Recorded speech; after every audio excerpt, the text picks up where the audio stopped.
Jess. By H. Rider Haggard. Jess. Chapter 1. John has an adventure. The day had been very hot even for the Transvaal, where the days still know how to be hot in the autumn, although the neck of the summer is broken, especially when the thunderstorms hold off for a week or two, as they do occasionally. Even the succulent blue lilies, a variety of the agapanthus which is so familiar to us in English greenhouses, hung their long trumpet-shaped flowers and looked depressed and miserable, beneath the burning breath of the hot wind which had been blowing for hours like the draught from a volcano.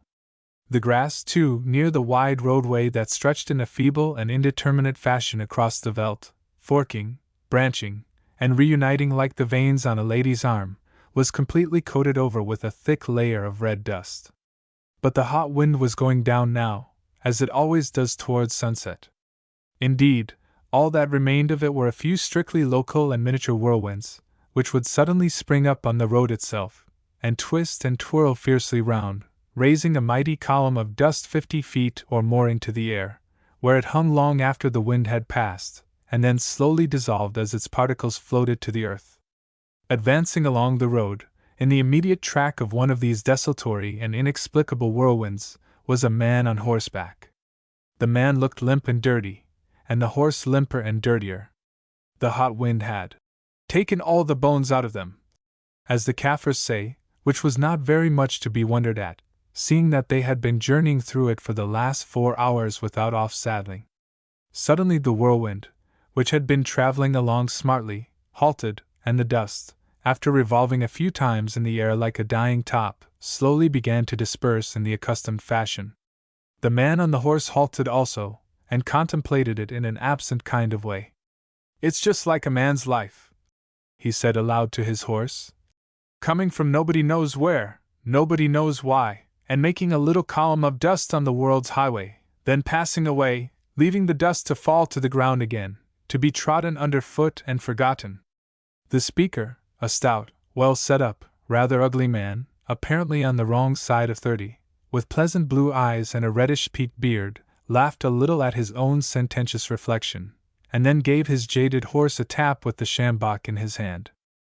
"Come on, Blessbok," he said, "or we shall never get to Old Croft's place tonight. By Jove! I believe that must be the turn." And he pointed with his whip to a little rutty track that branched from the Wackerstrom main road and stretched away towards a curious isolated hill with a large flat top, which rose out of the rolling plain some 4 miles to the right. The old boar said the second turn. He went on still talking to himself. But perhaps he lied. "I am told that some of them think it is a good joke to send an Englishman a few miles wrong. Let's see, they told me the place was under the lee of a table-topped hill, about half an hour's ride from the main road, and that is a table-topped hill, so I think I will try it. Come on, Blessbok." And he put the tired nag into a sort of triple, or ambling canter much affected by South African horses. "Life is a queer thing," reflected Captain John Neal to himself, as he cantered along slowly. "Now here am I, at the age of 34, about to begin the world again as assistant to an old Transvaal farmer. It is a pretty end to all one's ambitions, and to 14 years' work in the army, but it is what it has come to, my boy, so you had better make the best of it." Just then his cogitations were interrupted, for on the farther side of a gentle slope suddenly there appeared an extraordinary sight. Over the crest of the rise of land, now some 400 or 500 yards away, a pony with a lady on its back galloped wildly, and after it, with wings spread and outstretched neck, a huge cock ostrich was speeding in pursuit, covering 12 or 15 feet at every stride of its long legs. The pony was still 20 yards ahead of the bird, and traveling towards John rapidly, but strive as it would it could not distance the swiftest thing on all the earth. 5 seconds passed. The great bird was close alongside now. Ah! And John Neal turned sick and shut his eyes as he rode, for he saw the ostrich's thick leg fly high into the air, and then sweep down like a leaded bludgeon. Thud! It had missed the lady and struck her horse upon the spine, just behind the saddle, for the moment completely paralyzing it so that it fell all of a heap on to the veldt. In a moment the girl on its back was up and running towards him, and after her came the ostrich. Up went the great leg again, but before it could come crashing across her shoulders she had flung herself face downwards on the grass. In an instant the huge bird was on the top of her, kicking at her, rolling over her, and crushing the very life out of her. It was at this juncture that John Neal arrived upon the scene. The moment the ostrich saw him it gave up its attacks upon the lady on the ground and began to waltz towards him with the pompous sort of step that these birds sometimes assume before they give battle. Now Captain Neal was unaccustomed to the pleasant ways of ostriches, and so was his horse, which showed a strong inclination to bolt, as, indeed, under other circumstances, his rider would have been glad to do himself. But he could not abandon Beauty in distress, so, finding it impossible to control his horse, he slipped off it, and with the sjambok or hide whip in his hand valiantly faced the enemy. For a moment or two the great bird stood still, blinking its lustrous round eyes at him, and gently swaying its graceful neck to and fro. Then all of a sudden it spread out its wings and came for him like a thunderbolt. John sprang to one side, and was aware of a rustle of rushing feathers, and of a vision of a thick leg striking downwards past his head. Fortunately it missed him, and the ostrich sped on like a flash. Before he could turn, however, it was back and had landed the full weight of one of its awful forward kicks on the broad of his shoulders, and away he went head over heels like a shot rabbit. In a second he was on his legs again, shaken indeed, but not much the worse, and perfectly mad with fury and pain. At him came the ostrich, and at the ostrich went he, catching it a blow across the slim neck with his sjambok that staggered it for a moment. Profiting by the check, he seized the bird by the wing and held on like grim death with both hands. Now they began to gyrate, slowly at first, then quicker, and yet more quick, till at last it seemed to Captain John Neal that time and space and the solid earth were nothing but a revolving vision fixed somewhere in the watches of the night. Above him, like a stationary pivot, towered the tall graceful neck, beneath him spun the top-like legs, and in front of him was a soft black and white mass of feathers. Thud, and a cloud of stars. He was on his back, and the ostrich, which did not seem to be affected by giddiness, was on him, punishing him dreadfully. Luckily an ostrich cannot kick a man very hard when he is flat on the ground. If he could, there would have been an end of John Neal, and his story need never have been written. Half a minute or so passed, during which the bird worked his sweet will upon his prostrate enemy, and at the end of it the man began to feel very much as though his earthly career was closed.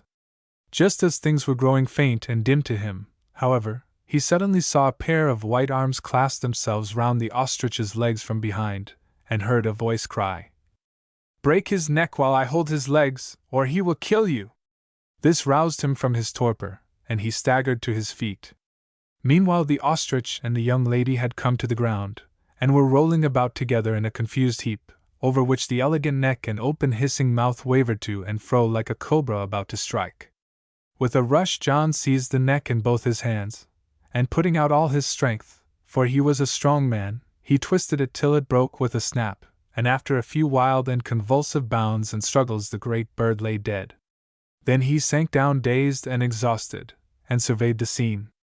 The ostrich was perfectly quiet, and would never kick again, and the lady too was quiet. He wondered vaguely if the brute had killed her.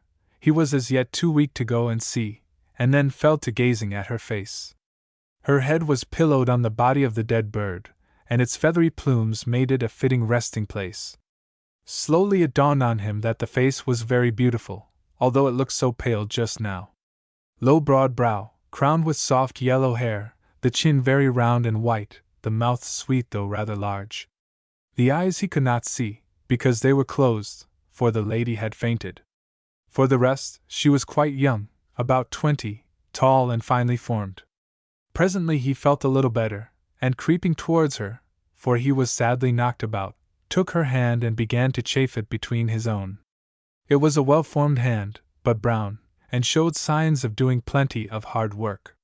Soon she opened her eyes, and he noted with satisfaction that they were very good eyes, blue in color. Then she sat up and laughed a little.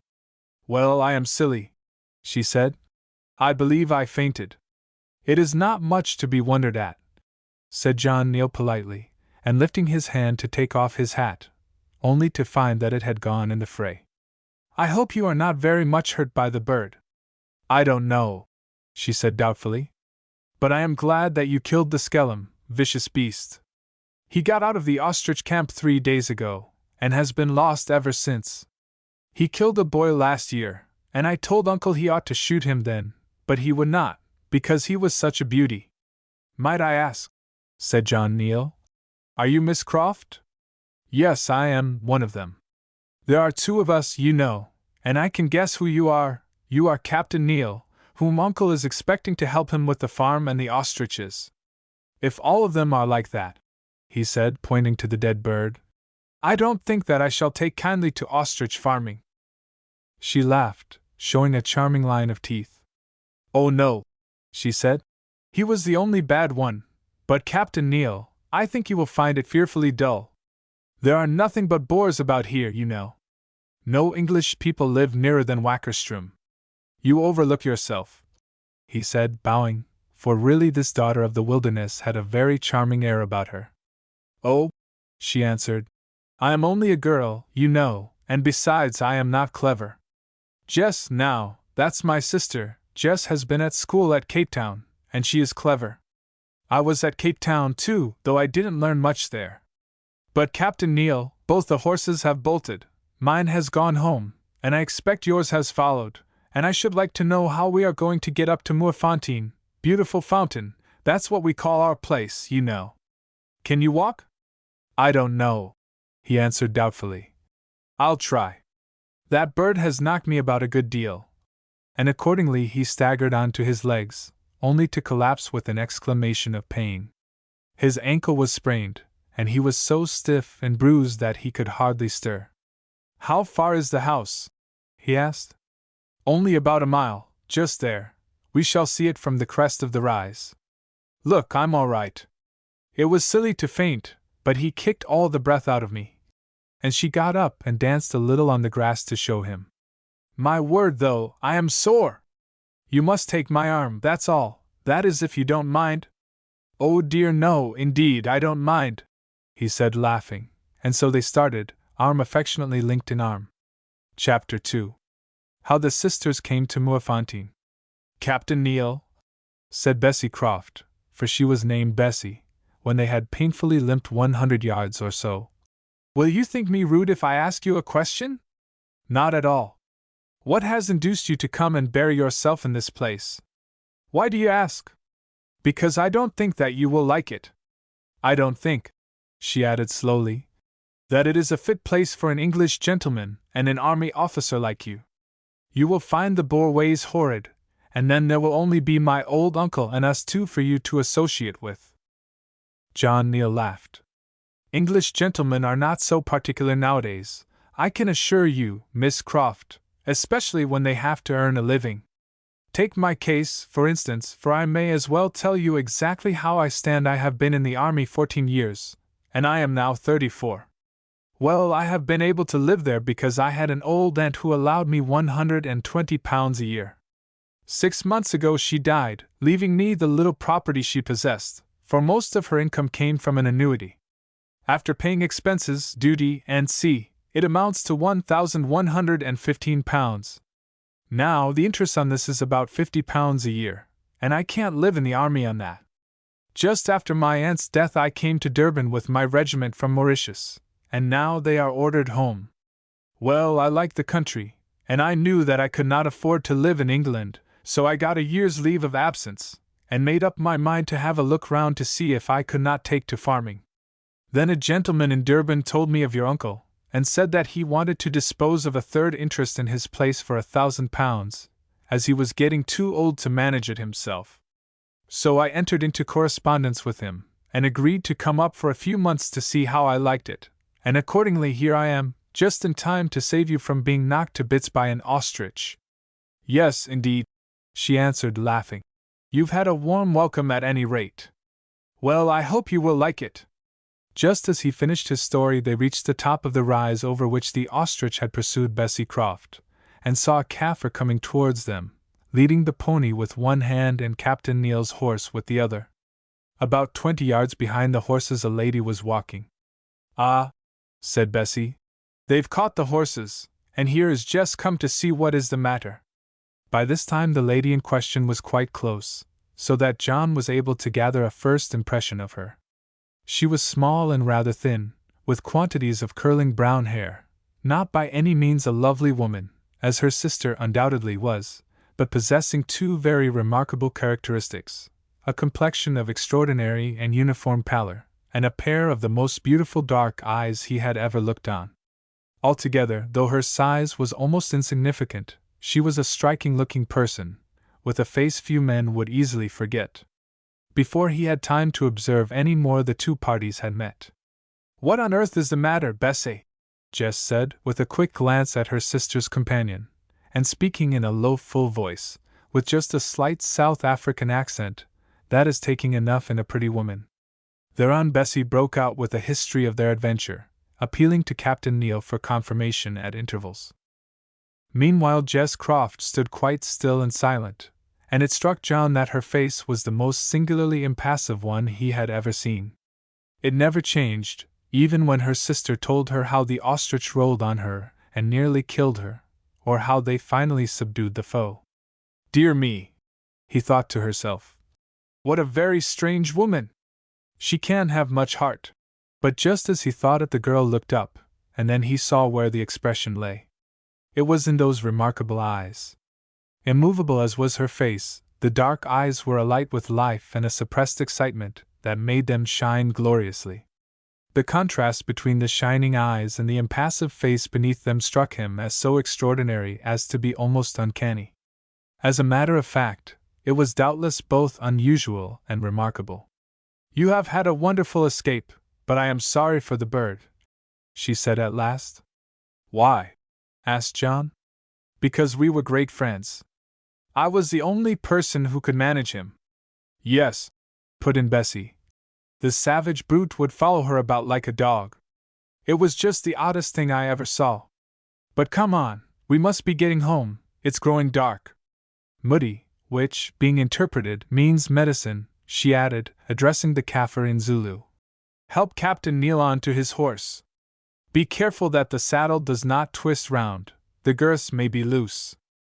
Thus adjured, John, with the help of the Zulu, clambered into his saddle, an example that the lady quickly followed, and they set off once more through the gathering darkness. Presently he became aware that they were passing up a drive bordered by tall blue gums, and next minute the barking of a large dog, which he afterwards knew by the name of Stomp, and the sudden appearance of lighted windows told him that they had reached the house. At the door, or rather opposite to it, for there was a veranda in front, they halted and got off their horses.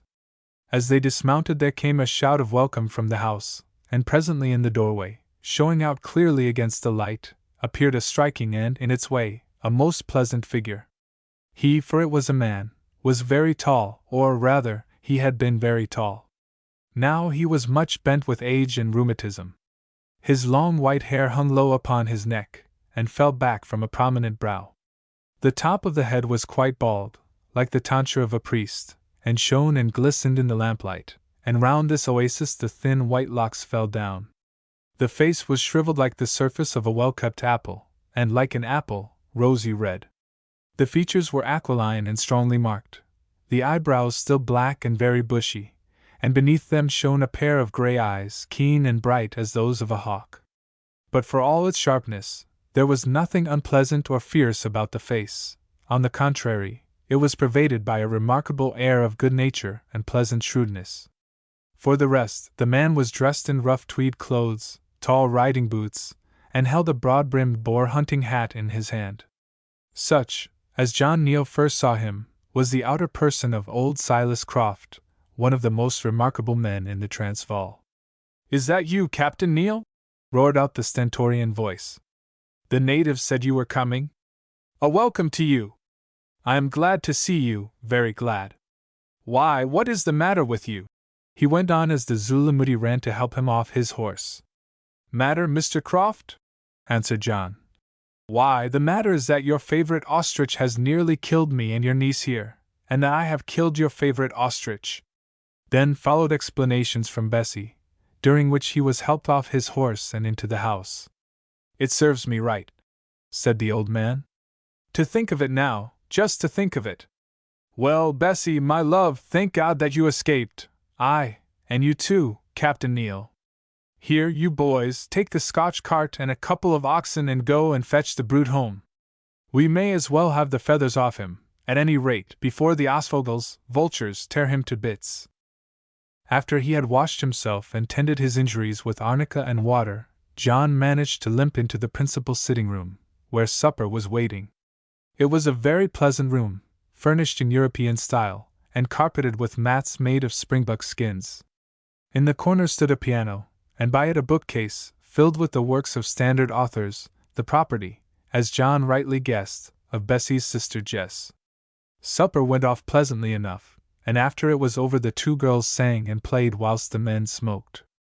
And here a fresh surprise awaited him, for after Bessie, who apparently had now almost recovered from her mauling, had played a piece or two creditably enough, Jess, who so far had been nearly silent, sat down at the piano. She did not do this willingly, indeed, for it was not until her patriarchal uncle had insisted in his ringing, cheery voice that she should let Captain Neal hear how she could sing that she consented. But at last she did consent, and then, after letting her fingers stray somewhat aimlessly along the chords, she suddenly broke out into such song as John Neal had never heard before. Her voice, beautiful as it was not what is known as a cultivated voice, and it was a German song, therefore he did not understand it, but there was no need of words to translate its burden. Passion, despairing yet hoping through despair, echoed in its every line, and love, unending love, hovered over the glorious notes, nay, possessed them like a spirit, and made them his. Up, up, rang her wild sweet voice, thrilling his nerves till they answered to the music as an Aeolian harp answers to the winds. On went the song with a divine sweep, like the sweep of rushing pinions. Higher, yet higher it soared, lifting up the listener's heart far above the world on the trembling wings of sound. Aye, even higher, till the music hung at heaven's gate, and falling thence, swiftly as an eagle falls, quivered, and was dead.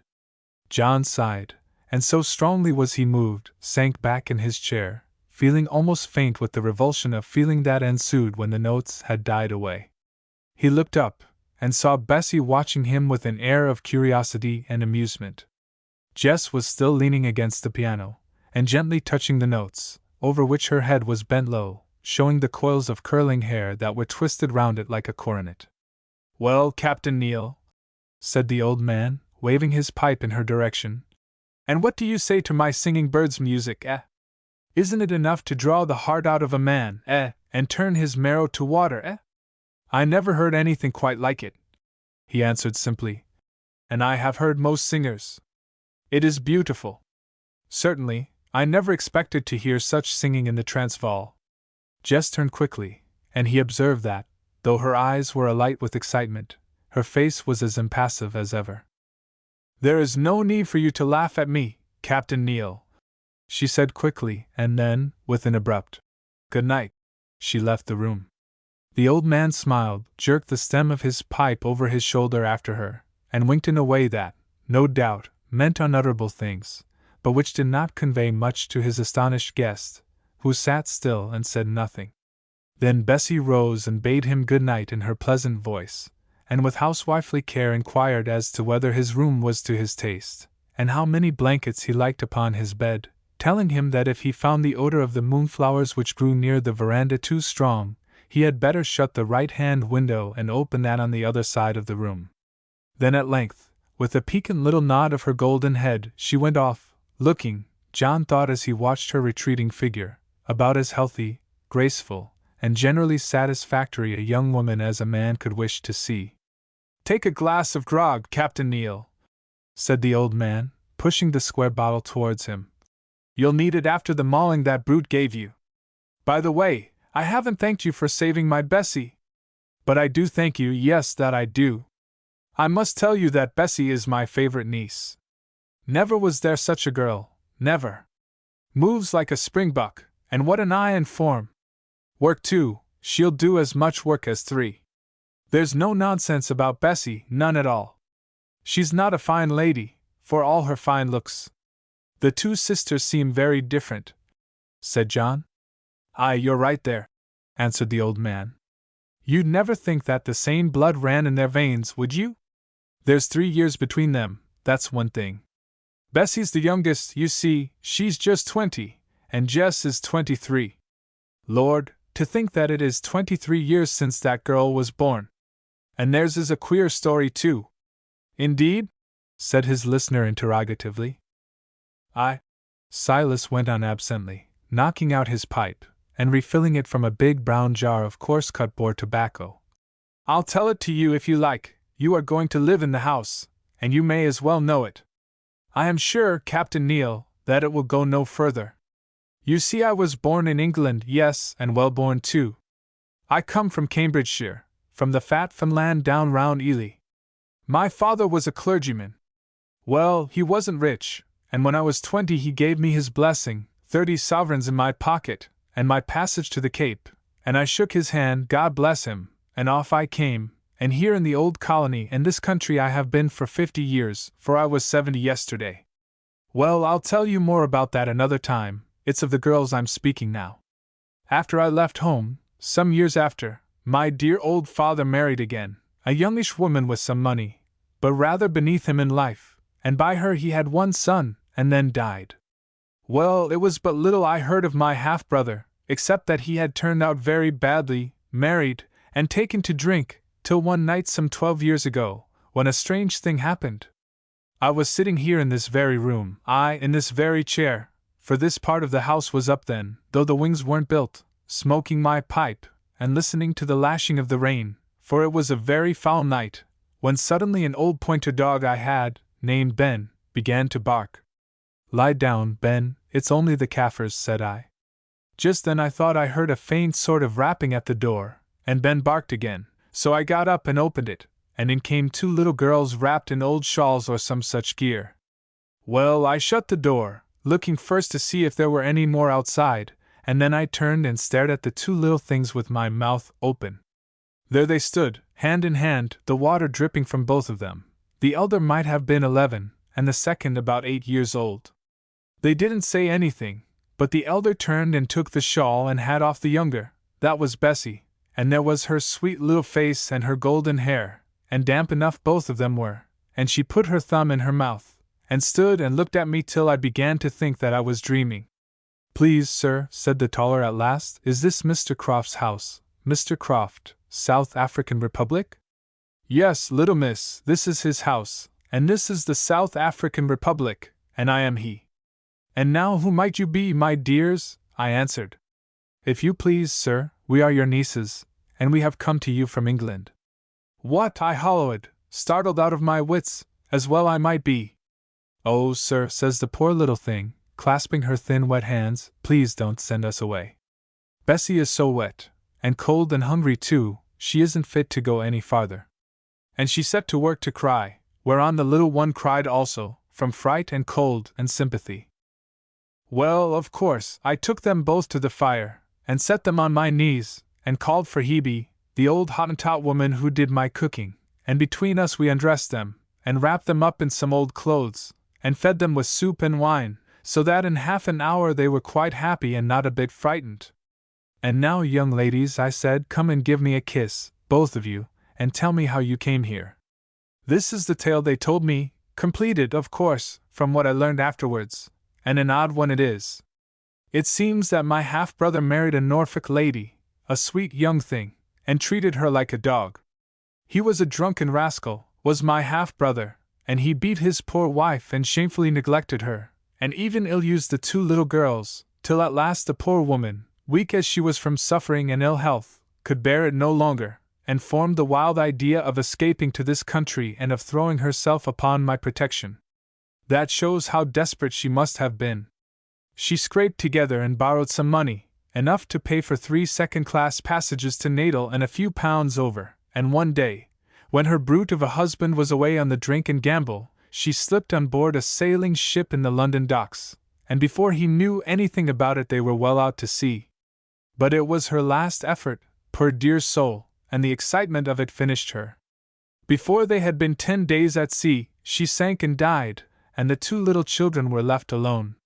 What they must have suffered, or rather what poor Jess must have suffered, for she was old enough to feel, God only knows, but I can tell you this, she has never got over the shock to this hour. It has left its mark on her, sir. Still, let people say what they will, there is a power who looks after the helpless, and that power took those poor, homeless, wandering children under its wing. The captain of the vessel befriended them, and when at last they reached Durban, some of the passengers made a subscription, and paid an old Boer, who was coming up this way with his wife to the Transvaal, to take them under his charge. The Boer and his vrouw treated the children fairly well, but they did not do one thing more than they bargained for. At the turn from the Wakkerstrom road, that you came along today, they put the girls down, for they had no luggage with them, and told them that if they went along there they would come to Mynheer Croft's house. That was in the middle of the afternoon, and they were till 8 o'clock getting here, poor little dears, for the track was fainter then than it is now, and they wandered off into the veldt, and would have perished there in the wet and cold had they not chanced to see the lights of the house. That was how my nieces came here, Captain Neil, and here they have been ever since, except for a couple of years when I sent them to the Cape for schooling, and a lonely man I was when they were away. And how about the father? Asked John Neil, deeply interested. Did you ever hear any more of him? Hear of him, the villain! Almost shouted the old man, jumping up in wrath. Him, I heard of him. What do you think? The two chicks had been with me some 18 months, long enough for me to learn to love them with all my heart, when one fine morning, as I was seeing about the new crawl wall, I saw a fellow come riding up on an old raw-boned grey horse.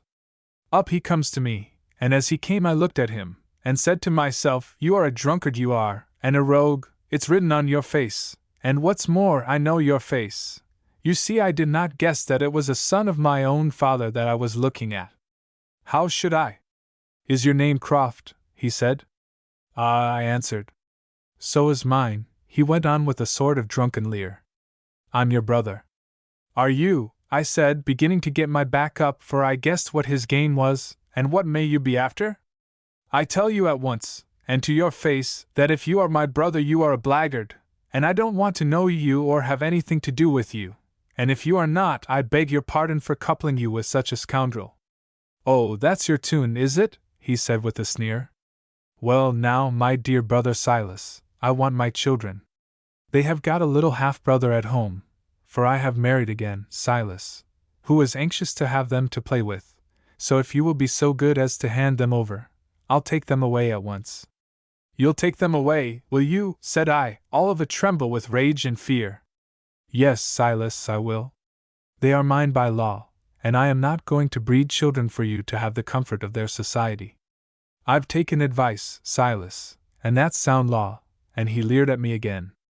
I stood and looked at that man, and thought of how he had treated those poor children and their young mother, and my blood boiled, and I grew mad.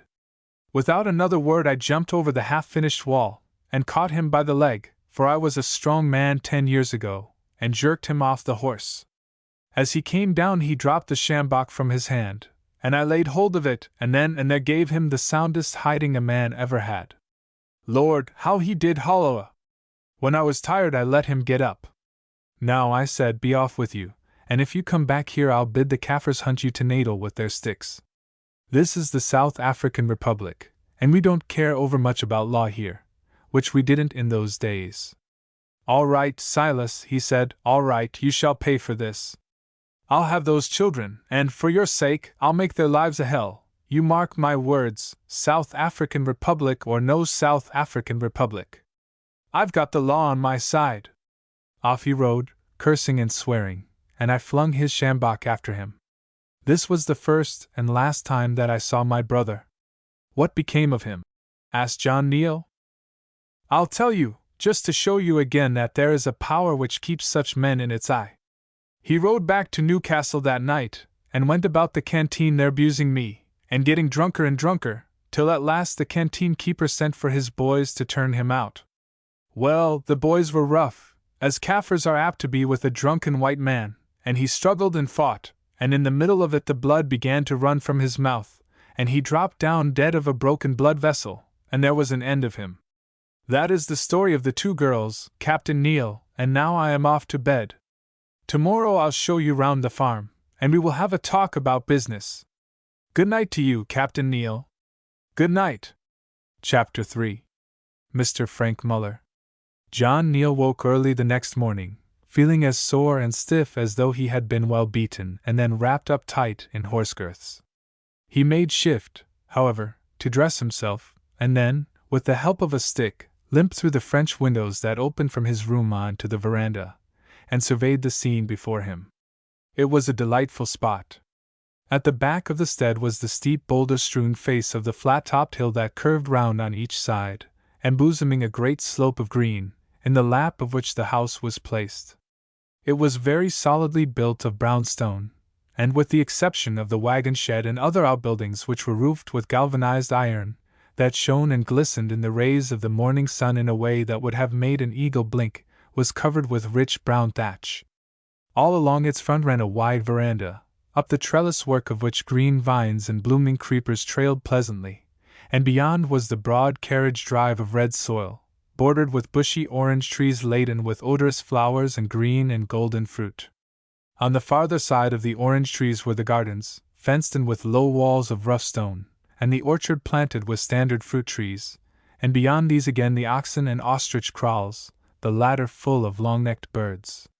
To the right of the house grew thriving plantations of blue gum and black wattle, and to the left was a broad stretch of cultivated lands, lying so that they could be irrigated for winter crops by means of water led from the great spring that gushed out of the mountain side high above the house, and gave its name of Mouafontaine to the place.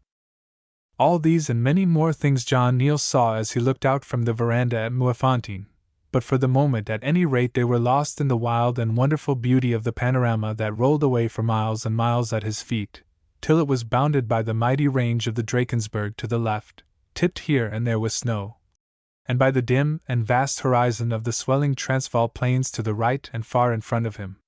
It was a beautiful sight, and one to make the blood run in a man's veins, and his heart beat happily because he was alive to see it. Mile upon mile of grass-clothed veldt beneath, bending and rippling like a cornfield in the quick breath of the morning, space upon space of deep blue sky overhead with ne'er a cloud to dim it, and the swift rush of the wind between.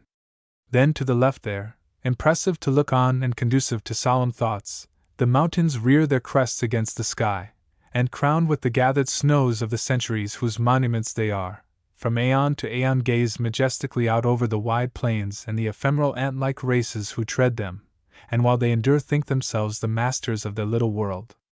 And over all, mountain, plain, and flashing stream, the glorious light of the African sun and the spirit of life moving now as it once moved upon the darkling waters. John stood and gazed at the untamed beauty of the scene, in his mind comparing it to many cultivated prospects which he had known, and coming to the conclusion that, however desirable the presence of civilized man might be in the world, it could not be said that his operations really add to its beauty. For the old line, "Nature unadorned adorned the most," still remains true in more senses than one. Presently his reflections were interrupted by the step of Silas Croft, which, notwithstanding his age and bent frame, still rang firm enough, and he turned to greet him. "Well, Captain Neal," said the old man, "up already? It looks well if you mean to take to farming." "Yes, it's a pretty view, and a pretty place too." "Well, I made it. 25 years ago I rode up here and saw this spot. Look, you see that rock there behind the house? I slept under it, and woke at sunrise and looked out at this beautiful scene and at the great veldt. It was all alive with game then, and I said to myself, Silas, for 25 years have you wandered about this great country, and now you are getting tired of it. You've never seen a fairer spot than this or a healthier. Be a wise man and stop here. And so I did. I bought the 3,000 morgen, 6,000 acres, more or less, for £10 down and a case of gin, and I set to work to make this place, and you see I have made it. Aye, it has grown under my hand, every stone and tree of it, and you know what that means in a new country. But one way or another I have done it, and now I have grown too old to manage it, and that's how I came to give out that I wanted a partner, as Mr. Snow told you down in Durban. You see, I told Snow it must be a gentleman. I don't care much about the money. I'll take 1,000 for a third share if I can get a gentleman. None of your boors or mean whites for me. I tell you I have had enough of bores and their ways. The best day of my life was when old Shepstone ran up the Union Jack there in Pretoria and I could call myself an Englishman once more. Lord! And to think that there are men who are subjects of the Queen and want to be subjects of a republic again. Mad. Captain Neal, I tell you, quite mad. However, there's an end of it all now. You know what Sir Garnet Wolseley told them in the name of the Queen up at the Vaal River, that this country would remain English until the sun stood still in the heavens and the waters of the Vaal ran backwards. That's good enough for me, for, as I tell these grumbling fellows who want the land back now that we have paid their debts and defeated their enemies, no English government is false to its word, or breaks engagements solemnly entered into by its representatives. We leave that sort of thing to foreigners. No, Captain Neal, I would not ask you to take a share in this place if I wasn't sure that it would remain under the British flag. But we will talk of all this another time, and now come in to breakfast. A fact. Author. After breakfast, as John was far too lame to walk about the farm, the fair Bessie suggested that he should come and help her to wash a batch of ostrich feathers, and accordingly, off he went. The locus operandi was in a space of lawn at the rear of a little clump of Natch orange trees, of which the fruit is like that of the Maltese orange, only larger. Here were placed an ordinary washing tub half filled with warm water, and a tin bath full of cold. The ostrich feathers, many of which were completely coated with red dirt, were plunged first into the tub of warm water, where John Neal scrubbed them with soap, and then transferred to the tin bath, where Bessie rinsed them and laid them on a sheet in the sun to dry. The morning was very pleasant, and John soon came to the conclusion that there are many more disagreeable occupations in the world than the washing of ostrich feathers with a lovely girl to help you. For there was no doubt but that Bessie was lovely, looking a very type of happy, healthy womanhood as she sat opposite to him on the little stool, her sleeves rolled up almost to the shoulder, showing a pair of arms that would not have disgraced a statue of Venus, and laughed and chatted away as she washed the feathers. Now, John Neal was not a susceptible man. He had gone through the fire years before and burned his fingers like many another confiding youngster, but, all the same, he did wonder, as he knelt there and watched this fair girl, who somehow reminded him of a rich rosebud bursting into bloom, how long it would be possible to live in the same house with her without falling under the spell of her charm and beauty. Then he began to think of Jess, and of what a strange contrast the two were. "Where is your sister?" he asked presently. "Jess? Oh, I think that she has gone to the Lion Kloof, reading or sketching, I don't know which. You see, in this establishment I represent labor and Jess represents intellect." And she nodded her head prettily at him, and added, "There's a mistake somewhere, she got all the brains." "Ah," said John quietly, and looking up at her, "I don't think that you are entitled to complain of the way in which nature has treated you." She blushed a little, more at the tone of his voice than the words, and went on hastily. "Jess is the dearest, best, and cleverest woman in the whole world, there. I believe that she has only one fault, and it is that she thinks too much about me. Uncle said that he had told you how we came here first when I was 8 years old. Well, I remember that when we lost our way on the veldt that night, and it rained so and was so cold, Jess took off her own shawl and wrapped it round me over my own. Well, it has been just like that with her always. I am always to have the shawl, everything is to give way to me. But there, that is Jess all over. She is very cold, cold as a stone I sometimes think, but when she does care for anybody it is enough to frighten one. I don't know a great number of women, but somehow I do not think that there can be many in the world like Jess. She is too good for this place. She ought to go away to England and write books and become a famous woman, only," she added reflectively, "I am afraid that Jess's books would all be sad ones." Just then Bessie stopped talking and suddenly changed color, the bunch of lank wet feathers she held in her hand dropping from it with a little splash back into the bath. Following her glance, John looked down the avenue of blue gum trees and perceived a big man with a broad hat and mounted on a splendid black horse, cantering leisurely towards the house. "Who is that, Miss Croft?" he asked. "It is a man I don't like," she said with a little stamp of her foot. "His name is Frank Muller, and he is half a Boer and half an Englishman. He is very rich, and very clever, and owns all the land round this place, so uncle has to be civil to him, though he does not like him either. I wonder what he wants now." On came the horse, and John thought that its rider was going to pass without seeing them, when suddenly the movement of Bessie's dress between the natch trees caught his eye, and he pulled up and looked round. He was a large and exceedingly handsome man, apparently about 40 years old, with clear-cut features, cold, light blue eyes, and a remarkable golden beard that hung down over his chest. For a Boer he was rather smartly dressed in English-made tweed clothes, and tall riding boots. "Ah, Miss Bessie," he called out in English. "There you are, with your pretty arms all bare. I'm in luck to be just in time to see them. Shall I come and help you to wash the feathers? Only say the word now." Just then he caught sight of John Neal, checked himself, and added, "I have come to look for a black ox, branded with a heart and a W inside of the heart. Do you know if your uncle has seen it on the place anywhere?" "No, Mynheer Muller," replied Bessie coldly, "but he is down there," pointing at a kraal on the plain some half-mile away. "If you want to go and ask about it." "Mr. Muller," said he, by way of correction, and with a curious contraction of the brow. "Mynheer is very well for the Boers, but we are all Englishmen now. Well, the ox can wait. With your permission, I'll stop here till Uncle Croft, comes back." And without further ado, he jumped off his horse and, slipping the reins over its head as an indication to it to stand still, advanced towards Bessie with an outstretched hand.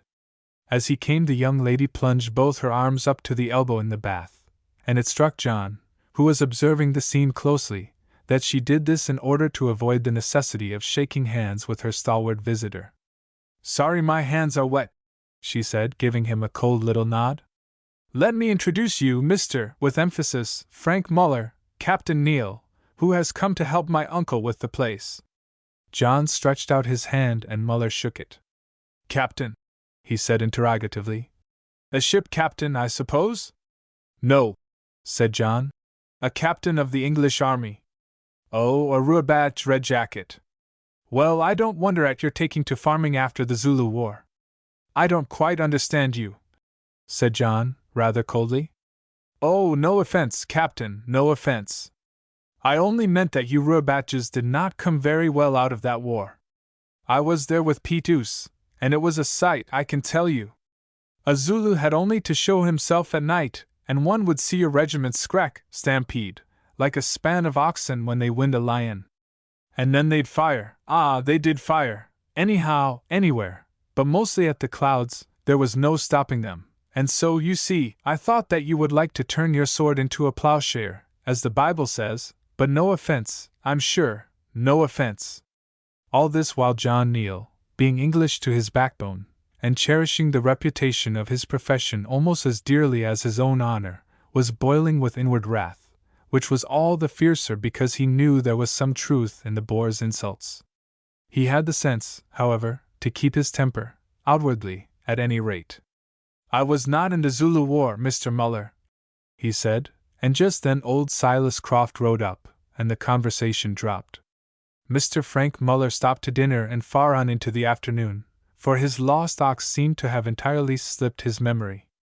There he sat close to the fair Bessie, smoking and drinking gin water, and talking with great volubility in English sprinkled with Boer Dutch terms that John Neal did not understand, and gazing at the young lady in a manner which John somehow found unpleasant. Of course it was no affair of his, and he had no interest in the matter, but for all that he thought this remarkable-looking Dutchman exceedingly disagreeable. At last, indeed, he could bear it no longer, and hobbled out for a little walk with Jess, who, in her abrupt way, offered to show him the garden. "You don't like that man?" she said to him, as they went slowly down the slope in front of the house. "No, do you?" "I think," replied Jess quietly, but with much emphasis, "that he is the most odious man I ever saw, and the most curious." Then she relapsed into silence, only broken now and again by an occasional remark about the flowers and trees. Half an hour afterwards, when they arrived again at the top of the slope, Mr. Muller was just riding off down the avenue of blue gums. By the veranda stood a Hottentot named Jansch, who had been holding the Dutchman's horse. He was a curious, wizen-up little fellow, dressed in rags, and with hair like the worn tags of a black woolen carpet. His age might have been anything between 25 and 60. It was impossible to form any opinion on the point.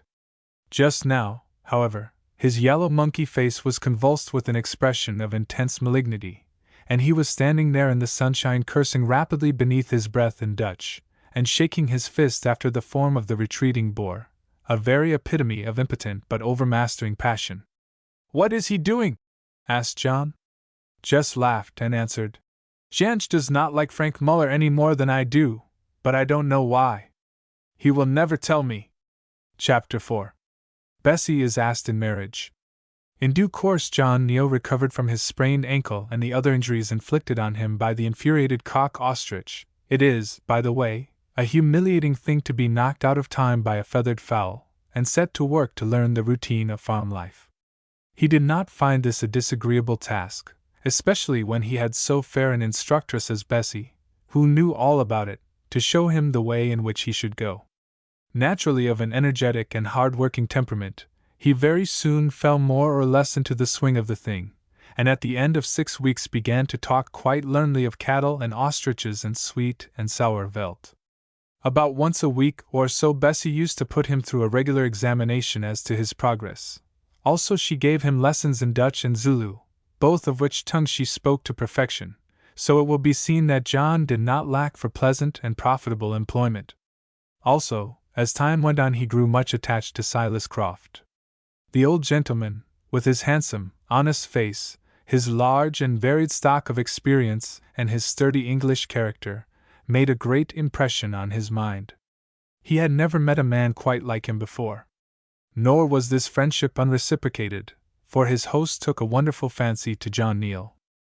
"You see, my dear," he explained to his niece Bessie, "he is quiet, and he doesn't know much about farming, but he's willing to learn, and such a gentleman. Now, where one has Kaffirs to deal with, as on a place like this, you must have a gentleman. Your mean white will never get anything out of a Kaffir. That's why the Boers kill them and flog them, because they can't get anything out of them without. But you see Captain Neal gets on well enough with the boys. I think he'll do, my dear, I think he'll do." And Bessie quite agreed with him. And so it came to pass that after this 6 weeks' trial the bargain was struck finally, and John paid over his £1,000, becoming the owner of a third interest in Waffontein. Now it is not possible, in a general way, for a man of John Neal's age to live in the same house with a young and lovely woman like Bessie Croft without running more or less risk of entanglement. Especially is this so when the two people have little or no outside society or distraction to divert their attention from each other. Not that there was, at any rate as yet, the slightest hint of affection between them. Only they liked one another very much, and found it pleasant to be a good deal together.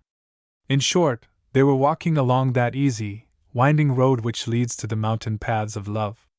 It is a very broad road, like another road that runs elsewhere, and also like this last, it has a wide gate. Sometimes, too, it leads to destruction.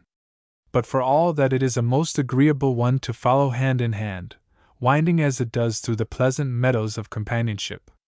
The view is rather limited, it is true, and homelike, full of familiar things. There stand the kine, knee-deep in grass, there runs the water, and there grows the corn. Also you can stop if you like.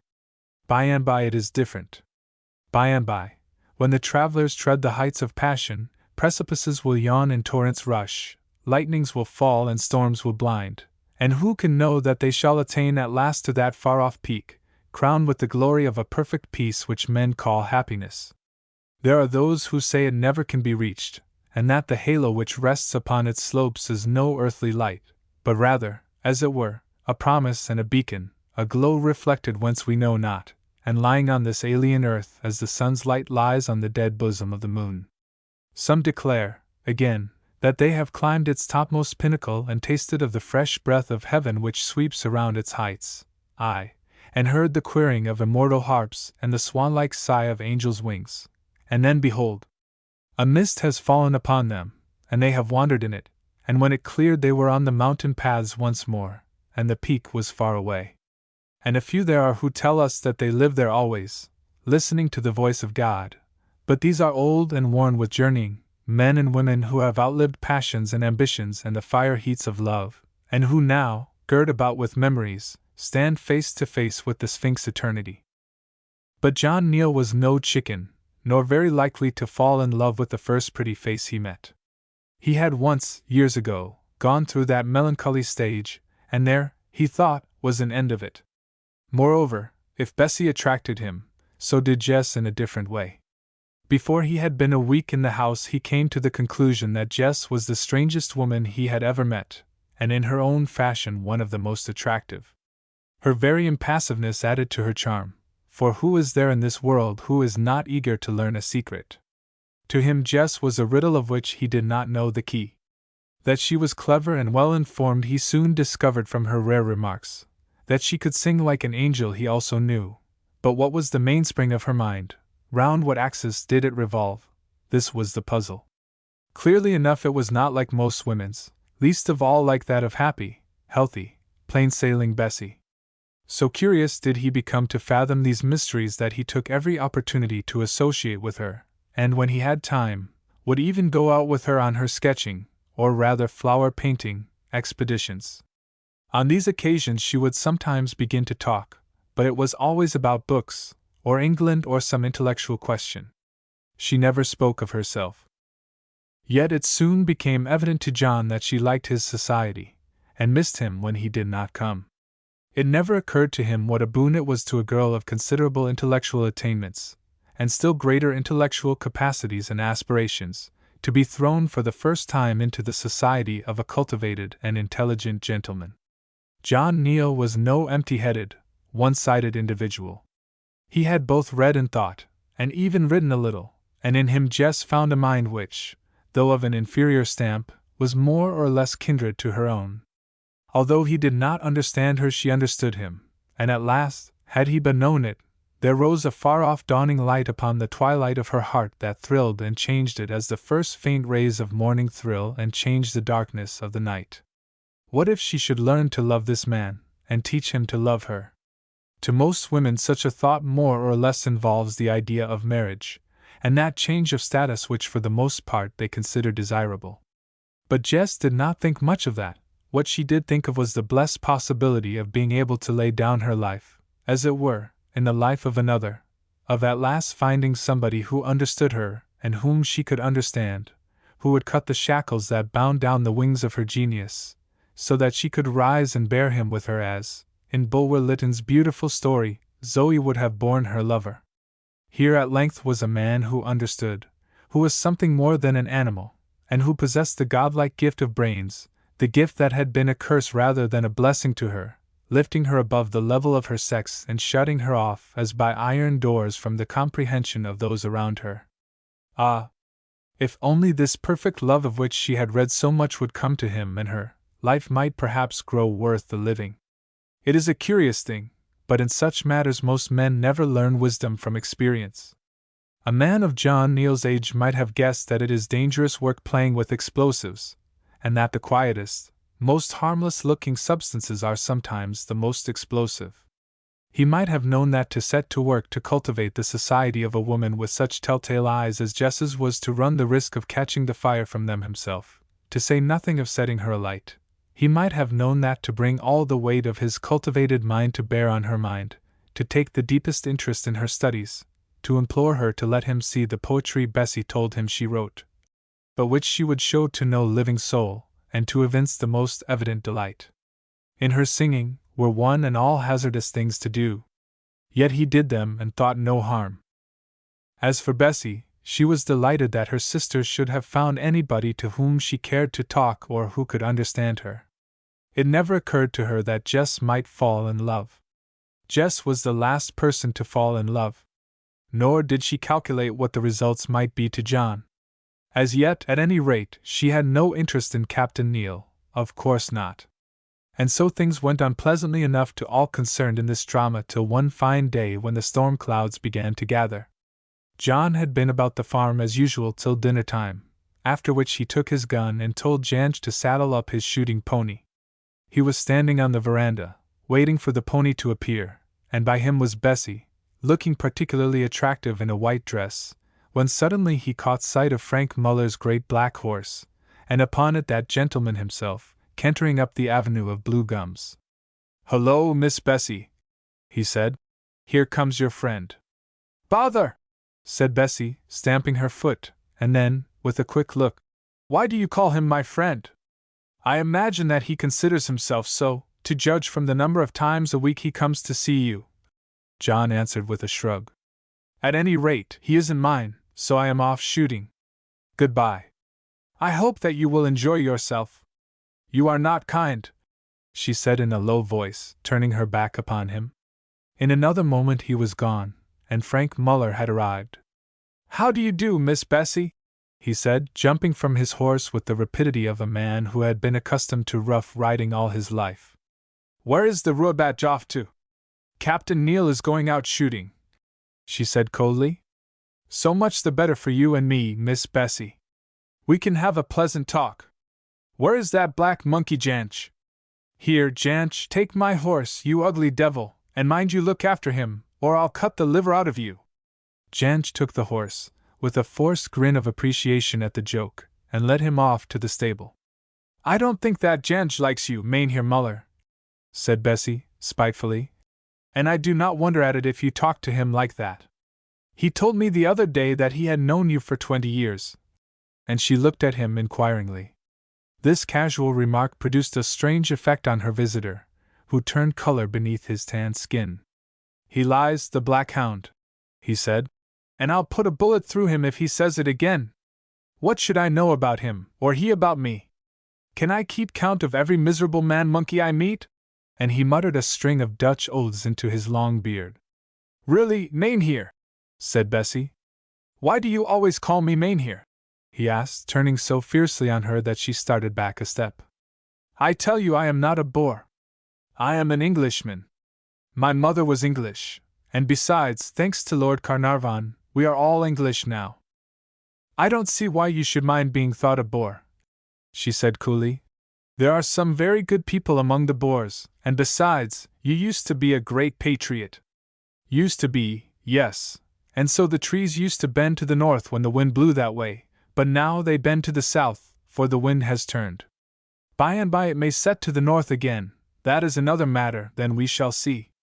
Bessie made no answer beyond pursing up her pretty mouth, and slowly picking a leaf from the vine that trailed overhead. The big Dutchman took off his hat, and stroked his beard perplexedly. Evidently he was meditating something that he was afraid to say. Twice he fixed his cold eyes on Bessie's fair face, and twice looked down again. The second time she took alarm. "Excuse me 1 minute," she said, and made as though to enter the house. "Walkdene Beach." "Wait a bit," he ejaculated, breaking into Dutch in his agitation, and even catching hold of her white dress with his big hand. Drawing the dress from him with a quick twist of her lithe form, she turned and faced him. "I beg your pardon," she said in a tone that could not be called encouraging. "You were going to say something." "Yes, that is, I was going to say," and he paused. Bessie stood with a polite look of expectation on her face, and waited. "I was going to say, that, in short, that I want to marry you." "Oh!" exclaimed Bessie with a start. "Listen," he went on hoarsely, his words gathering force as he spoke, as is the way even with uncultured people when they speak from the heart. "Listen! I love you, Bessie. I have loved you for 3 years. Every time I have seen you I have loved you more. Don't say me nay, you don't know how I do love you. I dream of you every night. Sometimes I dream that I hear your dress rustling, then you come and kiss me, and it is like being in heaven." Here Bessie made a gesture of disgust. "There, I have offended you, but don't be angry with me.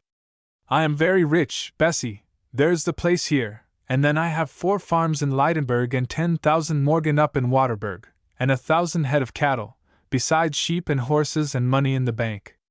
You shall have everything your own way," he went on, seeing that the inventory of his goods did not appear to impress her. "Everything. The house shall be English fashion.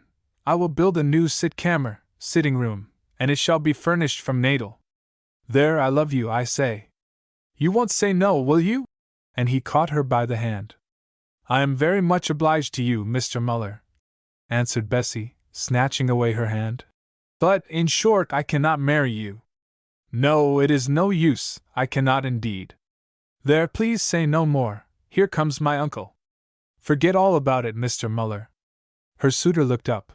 There was old Silas Croft sure enough, but he was some way off, and walking slowly. Do you mean it? He said beneath his breath.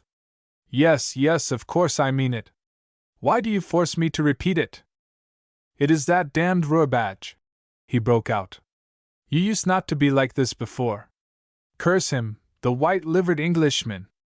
I will be even with him yet, and I tell you what it is, Bessie, you shall marry me, whether you like or no. Look here, do you think I am the sort of man to play with? You go to Wackerstrom and ask what sort of a man Frank Muller is. See, I want you, I must have you. I could not live if I thought that I should never get you for myself. And I tell you I will do it. I don't care if it costs me my life, and your Rourbadge too. I'll do it if I have to stir up a revolt against the government. There, I swear it by God or by the devil, it's all one to me. And growing inarticulate with passion, he stood before her clenching and unclenching his great hand, and his lips trembling. Bessie was very frightened, but she was a brave woman, and rose to the emergency. If you go on talking like that, she said, I shall call my uncle. I tell you that I will not marry you, Frank Muller, and that nothing shall ever make me marry you. I am very sorry for you, but I have not encouraged you, and I will never marry you, never. He stood for half a minute or so looking at her, and then burst into a savage laugh. I think that some day or other I shall find a way to make you, Muller said, and turning, he went without another word.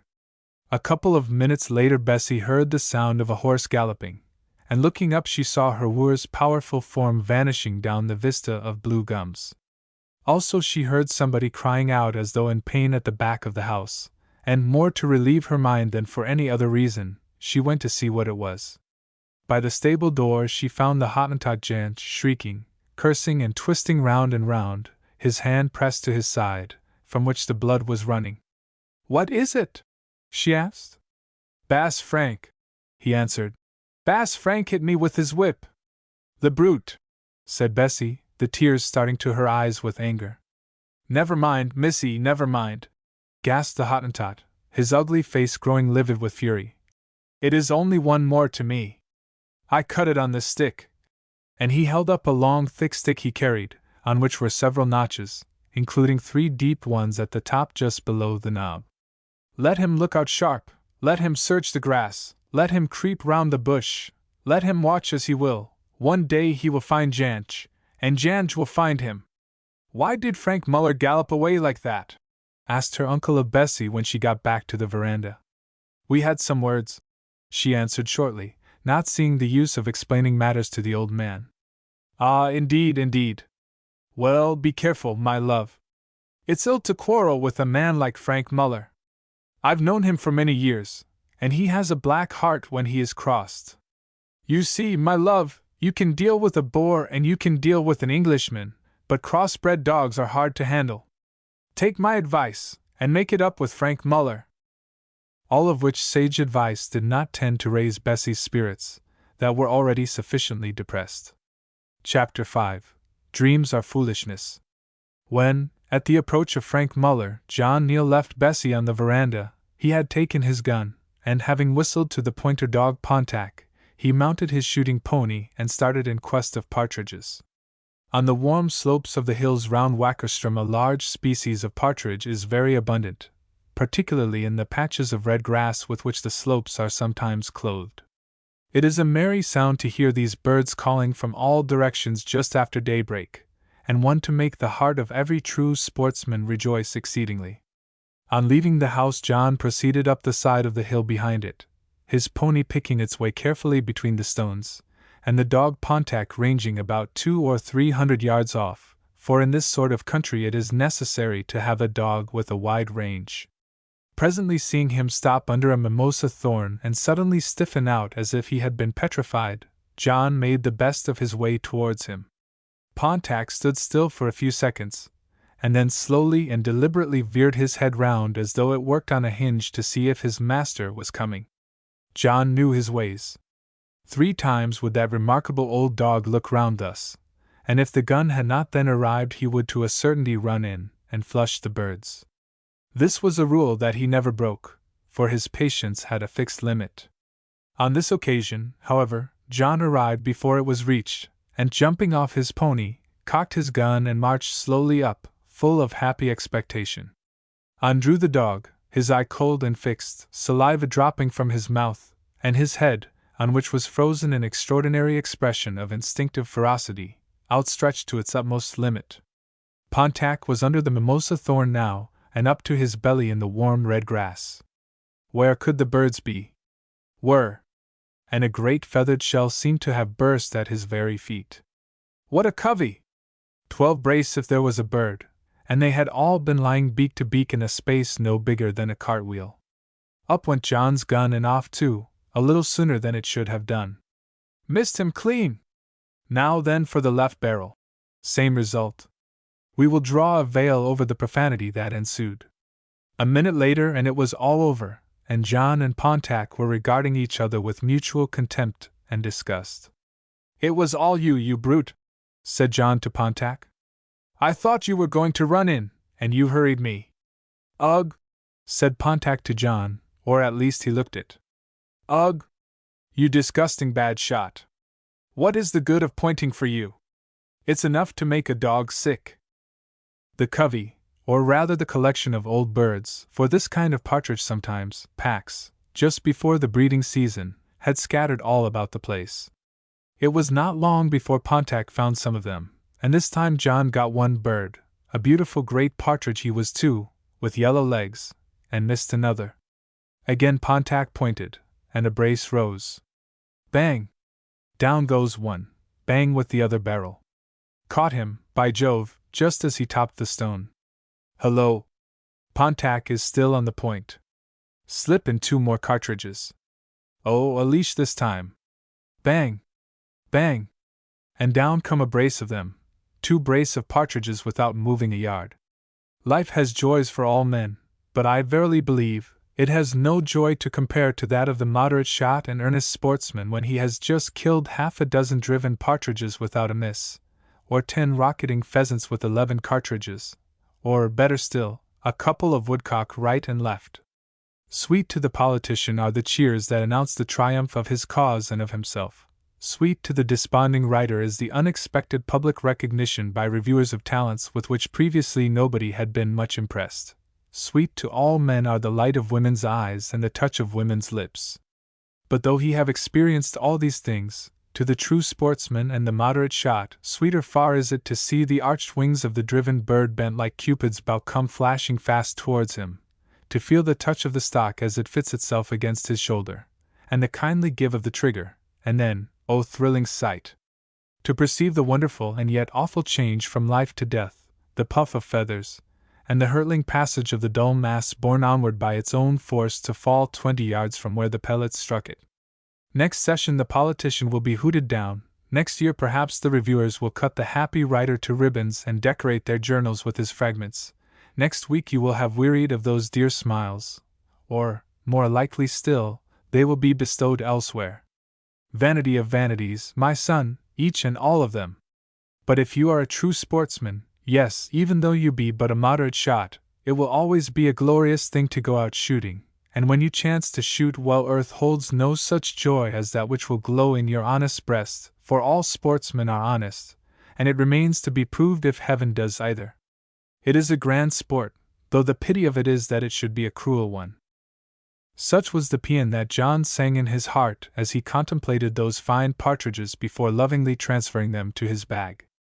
But his luck today was not destined to stop at partridges, for hardly had he ridden over the edge of the boulder-strewn side, and on to the flat table-top of the great hill which covered some 500 acres of land, before he perceived, emerging from the shelter of a tuft of grass about 170 yards away, nothing less than the tall neck and whiskered head of a large plough or bustard. Now it is quite useless to try and ride straight up to a bustard, and this he knew. The only thing to do is to excite his curiosity, and fix his attention by moving round and round him in an ever-narrowing circle. Putting his pony to a canter, John proceeded to do this with a heart beating with excitement. Round and round he went. The pow had vanished now. He was squatting in the tuft of grass. The last circle brought him to within 70 yards, and he did not dare to ride any nearer, so jumping off his pony he ran in towards the bird as hard as he could go. When he had covered 10 paces the pow was rising, but they are heavy birds, and he was within 40 yards before it was fairly on the wing. Then he pulled up and fired both barrels of No. 4 into it. Down it came, and, incautious man, he rushed forward in triumph without reloading his gun. Already was his hand outstretched to seize the prize, when, behold, the great wings spread themselves out, and the bird was flying away. John stood dancing upon the veldt, but observing that it settled within a couple of 100 yards, he ran back, mounted his pony, and pursued it. As he drew near it rose again, and flew this time 100 yards only, and so it went on till at last he got within gunshot of the king of birds and killed it. By this time he was across the mountain top, and on the brink of the most remarkable chasm he had ever seen. The place was known as Lion's Kloof, or Leeuwen Kloof in Dutch, because 3 lions had once been penned up by a party of Boers and shot there. This chasm or gorge was between 1/4 and half a mile long, about 600 feet in width, and 150 to 180 feet deep. Evidently it owed its origin to the action of running water, for at its head, just to the right of where John Neal stood, a little stream welling from hidden springs in the flat mountain top trickled from stratum to stratum, forming a series of crystal pools and tiny waterfalls, till at last it reached the bottom of the mighty gorge, and pursued its way through it to the plains beyond, half hidden by the umbrella-topped mimosa and other thorns that were scattered about.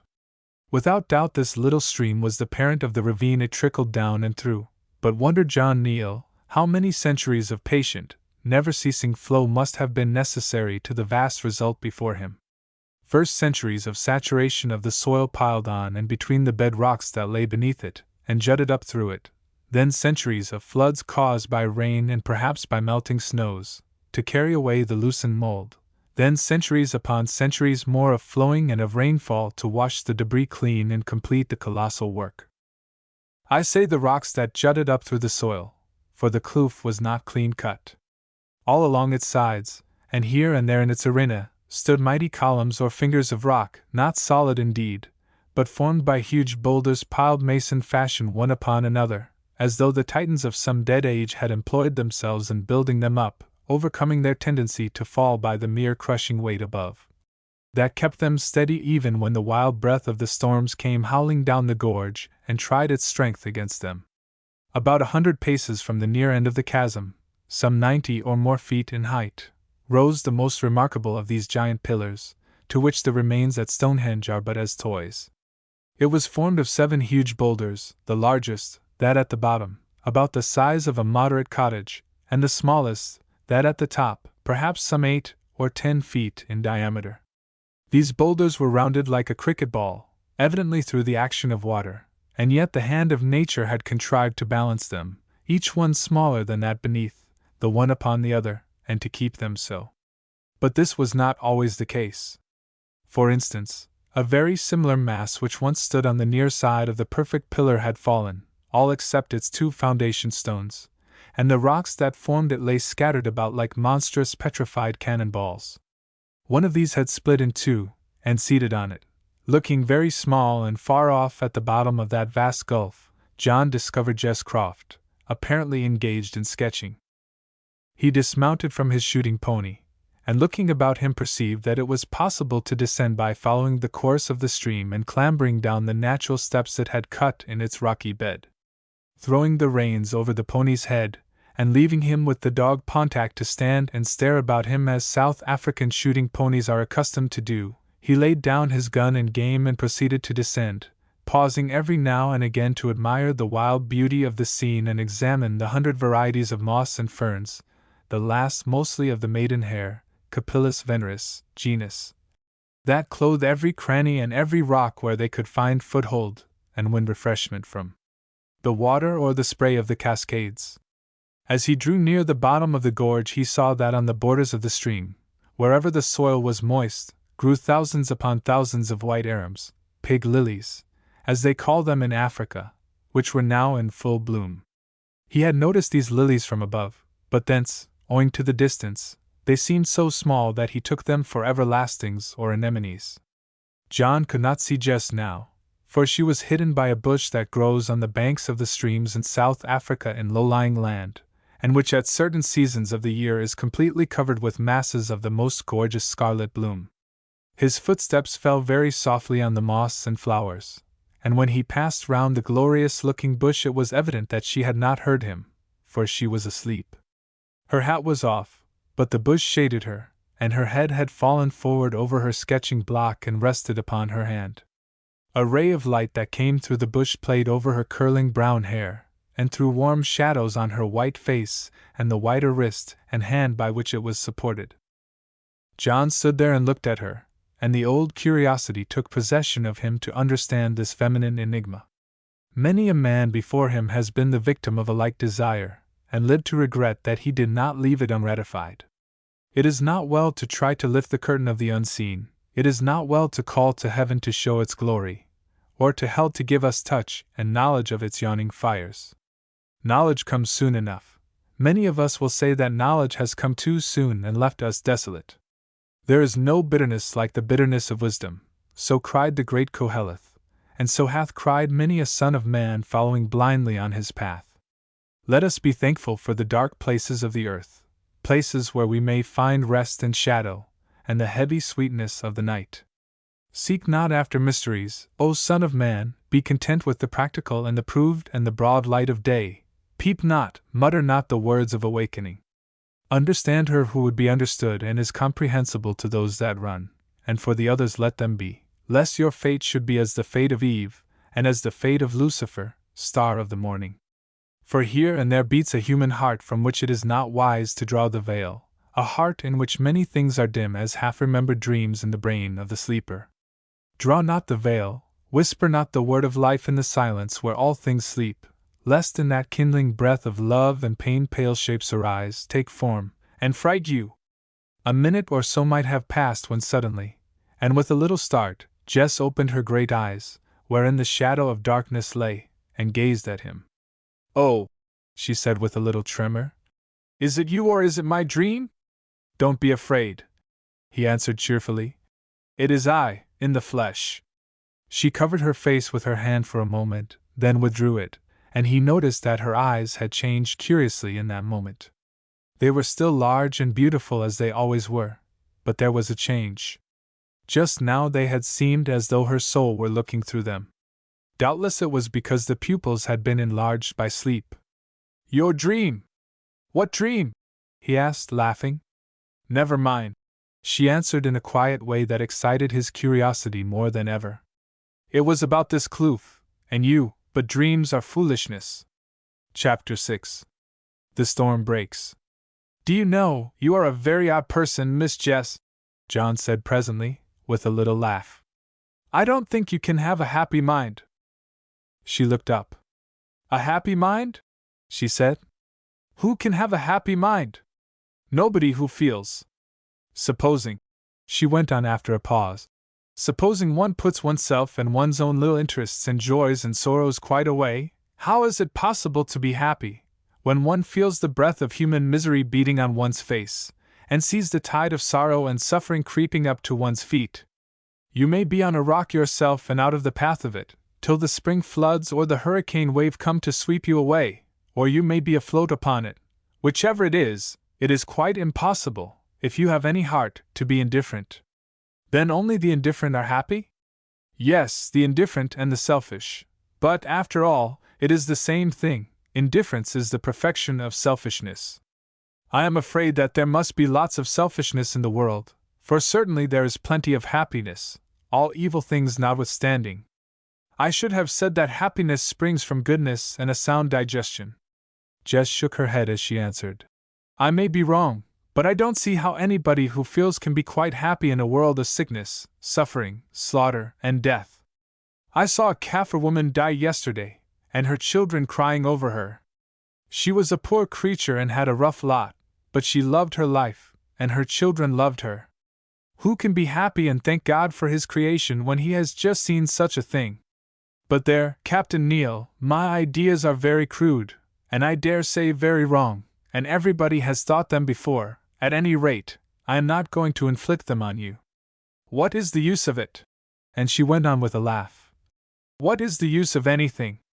The same old thoughts passing through the same human minds from year to year and century to century, just as the same clouds float across the same blue sky.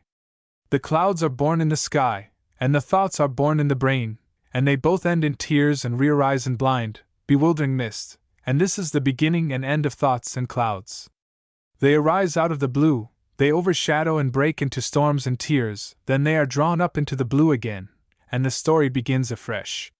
So you don't think that one can be happy in this world? He asked. I did not say that, I never said that. I do think that happiness is possible.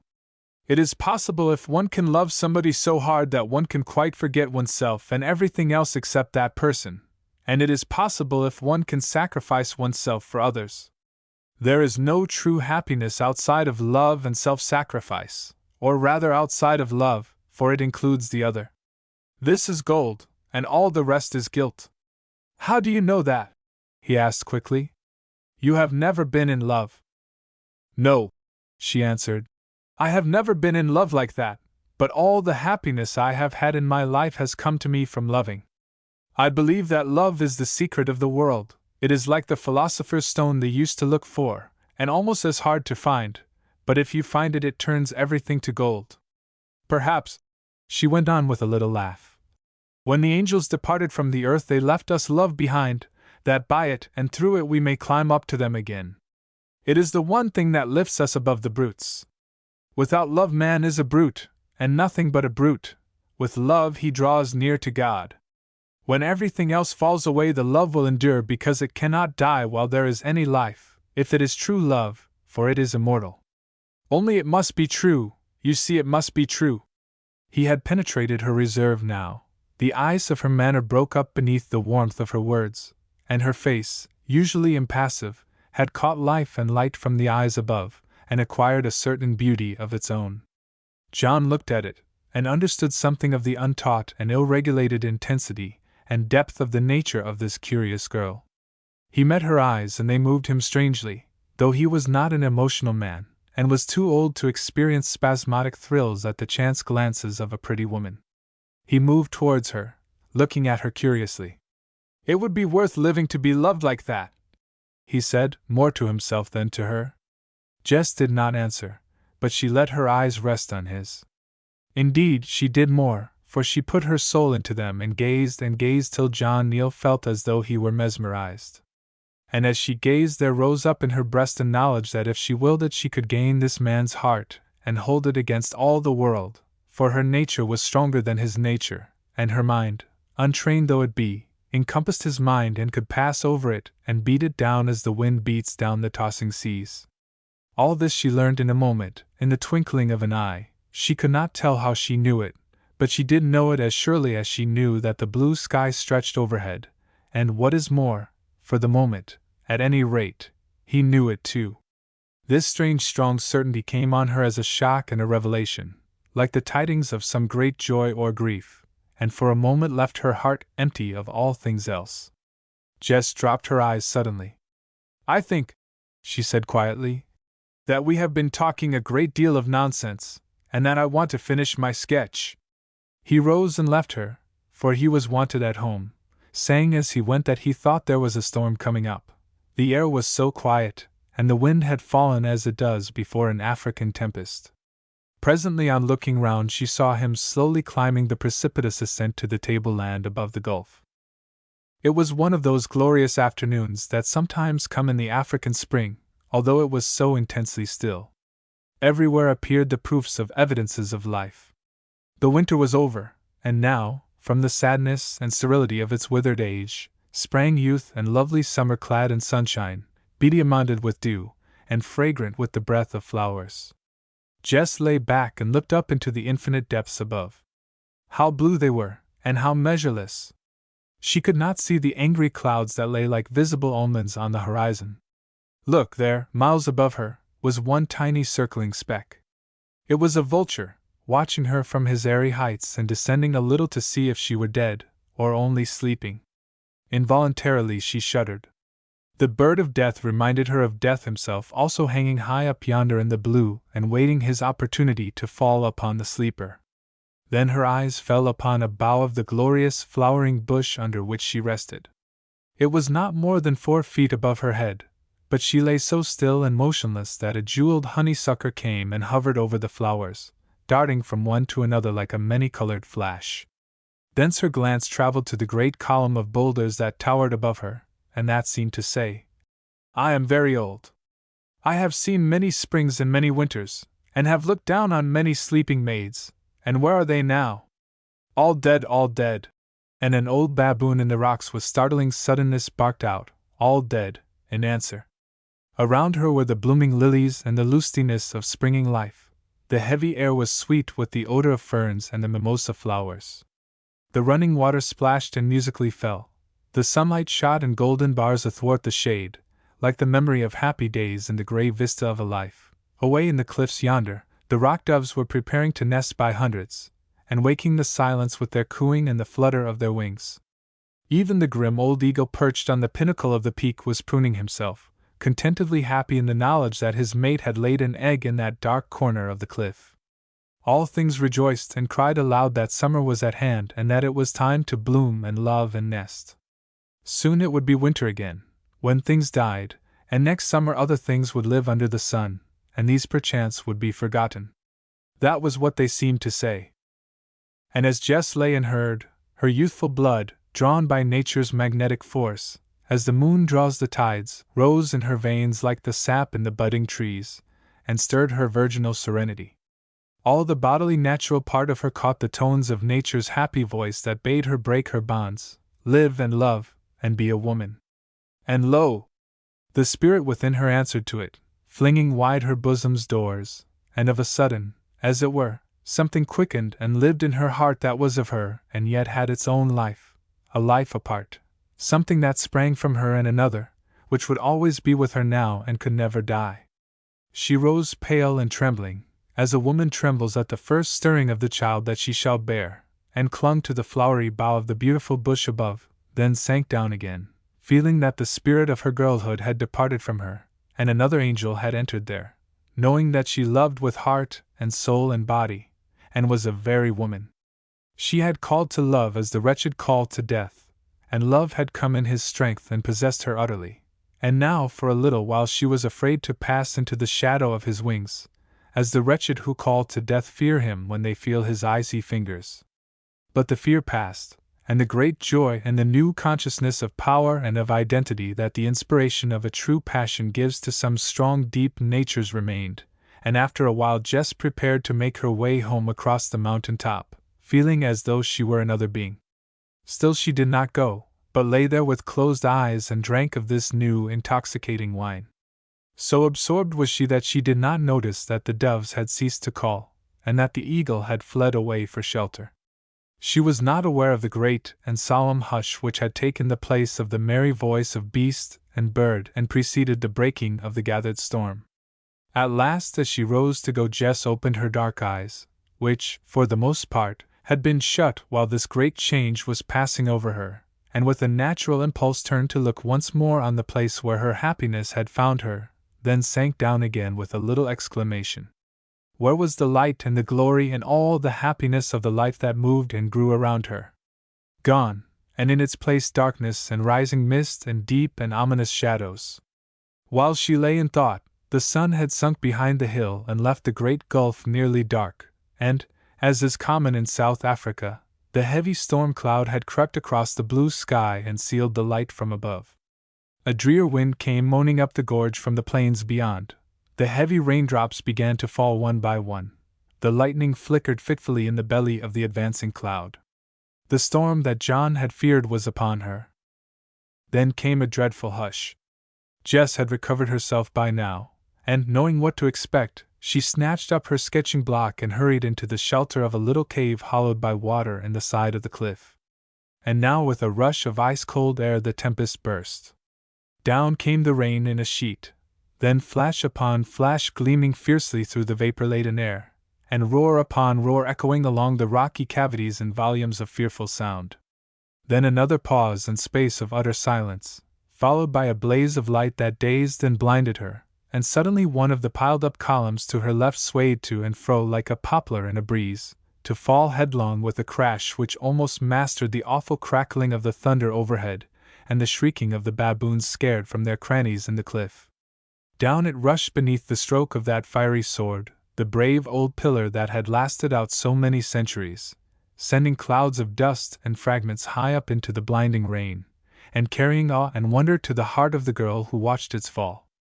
Away rolled the storm as quickly as it had come, with a sound like the passing of the artillery of an embattled host. Then a grey rain set in, blotting the outlines of everything, like an endless absorbing grief, dulling the edge and temper of a life. Through it Jess, scared and wet to the skin, managed to climb up the natural steps, now made almost impassable by the prevailing gloom and the rush of water from the tabletop of the mountain, and on across the sodden plain, down the rocky path on the farther side, past the little walled-in cemetery with the 4 red gums planted at its corners, in which a stranger who had died at Moorfontein lay buried, and so, just as the darkness of the wet night came down like a cloud, home at last. At the back door stood her old uncle with a lantern. "Is that you, Jess?" he called out in his stentorian tones. "Lord! What a sight!" As she emerged, her sodden dress clinging to her slight form, her hands torn with clambering over the rocks, her curling hair which had broken loose hanging down her back and half covering her face. "Lord! What a sight!" he ejaculated again. "Why, Jess, where have you been? Captain Neal has gone out to look for you with the Kaffirs. I have been sketching in Leyland Kloof, and got caught in the storm. There, uncle, let me pass, I want to take these wet things off. It is a bitter night." And she ran to her room, leaving a long trail of water behind her as she passed. The old man entered the house, shut the door, and blew out the lantern. "Now, what is it she reminds me of?" he said aloud as he groped his way down the passage to the sitting room. "Ah, I know, that night when she first came here out of the rain leading Bessie by the hand. What can the girl have been thinking of, not to see the thunder coming up? She ought to know the signs of the weather here by now. Dreaming, I suppose, dreaming. She's an odd woman, Jess, very." Perhaps he did not quite know how accurate his guess was, and how true the conclusion he drew from it. Certainly she had been dreaming, and she was an odd woman. Meanwhile Jess was rapidly changing her clothes and removing the traces of her struggle with the elements. But of that other struggle she had gone through she could not remove the traces and the love that arose out of it would endure as long as she endured. It was her former self that had been cast off in it, and which now lay behind her, an empty and unmeaning thing like the shapeless heap of garments. It was all very strange. So John had gone to look for her, and had not found her. She was glad that he had gone. It made her happy to think of him searching and calling in the wet and the night. She was only a woman, and it was natural that she should feel thus.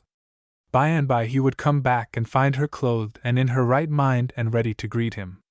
She was glad that he had not seen her wet and disheveled. A girl looks so unpleasant like that. It might have set him against her. Men like women to look nice and clean and pretty.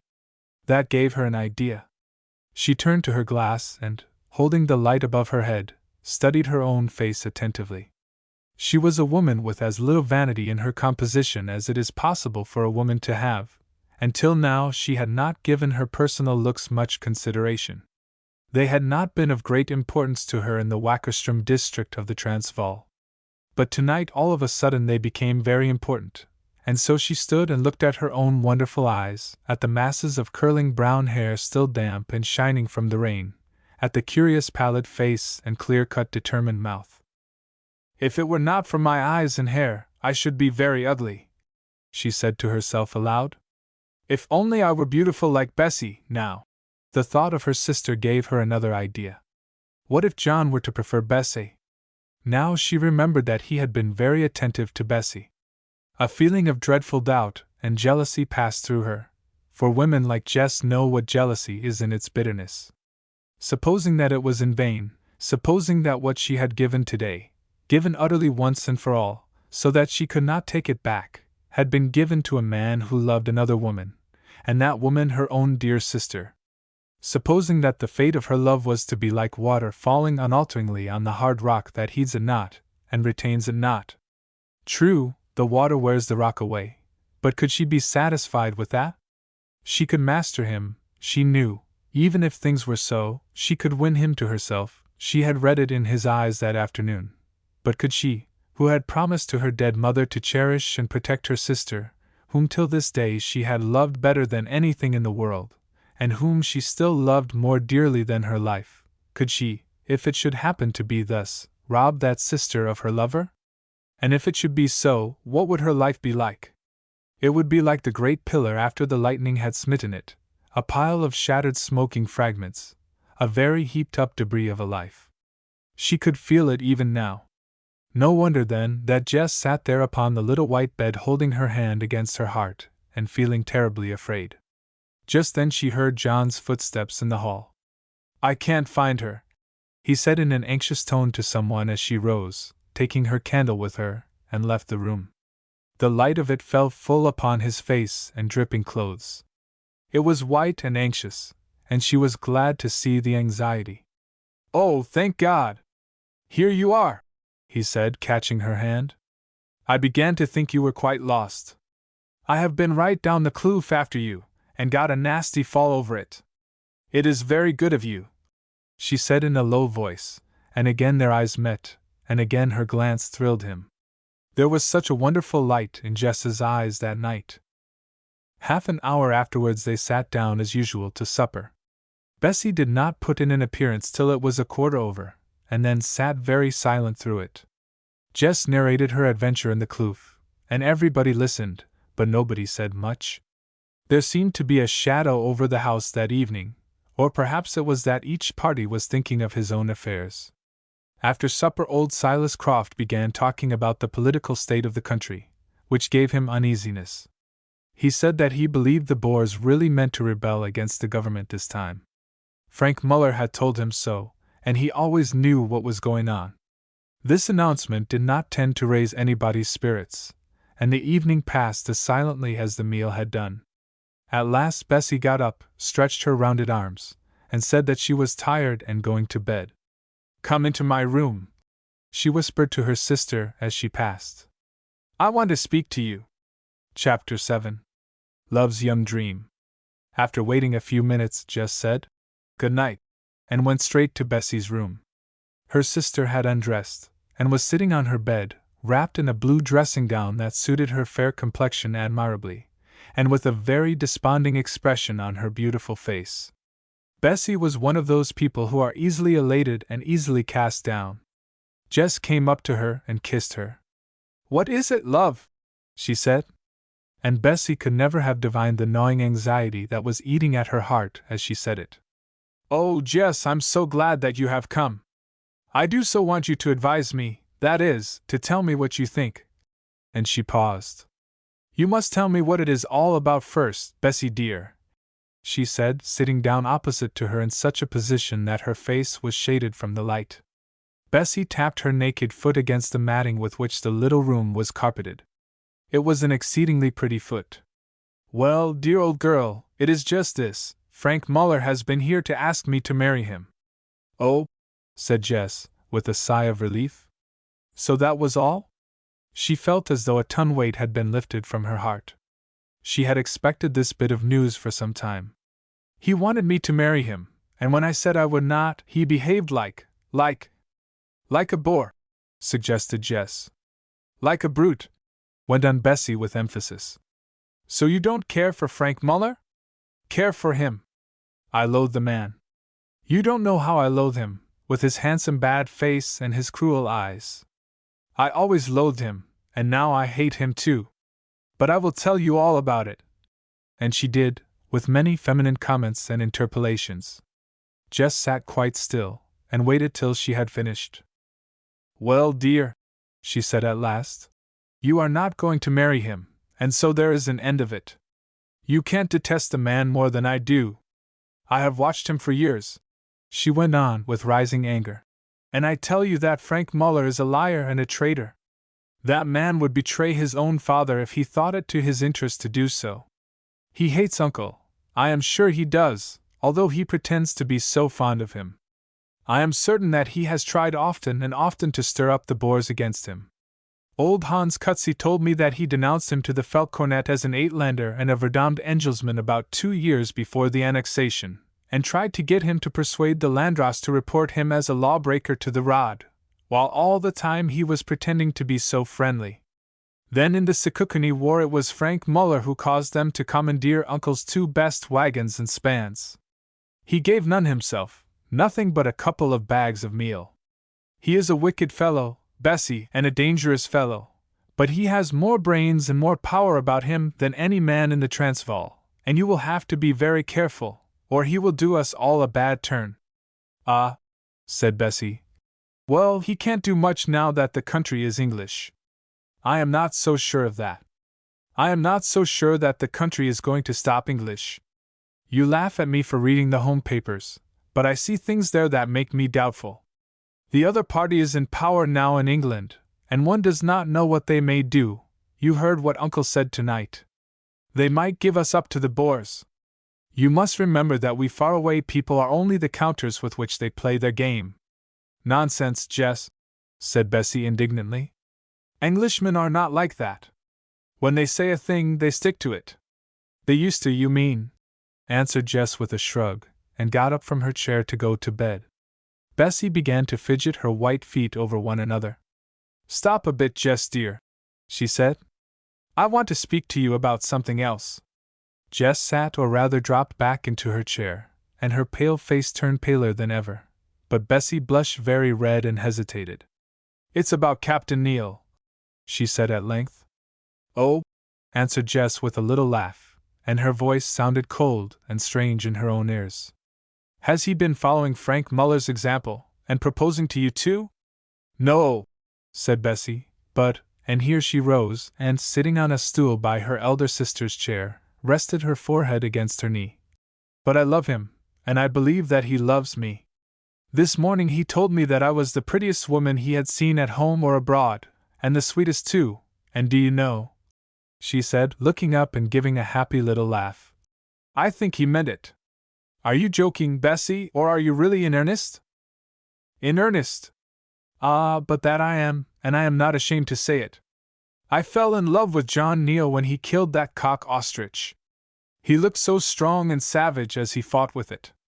It is a fine thing to see a man put out all his strength. And then he is such a gentleman, so different from the men we meet round here. Oh yes, I fell in love with him at once, and I have got deeper and deeper in love with him ever since, and if he does not marry me I think that it will break my heart. There, that's the truth, Jess dear. And she dropped her golden head onto her sister's knees and began to cry softly at the thought. But the sister sat there on the chair, her hand hanging idly by her side, her white face set and impassive as that of an Egyptian sphinx, and the large eyes gazing far away through the window, against which the rain was beating, far away out into the night and the storm. She heard the surging of the storm, she heard her sisters weeping. Her eyes perceived the dark square of the window through which they appeared to look. She could feel Bessie's head upon her knee. Yes, she could see and hear and feel, and yet it seemed to her that she was dead. The lightning had fallen on her soul as it fell on the pillar of rock, and it was as the pillar is. And it had fallen so soon. There had been such a little span of happiness and hope. And so she sat, like a stony sphinx, and Bessie wept softly before her, like a beautiful, breathing, loving human suppliant, and the two formed a picture and a contrast such as the student of human nature does not often get the chance of studying. It was the eldest sister who spoke first after all. Well, dear, she said, what are you crying about? You love Captain Neal, and you believe that he loves you. Surely there is nothing to cry about. Well, I don't know that there is, said Bessie, more cheerfully. But I was thinking how dreadful it would be if I lost him. I do not think that you need be afraid, said Jess. And now, dear, I really must go to bed, I am so tired. Good night, my dear, God bless you. I think that you have made a very wise choice. Captain Neil is a man whom any woman might love, and be proud of loving." In another minute she was in her room, and there her composure left her, for she was but a loving woman after all. She flung herself upon her bed, and hiding her face in the pillow, burst into a paroxysm of weeping, a very different thing from Bessie's gentle tears. Her grief absolutely convulsed her, and she pushed the bedclothes against her mouth to prevent the sound of it penetrating the partition wall, and reaching John Neal's ears, for his room was next to hers. Even in the midst of her suffering, the thought of the irony of the thing forced itself into her mind. There, separated from her only by a few inches of lath and plaster, and some 4 or 5 feet of space, was the man for whom she mourned thus, and yet he was as ignorant of it as though he were thousands of miles away. Sometimes at such acute crises in our lives the limitations of our physical nature do strike us after this fashion. It is strange to be so near and yet so far, and it brings the absolute and utter loneliness of every created being home to the mind in a manner that is forcible and at times almost terrible. John Neal sinking composedly to sleep, his mind happy with the recollection of those 2 right and left shots, and Jess, lying on her bed, 6 feet away, and sobbing out her stormy heart over him, are indeed but types of what is continually happening in this remarkable world. How often do we understand one another's grief? And when we do, by what standard can we measure it? More especially is comprehension rare, if we chance to be the original cause of the trouble. Do we think of the feelings of the beetles it is our painful duty to crush into nothingness? Not at all. If we have any compunctions, they are quickly absorbed in the pride of our capture. And more often still, as in the present case, we set our foot upon the poor victim by pure accident or venial carelessness. Presently John was fast asleep, and Jess, her paroxysm past, was walking up and down and up, her little room, her bare feet falling noiselessly on the carpeting as she strove to wear out the first bitterness of her woe. Oh, that it lay in her power to recall the past few days! Oh, that she had never seen his face, which must now be ever before her eyes! But for her there was no such possibility, and she felt it. She knew her own nature well. Her heart had spoken, and the word it said must roll on continually through the spaces of her mind. Who can recall the spoken word, and who can set a limit on its echoes? It is not so with most women, but here and there may be found a nature where it is so. Spirits like this poor girl's are too deep, and partake too much of a divine immutability, to shift and suit themselves to the changing circumstances of a fickle world. They have no middle course, they cannot halt halfway, they set all their fortune on a throw. And when the throw is lost their hearts are broken, and their happiness passes away like a swallow. For in such a nature love rises like the wind on the quiet breast of some far sea. None can say whence it comes or whither it blows, but there it is, lashing the waters to a storm, so that they roll in thunder all the long day through, throwing their white arms on high, as they clasp at the evasive air, till the darkness that is death comes down and covers them. What is the interpretation of it? Why does the great wind stir the deep waters? It does but ripple the shallow pool as it passes, for shallowness can but ripple and throw up shadows. We cannot tell, but this we know, that deep things only can be deeply moved. It is the penalty of depth and greatness. It is the price they pay for the divine privilege of suffering and sympathy. The shallow pools, the looking glasses of our little life, know not, feel not. Poor things! They can but ripple and reflect. But the deep sea, in its torture, may perchance catch some echo of God's voice sounding down the driven gale, and, as it lifts itself and tosses its waves in agony, may perceive a glow, flowing from a celestial sky that is set beyond the horizon that bounds its being. Suffering, or rather mental suffering, is a prerogative of greatness, and even here there lies an exquisite joy at its core. For everything has its compensations. Nerves such as these can thrill with a high happiness, that will sweep unfelt over the mass of men. Thus he who is stricken with grief at the sight of the world's misery, as all great and good men must be, is at times lifted up with joy by catching some faint gleam of the almighty purpose that underlies it. So it was with the Son of Man in his darkest hours. The Spirit that enabled him to compass out the measure of the world's suffering and sin enabled him also, knowing their purposes, to gaze beyond them, and thus it is, too, with those deep-hearted children of his race, who partake, however dimly, of his divinity. Thus, even in this hour of her darkest bitterness and grief, a gleam of comfort struggled to Jess's breast just as the first ray of dawn was struggling through the stormy night. She would sacrifice herself to her sister, that she had determined on, and hence came that cold gleam of happiness, for there is happiness in self-sacrifice, whatever the cynical may say. At first her woman's nature had risen in rebellion against the thought. Why should she throw her life away? She had as good a right to this man as Bessie, and she knew that by the strength of her own hand she could hold him against Bessie in all her beauty, however far things had gone between them, and she believed, as a jealous woman is prone to do, that they had gone much farther than was the case. But by and by, as she pursued that weary march, her better self rose up, and mastered the promptings of her heart. Bessie loved him, and Bessie was weaker than she, and less suited to bear pain, and she had sworn to her dying mother, for Bessie had been her mother's darling, to promote her happiness, and come what would, to comfort and protect her by every means in her power. It was a wide oath, and she was only a child when she took it, but it bound her conscience none the less, and surely it covered this. Besides, she dearly loved her, far, far more than she loved herself. No, Bessie should have her lover, and she should never know what it had cost her to give him up, and as for herself, well, she must go away like a wounded buck, and hide till she got well, or died. She laughed a drear little laugh, and stayed to brush her hair just as the broad lights of the dawn came streaming across the misty veldt. But she did not look at her face again in the glass. She cared no more about it now. Then she threw herself down to sleep the sleep of utter exhaustion before it was time to go out again and face the world and her new sorrow. Poor Jess! Love's young dream had not overshadowed her for long. It had tarried just 3 hours. But it had left other dreams behind. "Uncle," said Jess that morning to old Silas Croft as he stood by the kraal-gate, where he had been counting out the sheep, an operation requiring much quickness of eye, and on the accurate performance of which he greatly prided himself. "Yes, yes, my dear, I know what you are going to say. It was very neatly done. It isn't everybody who can count out 600 running hungry sheep without a mistake.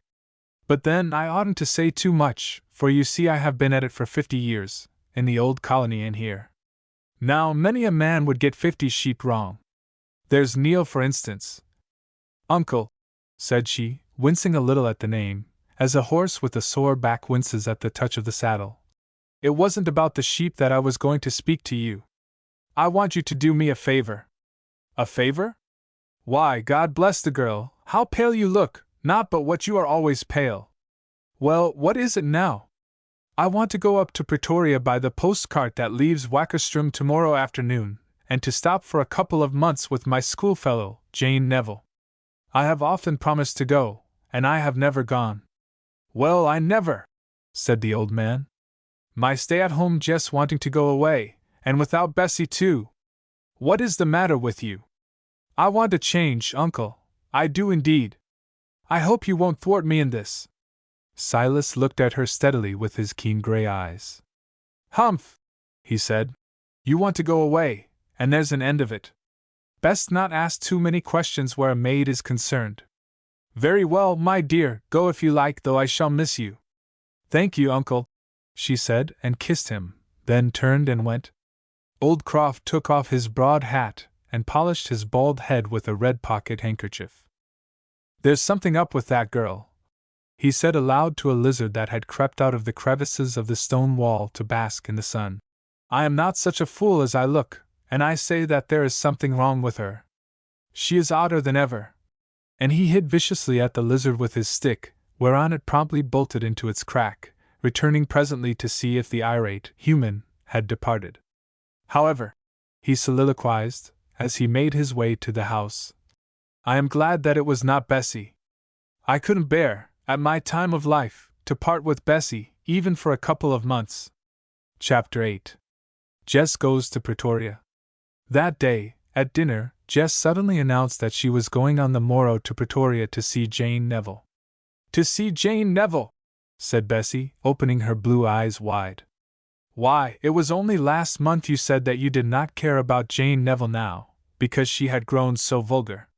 Don't you remember when she stopped here on her way down to Nadel last year, and held up her fat hands and said, "Ah, Jess is a genius. It is a privilege to know her?" And then she asked you to quote Shakespeare to that lump of a brother of hers, and you told her that if she did not hold her tongue she would not enjoy the privilege much longer. And now you want to go and stop with her for 2 months. Well, Jess, you are odd. And what's more, I think it is very unkind of you to run away for so long. To all of which prattle Jess said nothing, but merely reiterated her determination to go. John, too, was astonished, and to tell the truth, not a little disgusted. Since the previous day, when he had that talk with her in Lion Kloof, Jess had assumed a clearer and more definite interest in his eyes. Before that she was an enigma, now he had guessed enough about her to make him anxious to know more. Indeed, he had not perhaps realized how strong and definite his interest was till he heard that she was going away for a long period. Suddenly it struck him that the farm would be very dull without this very fascinating woman moving about the place in her silent, resolute way.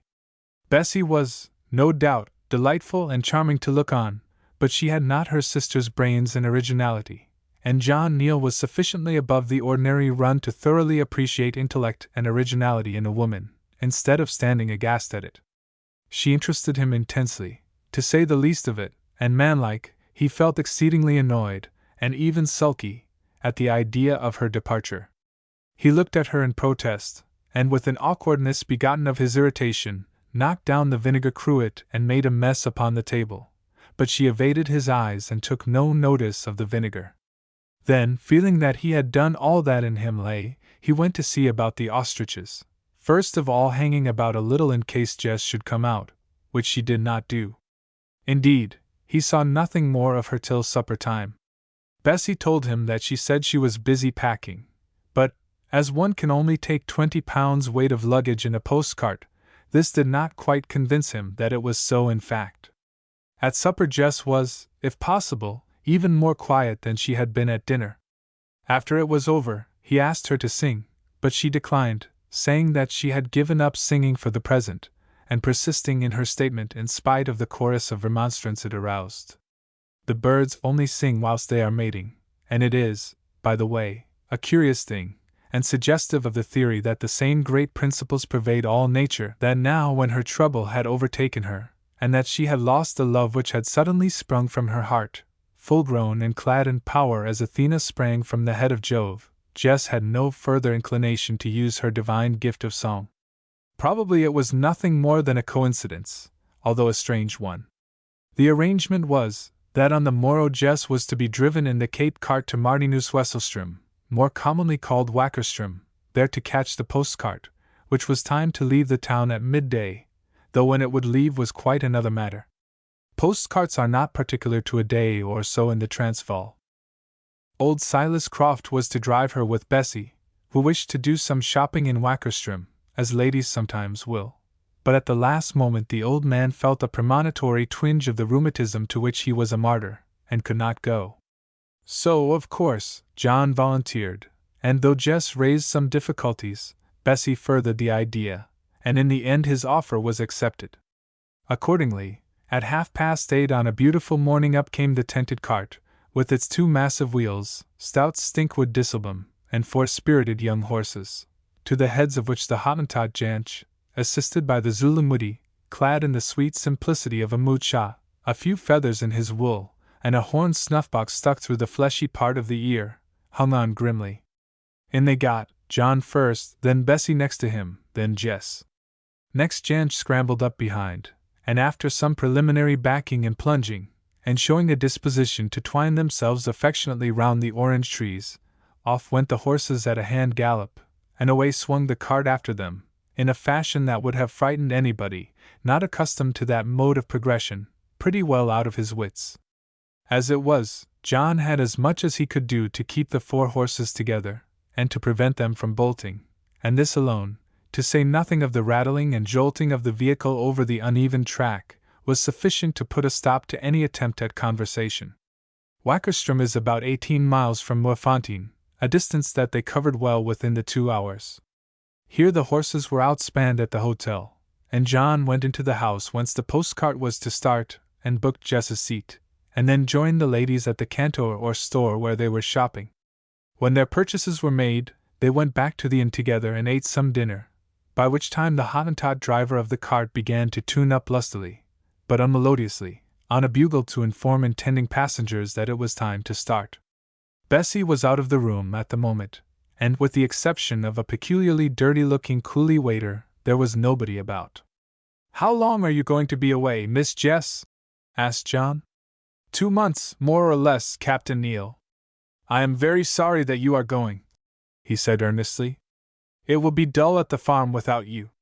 "You will have Bessie to talk to," she answered, turning her face to the window, and affecting to watch the inn's panning of the postcart in the yard on to which it looked. "Captain Neal," she said suddenly. "Yes?" "Mind you look after Bessie while I am away. Listen! I am going to tell you something. You know Frank Muller?" "Yes, I know him, and a very disagreeable fellow he is." "Well, he threatened Bessie the other day, and he is a man who is quite capable of carrying out a threat. I can't tell you anything more about it, but I want you to promise me to protect Bessie if any occasion for it should arise. I do not know that it will, but it might. Will you promise?" "Of course I will.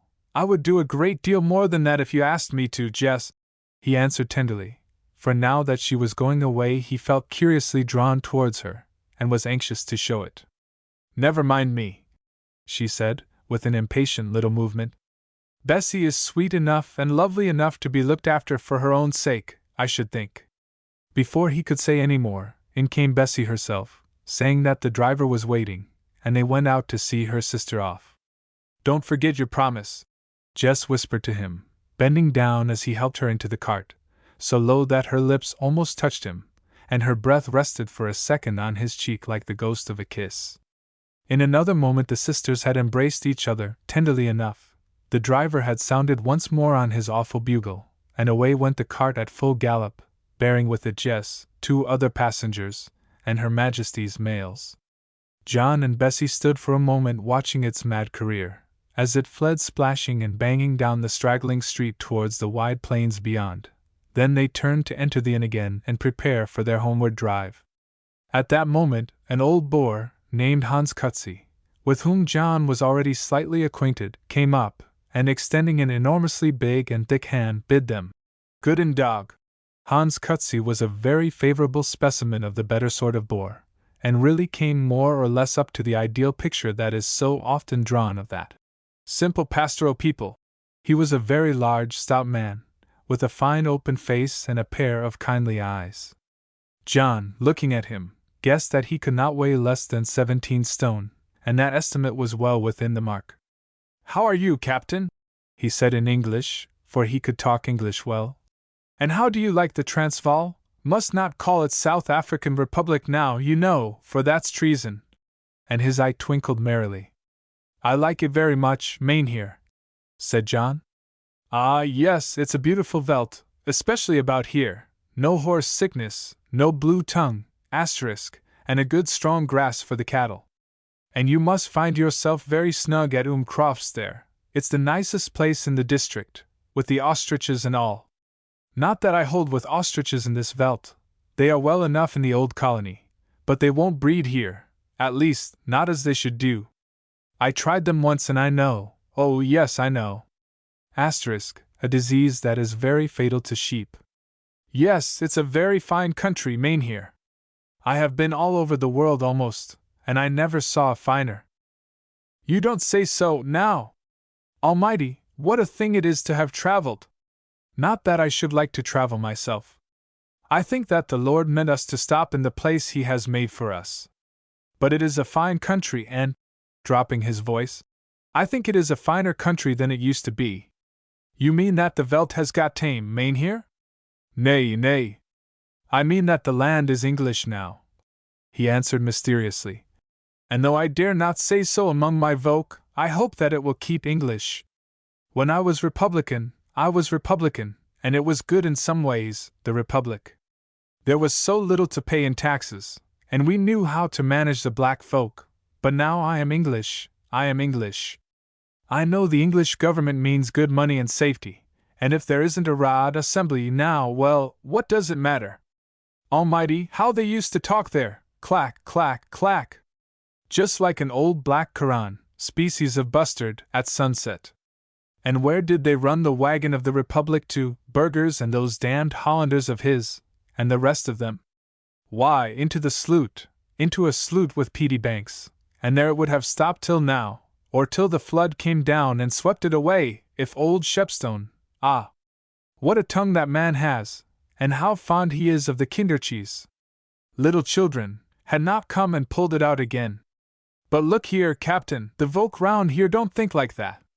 It's the Verdun British government here and the Verdun British government there, and Bimacars meetings here and Bimacars there. Silly folk, they all run one after the other like sheep. But there it is, Captain, and I tell you there will be fighting before long, and then our people will shoot those poor rubadges of yours like buck, and take the land back. Poor things! I could weep when I think of it. John smiled at this melancholy prognostication, and was about to explain what a poor show all the Boers in the Transvaal would make in front of a few British regiments, when he was astonished by a sudden change in his friend's manner. Dropping his enormous paw onto his shoulder, Cutsy broke into a burst of somewhat forced merriment, the cause of which, though John did not guess it at the moment, was that he had just perceived Frank Muller, who was in Wackerstrom with a wagon load of corn to grind at the mill, standing within 5 yards, and apparently intensely interested in flipping at the flies with a cowrie made of the tail of a wildebeest, but in reality listening to Cutsy's talk with all his ears. Ha ha! Nephew, said old Cutsy to the astonished John. No wonder you like Muafontein. There are other pretty things there beside the water. How often do you sit up at night, with Uncle Croft's pretty girl, eh? I'm not quite as blind as an ant bear yet.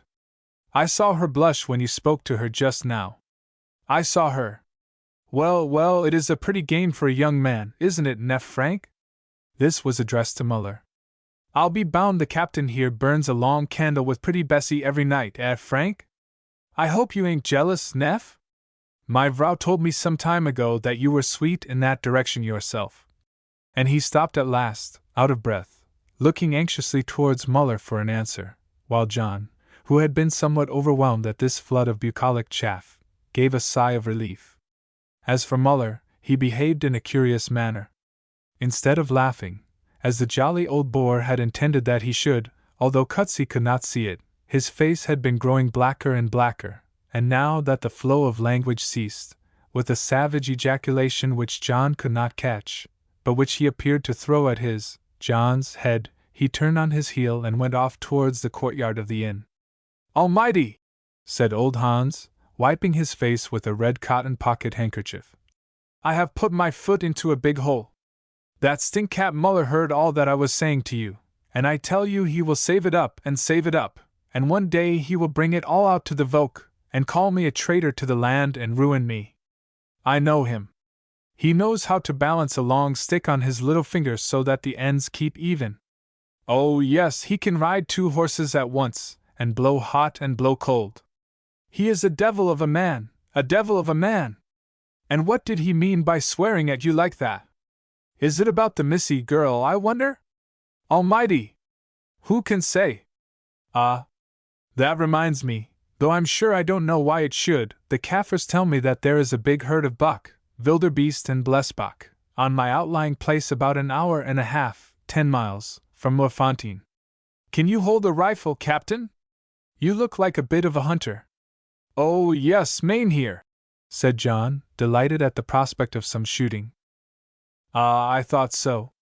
All you English are sportsmen, but you don't know how to kill buck. Well now, you take Croft's light Scotch cart and 2 good horses, and come over to my place, not tomorrow, for my wife's cousin is coming to see us, and an old cat she is, but rich, she has £1,000 in gold in the wagon box under her bed, nor the next day, for it is the Lord's Day, and one can't shoot creatures on the Lord's Day, but Monday, yes, Monday. You will be there by 8 o'clock, and you shall see how to kill wildebeest. Almighty! Now what can that jackal Frank Muller have meant? Ah, he is the devil of a man. And shaking his head ponderously, the jolly old boar departed, and presently John saw him riding away upon a fat little shooting pony which cannot have weighed much more than himself, but that cantered off with him on his 15-mile journey as though he were a featherweight. Chapter 9. Jan's Story. Shortly after the old boar had gone, John went into the yard of the hotel to see to the inn's panning of the Cape cart, where his attention was at once arrested by the sight of a row in active progress. At least, from the crowd of Kaffirs and idlers and the angry sounds and curses which proceeded from them, he judged that it was a row. Nor was he wrong in his conclusion. In the corner of the yard, close by the stable door, surrounded by the aforesaid crowd, stood Frank Muller, a heavy sjambok in his raised hand, as though in the act to strike. Before him, a very picture of drunken fury, his lips drawn up like a snarling dog's, so that the 2 lines of white teeth gleamed like polished ivory in the sunlight, his small eyes all shot with blood and his face working convulsively, was the Hottentot Jansch. Nor was this all. Across his face was a blue wheal where the whip had fallen, and in his hand a heavy white-handled knife which he always carried. "Hullo! What is all this?" said John, shouldering his way through the crowd. "The Schwartzel, black creature, has stolen my horse's forage, and given it to yours," shouted Muller, who was evidently almost off his head with rage, making an attempt to hit Jansch with the whip as he spoke. The latter avoided the blow by jumping behind John, with the result that the tip of the sjambok caught the Englishman on the leg. "Be careful, sir, with that whip," said John to Muller, restraining his temper with difficulty. "Now, how do you know that the man stole your horse's forage, and what business have you to touch him? If there was anything wrong, you should have reported it to me." "He lies, Bass, he lies!" yelled out the Hottentot in tremulous, high-pitched tones. "He lies, he has always been a liar, and worse than a liar. Yah! Yah! I can tell things about him. The land is English now, and Boers can't kill the black people as they like. That man, that Boer, Muller, he shot my father and my mother, my father first, then my mother. He gave her 2 bullets, she did not die the first time. You yellow devil, you black-skinned, black-hearted, lying son of Satan!"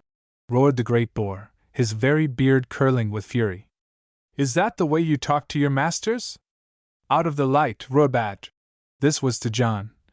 "And I will cut his tongue out of him. I'll show him how we deal with a yellow liar." And without further ado he made a rush for the Hottentot. As he came, John, whose blood was now thoroughly up, put out his open hand, and bending forward, pushed with all his strength on Muller's advancing chest. John was a very powerfully made man, though not a large one, and the push sent Muller staggering back.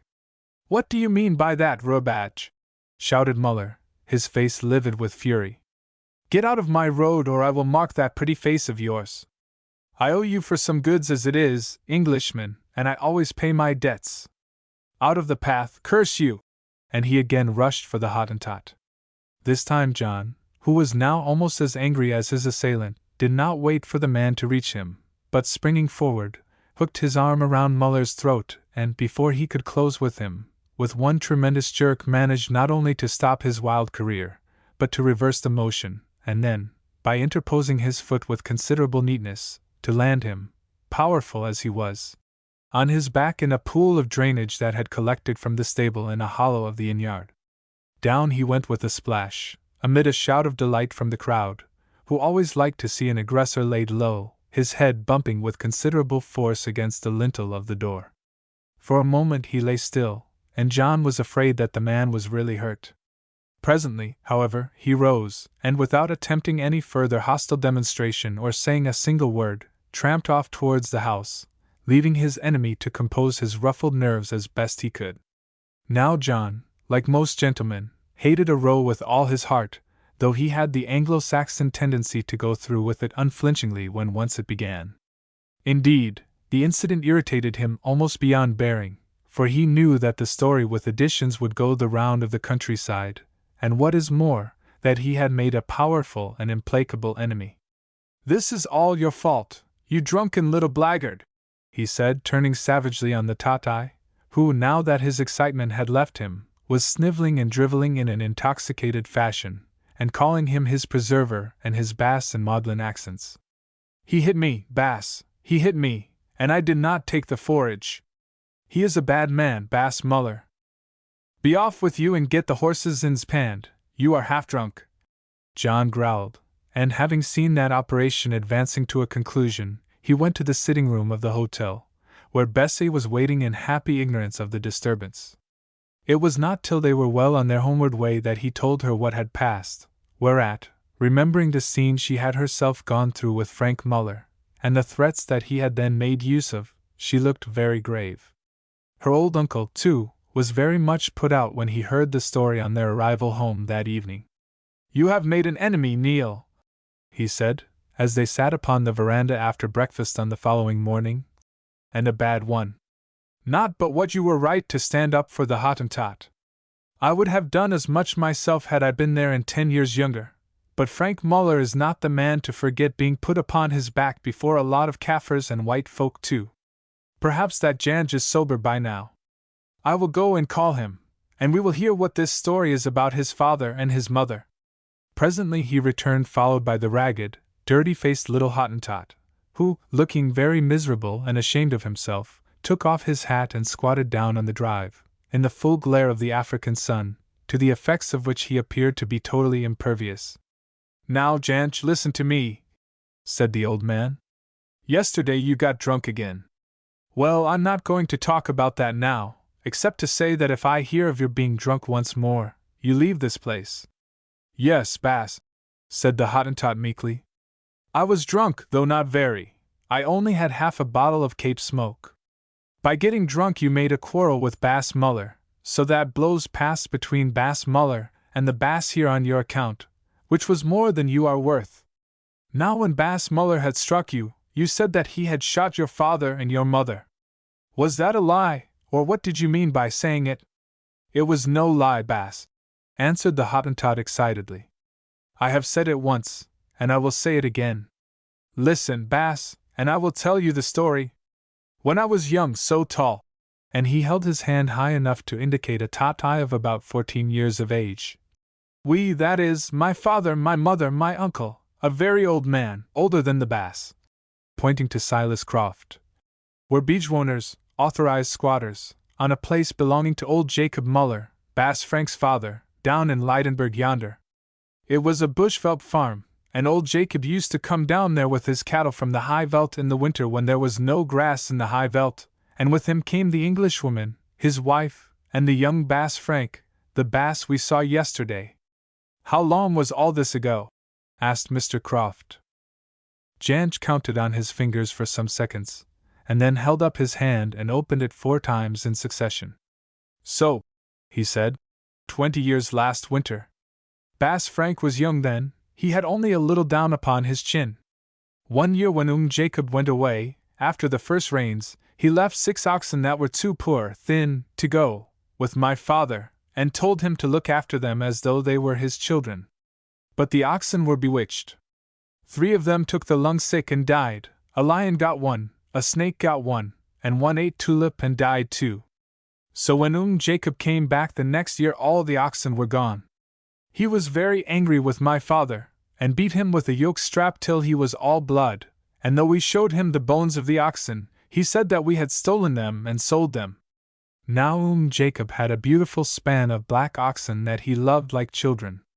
16 of them there were, and they would come up to the yoke when he called them and put down their heads of themselves. They were tame as dogs. These oxen were thin when they came down, but in 2 months they grew fat and began to want to trek about as oxen do. At this time there was a Basutu, one of Sequati's people, resting in our hut, for he had hurt his foot with a thorn. When Jacob found that the Basutu was there he was very angry, for he said that all Basutus were thieves. So my father told the Basutu that the Bass said that he must go away, and he went that night. Next morning the span of black oxen were gone too. The kraal gate was down, and they had gone. We hunted all day, but we could not find them. Then Jacob went mad with rage, and the young Bass Frank told him that one of the Kaffir boys had said to him that he had heard my father sell them to the Basuta for sheep which he was to pay to us in the summer. It was a lie, but Bass Frank hated my father because of something about a woman, a Zulu girl. Next morning when we were asleep, just at daybreak, Jacob Muller and Bass Frank and 2 Kaffirs came into the hut and pulled us out, the old man my uncle, my father, my mother, and myself, and tied us up to 4 mimosa trees with buffalo hide reams. Then the Kaffirs went away, and Jacob asked my father where the cattle were, and my father told him that he did not know. Then Jacob took off his hat and said a prayer to the big man in the sky, and when he had done Bass Frank came up with a gun and stood quite close and shot my father dead, and he fell forward and hung quiet over the ream, his head touching his feet. Then he loaded the gun again and shot the old man my uncle, and he slipped down dead, and his hand stuck up in the air against the ream.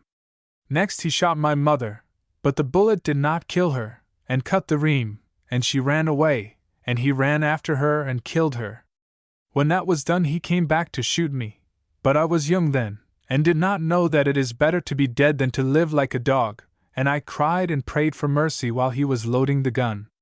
But the Bass only laughed, and said he would teach Hottentots how to steal cattle, and old Jacob prayed out loud to the big man, and said he was very sorry for me, but it was the dear Lord's will. And then, just as Bass Frank lifted the gun, he dropped it again, for there, coming softly, softly over the brow of the hill, in and out between the bushes, were all the 16 oxen. They had got out in the night, and strayed away into some kloof for a change of pasture, and came back when they were full and tired of being alone. Jacob turned quite white and scratched his head, and then fell upon his knees and thanked the dear Lord for saving my life.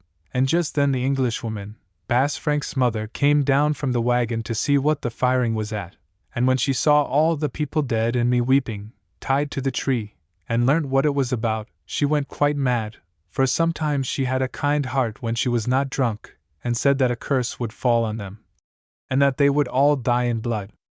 And she took a knife and cut me loose, though Bass Frank wanted to kill me, so that I might tell no tales. And I ran away, traveling by night and hiding by day, for I was very much frightened, till I reached Natal, and there I stopped, working in Natal till this land became English, when Bass Croft hired me to drive his cart up from Maritzburg, and living by here I found Bass Frank, looking bigger but just the same except for his beard. There, Bass, that is the truth, and all the truth, and that is why I hate Bass Frank, because he shot my father and mother, and why Bass Frank hates me, because he cannot forget that he did it, and because I saw him do it, for, as our people say, one always hates a man one has wounded with a spear. Having finished his narrative, the miserable-looking little man picked up his greasy old felt hat that had a leather strap fixed round the crown, in which were stuck a couple of frayed ostrich feathers, and jammed it down over his ears. Then he fell to drawing circles on the soil with his long toes. His auditors only looked at one another. Such a ghastly tale seemed to be beyond comment. They never doubted its truth. The man's way of telling it carried conviction with it. Indeed, 2 of them at any rate had heard such stories before. Most people have who live in the wilder parts of South Africa, though they are not all to be taken for gospel. You say, remarked old Silas at last, that the Englishwoman said that a curse would fall on them, and that they would die in blood. She was right. 12 years ago Jacob and his wife were murdered by a party of Mapaka's Kaffirs down on the edge of that very Lydenburg veldt. There was a great noise about it at the time, I remember, but nothing came of it. Bass Frank was not there. He was away shooting buck, so he escaped, and inherited all his father's farms and cattle, and came to live here. So, said the Hottentot, without showing the slightest interest or surprise. I knew it would be so, but I wish I had been there to see it. I saw that there was a devil in the woman, and that they would die as she said. When there is a devil in people they always speak the truth, because they can't help it. Look, Bass, I draw a circle in the sand with my foot, and I say some words so, and at last the ends touch. There, that is the circle of Jacob and his wife the Englishwoman. The ends have touched, and they are dead. An old witch doctor taught me how to draw the circle of a man's life and what words to say. And now I draw another of Bass Frank. Ah! There is a stone sticking up in the way. The ends will not touch. But now I work and work and work with my foot, and say the words and say the words, and so, the stone comes up and the ends touch now. Thus it is with Bass Frank. One day the stone will come up and the ends will touch, and he too will die in blood. The devil and the Englishwoman said so, and devils cannot lie or speak half the truth only. And now, look, I rub my foot over the circles and they are gone, and there is only the path again. That means that when they have died in blood they will be quite forgotten and stamped out. Even their graves will be flat. And Janch wrinkled up his yellow face into a smile, or rather a grin, and then added in a matter-of-fact way. Does the Bass wish the grey mare to have one bundle of green forage or two? Chapter 10. John has an escape. On the following Monday, John, taking Janch to drive him, departed in a rough Scotch cart, to which were harnessed two of the best horses at Moorfontein, to shoot buck at Hans Cutsy's. He reached the place at about 8:30, and concluded, from the fact of the presence of several carts and horses, that he was not the only guest. Indeed, the first person whom he saw as the cart pulled up was his late enemy, Frank Muller. "Kek, look, Bass," said Janch. "There is Bass Frank talking to his servant Hendrik, that ugly Basuto with one eye." John, as may be imagined, was not best pleased at this meeting. He had always disliked the man, and since Muller's conduct on the previous Friday, and Janch's story of the dark deed of blood in which he had been the principal actor, positively he loathed the sight of him. He jumped out of the cart, and was going to walk round to the back of the house in order to avoid him, when Muller, suddenly seeming to become aware of his presence, advanced to meet him with the utmost cordiality. "How do you do, Captain?" he said, holding out his hand, which John just touched. "So you have come to shoot buck with Cutsy, going to show us Transvaalis how do to it, eh? There, Captain, don't look as stiff as a rifle barrel. I know what you are thinking of, that little business at Wackerstrom on Friday, is it not? Well, now, I tell you what it is, I was in the wrong, and I am not afraid to say so as between man and man. I had had a glass, that was the fact, and did not quite know what I was about. We have got to live as neighbors here, so let us forget all about it and be brothers again. I never bear malice, not I. It is not the Lord's will that we should bear malice. Hit out from the shoulder, I say, and then forget all about it. If it hadn't been for that little monkey," he added, jerking his thumb in the direction of Janch, who was holding the horses' heads, "it would never have happened, and it is not nice that two Christians should quarrel about such as he." Muller jerked out this long speech in a succession of sentences, something as a schoolboy repeats a hardly learnt lesson, fidgeting his feet and letting his restless eyes travel about the ground as he spoke.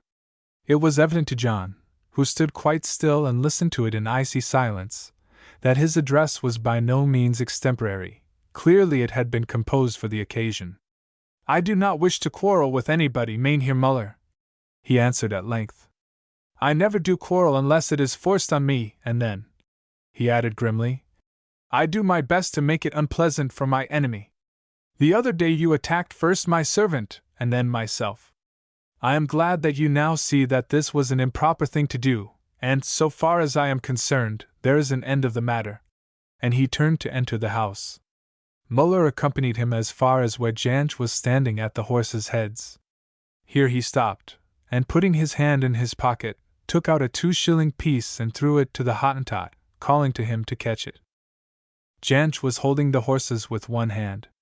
In the other he held his stick, a long walking carry that he always carried, the same on which he had shown Bessie the notches. In order to secure the piece of money he dropped the stick, and Muller's quick eye catching sight of the notches beneath the knob, he stooped down, picked it up, and examined it. "What do these mean, boy?" he asked, pointing to the line of big and little notches, some of which had evidently been cut years ago. Janch touched his hat, spat upon the Scotchman, as the natives of that part of Africa call a 2-shilling piece, and pocketed it before he answered. The fact that the giver had murdered all his near relations did not make the gift less desirable in his eyes. Hottentot moral sense is not very elevated. "No, Bass," he said with a curious grin. "That is how I reckon. If anybody beats Janch, Janch cuts a notch upon the stick, and every night before he goes to sleep he looks at it and says, 'One day you will strike that man twice who struck you once,' and so on, Bass. Look, what a line of them there are, Bass. One day I shall pay them all back again, Bass Frank." Muller abruptly dropped the stick, and followed John towards the house. It was a much better building than the Boers generally indulge in, and the sitting room, though innocent of flooring, unless clay and cow dung mixed can be called a floor, was more or less covered with mats made of springbuck skins. In the center of the room stood a table made of the pretty buckenhout wood, which has the appearance of having been industriously pricked all over with a darning needle, and round it were chairs and couches of stinkwood, and seated with rimpies or strips of hide. In one big chair at the end of the room, busily employed in doing nothing, sat Tanta, Aunt Cutsy, the wife of old Hans, a large and weighty woman, who evidently had once been rather handsome, and on the couches were some half-dozen Boers, their rifles in their hands or between their knees. It struck John as he entered that some of these did not seem best pleased to see him, and he thought he heard one young fellow, with a hangdog expression of face, mutter something about the damned Englishman to his neighbor rather more loudly than was necessary to convey his sentiments. However, old Cutsy came forward to greet him heartily enough, and called to his daughters, two fine girls, very smartly dressed for Dutch women, to give the captain a cup of coffee. Then John made the rounds after the Boer fashion, and beginning with the old lady in the chair, received a lymphatic shake of the hand from every single soul in the room. They did not rise, it is not customary to do so, they merely extended their paws, all of them more or less damp, and muttered the mystic monosyllable, "Dog," short for good day. It is a very trying ceremony till one gets used to it, and John pulled up panting, to be presented with a cup of hot coffee that he did not want, but which it would be rude not to drink. "The captain is the Roobach?" said the old lady, Aunt Cutsy interrogatively, and yet with the certainty of one who states a fact. John signified that he was. "What does the captain come to the land for? Is it to spy?" The whole audience listened attentively to their hostess's question, then turned their heads to listen for the answer. "No, I have come to farm with Silas Croft." There was a general smile of incredulity. Could a Roobach farm? Certainly not. "There are 3,000 men in the British Army," announced the old vrouw oracularly, and casting a severe glance at the wolf in sheep's clothing, the man of blood who pretended to farm. Everybody looked at John again, and awaited his answer in dead silence. "There are more than 100,000 men in the regular British Army, and as many more in the Indian Army, and twice as many more volunteers," he said, in a rather irritated voice. This statement also was received with the most discouraging incredulity. "There are 3,000 men in the British Army," repeated the old lady, in a tone of certainty that was positively crushing. "Ya, ya," chimed in some of the younger men in chorus. "There are 3,000 men in the British Army," she repeated for the third time in triumph. "If the captain says that there are more, he lies. It is natural that he should lie about his own army. My grandfather's brother was at Cape Town in the time of Governor Smith, and he saw the whole British Army. He counted them. There were exactly 3,000. I say that there are 3,000 men in the British Army." "Ya, ya," said the chorus, and John gazed at this terrible person in bland exasperation. "How many men do you command in the British Army?" she interrogated after a solemn pause. 100, said John sharply. "Girl," said the old woman, addressing one of her daughters, "you have been to school and can reckon. How many times does 100 go into 3,000? The young lady addressed giggled confusedly, and looked for assistance to a sardonic Boer whom she was going to marry, who shook his head sadly, indicating thereby that these were mysteries into which it was not well to pry. Thrown on her own resources, she plunged into the recesses of an intricate calculation, in which her fingers played a considerable part, and finally, with an air of triumph, announced that it went 26 times exactly. "Ya, ya," said the chorus.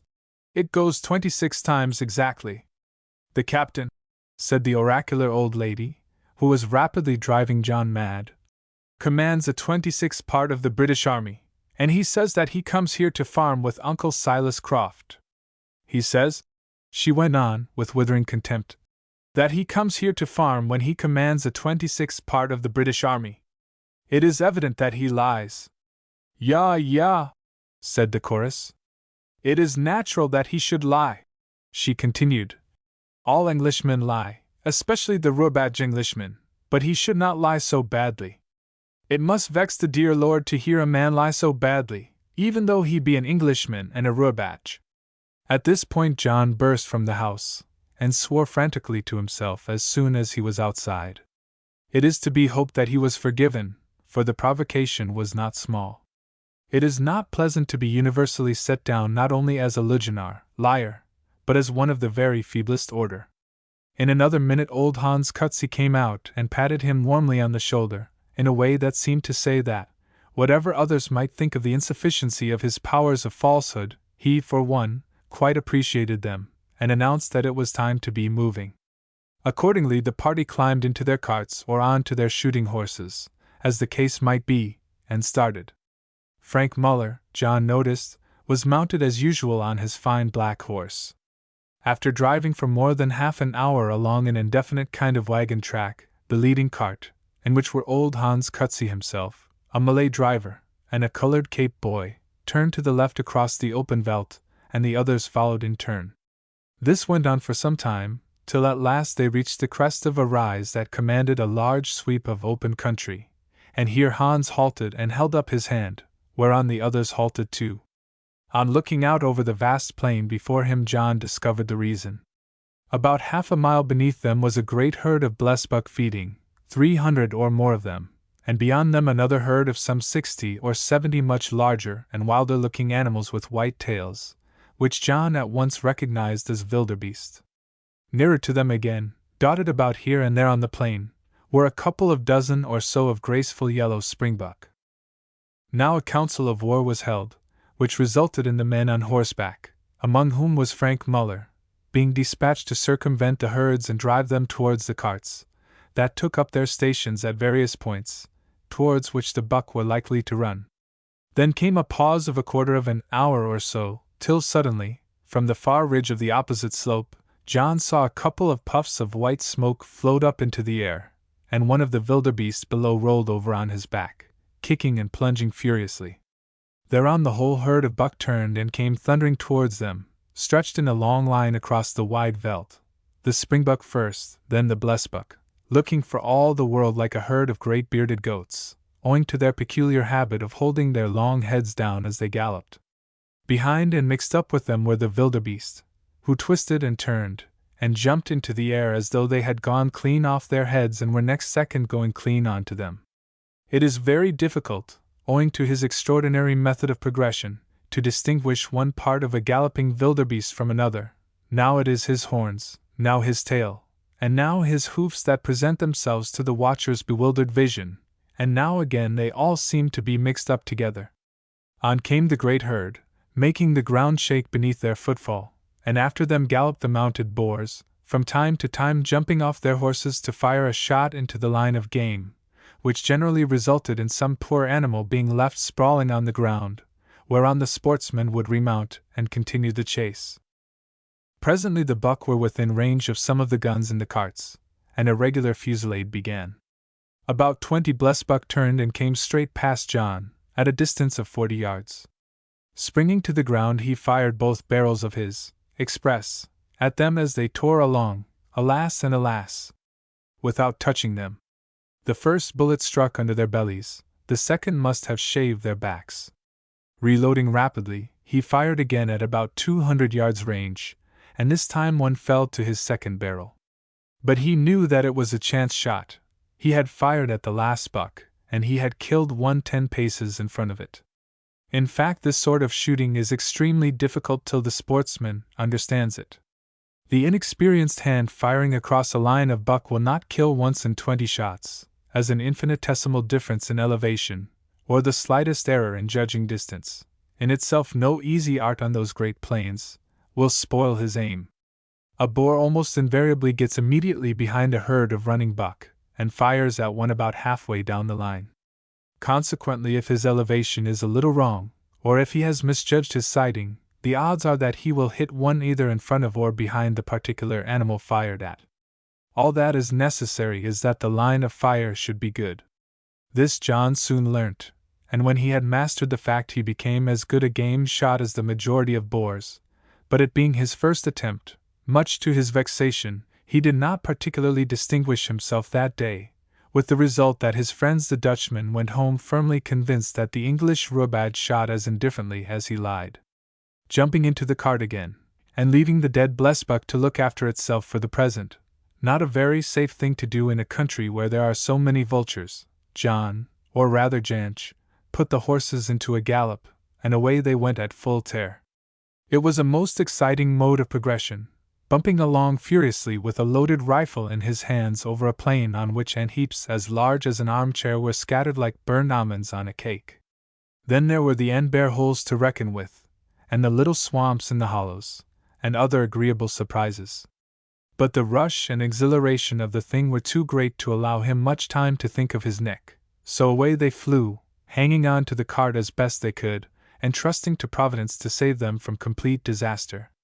Now they were bounding over an ant heap, now one of the horses was on his nose, but somehow they always escaped the last dire catastrophe, thanks chiefly to the little Hottentot's skillful driving. Whenever the game was within range they pulled up, and John would spring from the cart and let drive, then jump in and follow on again. This went on for nearly an hour, in which time he had fired 27 cartridges and killed 3 blesbuck and wounded a wildebeest, which they proceeded to chase. But the wildebeest was struck in the rump, and an antelope so wounded will travel far, and go very fast also, so that some miles of ground had been covered before it began to rest, only to start on again as they drew near. At last, on crossing the crest of a little rise, John saw what at first he took to be his wildebeest dead. A second look, however, showed him that, although it was a dead wildebeest, most undoubtedly it was not the one which he had wounded, for that animal was standing, its head hanging, about 120 yards beyond the other buck, which, no doubt, had fallen to somebody else's rifle, or else had been hit farther back and come here to die. Now this wildebeest lay within 100 yards of them, and Janch pointed out to John that his best plan would be to get out of the cart and creep on his hands and knees up to the dead animal, from the cover of which he would get a good shot at his own wounded bull. Accordingly, Janch having withdrawn with the cart and horses out of sight under the shelter of the rise, John crouched upon his hands and knees and proceeded to carry out his stalk. All went well till he was quite close to the dead cow, and was congratulating himself on the prospect of an excellent shot at the wounded bull, when suddenly something struck the ground violently just beneath his body, throwing up a cloud of earth and dust. He stopped amazed, and at that instant heard the report of a rifle somewhat to his right, and knew that a bullet had passed beneath him. Scarcely had he realized this when there was a sudden commotion in his hair, and the soft black felt hat that he was wearing started from his head, apparently of its own accord, and, after twirling round twice or thrice in the air, fell gently to the earth, just as the sound of a second report reached his ears. It was now evident that somebody was firing at him, so, jumping up from his crouching position, John tossed his arms into the air and sprang and shouted in a way that left no mistake as to his whereabouts. In another minute he saw a man on horseback, cantering easily towards him, in whom he had little difficulty in recognizing Frank Muller. He picked up his hat. There was a bullet hole right through it. Then, full of wrath, he advanced to meet Frank Muller. "What the devil do you mean by firing at me?" he asked. "Allemactor Carl! Almighty, my dear fellow," was the cool answer. "I thought that you were a wildebeest calf. I galloped the cow and killed her, and she had a calf with her, and when I got the cartridges out of my rifle, for one stuck and took me some time, and the new ones in, I looked up, and there, as I thought, was the calf. So I got my rifle on and let drive, first with one barrel and then with the other, and when I saw you jump up like that and shout, and that I had been firing at a man, I nearly fainted. Thank the Almighty I did not hit you." John listened coldly. "I suppose that I am bound to believe you, Mynheer Muller," he said. "But I have been told that you have the most wonderful sight of any man in these parts, which makes it odd that at 300 yards you should mistake a man upon his hands and knees for a wildebeest calf. Does the captain think, then, that I wish to murder him, especially," he added, "after I shook his hand this morning?" "I don't know what I think," answered John, looking straight into Muller's eyes, which fell before his own. "All I know is that your curious mistake very nearly cost me my life. Look here!" And he took a lock of his brown hair out of the crown of his perforated hat and showed it to the other. "Aye, it was very close. Let us thank God that you escaped. It could not well have been closer, Mainher. I hope that, for your own sake and for the sake of the people who go out shooting with you, you will not make such a mistake again. Good morning!" The handsome boar, or Anglo-boar, sat on his horse stroking his beautiful beard and gazing curiously after John Neal's sturdy English-looking figure as he marched towards the cart, for, of course, the wounded wildebeest had long ago vanished. "I wonder," he said to himself aloud, as he turned his horse's head and rode leisurely away, "if the old folk are right after all, and if there is a God." Frank Muller was sufficiently impregnated with modern ideas to be a free-thinker. "It almost seems like it," he went on. "Else how did it come that the one bullet passed under his belly and the other just touched his head without harming him? I aimed carefully enough too, and I could make the shot 19 times out of 20 and not miss. By God! I snapped my fingers at him. Chance is the only God. Chance blows men about like the dead grass, till death comes down like the veldt fire and devours them. But there are men who ride chance as one rides a young colt, aye, who turn its headlong rushing and rearing to their own ends, who let it fly hither and thither till it is weary, and then canter it along the road that leads to triumph. I, Frank Muller, am one of those men. I never fail in the end. I will kill that Englishman. Perhaps I will kill old Silas Croft, and the Hottentot too. Bah! They do not know what is coming. I know. I have helped to lay the mine, and unless they bend to my will I shall be the one to fire it. I will kill them all, and I will take Morfontaine, and then I will marry Bessie. She will fight against it, but that will make it all the sweeter. She loves that Rourbach, I know it, and I will kiss her over his dead body. Ah! There are the carts. I don't see the captain. Driven home, I suppose, on account of the shock to his nerves. Well, I must talk to those fools. Lord, what fools they are with their chatter about the land, and the verdamned British government. They don't know what is good for them. Silly sheep, with Frank Muller for a shepherd. Aye, and they shall have Frank Muller for a president one day, and I will rule them too. Bah! I hate the English, but I am glad that I am half English for all that, for that is where I get the brains. But these people, fools, fools! Well, I shall pipe and they shall dance. Bass, said Janch to John, as they were driving homewards, Bass Frank shot at you. How do you know that? Asked John. I saw him. He was stalking the wounded bull, and not looking for a calf at all. There was no calf. He was just going to fire at the wounded bull when he turned and saw you, and he knelt down on one knee and covered you, and before I could do anything he fired, and then when he saw that he had missed you he fired again, and I don't know how it was that he did not kill you, for he is a wonderful shot with a rifle, he never misses. I will have the man tried for attempted murder, said John, bringing the butt end of his rifle down with a bang on to the bottom of the cart. A villain like that shall not go scot-free. Janch grinned. It is no use, Bass. He would get off, for I am the only witness. A jury won't believe a black man in this country, and they would never punish a Boer for shooting at an Englishman. No, Bass! You should lie up one day in the veldt where he is going to pass and shoot him. That is what I would do if I dared.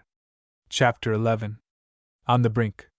For a few weeks after John Neal's adventure at the shooting party no event of any importance occurred at Morfontaine. Day followed day in charming monotony, for whatever gay worldlings may think, monotony is as full of charm as a dreamy summer afternoon. Happy is the country that has no history, says the voice of wisdom, and the same remark may be made with even more truth of the individual. To get up in the morning conscious of health and strength, to pursue the common round and daily task till evening comes, and finally to go to bed pleasantly tired and sleep the sleep of the just, is the true secret of happiness. Fierce excitements, excursions, and alarms do not conduce either to mental or physical well-being, and it is for this reason that we find that those whose lives have been chiefly concerned with them crave the most after the quiet round of domestic life. When they get it, often, it is true, they pant for the ardours of the fray whereof the dim and distant sounds are echoing through the spaces of their heart, in the same way that the countries without a history are sometimes anxious to write one in their own blood. But that is a principle of nature, who will allow of no standing still among her subjects, and who has ordained that strife of one sort or another shall be the absolute condition of existence. On the whole, John found that the life of a South African farmer came well up to his expectations.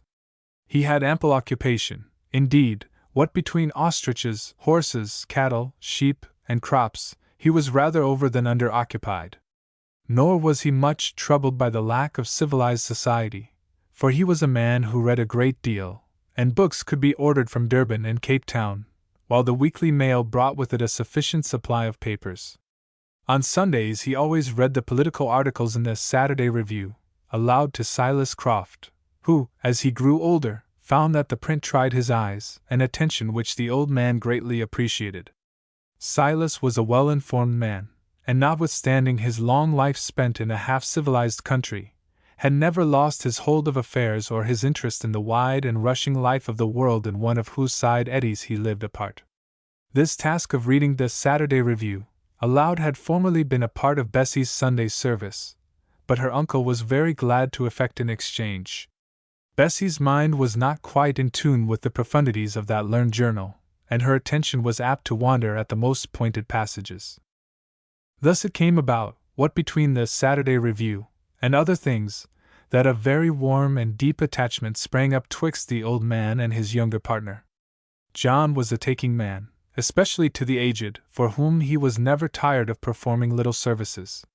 One of his favorite sayings was that old people should be let down easy, and he acted up to it. Moreover, there was a quiet jollity and a bluff honesty about him which was undoubtedly attractive both to men and women. Above all, he was a well-informed, experienced man, and a gentleman, in a country in which both were rare. Each week Silas Croft came to rely more and more on him, and allowed things to pass more and more into his hands. "I'm getting old, Neil," he said to him one night. "I'm getting very old. The grasshopper is becoming a burden to me, and I'll tell you what it is, my boy," laying his hand affectionately upon John's shoulder. "I have no son of my own, and you must be a son to me, as my dear Bessie has been a daughter." John looked up into the kindly, handsome face, crowned with its fringe of snowy hair, and at the keen eyes set deep in it beneath the overhanging brows, and thought of his old father who was long since dead, and somehow he was moved, and his own eyes filled with tears. "Aye, Mr. Croft," he said, taking the old man's hand, "that I will to the best of my ability." "Thank you, my boy, thank you. I don't like talking much about these things, but, as I said, I am getting old, and the Almighty may require my account any hour, and if He does I rely on you to look after these two girls. It is a wild country this, and one never knows what will happen in it from day to day, and they may want help. Sometimes I wish I were clear of the place. And now I'm going to bed. I am beginning to feel as though I had done my day's work in the world. I'm getting feeble, John, this is the fact of it." After that he always called him John. Of Jess they heard but little. She wrote every week, it is true, and gave an accurate account of all that was going on at Pretoria and of her daily doings, but she was one of those people whose letters tell one absolutely nothing of themselves and of what is passing in their minds. They ought to have been headed, "Our Pretoria letter," as Bessie said disgustedly after reading through 3 sheets in Jess's curious, upright handwriting. "Once you lose sight of Jess," she went on, "she might as well be dead for all you learn about her. Not that one learns very much when she is here," she added reflectively. "She is a peculiar woman," said John thoughtfully. At first he had missed her very much, for, strange as she undoubtedly was, she had touched a new string in him, of the existence of which he had not till then been himself aware. And what is more, it had answered strongly enough for some time, but now it was slowly vibrating itself into silence again, much as a harp does when the striker takes his fingers from the strings. Had she stayed on another week or so, the effect might have been more enduring. But although Jess had gone away, Bessie had not. On the contrary, she was always about him, surrounding him with that tender care a woman, however involuntarily, cannot prevent herself from lavishing on the man she loves. Her beauty moved about the place like a beam of light about a garden, for she was indeed a lovely woman, and as pure and good as she was lovely. Nor could John long remain in ignorance of her liking for himself. He was not a vain man, very much the reverse, indeed, but neither was he a fool. And it must be said that, though Bessie never overstepped the bounds of maidenly reserve, either did she take particular pains to hide her preference. Indeed, it was too strong to permit her so to do. Not that she was animated by the half-divine, soul-searing breath of passion, such as animated her sister, which is a very rare thing, and take it altogether, as undesirable and unsuitable to the ordinary conditions of this prosaic and workaday life as it is rare. But she was tenderly and truly in love after the usual young womanly fashion. Indeed, her passion, measured by the everyday standard, would have proved to be a deep one. However this might be, she was undoubtedly prepared to make John Neal a faithful and loving wife if he chose to ask her to marry him. And as the weeks went on, though, of course, he knew nothing of all this, it became a very serious question to John whether he should not ask her. It is not good for a man to live alone, especially in the Transvaal, and it was not possible for him to pass day by day at the side of so much beauty and so much grace without thinking that it would be well to draw the bond of union closer. Indeed, had John been a younger man of less experience, he would have succumbed to the temptation much sooner than he did. But he was neither very young nor very inexperienced. 10 years or more ago, in his green and gushing youth, as has been said, he had burned his fingers to the bone, and a lively recollection of this incident in his career heretofore had proved a very efficient warning. Also, he had reached that period of life when men think a great many times before they commit themselves wildly to the deep matrimonial waters. At 23, for the sake of a pretty face, most of us are willing to undertake the serious and in many cases overwhelming burdens, risks, and cares of family life, and the responsibility of the parentage of a large and healthy brood. But at 33 we take a different view of the matter. The temptation may be great, but the per contra list is so very alarming, and we never know even then if we see all the liabilities. Such are the black thoughts that move in the breasts of selfish men, to the great disadvantage of the marriage market, and however it may lower John Neal in the eyes of those who take the trouble to follow this portion of his life's history, in the interests of truth it must be confessed that he was not free from them. In short, sweet and pretty as Bessie might be, he was not violently in love with her, and at 34 a man must be violently in love to rush into the near risk of matrimony. But, however commendably cautious that man may be, he is always liable to fall into temptations sufficiently strong to sweep away his caution and make a mockery of his plans. However strong the rope, it has its breaking strain, and in the same way our power of resistance to any given course depends entirely upon the power of the temptation to draw us into it. Thus it was destined to be with our friend John Neal. It was about a week after his conversation with old Silas Croft that it occurred to John that Bessie's manner had grown rather strange of late. It seemed to him that she had avoided his society instead of showing a certain partiality for it, if not of courting it. Also, she had looked pale and worried, and evinced a tendency to irritation that was quite foreign to her natural sweetness of character. Now, when a person on whom one is accustomed to depend for most of that social intercourse and those pleasant little amenities which members of one sex value from another, suddenly cuts off the supply without any apparent rhyme or reason, it is enough to induce a feeling of wonder, not to say of vexation, in the breast. It never occurred to John that the reason might be that Bessie was truly fond of him, and perhaps unconsciously disappointed that he did not show a warmer interest in her.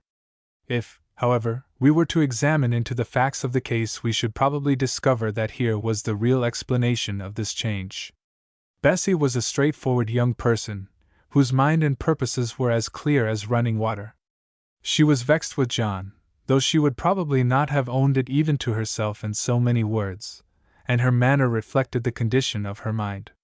"Bessie," said John one lovely day, just as the afternoon was merging into evening. "Bessie," he always called her Bessie now, "I am going down to the Black Wattle plantation by the big Malai patch. I want to see how those young trees are doing. If you have done your cooking," for she had been engaged in making a cake, as young ladies, to their soul's health, often have to do in the colonies. "I wish you would put on your hat and come with me. I don't believe that you have been out today." "Thank you, Captain Neal, I don't think that I want to come out." "Why not?" he said. "Oh, I don't know, because there is too much to do. If I go out, that stupid girl will burn the cake." And she pointed to a Kaffir in Tambai young girl, who, arrayed in a blue smock, a sweet smile, and a feather stuck in her wool, was vigorously employed in staring at the flies on the ceiling and sucking her black fingers. "Really," she added with a little stamp, "one needs the patience of an angel to put up with that idiot's stupidity. Yesterday she smashed the biggest dinner dish and then brought me the pieces with a broad grin on her face and asked me to make them one again. The white people were so clever, she said, it would be no trouble to me. If they could make the china plate once, and could cause flowers to grow on it, it would surely be easy to make it whole again. I did not know whether to laugh or cry or throw the pieces at her. Look here, young woman, said John, taking the sinning girl by the arm and leading her solemnly to the oven, which was open to receive the cake. Look here, if you let that cake burn while the Nkasika's lady chieftain is away, when I come back I will cram you into the oven to burn with it. I cooked a girl like that in Natal last year, and when she came out she was quite white. Bessie translated this fiendish threat, whereat the girl grinned from ear to ear and murmured "Coos, chief," in cheerful acquiescence. A Kaffir maid on a pleasant afternoon is not troubled by the prospect of being baked at nightfall, which is a long way off, especially when it is John Neal who threatened the baking. The natives about Moorfontein had taken the measure of John's foot by this time with accuracy. His threats were awful, but his performances were not great. Once, indeed, he was forced to engage in a stand-up fight with a great fellow who thought that he could be taken advantage of on this account, but after he had succeeded in administering a sound hiding to that champion he was never again troubled in this respect. Now, he said, I think we have provided for the safety of your cake, so come on. Thank you, Captain Neal, answered Bessie, looking at him in a bewitching little way she well knew how to assume.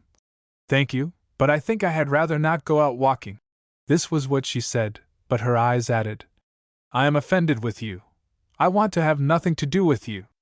Very well, said John. Then I suppose I must go alone. And he took up his hat with the air of a martyr. Bessie looked through the open kitchen door at the lights and shadows that chased each other across the swelling bosom of the hill behind the house. It certainly is very fine, she said. Are you going far? No, only round the plantation. There are so many puff-adders down there, and I hate snakes, suggested Bessie, by way of finding another excuse for not coming. Oh, I'll look after the puff-adders, come along. Well, she said at last, as she slowly unrolled her sleeves, which had been tucked up during the cake-making, and hid her beautiful white arms. I will come, not because I want to come, but because you have over-persuaded me. I don't know what is happening to me, she added, with a little stamp and a sudden filling of her eyes with tears. I do not seem to have any will of my own left. When I want to do one thing and you want me to do another, it is I who have to do what you want, and I tell you I don't like it, Captain Neal, and I shall be very cross out walking. And sweeping past him, on her way to fetch her hat, in that peculiarly graceful fashion which angry women can sometimes assume, she left John to reflect that he never saw a more charming or taking lady in Europe or out of it.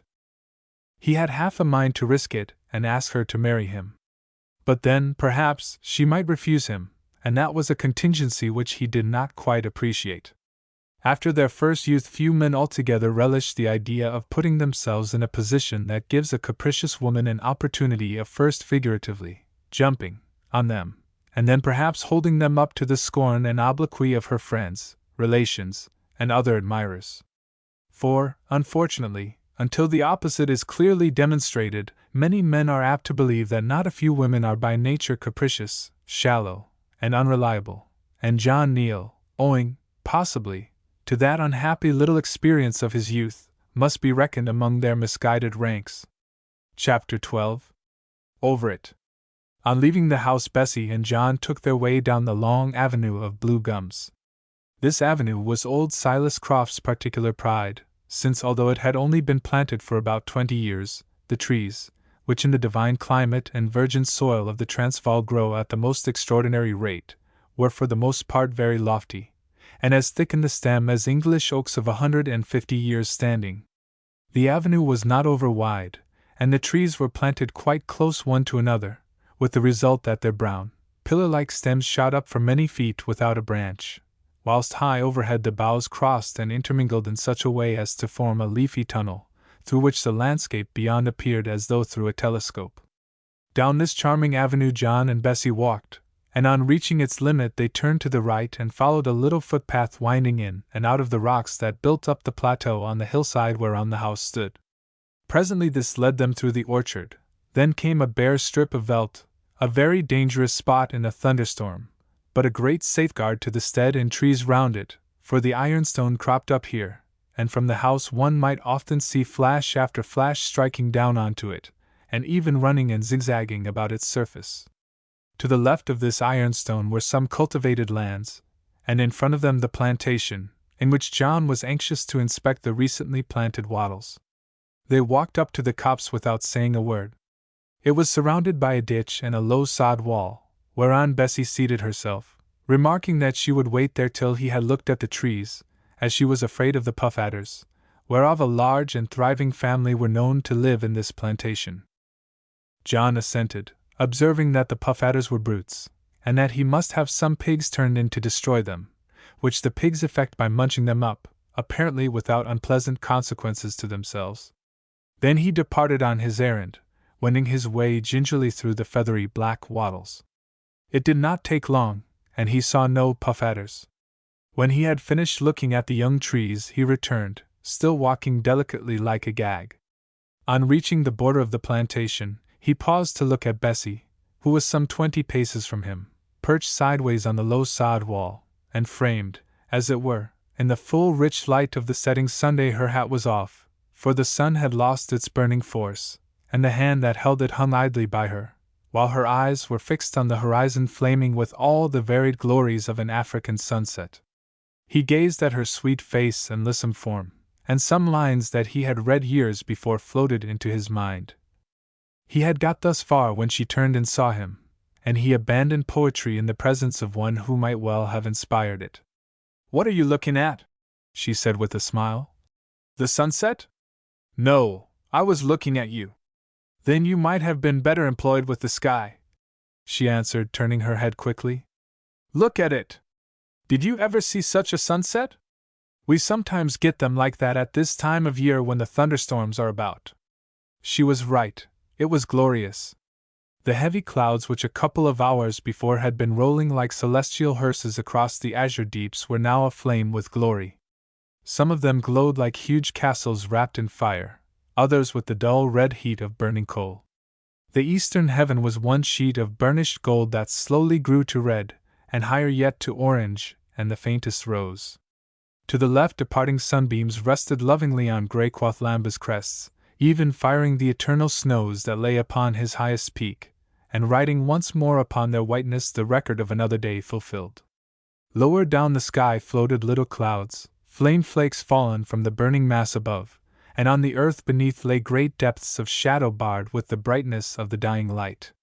John stood and gazed at it, and its living, glowing beauty seemed to fire his imagination, as it fired earth and heaven, in such sort that the torch of love lit upon his heart like the sunbeams on the mountain tops.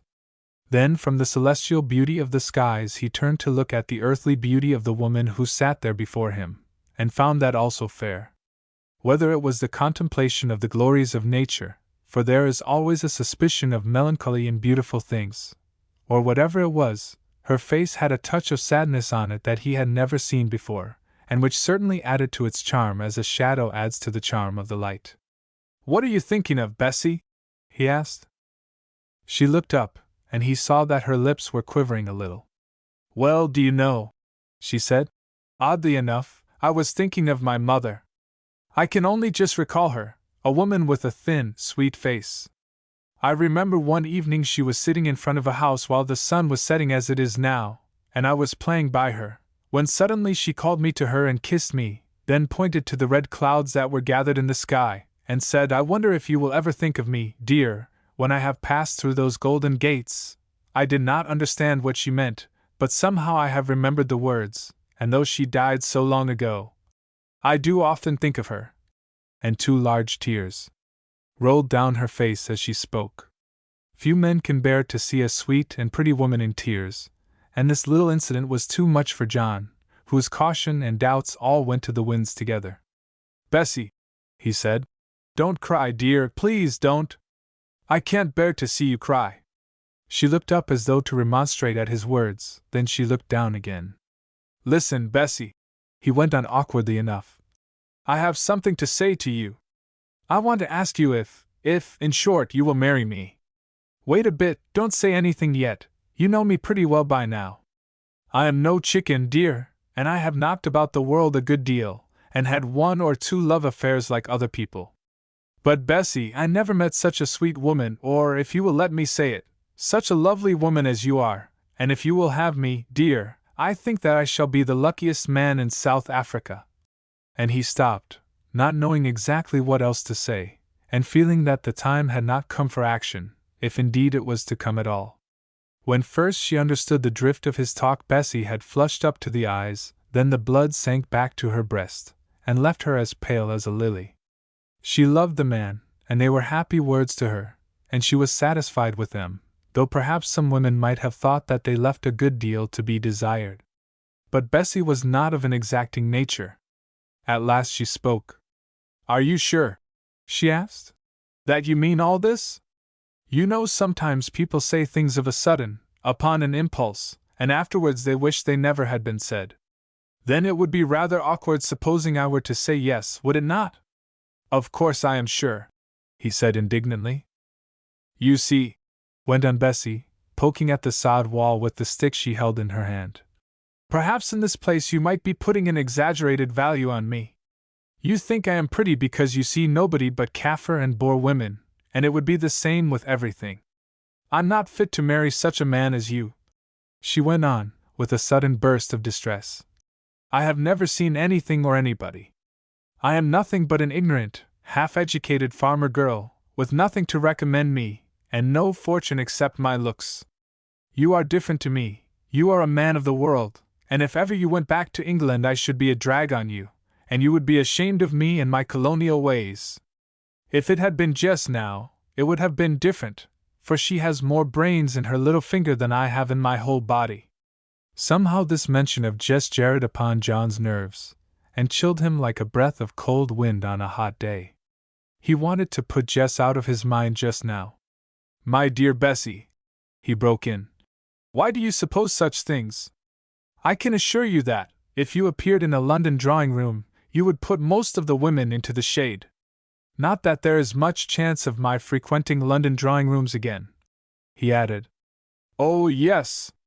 I may be good-looking, I don't say that I am not, but can't you understand, I do not want you to marry me just because I am a pretty woman, as the Kaffirs marry their wives.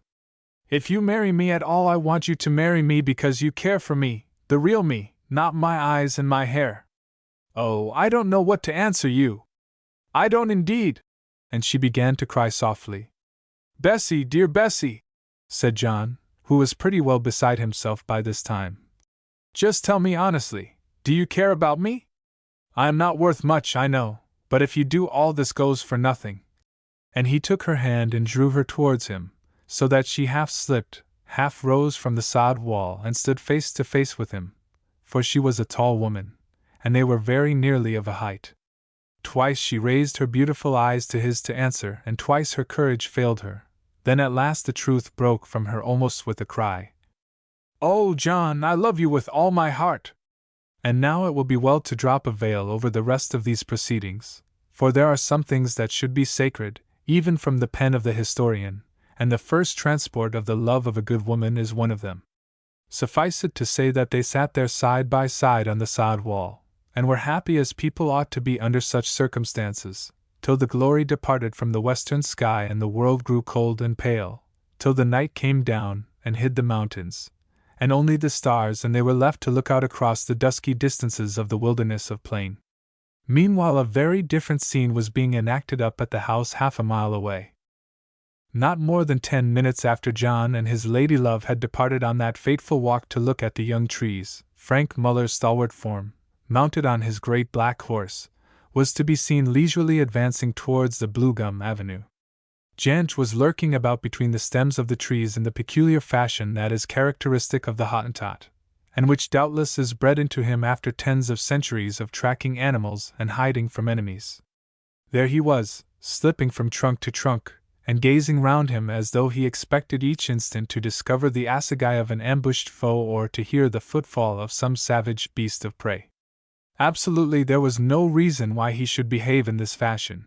He was simply indulging his natural instincts where he thought nobody would observe him. Life at Moorfontein was altogether too tame and civilized for Janch's taste, and he needed periodical recreations of this sort. Like a civilized child he longed for wild beasts and enemies, and if there were none at hand he found a reflected satisfaction in making a pretense of their presence. Presently, however, whilst they were yet a long way off, his quick ear caught the sound of the horse's footfalls, and he straightened himself and listened. Not satisfied with the results, he laid himself down, put his ear to the earth, and gave a guttural sound of satisfaction. "Bass Frank's black horse," Janch muttered to himself. "The black horse has a cracked heel, and one foot hits the ground more softly than the others. What is Bass Frank coming here for? After Missy, I think.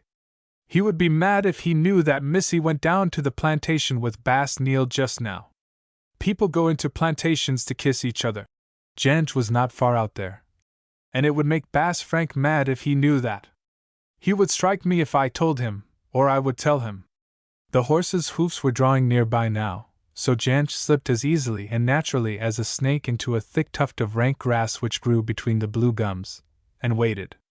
Nobody would have guessed that this tuft of grass hid a human being. Not even a boar would have guessed it, unless he had happened to walk right onto the spy, and then it would have been a chance but that the Hottentot managed to avoid being trodden on and escape detection. Again, there was no reason why he should hide himself in this fashion, except that it pleased him to do so. Presently the big horse approached, and the snake-like Hottentot raised his head ever so little and peered out with his beady black eyes through the straw-like grass stems. They fell on Muller's cold face. It was evident that he was in a reflective mood, in an angrily reflective mood.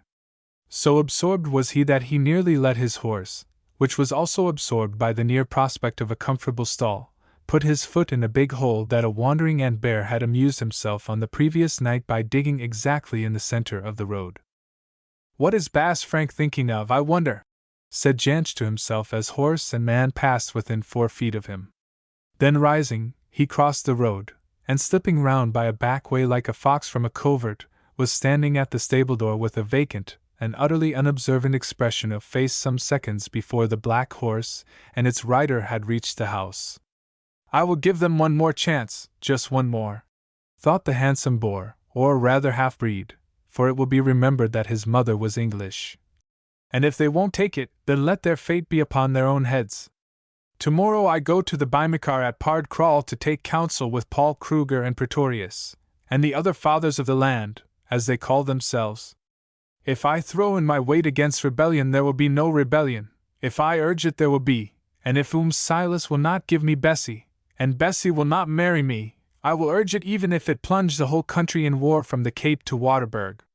Patriotism! Independence! Taxes, that is what they will cry till they begin to believe it themselves. Bah!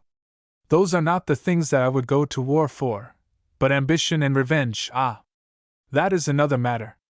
I would kill them all if they stood in my way, all except Bessie. If war breaks out, who will hold up a hand to help the verdamned Engelsmen? They would all be afraid. And it is not my fault. Can I help if I love that woman?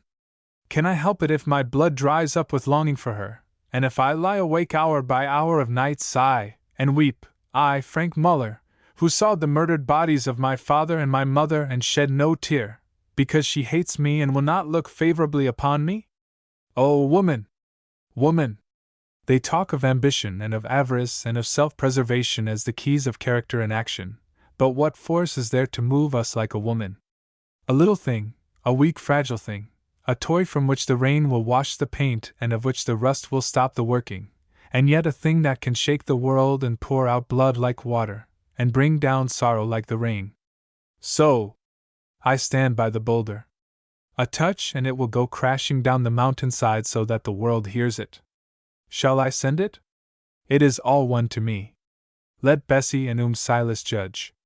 I would slaughter every Englishman in the Transvaal to gain Bessie, aye, and every Boer too, and throw all the natives in. And he laughed aloud, and struck the great black horse, making it plunge and caper gallantly. And then, he went on, giving his ambition wing, when I have won Bessie, and we have kicked all these Englishmen out of the land, in a very few years I shall rule this country, and what next? Why, then I will stir up the Dutch feeling in Natal and in the old colony, and we will push the Englishmen back into the sea, make a clean sweep of the natives, only keeping enough for servants, and have a united South Africa, like that poor silly man Burgers used to prate of, but did not know how to bring about. A united Dutch South Africa, and Frank Muller to rule it. Well, such things have been, and may be again. Give me 40 years of life and strength, and we shall see. Just then he reached the veranda of the house, and dismissing his secret ambitions from his mind, Frank Muller dismounted and entered. In the sitting room he found Silas Croft reading a newspaper. Good day, Silas, he said, extending his hand. Good day, Mynheer Frank Muller, replied the old man very coldly, for John had told him of the incident at the shooting party which so nearly ended fatally, and though he made no remark he had formed his own conclusions. What are you reading about in the Volkstem, Silas? About the Bezuidenhout affair? No, what was that? It was that the Volk are rising against you English, that is all. The sheriff seized Bezuidenhout's wagon in execution of taxes, and put it up to sale at Potchefstroom. But the Volk kicked the auctioneer off the wagon and hunted him round the town, and now Governor Lanyon is sending Raff down with power to swear in special constables and enforce the law at Potchefstroom. He might as well try to stop a river by throwing stones. Let me see, the big meeting at Pard Crawl was to have been on the 15th of December, now it is to be on the 8th, and then we shall know if it will be peace or war. Peace or war? Answered the old man testily. That has been the cry for years. How many big meetings have there been since Shepstone annexed the country? 6, I think. And what has come of it all? Just nothing but talk. And what can come of it? Suppose the Boers did fight, what would the end of it be? They would be beaten, and a lot of people would be killed, and that would be the end of it. You don't suppose that England would give in to a handful of Boers, do you? What did General Wolseley say the other day at the dinner in Potchefstroom? Why, that the country would never be given up, because no government, conservative, liberal, or radical, would dare to do it. And now this new Gladstone government has telegraphed the same thing, so what is the use of all the talk and childishness? Tell me that, Frank Muller. Muller laughed as he answered. You are all very simple people, you English. Don't you know that a government is like a woman who cries no, no, no, and kisses you all the time?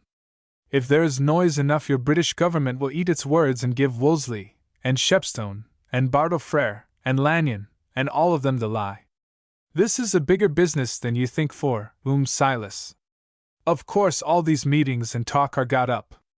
The people are angry because of the English way of dealing with the natives, and because they have to pay taxes, and they think, now that you British have paid their debts and smashed up Sekukuni and Cedarvale, that they would like to have the land back.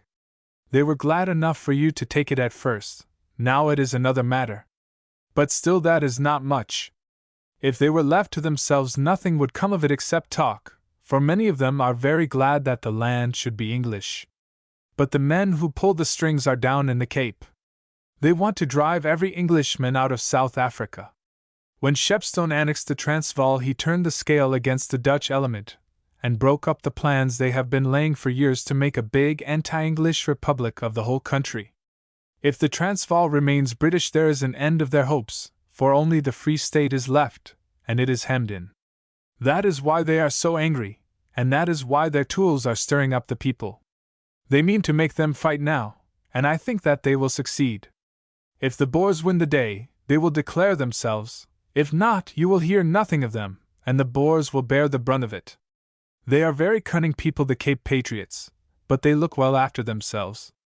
Silas Croft looked troubled, but made no answer, and Frank Muller rose and stared out of the window.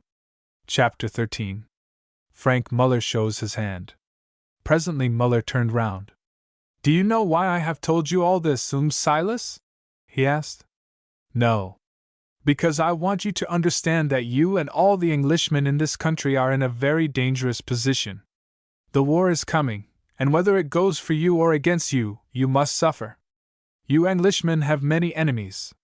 You have got all the trade and own nearly half the land, and you are always standing up for the black people, whom the Boers hate. It will go hard with you if there is a war. You will be shot and your houses will be burnt, and if you lose the day those who escape will be driven out of the country. It will be the Transvaal for the Transvaalers, then, and Africa for the Afrikanders.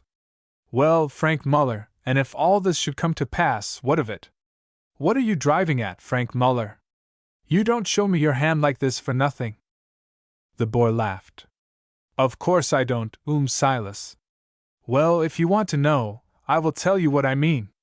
I mean that I alone can protect you and your place and people in the bad times which are coming. I have more influence in the land than you know of. Perhaps even I could stave off the war, and if it suited me to do so I would do it. At the least I could keep you from being harmed, that I know.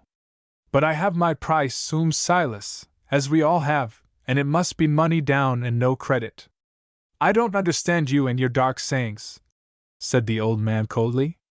"I am a straightforward man, and if you will tell me what you mean I will give you my answer. If not, I don't see the good of our going on talking." "Very well, I will tell you what I mean. I mean Bessie. I mean that I love your niece and want to marry her. I mean to marry her by fair means or foul, and that she will have nothing to say to me. And what have I to do with that, Frank Muller? The girl is her own mistress. I cannot dispose of her in marriage even if I wished it, as though she were a colt or an ox. You must plead your own suit and take your own answer." "I have pleaded my suit and I have got my answer," replied the Boer with passion. "Don't you understand, she will have nothing to say to me? She is in love with that damned Rubadge Neil whom you have brought up here. She is in love with him, I say, and will not look at me." "Ah," replied Silas Croft calmly.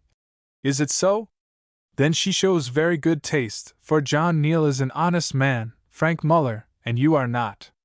Listen to me," he went on, with a sudden outburst of passion. "I tell you that you are a dishonorable man and a villain. I tell you that you murdered the Hottentot gent's father, mother, and uncle in cold blood when you were yet a lad. I tell you that the other day you tried to murder John Neil, pretending to mistake him for a buck. And now you, who petitioned for this country to be taken over by the Queen, and have gone round singing out your loyalty at the top of your voice, come and tell me that you are plotting to bring about an insurrection, and to plunge the land into war, and ask me for Bessie as the price of your protection. But I will tell you something in answer, Frank Muller." And the old man rose up, his keen eyes flashing in wrath, and straightening his bent frame, he pointed towards the door. "Go out of that door and never come through it again.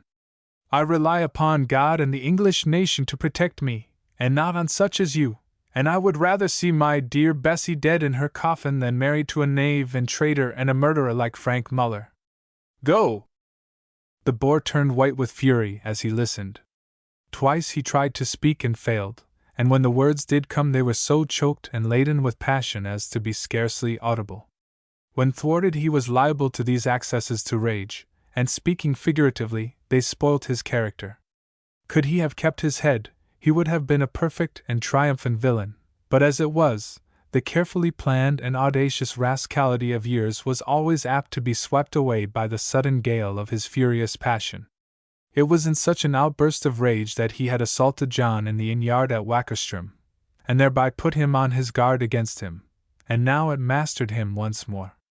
Very well, Silas Croft, he said at last.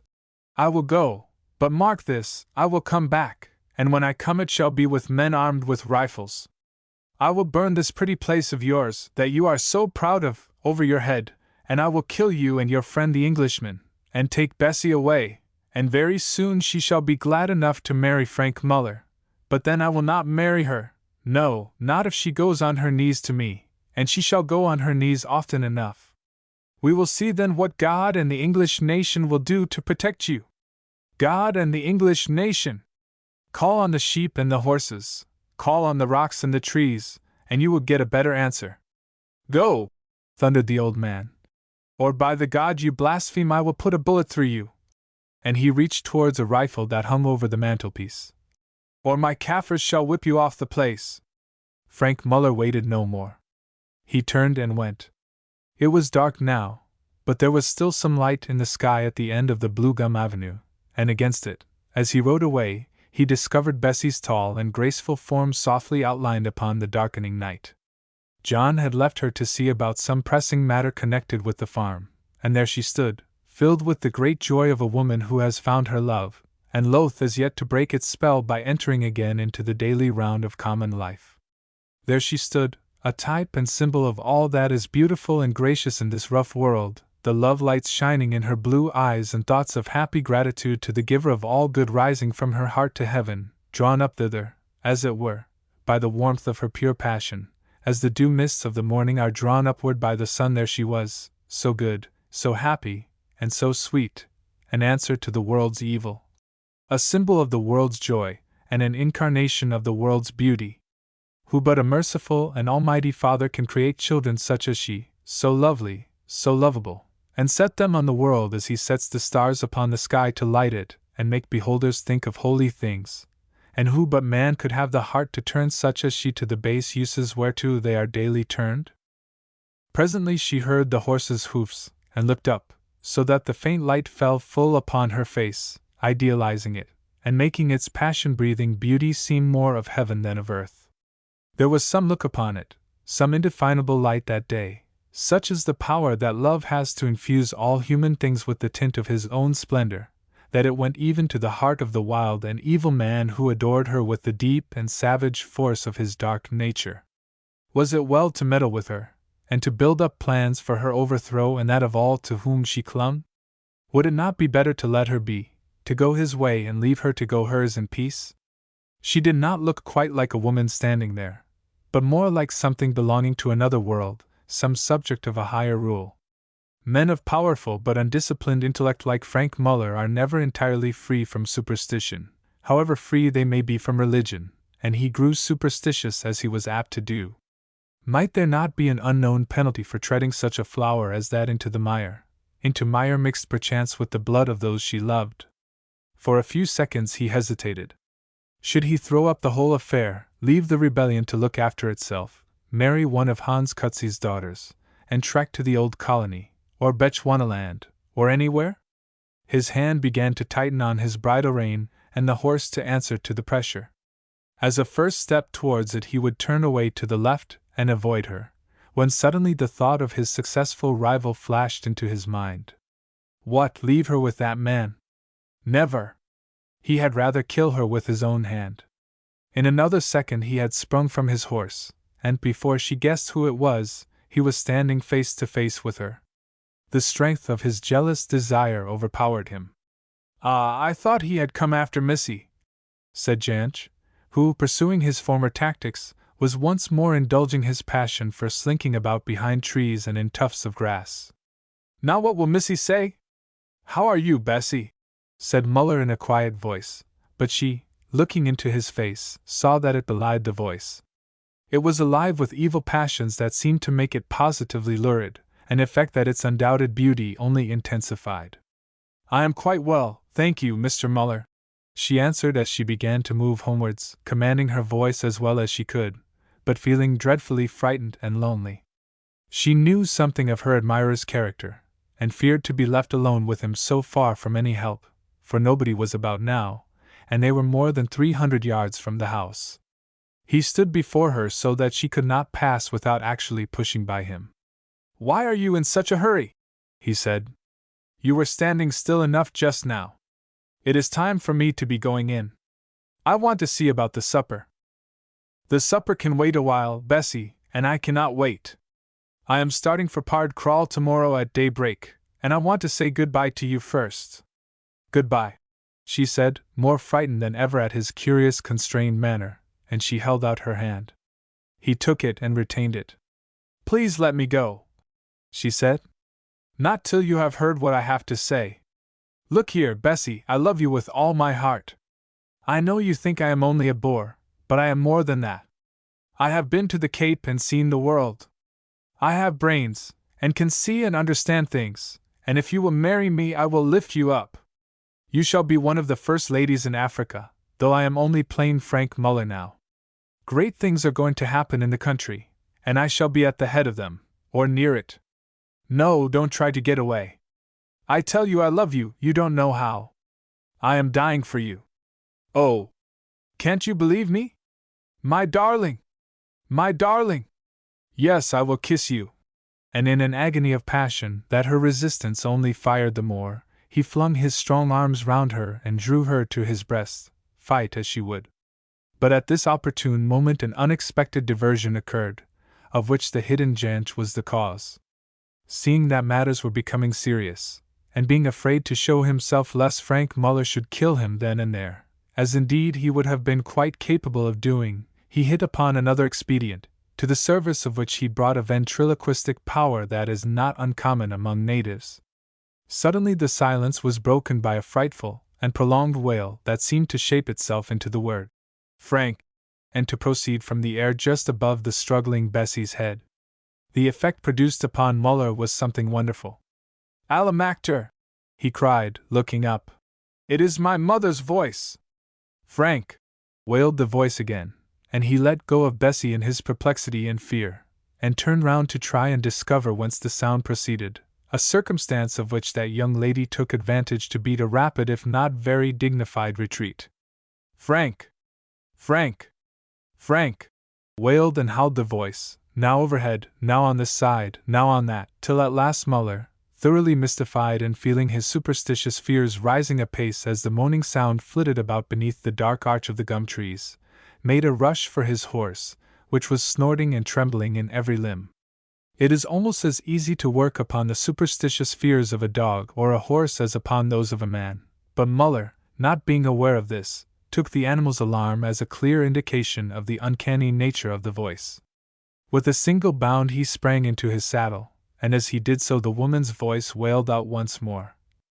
Frank, thou shalt die in blood as I did, Frank!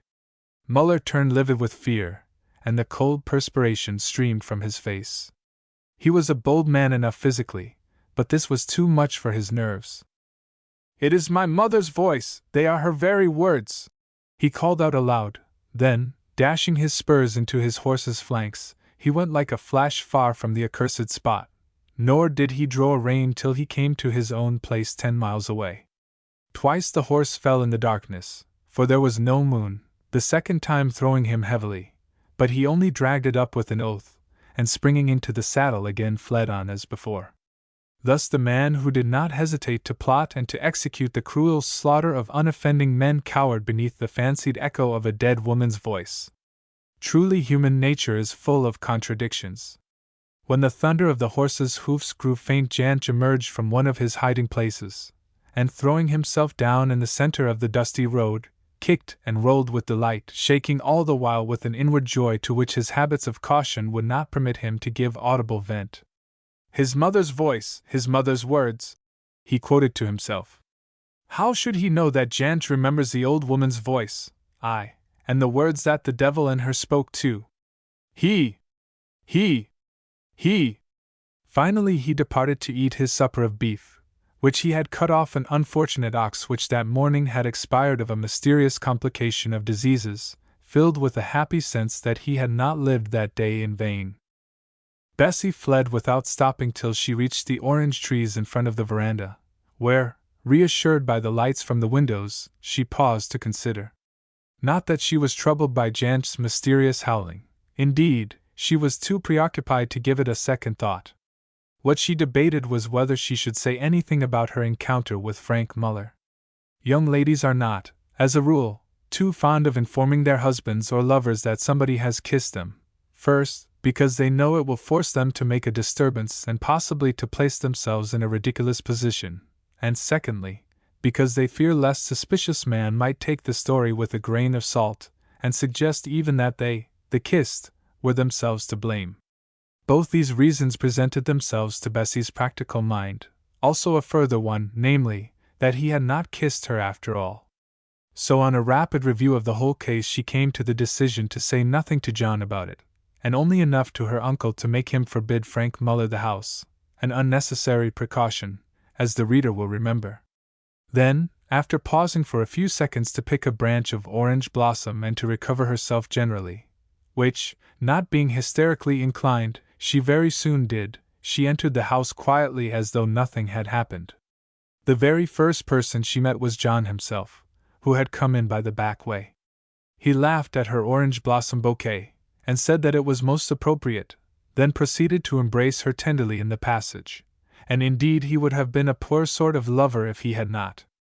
It was exactly at this juncture that old Silas Croft happened to open the sitting-room door, and became the spectator of this surprising and attractive tableau. "Well, I never!" said the old gentleman. "What is the meaning of all this, Bessie?" Of course there was nothing for it but to advance and explain the facts of the case, which John did with much humming and high and a general awkwardness of manner that baffles description, while Bessie stood by, her hand upon her lover's shoulder, blushing as red as any rose. Mr. Croft listened in silence till John had finished, a smile upon his face and a kindly twinkle in his keen eyes. "So," he said, "that is what you young people have been after, is it? I suppose that you want to enlarge your interests in the farm, John? Well, upon my word, I don't blame you. You might have gone farther and fared worse. These sort of things never come singly, it seems.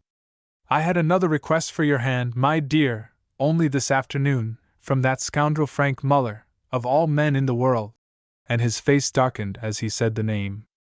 "I sent him off with a flea in his ear, I can tell you. Had I known then what I know now, I should have referred him to John. There! He is a bad man, and a dangerous man, but let him be.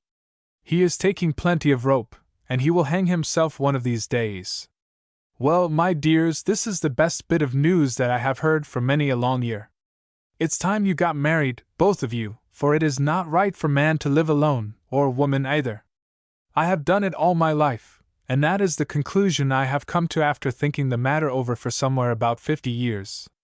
Yes, you have my consent and my blessing too, and you will have something more one day before so very long.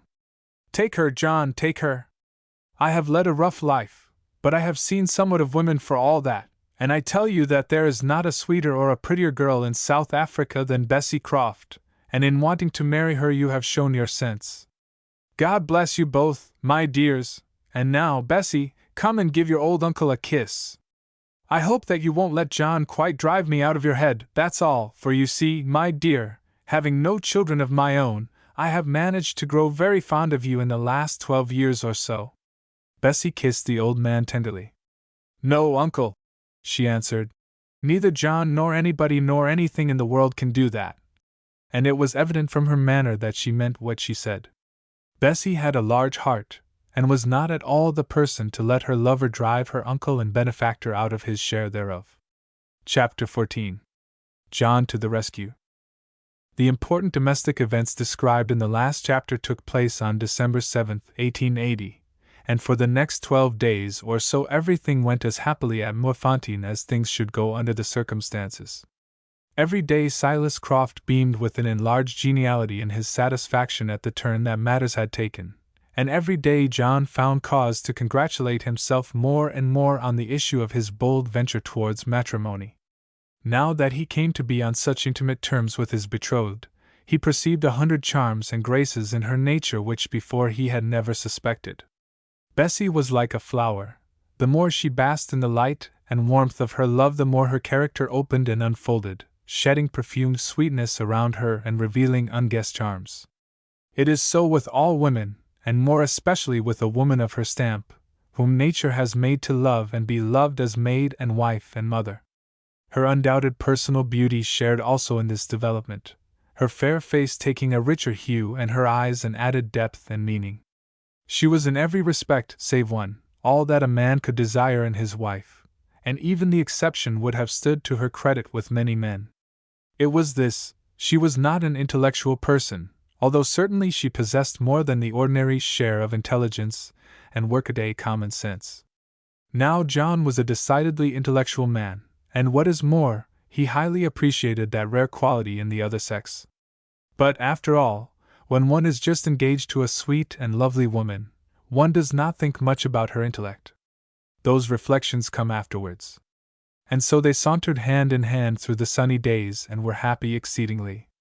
Least of all did they allow the rumors which reached them from the great boar gathering at Pard Crawl to disturb their serenity. There had been so many of these reports of rebellion that folk were beginning to regard them as a chronic state of affairs. "Oh, the boars!" said Bessie, with a pretty toss of her golden head, as they were sitting one morning on the veranda. "I am sick to death of hearing about the boars and all their got-up talk. I know what it is. It is just an excuse for them to go away from their farms and wives and children and idle about at these great meetings, and drink square-face with their mouths full of big words. You see what Jess says in her last letter. People in Pretoria believe that it is all nonsense from beginning to end, and I think they are perfectly right. By the way, Bessie," asked John, "have you written to Jess telling her of our engagement?" "Oh yes, I wrote some days ago, but the letter only went yesterday. She will be pleased to hear about it. Dear old Jess, I wonder when she means to come home again. She has been away long enough." John made no answer, but went on smoking his pipe in silence, wondering if Jess would be pleased. He did not understand her yet. She had gone away just as he was beginning to understand her. Presently he observed Jan sneaking about between the orange trees as though he wished to call attention to himself. Had he not wanted to do so, he would have moved from one to the other in such a way that nobody could have seen him. His partial and desultory appearances indicated that he was on view. "Come out of those trees, you little rascal, and stop slipping about like a snake in a stone wall," shouted John. "What is it you want, Wages?" Thus adjured, Jan advanced and sat down on the path, as usual in the full glare of the sun. "No, Bass," he said. "It is not wages. They are not due yet." "What is it, then?" "No, Bass, it is this. The Boers have declared war on the English government, and they have eaten up the Roerbatjes at Bronkersproet, near Middelburg. Joubert shot them all there the day before yesterday." "What?" shouted John, letting his pipe fall in his astonishment. "Stop, though, that must be a lie. You say near Middelburg the day before yesterday. That would be December 20th. When did you hear this?" "At daybreak, Bass. A Basuta told me." "Then there is an end of it. The news could not have reached here in 38 hours. What do you mean by coming to me with such a tale?" The Hottentot smiled. "It is quite true, Bass. Bad news flies like a bird." And he picked himself up and slipped off to his work. Notwithstanding the apparent impossibility of the thing, John was considerably disturbed, knowing the extraordinary speed with which tidings do travel among Kaffirs, more swiftly, indeed, than the fleetest mounted messenger can bear them. Leaving Bessie, who was also somewhat alarmed, he went in search of Silas Croft, and finding him in the garden, told him what Jan had said.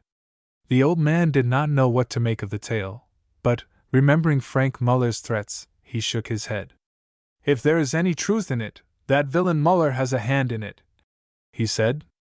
"I'll go to the house and see Janch. Give me your arm, John."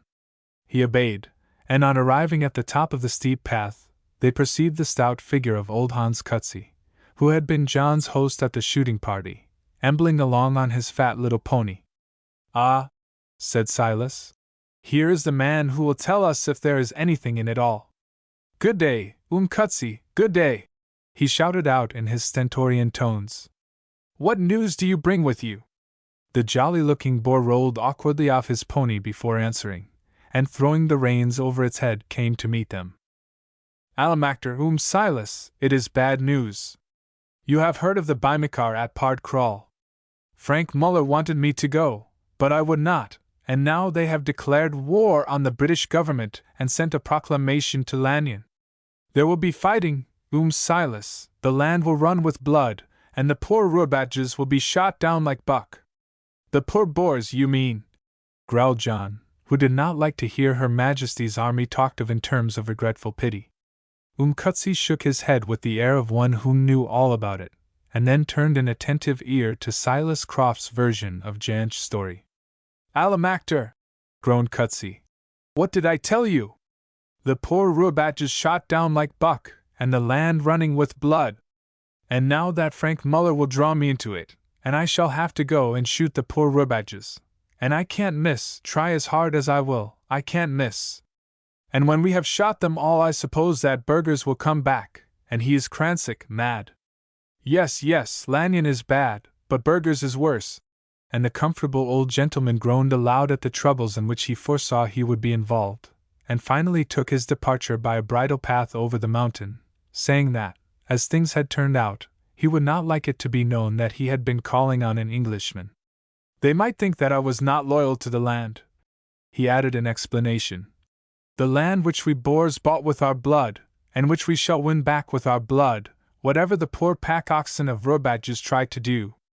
Ah, those poor Robatches! One Boer will drive away 20 of them and make them run across the veldt, if they can run in those great knapsacks of theirs, with the tin things hanging round them like the pots and kettles to the bed-plank of a wagon. What says the Holy Book? 1,000 shall flee at the rebuke of one, and at the rebuke of 5 shall ye flee. At least I think that is it. The dear Lord knew what was coming when he wrote it. He was thinking of the Boers and the poor Robatches." And Coetzee departed, shaking his head sadly. "I am glad that the old gentleman has made tracks," said John, "for if he had gone on much longer about the poor English soldiers he would have fled at the rebuke of one, I can tell him." "John," said Silas Croft suddenly, "you must go up to Pretoria and fetch Jess. Mark my words, the Boers will besiege Pretoria, and if we don't get her down at once she will be shut up there." "Oh no!" cried Bessie in sudden alarm. "I cannot let John go." "I am sorry to hear you talk like that, Bessie, when your sister is in danger," answered her uncle rather sternly. "But there, I dare say that it is natural. I will go myself." "Where is Janch?" "I shall want the Cape cart, and the 4 grey horses." "No, uncle dear, John shall go." "I was not thinking what I was saying. It seemed a little hard at first." "Of course I must go," said John. "Don't fret, dear, I shall be back in 5 days. Those 4 horses can go 60 miles a day for that time, and more. They are fat as butter, and there is lots of grass along the road if I can't get forage for them. Besides, the cart will be nearly empty, so I can carry a mute of mealies and 50 bundles of forage. I will take that Zulu boy Muddy with me. He does not know very much about horses, but he is a plucky fellow, and would stick by one at a pinch. One can't rely on Janch. He is always sneaking off somewhere, and would be sure to get drunk just as one wanted him." Yes, John, that's right, said the old man. "I will go and see about having the horses got up and the wheels greased. Where is the castor oil, Bessie? There is nothing like castor oil for these patent axles. You ought to be off in an hour. You had better sleep at Lux tonight. You might get farther, but Lux is a good place to stop, and they will look after you well there, and you can be off by 3 in the morning, reaching Heidelberg by 10 o'clock tomorrow night, and Pretoria by the next afternoon." And he bustled away to make the necessary preparations. "Oh, John," said Bessie, beginning to cry, "I don't like your going at all among all those wild boars. You are an English officer, and if they find you out they will shoot you. You don't know what brutes some of them are when they think it's safe to be so. Oh, John, I can't endure your going." "Cheer up, my dear," said John, "and for heaven's sake stop crying, for I cannot bear it. I must go. Your uncle would never forgive me if I did not, and what is more, I should never forgive myself. There is nobody else to send, and we can't leave Jess to be shut up there in Pretoria, for months perhaps. As for the risk, of course there is a little risk, but I must take it. I am not afraid of risks, At least I used not to be, but you have made a bit of a coward of me, Bessie dear. There, give me a kiss, old girl, and come and help me to pack my things. Please God I shall get back all right, and Jess with me, in a week from now. Whereon Bessie, being a sensible and eminently practical young woman, dried her tears, and with a cheerful face, albeit her heart was heavy enough, set to work with a will to make every possible preparation. The few clothes John was to take with him were packed in a Gladstone bag. The box fitted underneath the movable seat in the Cape cart was filled with the tinned provisions which are so much used in South Africa, and all the other little arrangements, small in themselves, but of such infinite importance to the traveler in a wild country, were duly attended to by her careful hands. Then came a hurried meal, and before it was swallowed the cart was at the door, with Janch hanging as usual on to the heads of the two front horses, and the stalwart Zulu, or rather Swazi boy, Moody, whose sole luggage appeared to consist of a bundle of assegais and sticks wrapped up in a grass mat, and who, hot as it was enveloped in a vast military greatcoat, lounging placidly alongside. "Goodbye, John, dear John," said Bessie, kissing him again and again, and striving to keep back the tears that, do what she could, would gather in her blue eyes. "Goodbye, my love." "God bless you, dearest," he said simply, kissing her in answer. "Goodbye, Mr. Croft. I hope to see you again in a week." And he was in the cart, and had gathered up the long and intricate-looking reins. Janch let go the horses' heads and uttered a whoop.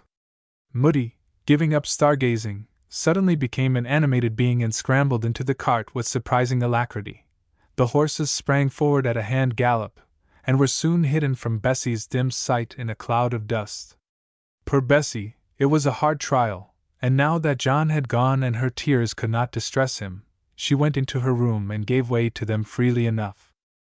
John reached Lux, a curious establishment on the Pretoria road, such as are to be met with in sparsely populated countries, combining the characteristics of an inn, a shop, and a farmhouse. It was not an inn and not a farmhouse, strictly speaking, nor was it altogether a shop, although there was a store attached. If the traveler is anxious to obtain accommodation for man and beast at a place of this stamp, he has to proceed warily, so to say, lest he should be requested to move on. He must advance, hat in hand, and ask to be taken in as a favor, as many a stiff-necked wanderer, accustomed to the obsequious attentions of mine host, has learned to his cost. There is no such dreadful autocrat as your half-and half-innkeeper in South Africa, and then he is so completely master of the situation. "If you don't like it, go and be d to you," is his simple answer to the remonstrances of the infuriated voyager. Then you must either knock under and look as though you liked it, or trek on into the unhostiled wilderness. But on this occasion John fared well enough. To begin with, he knew the owners of the place, who were very civil people if approached in a humble spirit, and furthermore, he found everybody in such a state of unpleasurable excitement that they were only too glad to get another Englishman with whom to talk over matters.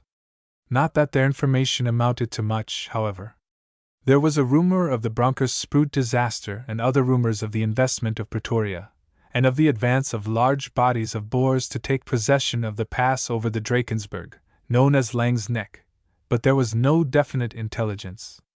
"You won't get into Pretoria," said one melancholy man, "so it's no use trying. The Boers will just catch you and kill you, and there will be an end of it. You had better leave the girl to look after herself and go back to Moerfontein." But this was not John's view of the matter. "Well," he answered, "at any rate I'll have a try." Indeed, he had a sort of bulldog nature about him which led him to believe that if he made up his mind to do a thing, he would do it somehow, unless he should be physically incapacitated by circumstances beyond his own control. It is wonderful how far a mood of the kind will take a man. Indeed, it is the widespread possession of this sentiment that has made England what she is. Now it is beginning to die down and to be legislated out of our national character, and the results are already commencing to appear in the incipient decay of our power. We cannot govern Ireland. It is beyond us. Let Ireland have home rule. We cannot cope with our imperial responsibilities. Let them be cast off, and so on. The Englishmen of 50 years ago did not talk in this weary Titan strain. Well, every nation becomes emasculated sooner or later, that seems to be the universal fate, and it appears that it is our lot to be emasculated, not by the want of law but by a plethora thereof. This country was made, not by governments, but for the most part and despite of them by the independent efforts of generations of individuals. The tendency nowadays is to merge the individual in the government, and to limit, or even forcibly to destroy personal enterprise and responsibility. Everything is to be legislated for or legislated against. As yet the system is only in its bud. When it blooms, if it is ever allowed to bloom, the empire will lose touch of its constituent atoms and become a vast soulless machine, which will first get out of order, then break down, and last of all, break up. We owe more to sturdy, determined, unconvincible Englishmen like John Neal than we know, or, perhaps, should be willing to acknowledge in these enlightened days. Long live the caucus! That is the cry of the 19th century. But what will Englishmen cry in the 20th?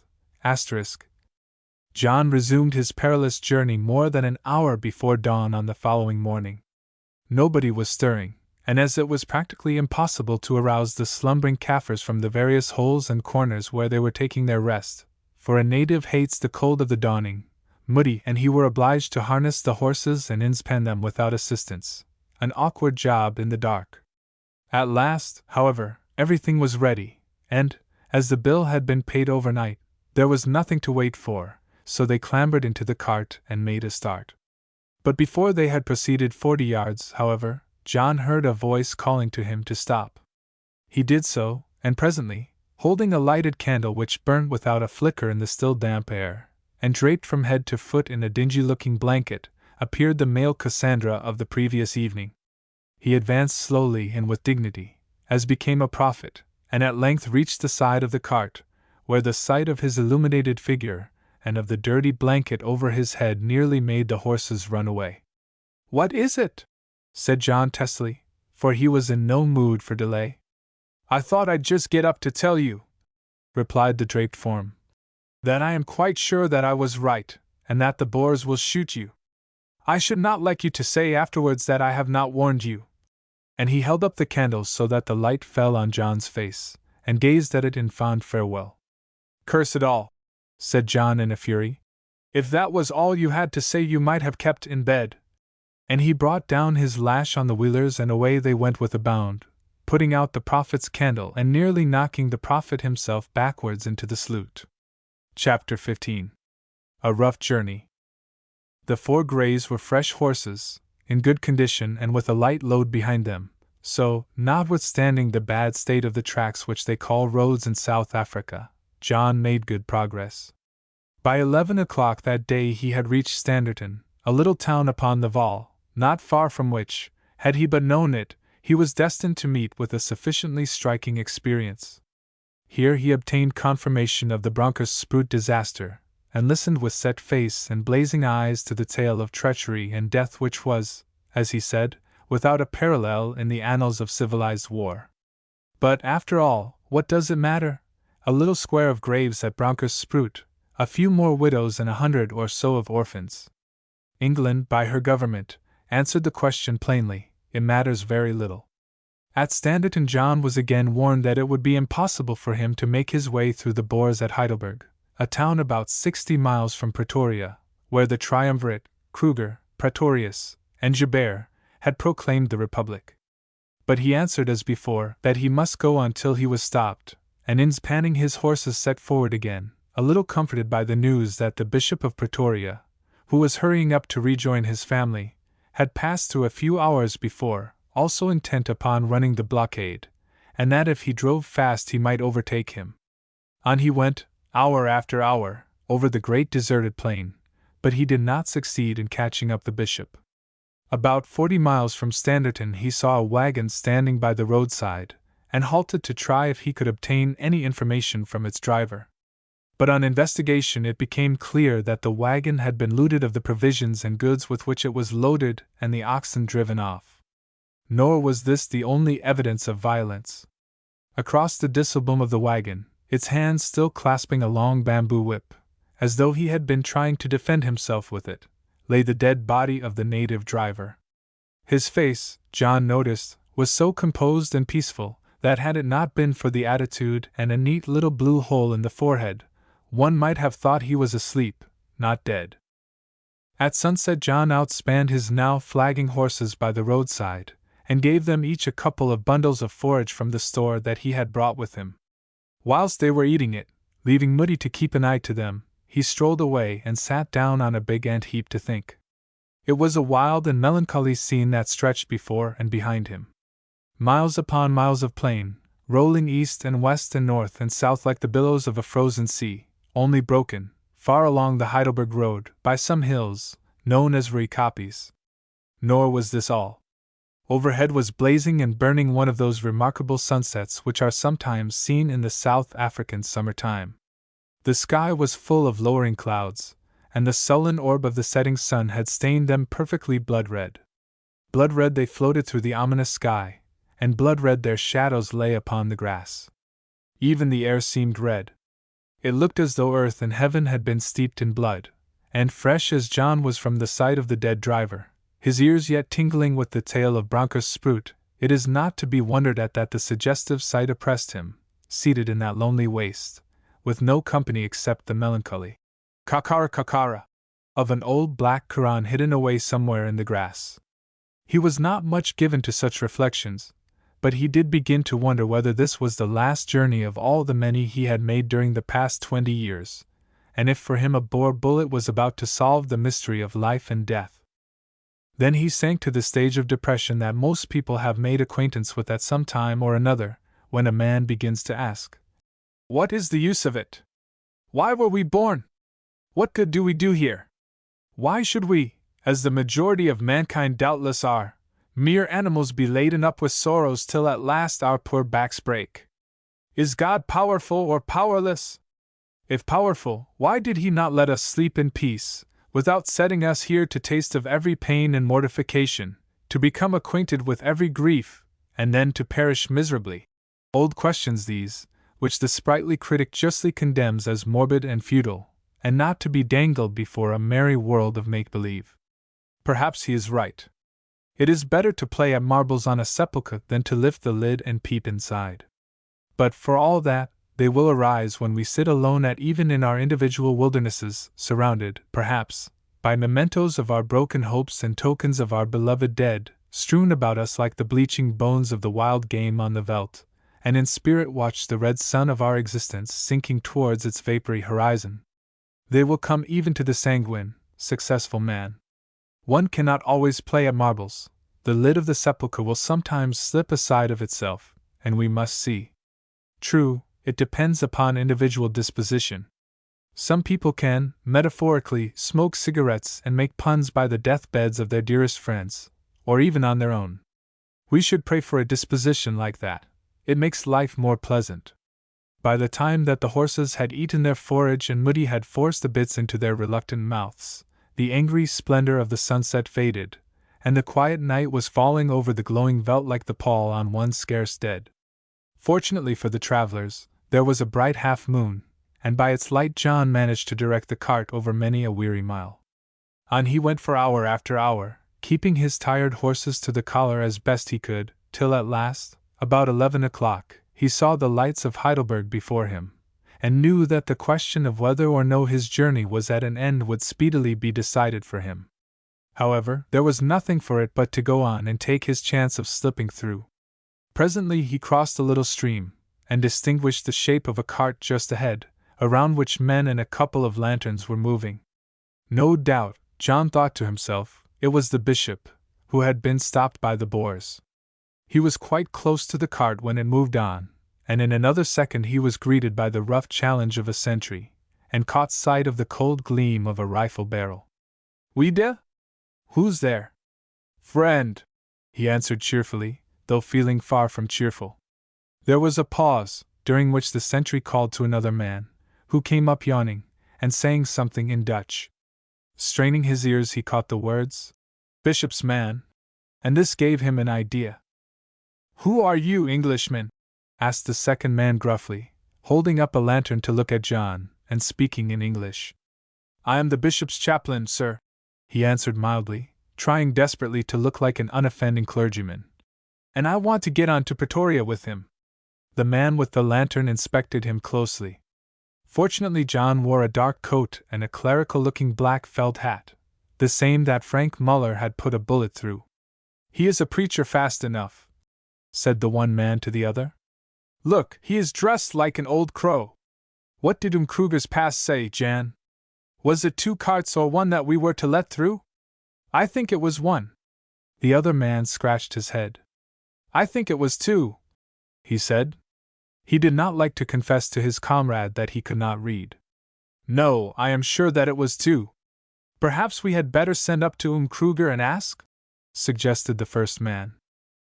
"Kruger will be in bed, and he puts up his quills like a porcupine if one wakes him," was the answer.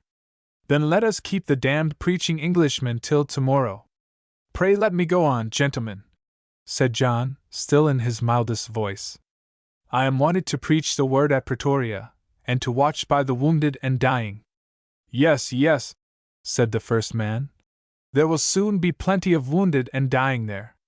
They will all be like the Roerbatjes at Bronkersproet. Lord, what a sight that was! But they will get the bishop, so they won't want you.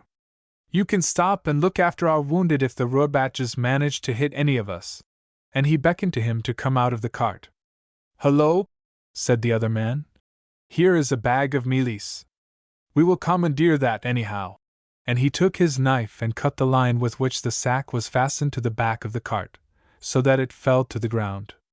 "That will feed our horses for a week," he said with a chuckle, in which the other man joined. It was pleasant to become so easily possessed of an unearned increment in the shape of a bag of mealies. "Well, are we to let the old crow go?" said the first man. "If we don't let him go, we shall have to take him up to headquarters, and I want to sleep." And he yawned. "Well, let him go," said the other. "I think you are right." The pass said 2 carts.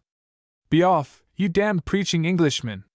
John did not wait for any more, but laid the whip across the horses' backs with a will. "I hope we did right," said the man with the lantern to the other as the cart bumped off. "I am not sure he was a preacher after all. I have half a mind to send a bullet after him." But his companion, who was very sleepy, gave no encouragement to the idea, so it dropped. On the following morning, when Commandant Frank Muller, having heard that his enemy John Neal was on his way up with the Cape cart and 4 grey horses, ascertained that a vehicle answering to that description had been allowed to pass through Heidelberg in the dead of night, his state of mind may better be imagined than described. As for the 2 sentries, he tried them by court-martial and sent them to make fortifications for the rest of the rebellion. Now they can neither of them hear the name of a clergyman mentioned without breaking out into a perfect flood of blasphemy. Luckily for John, although he had been delayed for 5 minutes or more, he managed to overtake the cart in which he presumed the bishop was ensconced. His lordship had been providentially delayed by the breaking of a trace, otherwise, it is clear that his self-nominated chaplain would never have got through the steep streets of Heidelberg that night. The town was choked up with Boer wagons, full of sleeping Boers. Over one batch of wagons and tents John saw the Transvaal flag fluttering idly in the night breeze, marking, no doubt, the headquarters of the triumvirate, and emblazoned with the appropriate emblem of an ox wagon and an armed Boer. Once the cart ahead of him was stopped by a sentry, and some conversation ensued. Then it went on again, and so did John, unmolested. It was weary work, that journey through Heidelberg, and full of terrors for John, who every moment expected to be stopped and dragged off ignominiously to jail. The horses, too, were dead beat, and made frantic attempts to turn and stop at every house. But somehow they won through the little place, and then were halted once more. Again the first cart passed on, but this time John was not so lucky. "The pass said 1 cart," said a voice. "Ja, 1 cart," answered another. John again put on his clerical air and told his artless tale, but neither of the men could understand English, so they went to a wagon that was standing about 50 yards away, to fetch somebody who could. "Now, Incas," whispered the Zulu Moody. "Drive on! Drive on!" John took the hint and lashed the horses with his long whip, while Moody, bending forward over the splashboard, thrashed the wheelers with a sjambok. Off went the team in a spasmodic gallop, and it had covered 100 yards of ground before the two sentries realized what had happened. Then they began to run after the cart shouting, but were soon lost in the darkness. John and Moody did not spare the whip, but pressed on up the stony hills on the Pretoria side of Heidelberg without a halt. They were, however, unable to keep up with the cart ahead of them, which was evidently more freshly horsed.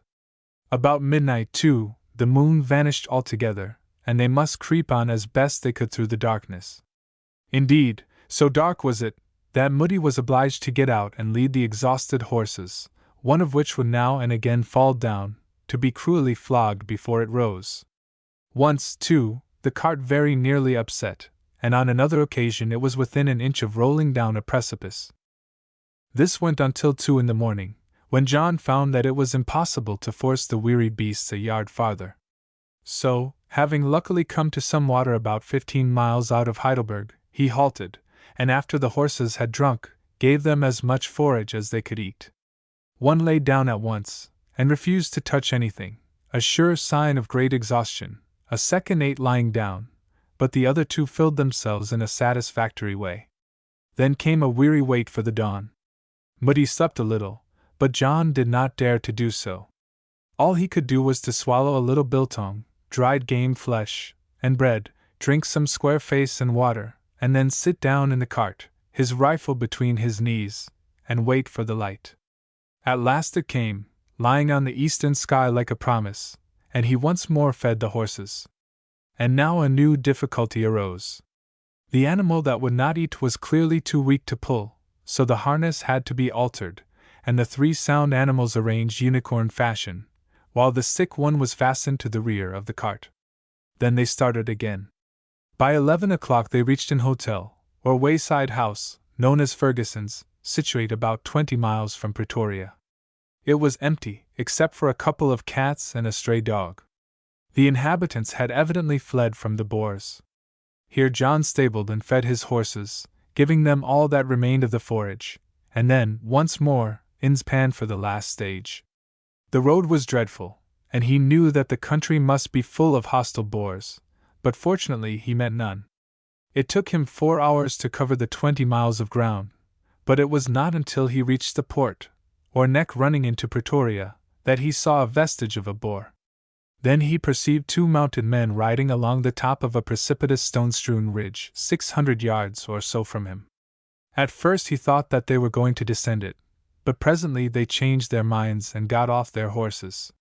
While he was still wondering what this might portend, he saw a puff of white smoke float up from where the men were, and then another.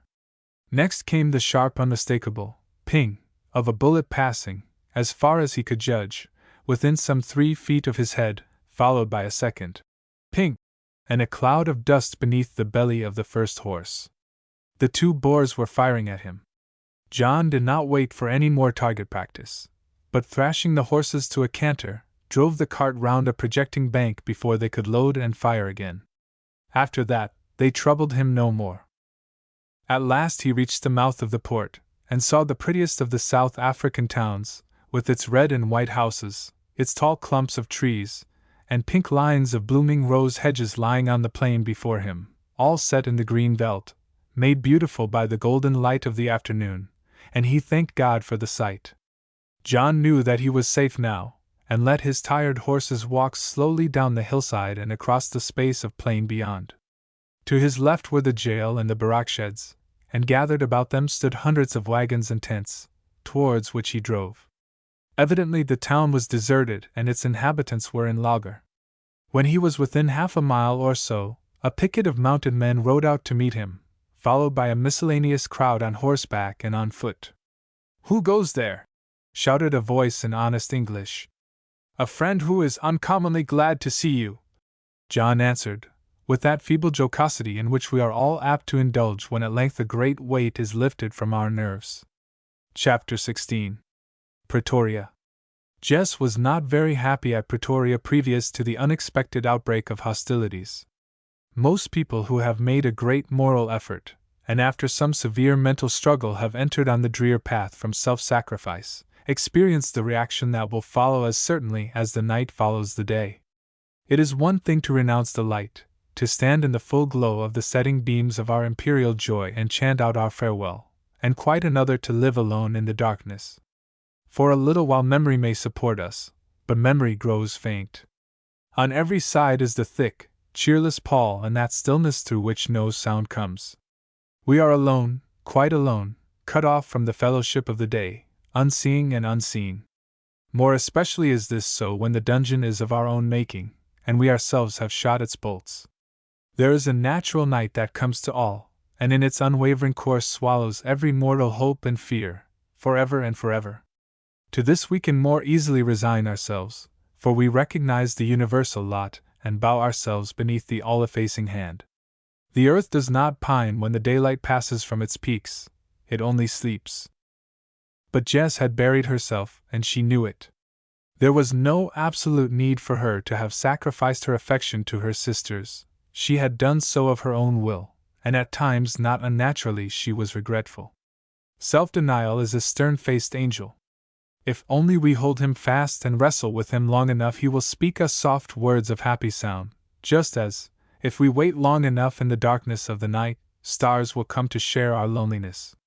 Still, this is one of those things that time hides from us and only reveals at his own pleasure, and so far as Jess was concerned, his pleasure was not yet. Outwardly, however, she showed no sign of her distress and of the passion which was eating at her heart. She was pale and silent, it is true, but then she had always been remarkable for her pallor and silence. Only she gave up her singing. So the weeks passed very drearily for the poor girl, who was doing what other people did, eating and drinking, riding, and going to parties like the rest of the Pretoria world, till at last she began to think that she had better be returning home again, lest she should wear out her welcome. And yet she dreaded to do so, mindful of her daily prayer to be delivered from temptation. As to what was happening at Moerfontein she was in almost complete ignorance. Bessie wrote to her, of course, and so did her uncle once or twice, but they did not tell her much of what she wanted to know. Bessie's letters were, it is true, full of allusions to what Captain Neal was doing, but she did not go beyond that. Her reticence, however, told her observant sister more than her words. Why was she so reticent? No doubt because things still hung in the balance. Then Jess would think of what it all meant for her, and now and again give way to an outburst of passionate jealousy which would have been painful enough to witness if anybody had been there to see it. Thus the time went on towards Christmas, for Jess, having been warmly pressed to do so, had settled to stay over Christmas and return to the farm with the new year. There had been a great deal of talk in the town about the Boers, but she was too much preoccupied with her own affairs to pay much attention to it. Nor, indeed, was the public mind greatly moved. They were so much accustomed to Boer scares at Pretoria, and hitherto these had invariably ended in smoke.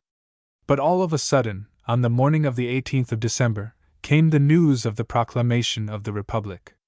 The town was thrown into a ferment, and there arose a talk of going into lager, so that, anxious as she was to get away, Jess could see no hope of returning to the farm till the excitement was over. Then, a day or two later, Conductor Edgerton came limping into Pretoria from the scene of the disaster at Bronkhorstspruit, with the colors of the 94th Regiment tied round his middle, and such a tale to tell that the blood went to her heart, and seemed to stagnate there as she listened. After that there was confusion worse confounded. Martial law having been proclaimed, the town, which was large, straggling, and incapable of defense, was abandoned, the inhabitants being ordered into lager on the high ground overlooking the city. There they were, young and old, sick and well, delicate women and little children, all crowded together in the open under the cover of the fort, with nothing but canvas tents, wagons, and sheds to shelter them from the fierce summer suns and rains. Jess shared a wagon with her friend and her friend's sister and mother, and found it rather a tight fit even to lie down. Sleep with all the noises of the camp going on round her was almost impossible. It was about 3 o'clock on the day following that first miserable night in the lager when, by the last mail that passed into Pretoria, she received Bessie's letter, announcing her engagement to John. She took her letter and went some way from the camp to the side of Signal Hill, where she was not likely to be disturbed, and finding a nook shaded by mimosa trees, sat down and broke the envelope. Before she had reached the foot of the first page, she saw what was coming and set her teeth. Then she read the long epistle through from beginning to end without flinching, though the words of affection seemed to burn her. So it had come at last. Well, she expected it, and had plotted to bring it about, so really there was no reason in the world why she should feel disappointed. On the contrary, she ought to rejoice, and for a little while she really did rejoice in her sister's happiness. It made her glad to think that Bessie, whom she so dearly loved, was happy. And yet she felt angry with John with that sort of anger which we feel against those who have blindly injured us. Why should it be in his power to hurt her so cruelly? Still she hoped that he would be happy with Bessie, and then she hoped that these wretched boors would take Pretoria, and that she would be shot or otherwise put out of the way. She had no heart for life. All the color had faded from her sky. What was she to do with her future? Marry somebody and busy herself with rearing a pack of children? It would be a physical impossibility to her. No, she would go away to Europe and mix in the great stream of life and struggle with it, and see if she could win a place for herself among the people of her day. She had it in her, she knew that, and now that she had put herself out of the reach of passion, she would be more likely to succeed, for success is to the impassive, who are also the strong. She would not stop on the farm after John and Bessie were married. She was quite determined as to that, nor, if she could avoid it, would she return there before they were married. She would see him no more, no more. Alas, that she had ever seen him. Feeling somewhat happier, or at any rate calmer, in this decision, she rose to return to the noisy camp, extending her walk, however, by a detour towards the Heidelberg road, for she was anxious to be alone as long as she could. She had been walking some 10 minutes when she caught sight of a cart that seemed familiar to her, with 3 horses harnessed in front of it, and 1 tied behind, which were also familiar. There were many men walking alongside the cart, all talking eagerly. Jess halted to let the little procession go by, when suddenly she perceived John kneel among these men and recognized the Zulu Muti on the box. There was the man whom she had just vowed never to see again, and the sight of him seemed to take all her strength out of her, so that she felt inclined to sink down upon the veldt. His sudden appearance was almost uncanny in the sharpness of its illustration of her impotence in the hands of fate. She felt it then. All in an instant it seemed to be borne in upon her mind that she could not help herself, but was only the instrument in the hands of a superior power whose will she was fulfilling through the workings of her passion, and to whom her individual fate was a matter of little moment. It was inconclusive reasoning and perilous doctrine, but it must be allowed that the circumstances gave it a color of truth. And after all, the borderline between fatalism and free will has never been quite authoritatively settled, even by St. Paul, so perhaps she was right. Mankind does not like to admit it, but it is, at the least, a question whether we can oppose our little wills against the forces of a universal law, or derange the details of an unvarying plan to suit the petty wants and hopes of individual mortality. Jess was a clever woman, but it would take a wiser head than hers to know where or when to draw that red line across the writings of our lives. On came the cart and the knot of men. Then suddenly John looked up and saw her gazing at him with those dark eyes that at times did indeed seem as though they were the windows of her soul. He turned and said something to his companions and to the Zulu Muti, who went on with the cart. Then he came towards her smiling and with outstretched hand. "How do you do, Jess?" he said.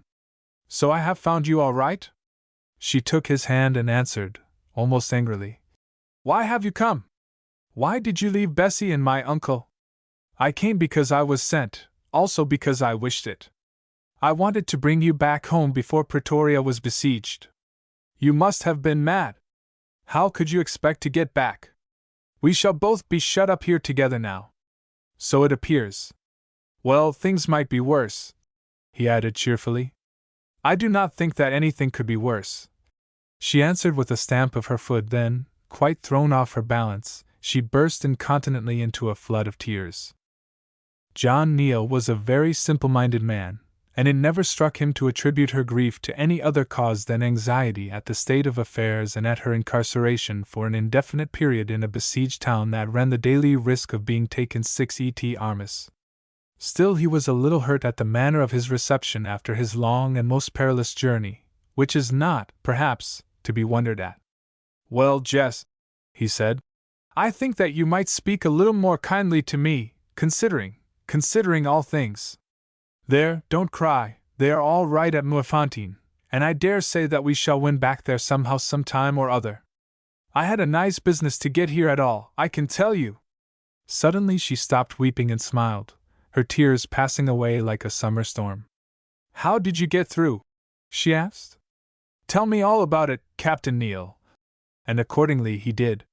She listened in silence while he sketched the chief events of his journey, and when he had done she spoke in quite a changed tone. "It is very good and kind of you to have risked your life like this for me. Only I wonder that you did not all of you see that it would be of no use. We shall both be shut up here together now, that is all, and that will be very sad for you and Bessie." "Oh, so you have heard of our engagement?" he said. "Yes, I read Bessie's letter about a couple of hours ago, and I congratulate you both very much. I think that you will have the sweetest and loveliest wife in South Africa, Captain Neal, and I think that Bessie will have a husband any woman might be proud of." And she half bowed and half curtsied to him as she said it, with a graceful little air of dignity that was very taking. "Thank you," he answered simply. "Yes, I think I am a very lucky fellow. And now," she said, "we had better go and see about the cart. You will have to find a stand for it in that wretched laager. You must be very tired and hungry." A few minutes' walk brought them to the cart, which Moody had outspanned close to Mrs. Neville's wagon, where Jess and her friends were living, and the first person they saw was Mrs. Neville herself. She was a good, motherly colonial woman, accustomed to a rough life, and one not easily disturbed by emergencies. "My goodness, Captain Neal!" she cried, as soon as Jess had introduced him. "Well, you are plucky to have forced your way through all those horrid Boers. I am sure I wonder that they did not shoot you or beat you to death with sjambaks, the brutes.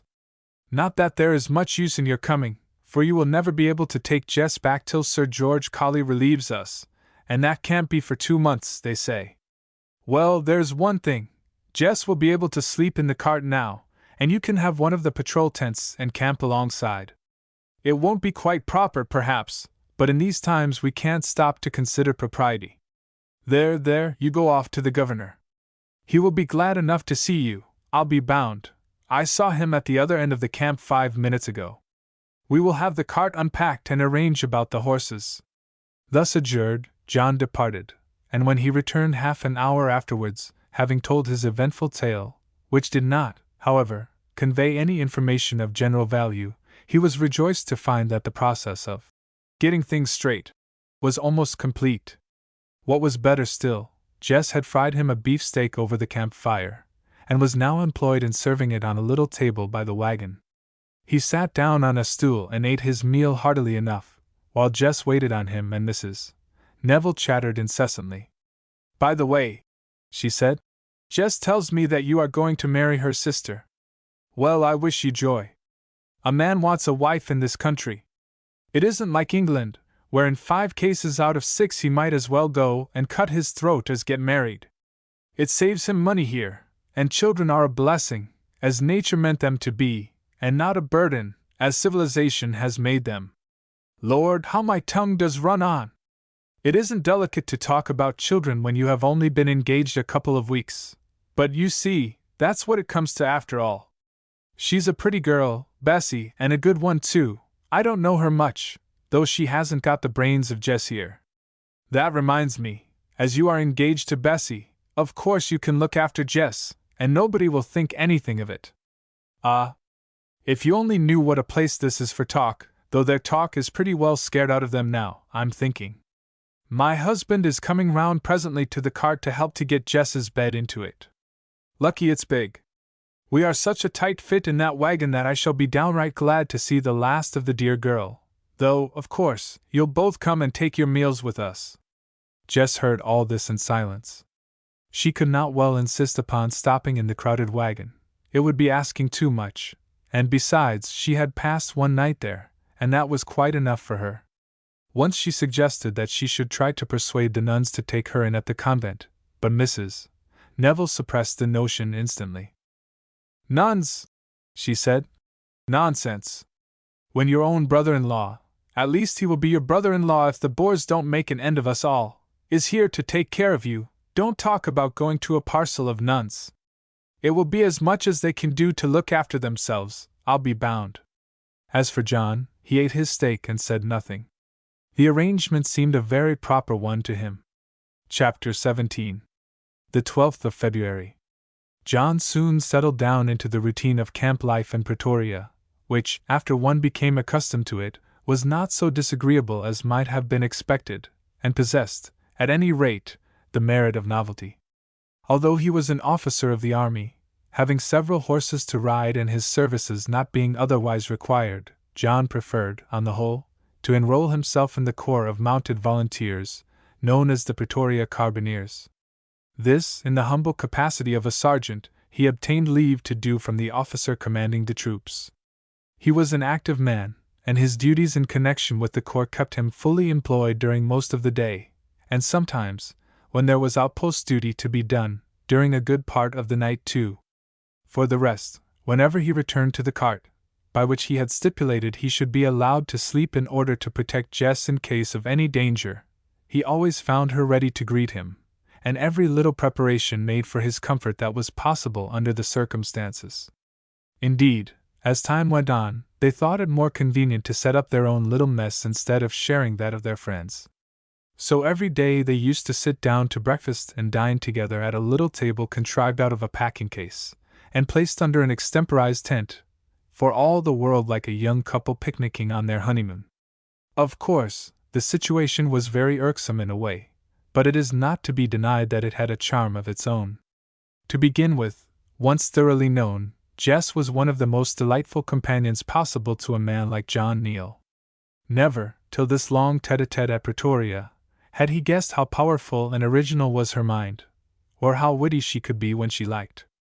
There was a fund of dry and suggestive humor about her, which, although it would no more bear being written down than champagne will bear standing in a tumbler, was very pleasant to listen to, more especially as John soon discovered that he was the only person so privileged. Her friends and relations had never suspected that Jess was humorous. Another thing which struck him as time went on was that she was growing quite handsome.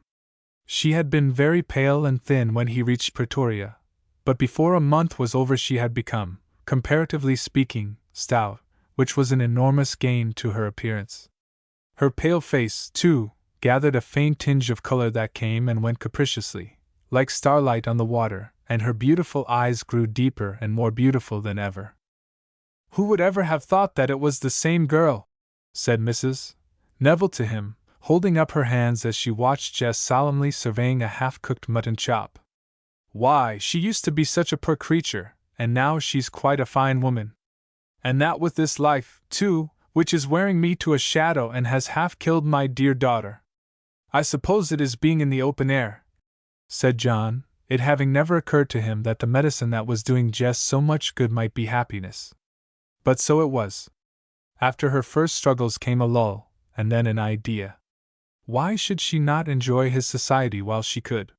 He had been thrown into her way through no wish of hers. She had no desire to wean him from Bessie, or, if she had the desire, it was one which she was far too honorable a woman to entertain. He was perfectly innocent of the whole story. To him she was the young lady who happened to be the sister of the woman he was going to marry, that was all. Why should she not pluck her innocent roses whilst she might? Jess forgot that the rose is a flower with a dangerous perfume, and one that is apt to confuse the senses and turn the head. So she gave herself full swing, and for some weeks went nearer to knowing what happiness really meant than she ever had before. What a wonderful thing is the love of a woman in its simplicity and strength, and how it gilds all the poor and common things of life and even finds a joy in service. The prouder the woman, the more delight does she extract from her self-abasement before her idol.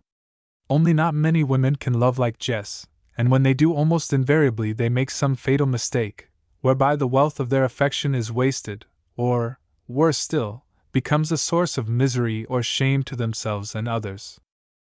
It was after they had been incarcerated in Pretoria for a month that a bright idea occurred to John. About a quarter of a mile from the outskirts of the camp stood a little house known, probably on account of its diminutive size, as the palatial. This cottage, like almost every other house in Pretoria, had been abandoned to its fate, its owner, as it happened, being away from the town. One day, in the course of a walk, John and Jess crossed the little bridge that spanned the sloot and went in to inspect the place. Passing down a path lined on either side with young blue gums, they reached the little tin-roofed cottage. It consisted of 2 rooms, a bedroom and a good-sized sitting room, in which still stood a table and a few chairs, with a stable and a kitchen at the back. They went in, sat down by the open door and looked out. The garden of the cottage sloped down towards a valley, on the farther side of which rose a wooded hill. To the right, too, was a hill clothed in deep green bush. The grounds themselves were planted with vines, just now loaded with bunches of ripening grapes, and surrounded by a beautiful hedge of monthly roses that formed a blaze of bloom. Near the house, too, was a bed of double roses, some of them exceedingly lovely, and all flowering with a profusion unknown in this country. Altogether it was a delightful spot, and, after the noise and glare of the camp, seemed a perfect heaven. So they sat there and talked a great deal about the farm and old Silas Croft, and a little about Bessie. "This is nice," said Jess presently, putting her hands behind her head and looking out at the bush beyond. "Yes," said John. "I say, I've got a notion. I vote we take up our quarters here, during the day, I mean. Of course we shall have to sleep in camp, but we might eat here, you know, and you could sit here all day.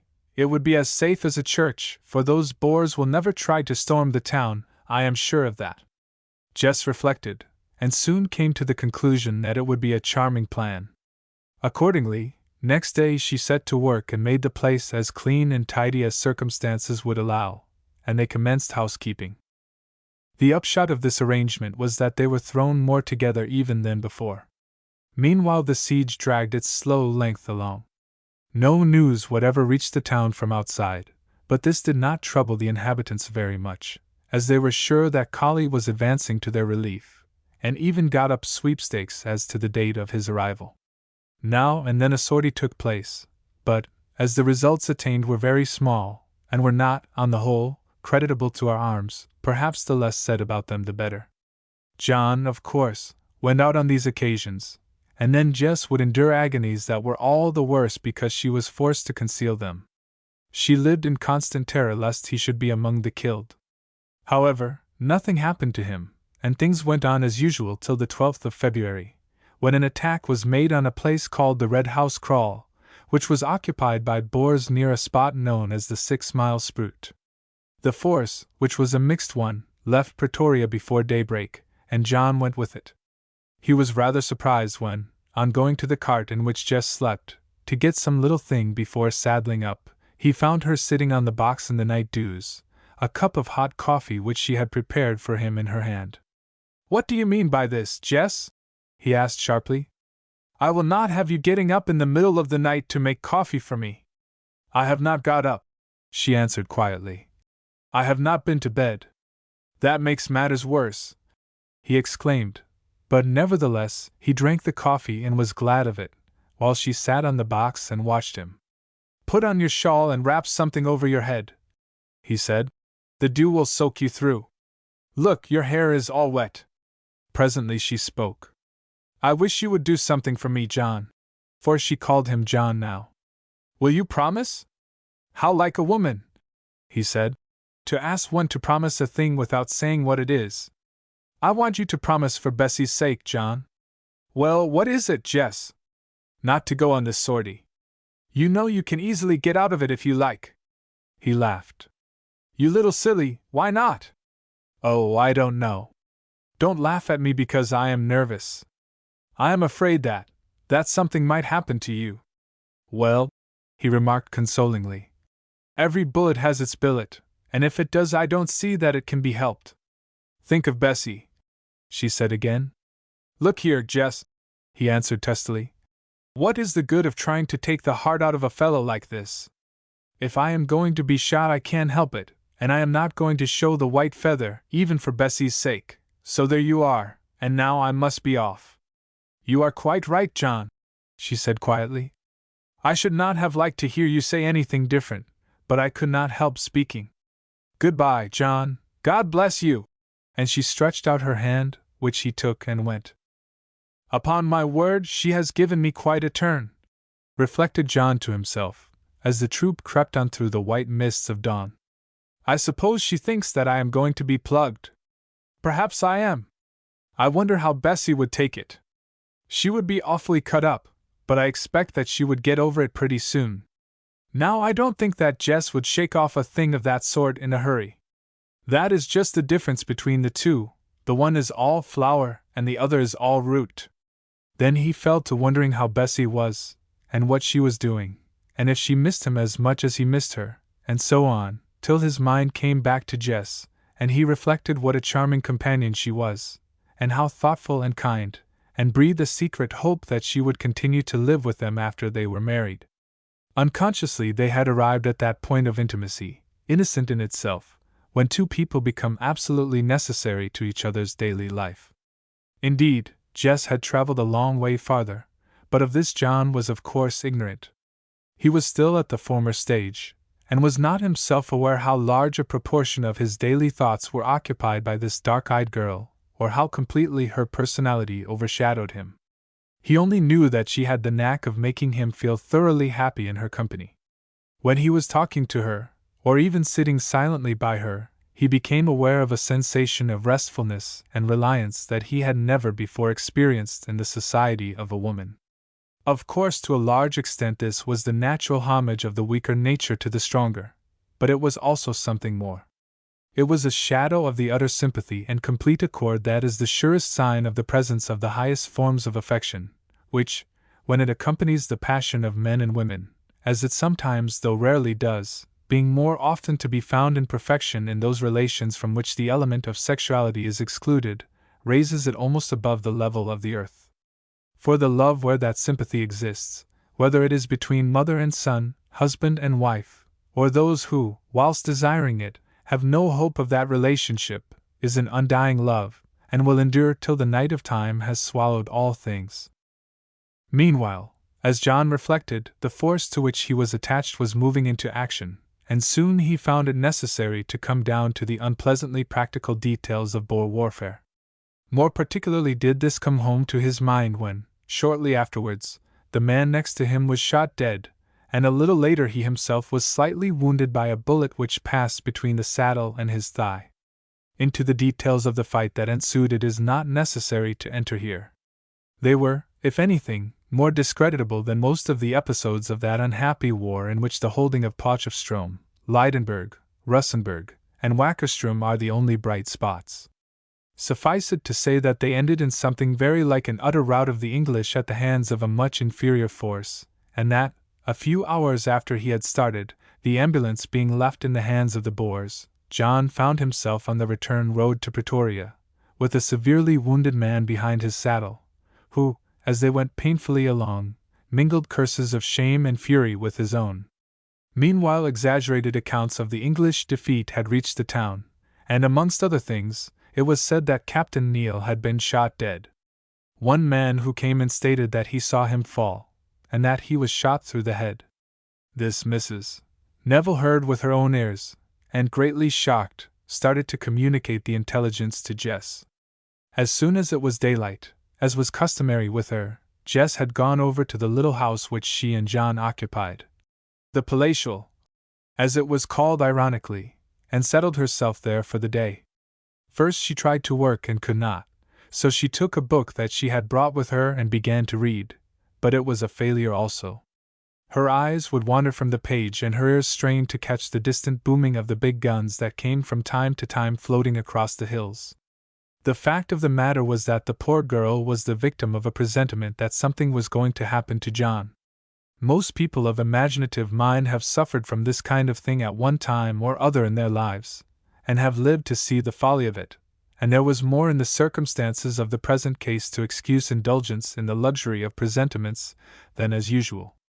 Indeed, as it happened, she was not far out, only 1/16 of an inch or so, for John was very nearly killed. Not finding Jess in camp, Mrs. Neville made her way across to the palatial, where she knew the girl sat, crying as she went, at the thought of the news that she had to communicate, for the good soul had grown very fond of John Neal. Jess, with that acute sense of hearing which often accompanies nervous excitement, caught the sound of the little gate at the bottom of the garden almost before her visitor had passed through it, and ran round the corner of the house to see who was there. One glance at Mrs. Neville's tear-stained face was enough for her. She knew what was coming, and clasped at one of the young blue gum trees that grew along the path to prevent herself from falling. "What is it?" she said faintly. "Is he dead?"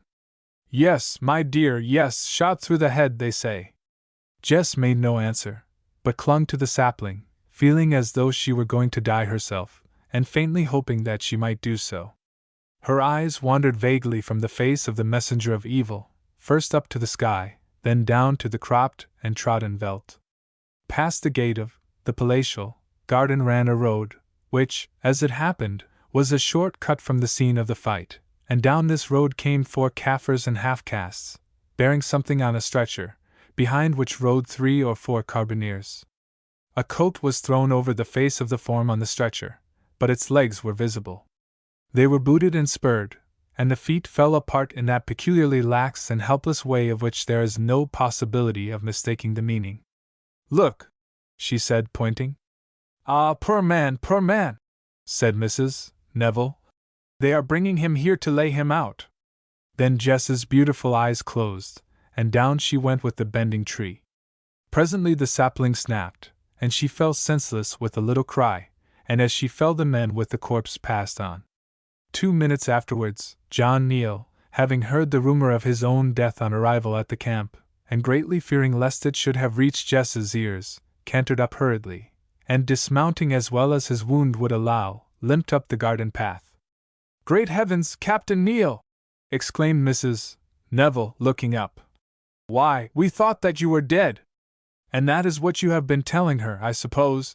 he said sternly, glancing at the pale and death-like face. "You might have waited till you were sure. Poor girl! It must have given her a turn." And stooping down, he placed his arms under Jess, and lifting her with some difficulty staggered to the house, where he laid her down upon the table and, assisted by Mrs. Neville, began to do all in his power to revive her. So obstinate was her faint, however, that their efforts were unavailing, and at last Mrs. Neville started for the camp to get some brandy, leaving him to go on rubbing her hands and sprinkling water on her face.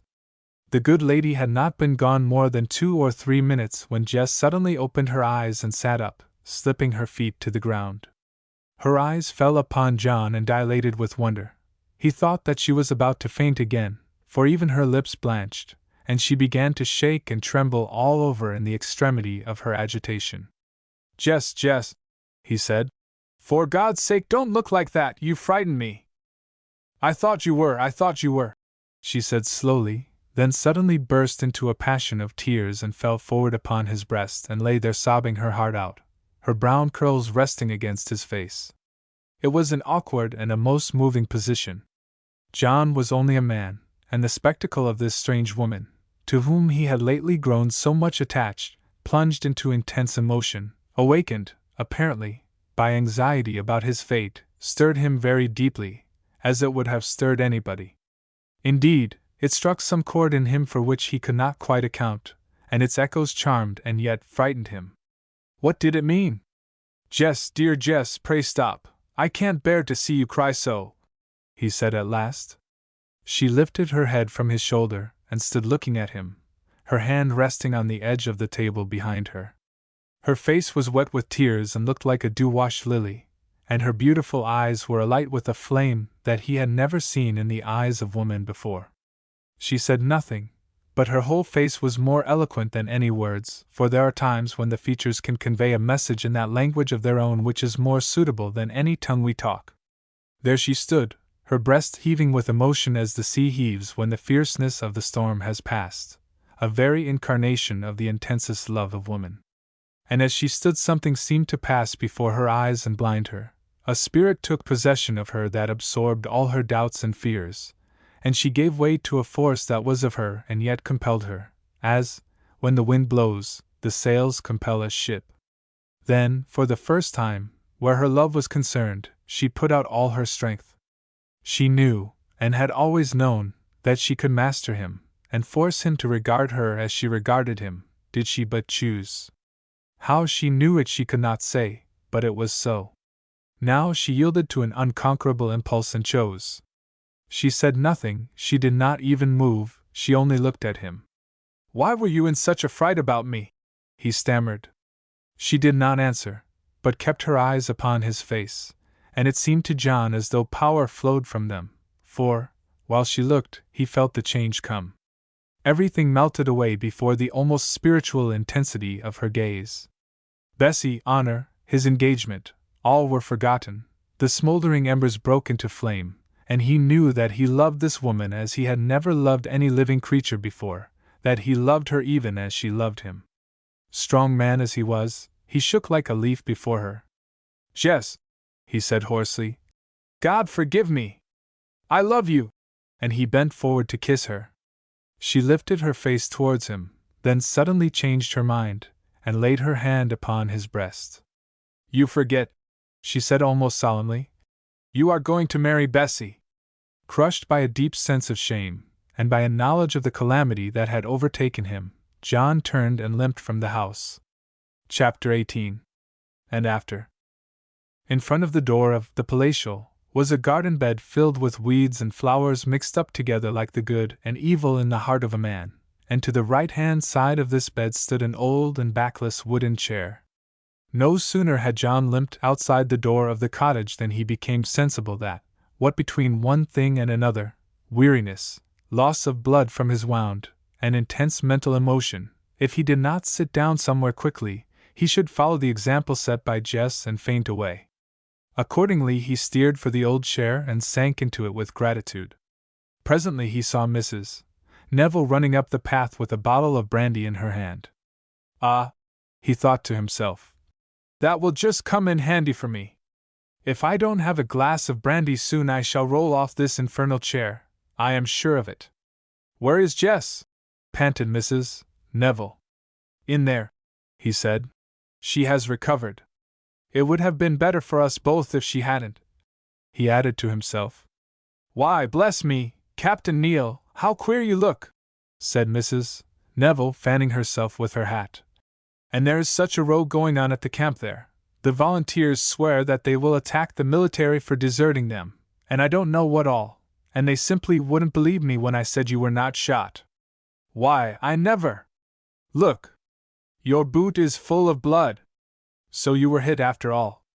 "Might I trouble you to give me some brandy, Mrs. Neville?" said John faintly. She filled a glass she had brought with her half full of water from a little irrigation furrow that ran down from the main sloot by the road, and then topped it up with brandy. He drank it, and felt decidedly better. "Dear me," said Mrs. Neville, "there are a pair of you now. You should just have seen that girl go down when she saw the body coming along the road. I made sure that it was you, but it wasn't. They say that it was poor Jim Smith, son of old Smith of Russenburg. I tell you what it is, Captain Neal, you had better be careful. If that girl isn't in love with you, she is something very like it. A girl does not pop over like that for Dick, Tom, or Harry. You must forgive an old woman like me for speaking out plain, but she is an odd girl as Jess, just like 10 women rolled into one so far as her mind goes, and if you don't take care you will get into trouble, which will be rather awkward, as you are going to marry her sister. Jess isn't the one to have a bit of a flirt to pass away the time and have done with it, I can tell you." And she shook her head solemnly, as though she suspected him of trifling with his future sister-in-law's young affections. Then, without waiting for an answer, she turned and went into the cottage. As for John, he only groaned. What could he do but groan? The thing was self-evident, and if ever a man felt ashamed of himself, that man was John Neal. He was a strictly honorable individual, and it cut him to the heart to think that he had entered on a course which, considering his engagement to Bessie, was not honorable. When a few minutes before he had told Jess he loved her, he had said a disgraceful thing, however true it might be. And that was the worst of it, it was true, he did love her. He felt the change come sweeping over him like a wave as she stood looking at him in the room, utterly drowning and overpowering his affection for Bessie, to whom he was bound by every tie of honor. It was a new and a wonderful experience, this passion that had arisen within him, as a strong man armed, driving every other affection away into the waste places of his mind, and unfortunately, as he already guessed, it was overmastering and enduring. He cursed himself in his shame and anger, as he sat recovering his equilibrium on the broken chair and tying a handkerchief tightly round his wounded leg. What a fool he had been! Why had he not waited to see which of the two he really loved? Why had Jess gone away like that and thrown him into temptation with her pretty sister? He was sure now that she had cared for him all along. Well, there it was, and a bad business too. One thing he was clear about, it should go no farther. He would not break his engagement to Bessie. It was not to be thought of. But all the same, he felt sorry for himself, and sorry for Jess too. Just then, however, the bandage on his leg slipped, and the wound began to bleed so fast that he was fain to hobble into the house for assistance. Jess, who had apparently quite recovered from her agitation, was standing by the table talking to Mrs. Neville, who was persuading her to swallow some of the brandy she had been at such pains to fetch. The moment she caught sight of John's face, which had now turned ghastly white, and saw the red line trickling down his boot, she took up her hat that was lying on the table. "You had better lie down on the old bedstead in the little room," she said. "I am going for the doctor." Assisted by Mrs. Neville, he was only too glad to take this advice, but long before the doctor arrived John had followed Jess's example, and gone off into a dead faint, to the intense alarm of Mrs. Neville, who was vainly endeavoring to check the flow of blood, which had now become copious. On the arrival of the doctor it appeared that the bullet had grazed the walls of one of the arteries on the inside of his thigh without actually cutting them, which had now given way, rendering it necessary to tie the artery. This operation, with the assistance of chloroform, he proceeded to carry out successfully, announcing afterwards that a great deal of blood had already been lost. When at last it was over, Mrs. Neville asked about John being moved up to the hospital, but the doctor declared that he must lie where he was, and that Jess must stop and help to nurse him, with the assistance of a soldier's wife whom he would send to her. "Dear me," said Mrs. Neville, "that is very awkward." "It will be more awkward if you try to move him at present," was the grim reply. "For the silk may slip, in which case the artery will probably break out again, and he will bleed to death." As for Jess, she said nothing, but set to work to make preparations for her task of nursing. As fate had once more thrown them together, she accepted the position gladly, though it is fair to say that she would not have sought it. In about an hour's time, just as John was beginning to recover from the painful effects of the chloroform, the soldier's wife who was to assist her in nursing arrived. As Jess soon discovered, she was not only a low stamp of woman, but both careless and ignorant into the bargain, and all that she could be relied on to do was to carry out some of the rougher work of the sick-room. When John woke up and learned whose was the presence that was bending over him, and whose the cool hand that lay upon his forehead, he groaned again and went to sleep. But Jess did not go to sleep. She sat by him there throughout the night, till at last the cold lights of the dawn came gleaming through the window and fell upon the white face of the man she loved. He was still sleeping soundly, and, as the night was exceedingly hot and oppressive, she had left nothing but a sheet over him. Before she went to rest a little herself, she turned to look at him once more, and as she looked she saw the sheet grow suddenly red with blood. The artery had broken out fresh.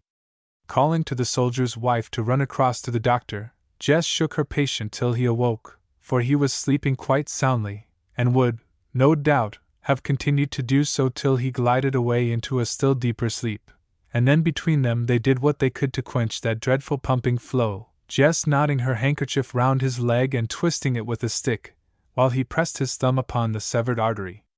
But strive as they would, they were only partially successful, and Jess began to think that he would die in her arms from loss of blood. It was agonizing to wait there minute after minute and see his life ebbing away. "I don't think I shall last much longer, Jess." "God bless you, dear," he said. "The place is beginning to go round and round. Poor soul." She could only set her teeth and wait for the end. Presently John's pressure on the wounded artery relaxed, and he fainted off, and oddly enough, just then the flow of blood diminished considerably. Another 5 minutes, and she heard the quick step of the doctor coming up the path. "Thank God you have come! He has bled dreadfully. I was out attending a poor fellow who was shot through the lung, and that fool of a woman waited for me to come back instead of following me. I have brought you an orderly in place of her. By Jove, he has bled! I suppose the silk has slipped. Well, there is only one thing for it. Orderly, the chloroform." Then followed another long half-hour of slashing and tying in horror, and when at last the unfortunate John opened his eyes again he was too weak to speak, and could only smile feebly.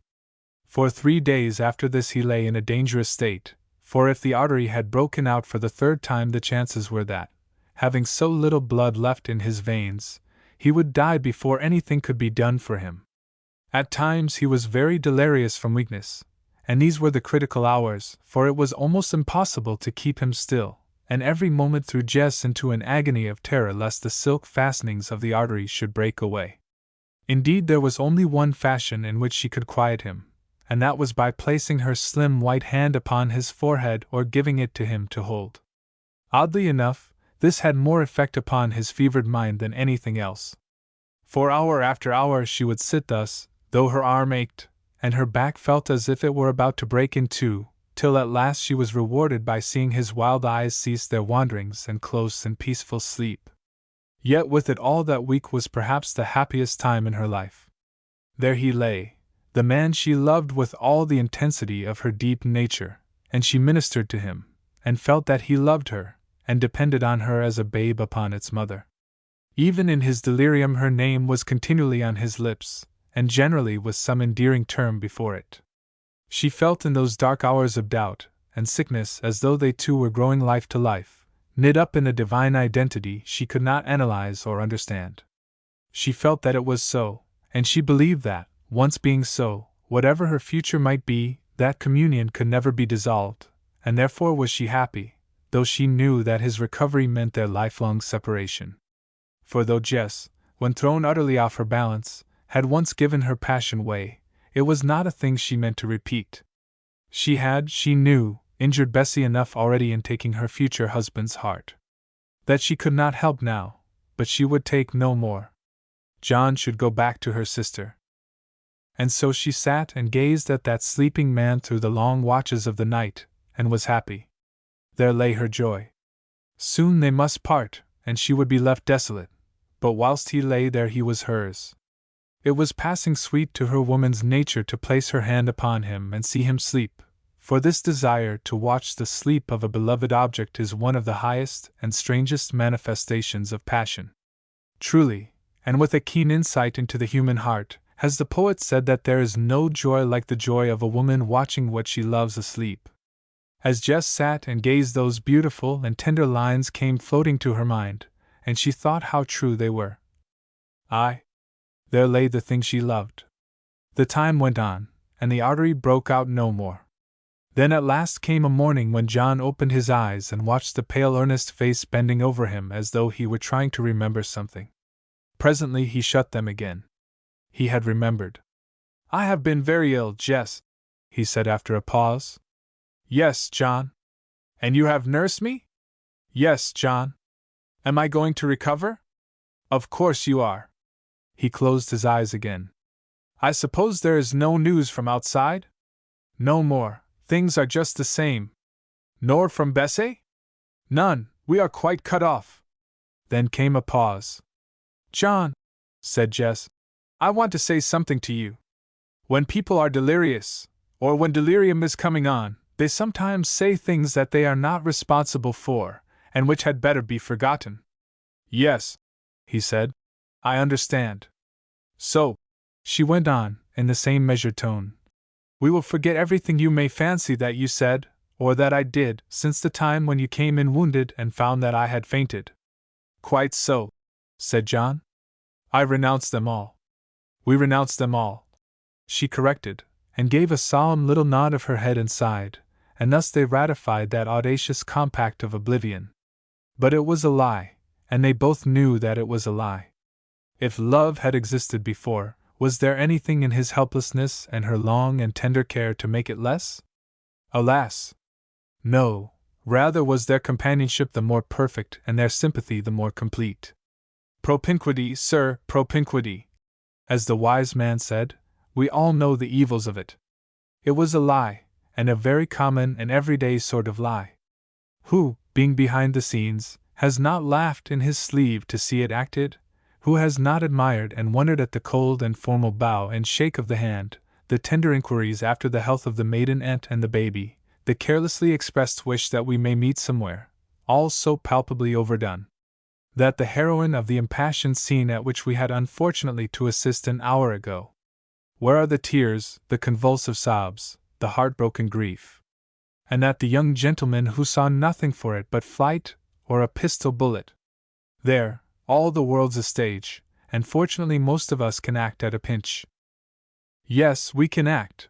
We can paint the face and powder the hair, and summon up the set smile and the regulation joke and make pretense that things are as things were, when they are as different as the North Pole from the torrid zone. But unfortunately, or fortunately, I do not know which, we cannot bedeck our inner selves and make them mime as the occasion pleases, and sing the old song when their lips are set to a strange new chant. Of a surety there is within us a spark of the eternal truth, for in our own hearts we cannot lie. And so it was with these two. From that day forward they forgot that scene in the sitting-room of the Palatial, when Jess put out her strength and John bent and broke before it like a reed before the wind. Surely it was a part of the delirium. They forgot that now, alas! They loved each other with a love which did but gather force from its despair. They talked of Bessie, and of John's marriage, and discussed Jess's plans to go to Europe, just as though these were not matters of spiritual life and death to each of them. In short, however for one brief moment they might have gone astray, now, to their honor be it said, they followed the path of duty with unflinching feet, nor did they complain when the stones cut them. But it was a living lie, and they knew it. For behind them stood the irrevocable past, who for good or evil had bound them together in his unchanging bonds, and with cords that never can be broken. Chapter 19. Hans Cutsey comes to Pretoria. Once he had turned the corner, John's recovery was rapid. Naturally of a vigorous constitution, when the artery had reunited, he soon made up for the great loss of blood which he had undergone, and in a little more than a month from the date of his wound physically, was almost as good a man as ever. One morning, it was the 20th of March, Jess and he were sitting in the palatial garden. John was lying in a lone cane deck chair that Jess had borrowed or stolen out of one of the deserted houses, and smoking a pipe. By his side, in a hole in the flat arm of the chair, fashioned originally to receive a soda-water tumbler, was a great bunch of purple grapes which she had gathered for him, and on his knees lay a copy of that journalistic curiosity, the News of the Camp, which was chiefly remarkable for its utter dearth of news. It was not easy to run a journal in a beleaguered town. They sat in silence, John puffing away at his pipe, and Jess, her work, one of his socks, lying idly upon her knees, her hands clasped over it, and her eyes fixed upon the lights and shadows that played with broad fingers upon the wooded slopes beyond. So silently did they sit that a great green lizard came and basked himself in the sun within a yard of them, and a beautiful striped butterfly perched deliberately upon the purple grapes. It was a delightful day and a delightful spot. They were too far from the camp to be disturbed by its rude noise, and the only sounds that reached their ears were the rippling of running water and the whispers of the wind, odorous with the breath of mimosa blooms, as it stirred the stiff gray leaves on the blue gums. They were seated in the shade of the little house that Jess had learned to love as she had never loved a spot before, but around them lay the flood of sunshine shimmering like golden water, and beyond the red line of the fence at the end of the garden, where the rich pomegranate bloom tried to blush the roses down, the hot air danced merrily above the rough stone wall like a million microscopic elves at play. Peace. Everywhere was peace, and in it the full heart of nature beat out in radiant life. Peace in the voice of the turtle doves among the willows. Peace in the play of the sunshine and the murmur of the wind. Peace in the growing flowers and hovering butterfly. Jess looked out at the wealth and glory which were spread before her, and thought that it was like heaven. Then, giving way to the melancholy strain in her nature, she began to wonder idly how many human beings had sat and thought the same things, and had been gathered up into the azure of the past and forgotten, and how many would sit and think there when she in her turn had been utterly swept away into that gulf whence no echo ever comes. But what did it matter? The sunshine would still flood the earth with gold, the water would ripple, and the butterflies hover, and there would be other women to sit and fold their hands and consider them, thinking the same identical thoughts, beyond which our human intelligence cannot travel. And so on for thousands upon thousands of centuries, till at last the old world reaches its journey's appointed end, and passing from the starry spaces, is swallowed up with those it bore. And she, where would she be? Would she still live on, and love and suffer elsewhere, or was it all a cruel myth? Was she merely a creature bred of the teeming earth, or had she an individuality beyond the earth? What awaited her after sunset? Sleep. She had often hoped that it was sleep, and nothing but sleep. But now she did not hope that. Her life had centered itself around a new interest, and one that she felt could never die while that life lasted. She hoped for a future now, for if there was a future for her, there would be one for him, and then her day would come, and where he was there she would be also. Oh, sweet mockery, old and unsubstantial thought, bright dreams set halo-wise about the dull head of life. Who has not dreamt it, but who can believe in it? And yet who shall say that it is not true? Though philosophers and scientists smile and point in derision to the gross facts and freaks that mark our passions, is it not possible that there may be a place where the love shall live when the lust has died, and where Jess will find that she has not sat in vain in the sunshine, throwing out her pure heart towards the light of a happiness and a visioned glory whereof, for some few minutes, the shadow seemed to lie within her? John had finished his pipe, and although she did not know it, was watching her face, which, now when she was off her guard, was no longer impassive, but seemed to mirror the tender and glorious hope that was floating through her mind. Her lips were slightly parted, and her wide eyes were full of a soft, strange light, while on the whole countenance was stamped a look of eager thought and spiritualized desire such as he had known portrayed in ancient masterpieces upon the face of the Virgin Mother. Except as regards her eyes and hair, Jess was not even a good-looking person. But at that moment, John thought that her face was touched with a diviner beauty than he had yet seen on the face of woman. It thrilled him and appealed to him, not as Bessie's beauty had appealed, but to that other side of his nature, of which Jess alone could turn the key. It was more like the face of a spirit than that of a human being, and it almost frightened him to see it.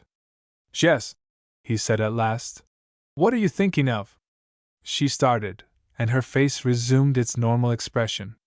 It was as though a mask had been suddenly set upon it. "Why do you ask?" she said. "Because I want to know. I never saw you look like that before." She laughed a little. "You would call me foolish if I told you what I was thinking about. Never mind, it has gone wherever thoughts go. I will tell you what I am thinking about now, which is, that it is about time we got out of this place. My uncle and Bessie must be half distracted. We've had more than 2 months of it now. The relieving column can't be far off," suggested John, for these foolish people in Pretoria labored under a firm belief that one fine morning they would be gratified with a vision of the light dancing down a long line of British bayonets, and of Boers evaporating in every direction like storm clouds before the sun. Jess shook her head. She was beginning to lose faith in relieving columns that never came. "If we don't help ourselves, my opinion is that we may stop here till we are starved out, which in fact we are.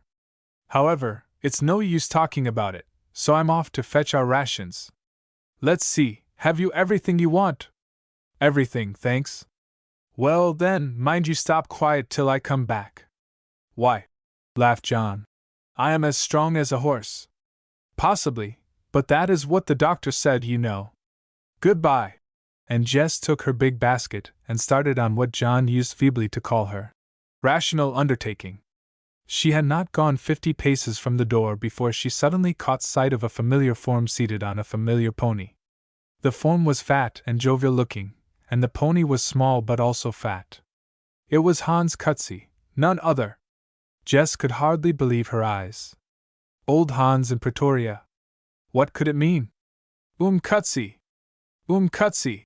She called, as he came ambling past her, evidently heading for the Heidelberg Road. The old boar pulled up his pony, and gazed around him in a mystified fashion. Here, Cutsy! Here! Alamactor! He said, jerking his pony round. It's you, Missy Jess, is it? Now who would have thought of seeing you here? Who would have thought of seeing you here? She answered. Yes, it seems strange. I dare say that it seems strange. But I am a messenger of peace, like Uncle Noah's dove in the ark, you know. The fact is, and he glanced round to see if anybody was listening, I have been sent by the government to arrange about an exchange of prisoners. The government? What government? What government? Why, the triumvirate, of course, whom may the Lord bless and prosper, as he did Jonah when he walked on the wall of the city. Joshua, when he walked round the wall of the city, suggested Jess. Jonah walked down the whale's throat. Ah! To be sure, so he did, and blew a trumpet inside. I remember now, though I am sure I don't know how he did it. The fact is that our glorious victories have quite confused me. Ah! What a thing it is to be a patriot! The dear Lord makes strong the arm of the patriot, and takes care that he hits his man well in the middle. You have turned wonderfully patriotic all of a sudden, Cutsy, said Jess tartly. Yes, Missy, yes, I am a patriot to the bone of my back. I hate the English government, damn the English government. Let us have our land back and our folksrad. Almighty! I saw who was in the right at Lang's Neck there. Ah, those poor Rourbadges! I killed 4 of them myself, 2 as they came up, and 2 as they ran away, and the last one went head over heels like a buck. Poor man! I cried for him afterwards. I did not like going to fight at all, but Frank Muller sent to me and said that if I did not go he would have me shot. Ah, he is a devil of a man, that Frank Muller! So I went, and when I saw how the dear Lord had put it into the heart of the English general to be a bigger fool even that day than he is every day, and to try and drive us out of Lang's Neck with 1,000 of his poor Rourbadges, then, I tell you, I saw where the right lay, and I said, damn the English government. What is the English government doing here? And after Indigo I said it again. Never mind all that, Cutsy, broke in Jess. I have heard you tell a different tale before, and perhaps you will again. How are my uncle and my sister? Are they at the farm? Almighty! You don't suppose that I have been there to see, do you? But yes, I have heard they are there. It is a nice place, that Moorfontein, and I think that I shall buy it when we have turned all you English people out of the land. Frank Muller told me that they were there. And now I must be getting on, or that devil of a man, Frank Muller, will want to know what I have been about. Cutsy, said Jess, will you do something for me? We are old friends, you know, and once I persuaded my uncle to lend you £500 when all your oxen died of the lungsick. Yes, it shall be paid back one day, when we have hunted the damned Englishmen out of the country. And he began to gather up his reins preparatory to riding off. Will you do me a favor? Said Jess, catching the pony by the bridle. What is it? What is it, Missy? I must be getting on. That devil of a man, Frank Muller, is waiting for me with the prisoners at the Ruihuis Kraal. I want a pass for myself and Captain Neal, and an escort. We wish to go home. The old boar held up his fat hands in amazement. Almighty! He said. It is impossible. A pass! Who ever heard of such a thing? Come, I must be going. It is not impossible, Uncle Cutsy, as you know, said Jess. Listen! If I get that pass I will speak to my uncle about the £500. Perhaps he would not want it all back again. Ah, said the boar. Well, we are old friends, Missy, and never desert a friend, that is my saying. Almighty! I must ride 100 miles. I will swim through blood for a friend. Well, I must see. It depends upon that devil of a man, Frank Muller. Where are you to be found? In the White House yonder. Good. Tomorrow the escort will come in with the prisoners, and if I can get it they will bring the pass. But Missy, remember the £500. If you do not speak to your uncle about that I shall be even with him. Almighty! What a thing it is to have a good heart, and to love to help your friends. Well, good day, good day. And off he cantered on his fat pony, his broad face shining with a look of unutterable benevolence. Jess cast a look of contempt after him, and then went on towards the camp to fetch the rations. When she returned to the palatial, she told John what had taken place, and suggested that it would be as well, in case there should be a favorable reply to her request, to have everything prepared for a start. Accordingly, the cart was brought down and stood outside the palatial, where John unscrewed the patent caps and filled them with castor oil, and ordered Moody to keep the horses, which were all in health though poor, from want of proper food, well within hail. Meanwhile, old Hans pursued the jerky tenor of his way for an hour or so, till he came in sight of a small red house. Presently, from the shadow in front of the red house emerged a rider, mounted on a powerful black horse.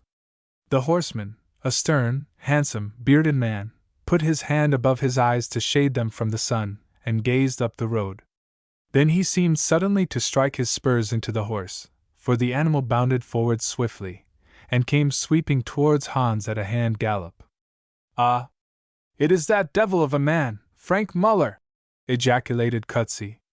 "Now I wonder what he wants. I always feel cold down the back when he comes near me." By this time the plunging black horse was being reined up alongside of his pony so sharply that it reared till its great hoofs were pawing the air within a few inches of Hans' head. "Almighty!" said the old man, tugging his pony round. "Be careful, nephew, be careful. I do not wish to be crushed like a beetle." Frank Muller, for it was he, smiled. He had made his horse rear purposely, in order to frighten the old man, whom he knew to be an arrant coward. "Why have you been so long? And what have you done with the Englishman? You should have been back half an hour ago." "And so I should, nephew, and so I should, if I had not been detained. Surely you do not suppose that I would linger in the accursed place? Bah!" And he spat upon the ground. "It stinks of Englishmen. I cannot get the taste of them out of my mouth." "You are a liar, Uncle Cutsy," was the cool answer. "English with the English, Boer with the Boer. You blow either hot nor cold.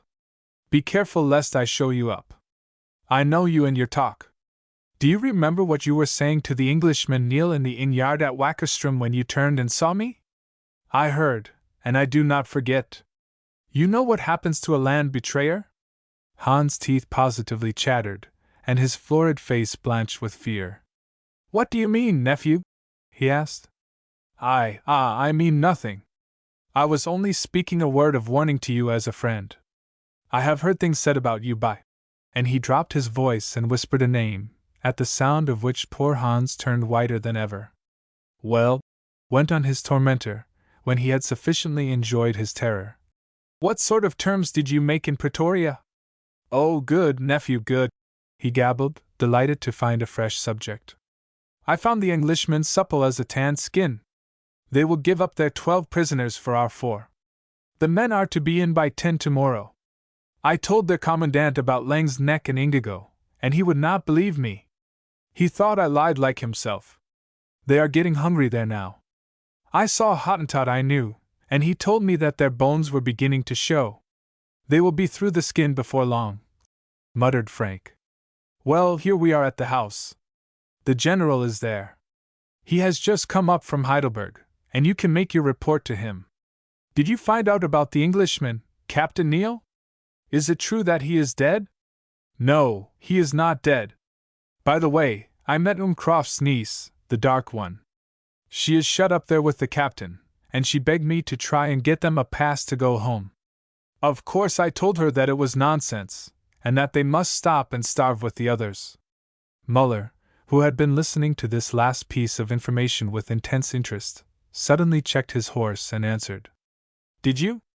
Then you are a bigger fool than I thought you. Who gave you authority to decide whether they should have a pass or not?" Chapter 20. The Great Man.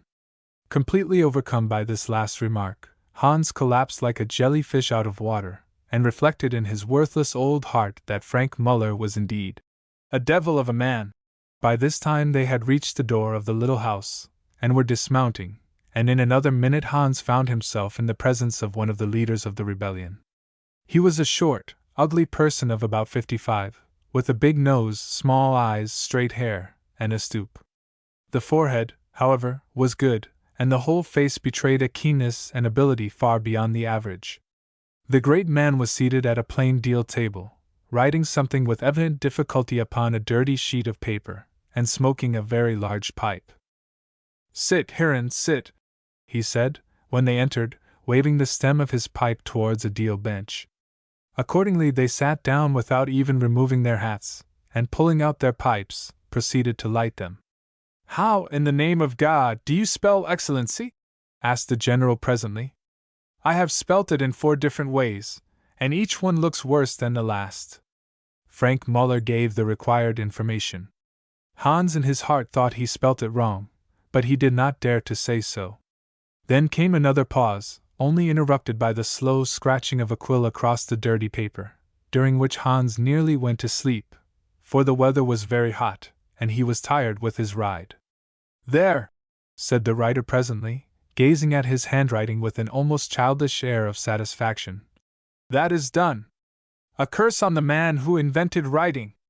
Our fathers did very well without it, why should not we? Though, to be sure, it is useful for treaties with the Kaffirs. I don't believe you have told me right now about that excellency, nephew. Well, it will have to serve. When a man writes such a letter as that to the representative of the English Queen, he needn't mind his spelling. It will be swallowed with the rest." And he leaned back in his chair and laughed softly. "Now, Mynheer Coetzee, what is it?" "Ah, I know, the prisoners." "Well, what did you do?" Hans told his story, and was rambling on when the general cut him short. "So, cousin, so! You talk like an ox wagon, rumble and creak and jolt, a devil of a noise and turning of wheels, but very little progress. They will give up their 12 prisoners for our 4, will they? That is about a fair proportion. No, it is not, though. 4 Boers are better than 12 Englishmen any day, aye, better than 40. And he laughed again. "Well, the men shall be sent in as you arranged. They will help to eat up their last biscuits. Good day, cousin. Stop, though, one word before you go. I have heard about you at times, cousin. I have heard it said that you cannot be trusted. Now, I don't know if that is so. I don't believe it myself.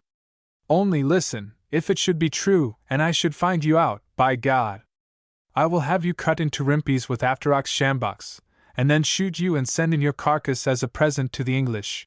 As he spoke thus he leaned forward, brought down his fist upon the deal table with a bang that produced a most unpleasant effect upon poor Hans's nerves, and a cold gleam of sudden ferocity flickered in the small eyes, very discomforting for a timid man to behold, however innocent he knew himself to be. "I swear," he began to babble. "Swear not at all, cousin, you are an elder of the church. There is no need for it, besides. I told you I did not believe it of you, only I have had 1 or 2 cases of this sort of thing lately. No, never mind who they were. You will not meet them about again. Good day, cousin, good day.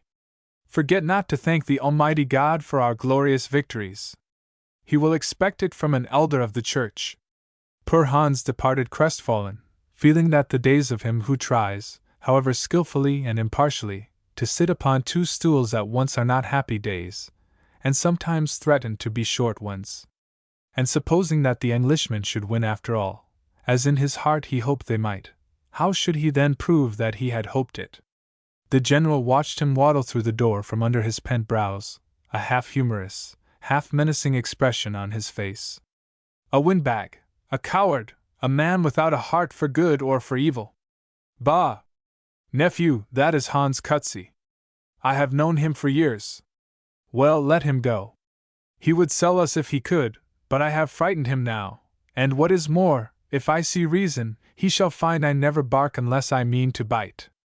Well, enough of him. Let me see, have I thanked you yet for your share in Majuba? Ah, that was a glorious victory! How many were there of you when you started up the mountain? 80 men. And how many at the end? 170, perhaps a few more. And how many of you were hit? 3, 1 killed, 2 wounded, and a few scratches. Wonderful, wonderful! It was a brave deed, and because it was so brave it was successful. He must have been mad, that English general. Who shot him? Breitenbach. Colley held up a white handkerchief in his hand, and Breitenbach fired, and down went the general of a heap, and then they all ran helter-skelter down the hill. Yes, it was a wonderful thing. They could have beat us back with their left hand. That is what comes of having a righteous cause, uncle. The general smiled grimly. That is what comes of having men who can shoot, and who understand the country, and are not afraid. Well, it is done, and well done. The stars in their courses have fought for us, Frank Muller, and so far we have conquered. But how is it to end? You are no fool. Tell me, how will it end? Frank Muller rose and walked twice up and down the room before he answered. Shall I tell you? He asked, and then, without waiting for a reply, went on. It will end in our getting the country back. That is what this armistice means. There are thousands of robatches there at the neck. They cannot therefore be waiting for soldiers. They are waiting for an opportunity to yield, uncle. We shall get the country back, and you will be president of the republic. The old man took a pull at his pipe. You have a long head, Frank, and it has not run away with you. The English government is going to give in. The stars in their courses continue to fight for us. The English government is as mad as its officers. They will give in. But it means more than that, Frank. I will tell you what it means. It means, and again he let his heavy hand fall upon the deal table, the triumph of the Boer throughout South Africa. Bah! Burgers was not such a fool after all when he talked of his great Dutch Republic. I have been twice to England now, and I know the Englishman. I could measure him for his Veldschuen's shoes. He knows nothing, nothing. He understands his shop. He is buried in his shop, and can think of nothing else. Sometimes he goes away and starts a shop in other places, and buries himself in it, and makes it a big shop, because he understands shops. But it is all a question of shops, and if the shops abroad interfere with the shops at home, or if it is thought that they do, which comes to the same thing, then the shops at home put an end to the shops abroad. Bah! They talk a great deal there in England, but at the bottom of it, it is shop, shop, shop. They talk of honor and patriotism too, but they both give way to the shop. And I tell you this, Frank Muller, it is the shop that has made the English, and it is the shop that will destroy them. Well, so be it. We shall have our slice, Africa for the Afrikanders. The Transvaal for the Transvaalers first, then the rest. Shepstone was a clever man. He would have made it all into an English shop, with the black men for shop boys. We have changed all that, but we ought to be grateful to Shepstone. The English have paid our debts, they have eaten up the Zulus, who would otherwise have destroyed us, and they have let us beat them, and now we are going to have our turn again, and, as you say, I shall be the first president. Yes, uncle, replied the younger man calmly, and I shall be the second. The general looked at him. You are a bold man, he said, but boldness makes the man and the country. I dare say you will. You have the head, and one clear head can turn many fools, as the rudder does the ship, and guide them when they are turned. I dare say that you will be president one day. Yes, I shall be president, and when I am I will drive the Englishmen out of South Africa. This I will do with the help of the natal Zulus. Then I will destroy the natives, as Tshaka destroyed, keeping only enough for slaves. That is my plan, uncle. It is a good one. It is a big one. I am not certain that it is a good one. But good or bad, who shall say? You may carry it out, nephew, if you live. A man with brains and wealth may carry out anything if he lives. But there is a God. I believe, Frank Muller, that there is a God, and I believe that God sets a limit to a man's doings. If he is going too far, God kills him. If you live, Frank Muller, you will do these things, but perhaps God will kill you. Who can say? You will do what God wills, not what you will. The elder man was speaking seriously now. Muller felt that this was none of the whining cant people in authority among the Boers find it desirable to adopt.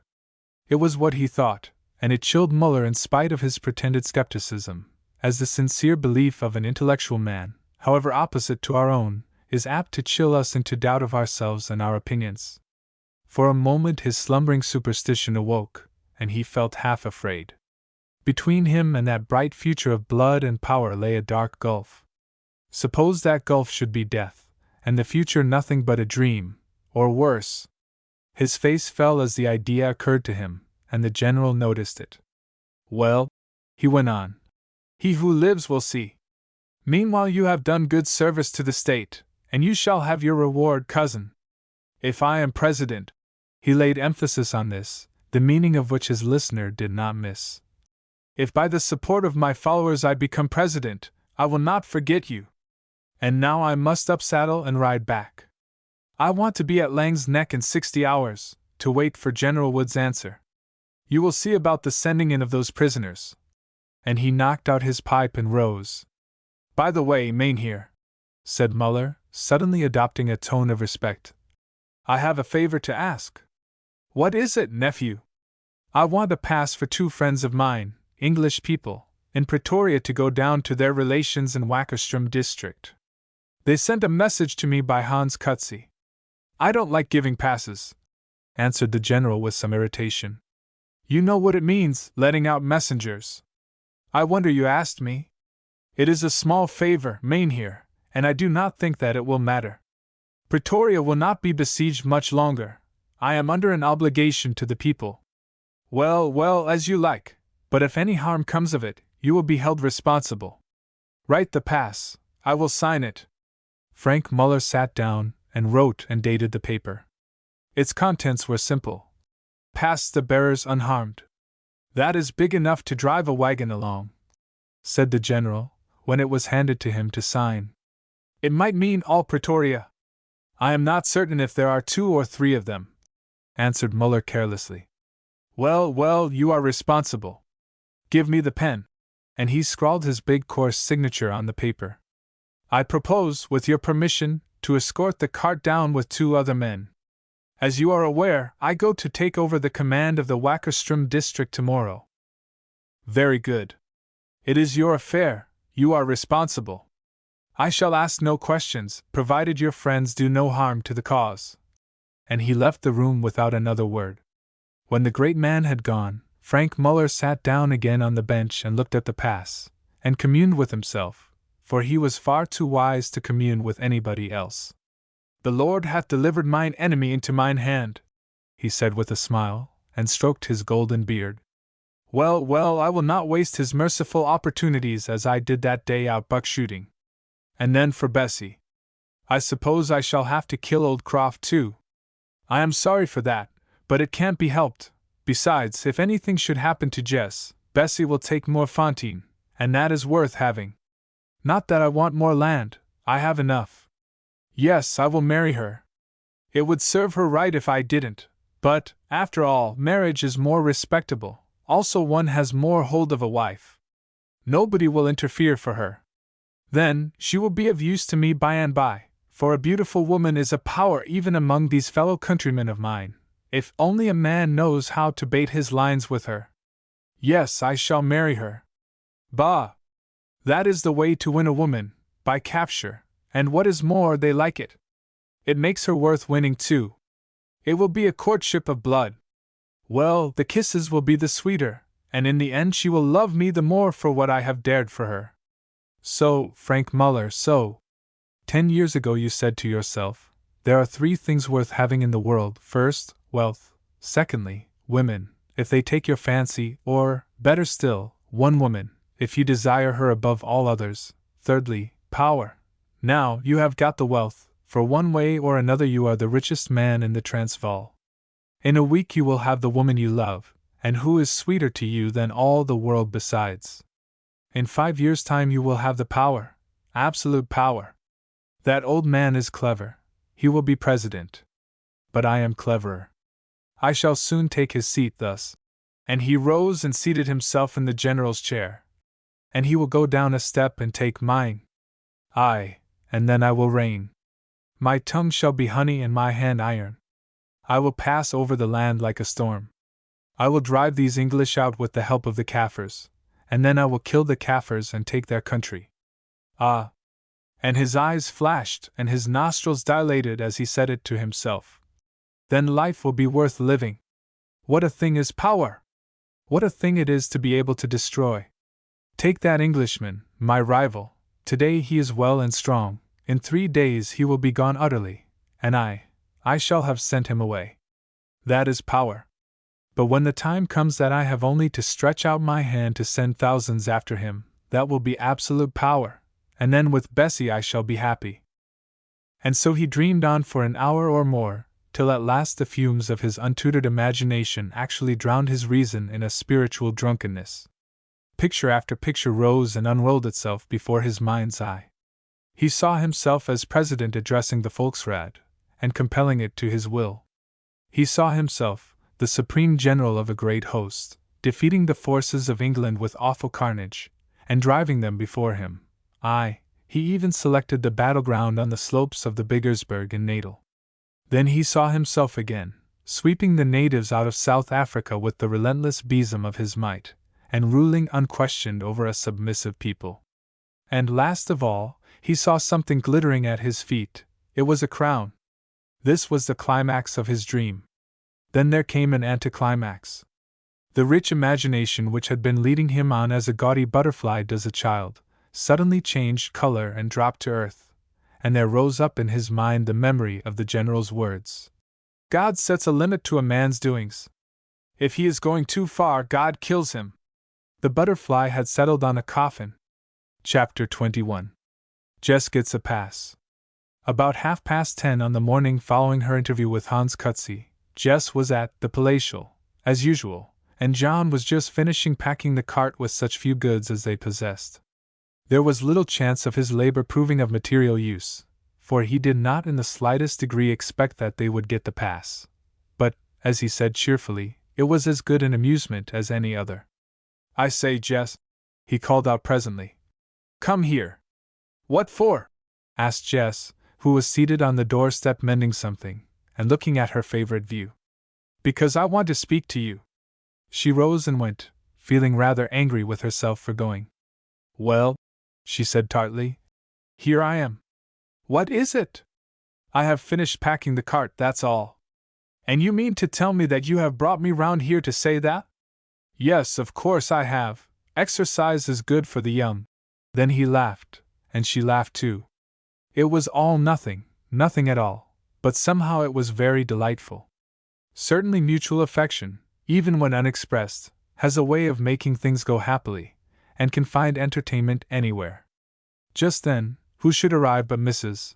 Neville, in a great state of excitement, and, as usual, fanning herself with her hat. What do you think, Captain Neal?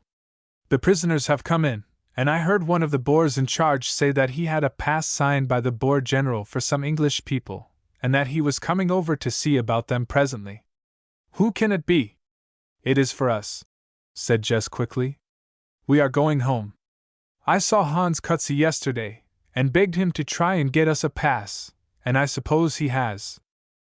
My word! Going to get out, well, you are lucky. Let me sit down and write a letter to my great-uncle at the Cape. You must post it when you can. He is 94 and rather soft, but I dare say he will like to hear from me. And she hurried into the house to give her aged relative, who, by the way, labored under the impression that she was still a little girl of 4 years of age, as minute an account of the siege of Pretoria as time would allow. Well, John, you had better tell Moody to put the horses in. We shall have to start presently, said Jess. He said, pulling his beard thoughtfully. I suppose that we shall. Adding, by way of an afterthought, Are you glad to go? No, she said, with a sudden flash of passion and a stamp of the foot. Then she turned and entered the house again. Muddy, said John to the Zulu, who was lounging about in a way characteristic of that intelligent but unindustrious race. Inspan the horses. We are going back to Moerfontein. Coos, said the Zulu unconcernedly, and started on the errand as though it were the most everyday occurrence to drive off home out of a closely beleaguered town. That is another beauty of the Zulu race. You cannot astonish them. No doubt they consider that extraordinary mixture of wisdom and insanity, the white man, to be capable du tout, as the agnostic French critic said in despair of the prophet Zerubbabel. John stood and watched the inns panning absently. In truth, he, too, was conscious of a sensation of regret. He felt ashamed of himself for it, but there it was. He was sorry to leave the place. For the last week or so he had been living in a dream, and everything outside that dream was blurred, indistinct as a landscape in a fog. He knew the objects were there, but he could not quite appreciate their relative size and position. The only real thing was his dream, all else was as vague as those far-off people and events that we lose in infancy and find again in old age. Now there would be an end of dreaming, the fog would lift, and he must face the facts. Jess, with whom he had dreamed, would go away to Europe and he would marry Bessie, and all this Pretoria business would glide away into the past like a watch in the night. Well, it must be so. It was right and proper that it should be so, and he for one would not flinch from his duty. But he must have been more than human had he not felt the pang of awakening. It was all so very unfortunate. By this time Moody had got up the horses, and asked if he was to Inspan. "No, wait a bit," said John. "Very likely it is all nonsense," he added to himself. Scarcely were the words out of his mouth when he caught sight of two armed Boers of a peculiarly unpleasant type and rough appearance, riding across the veldt towards the palatial gate. With them was an escort of 4 carbineers. At the gate they all stopped, and one of the Boers dismounted and walked to where John was standing by the stable door. "Captain Neal?" he said interrogatively in English. "That is my name. Then here is a letter for you." And he handed him a folded paper. John opened it, it had no envelope, and read as follows.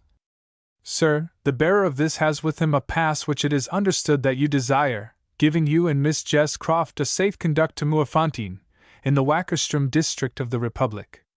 The only condition attached to the pass, which is signed by one of the Honorable Triumvirate, is that you must carry no dispatches out of Pretoria.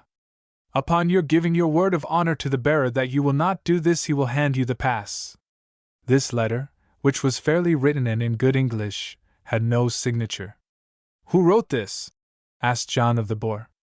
"That is no affair of yours," was the curt reply. "Will you pass your word about the dispatches?" "Yes." "Good.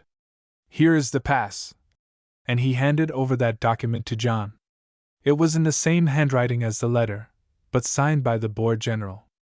John examined it, and then called to Jess to come to translate it, who, having heard the voice of the Boer, was on her way round the corner of the house. "It means pass the bearers unharmed," she said, "and the signature is genuine.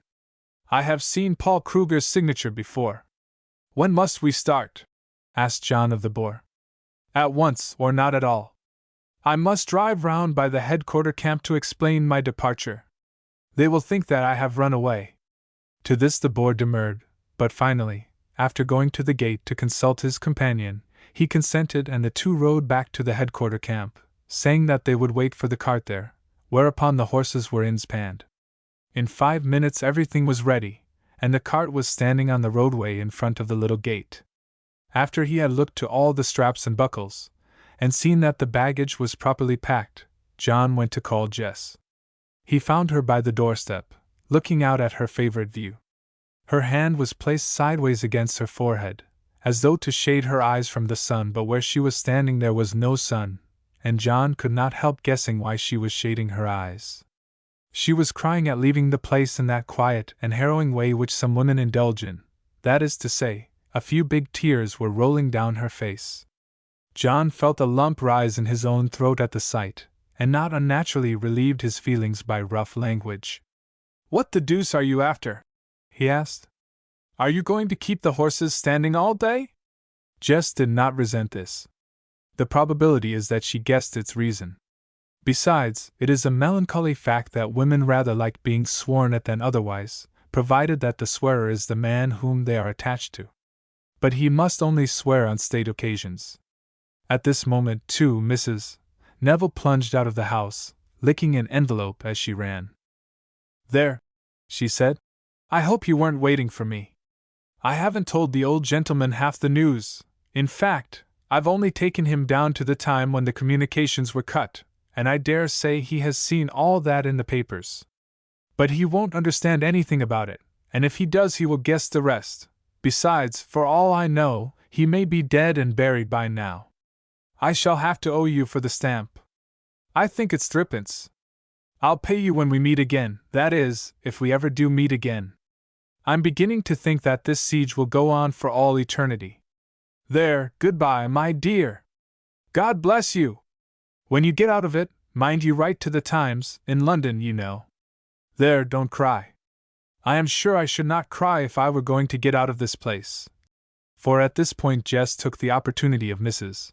Neville's fervent embrace to burst out into a sob or two.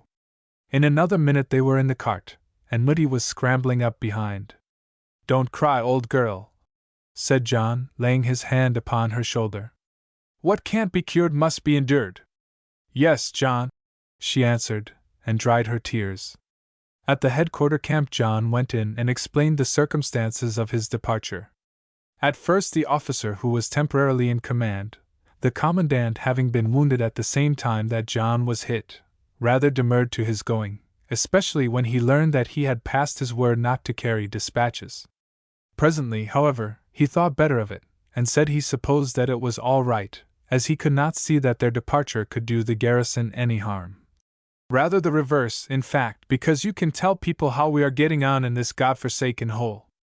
I only wish that somebody would give me a pass, that's all.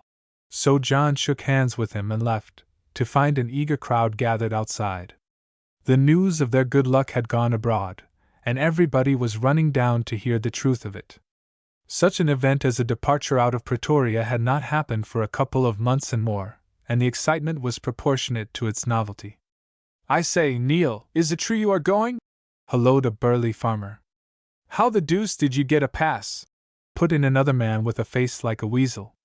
He was what is known as a boervernukker, literally a boer cheater, that is, a traveling trader whose business it is to beguile the simple-minded Dutchman by selling him worthless goods at 5 times their value. I have loads of friends among the Boers. There is hardly a Boer in the Transvaal who does not know me, to his cost. Put in a bystander with a grunt. And yet I have tried all I know, and you know a good deal, said the same rude man.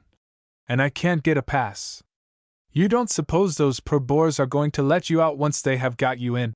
Went on the tormentor. Why, man, it's against human nature. You've got all their wool. Now do you think they want you to have their skin too? Whereupon the weasel-faced individual uttered a howl of wrath, and pretended to make a rush at the author of these random jibes, waiting halfway for somebody to stop him and prevent a breach of the peace. Oh, Miss Croft! Cried out a woman in the crowd, who, like Jess, had been trapped in Pretoria while on a flying visit. If you can, do send a line to my husband at Maritzburg, to tell him that I am well, except for the rheumatism from sleeping on the wet ground, and tell him to kiss the twins for me. I say, Neil, tell those Boers that we will give them a good hiding yet, when Collie relieves us, sang out a jolly young Englishman in the uniform of the Pretoria Carbineers. He little knew that poor Collie, kind-hearted English gentleman that he was, lay sleeping peacefully under 6 feet of ground with a Boer bullet in his brain. Now, Captain Neil, if you are ready, we must trek, said one of the Boers in Dutch, suiting the action to the word by giving the near-wheeler a sharp cut with his riding sjambok that made him jump nearly out of the traces. Away started the horses with a plunge, scattering the crowd to the right and left, and amid a volley of farewells, they were off upon their homeward journey. For more than an hour nothing particular happened. John drove at a fair pace, and the 2 Boers cantered along behind. At the end of this time, however, just as they were approaching the Red House, where Frank Muller had obtained the pass from the general on the previous day, one of the Boers rode up and told them, roughly enough, that they were to outspan at the house, where they would find some food. As it was past 1 o'clock, they were by no means sorry to hear this, and John drew up the cart about 50 yards from the place, where they outspanned the horses, and, having watched them roll and drink, they went up to the house. The 2 Boers, who had also off-saddled, were already sitting on the veranda, and when Jess looked inquiringly towards them one of them pointed with his pipe towards the little room. Taking the hint, they entered, and found a Hottentot woman just setting some food upon the table. "Here is dinner, let us eat it," said John. "Goodness knows when we will get any more." And accordingly he sat down. As he did so, the two Boers came in, and one of them made some sneering remark that caused the other to look at them and laugh insultingly. John flushed, but took no notice. Indeed, he thought it safest not, for, to tell the truth, he did not much like the appearance of these two worthies. One of them was a big, smooth, pasty-faced man, with a peculiarly villainous expression of countenance, and a prominent tooth that projected in ghastly isolation over his lower lip. The other was a small man, with a sardonic smile, a profusion of black beard and whiskers on his face, and long hair hanging on to his shoulders. Indeed, when he smiled more vigorously than usual, his eyebrows came down and his whiskers advanced, and his mustache went up till there was scarcely any face left, and he looked more like a great bearded monkey than a human being. This man was a Boer of the wildest type from the far borders of Zoutpansberg, and did not understand a word of English. Jess nicknamed him the wildebeest, from his likeness to that ferocious-looking and hairy animal. His companion, on the other hand, understood English perfectly, for he had passed many years of his life in Natal, having left that colony on account of some little indiscretion about thrashing Kaffirs which had brought him into collision with the penal laws. Jess named him the Unicorn, on account of his one gleaming tusk.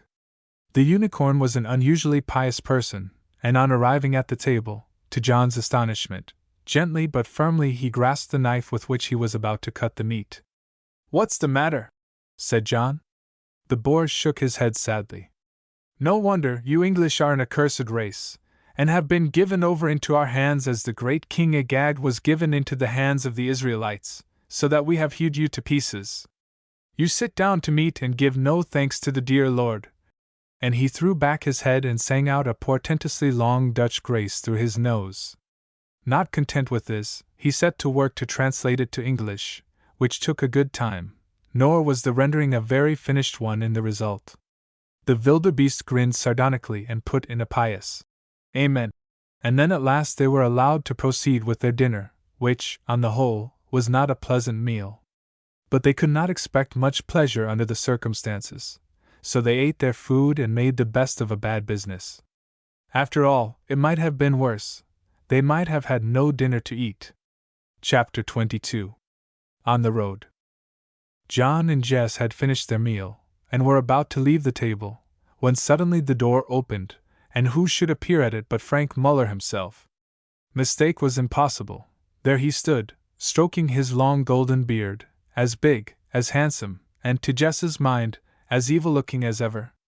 The cold eyes fell upon John with a glance of recognition, and something like a smile began to play around the corners of the finely cut cruel mouth. Suddenly, however, his gaze lit upon the two Boers, one of whom was picking his teeth with a steel fork and the other lighting his pipe within a few inches of Jess's head, and instantly his face grew stern and angry. "Did I not tell you two men," he said, "that you were not to eat with the prisoners?" This word struck awkwardly on Jess's ear. "I told you that they were to be treated with all respect, and here I find you sprawling over the table and smoking in their faces. Be off with you!" The smooth-faced man with the tusk rose at once with a sigh, put down the steel fork with which he had been operating, and departed, recognizing that Mynheer Muller was not a commanding officer to be trifled with. But his companion, the wildebeest, demurred. "What?" he said, tossing his head so as to throw the long black hair out of his eyes. "Am I not fit to sit at meat with a couple of accursed English, a Ruabach and a woman? If I had my way he should clean my boots and she should cut up my tobacco." And he grinned at the notion till eyebrows, whiskers, and mustache nearly met round his nose, causing him to look for all the world like a hairy-faced baboon. Frank Muller made no answer in words. He simply took one step forward, pounced upon his insubordinate follower, and with a single swing of his athletic frame sent him flying headlong through the door, so that this free and independent burgher lit upon his head in the passage, smashing his pipe and considerably damaging his best feature, his nose. "There," said Muller, shutting the door after him. "That is the only way to deal with such a fellow. And now let me bid you good day, Miss Jess." And he extended his hand, which Jess took, rather coldly it must be owned. It has given me great pleasure to be able to do you this little service," he added politely. "I had considerable difficulty in obtaining the pass from the general. Indeed, I was obliged to urge my personal services before he would give it to me. But never mind that, I got it, as you know, and it will be my care to escort you safely to Moorfontein." Jess bowed, and Muller turned to John, who had risen from his chair and was standing some 2 paces away, and addressed him. "Captain Neal," he said, "you and I have had some differences in the past. I hope that the service I am doing you will prove that I, for one, bear no malice. I will go farther. As I told you before, I was to blame in that affair in the inn-yard at Wackerstrom. Let us shake hands and end what we cannot mend." And he stepped forward and extended his hand. Jess turned to see what would happen. She knew the whole story, and hoped he would not take the man's hand. Next, remembering their position, she hoped that he would. John turned color a little, then he drew himself up deliberately, and put his hand behind his back.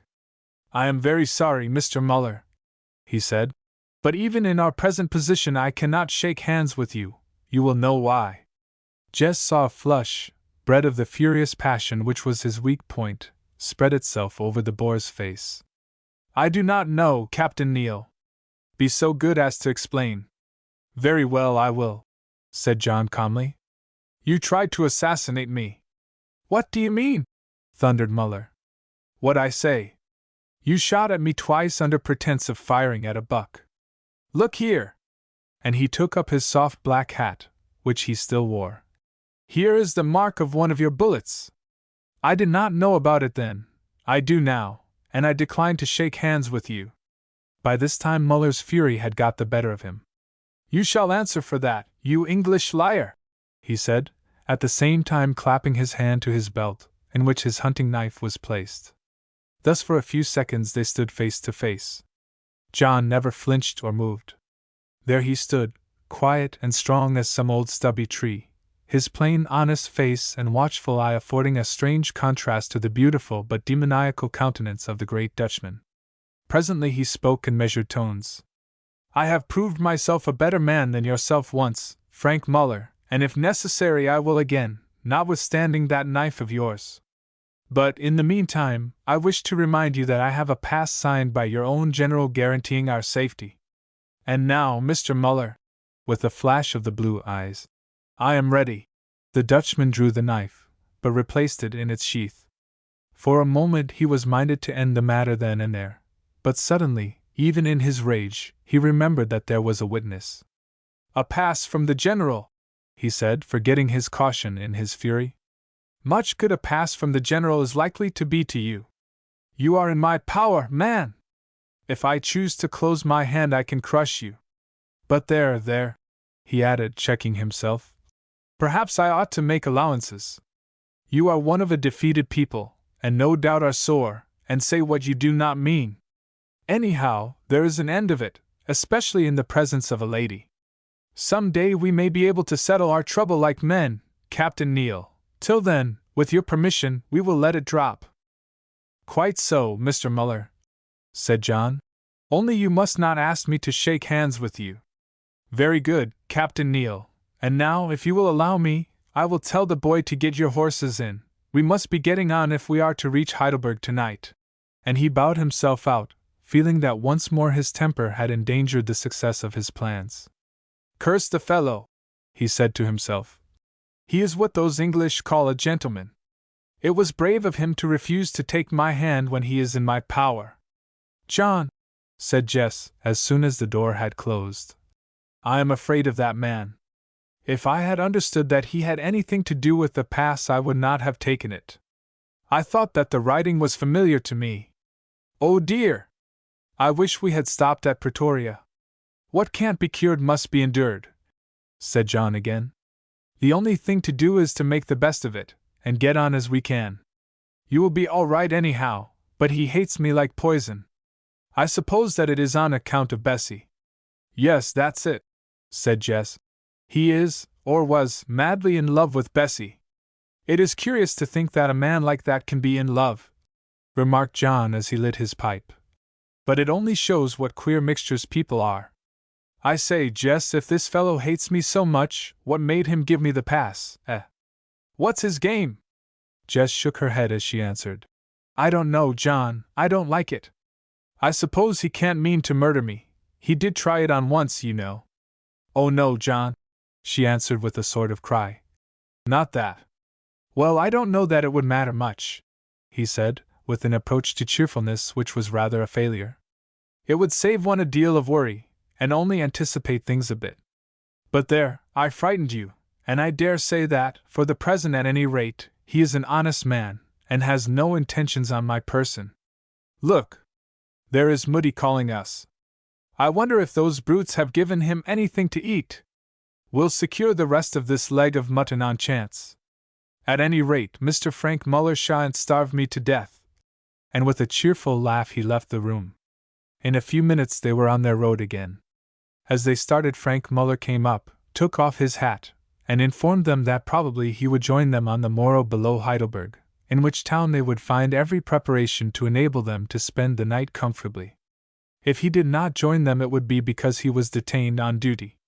In that case, the two men had his orders to escort them safely to Moerfontein, and, he added significantly, I do not think that you will be troubled with any further impoliteness.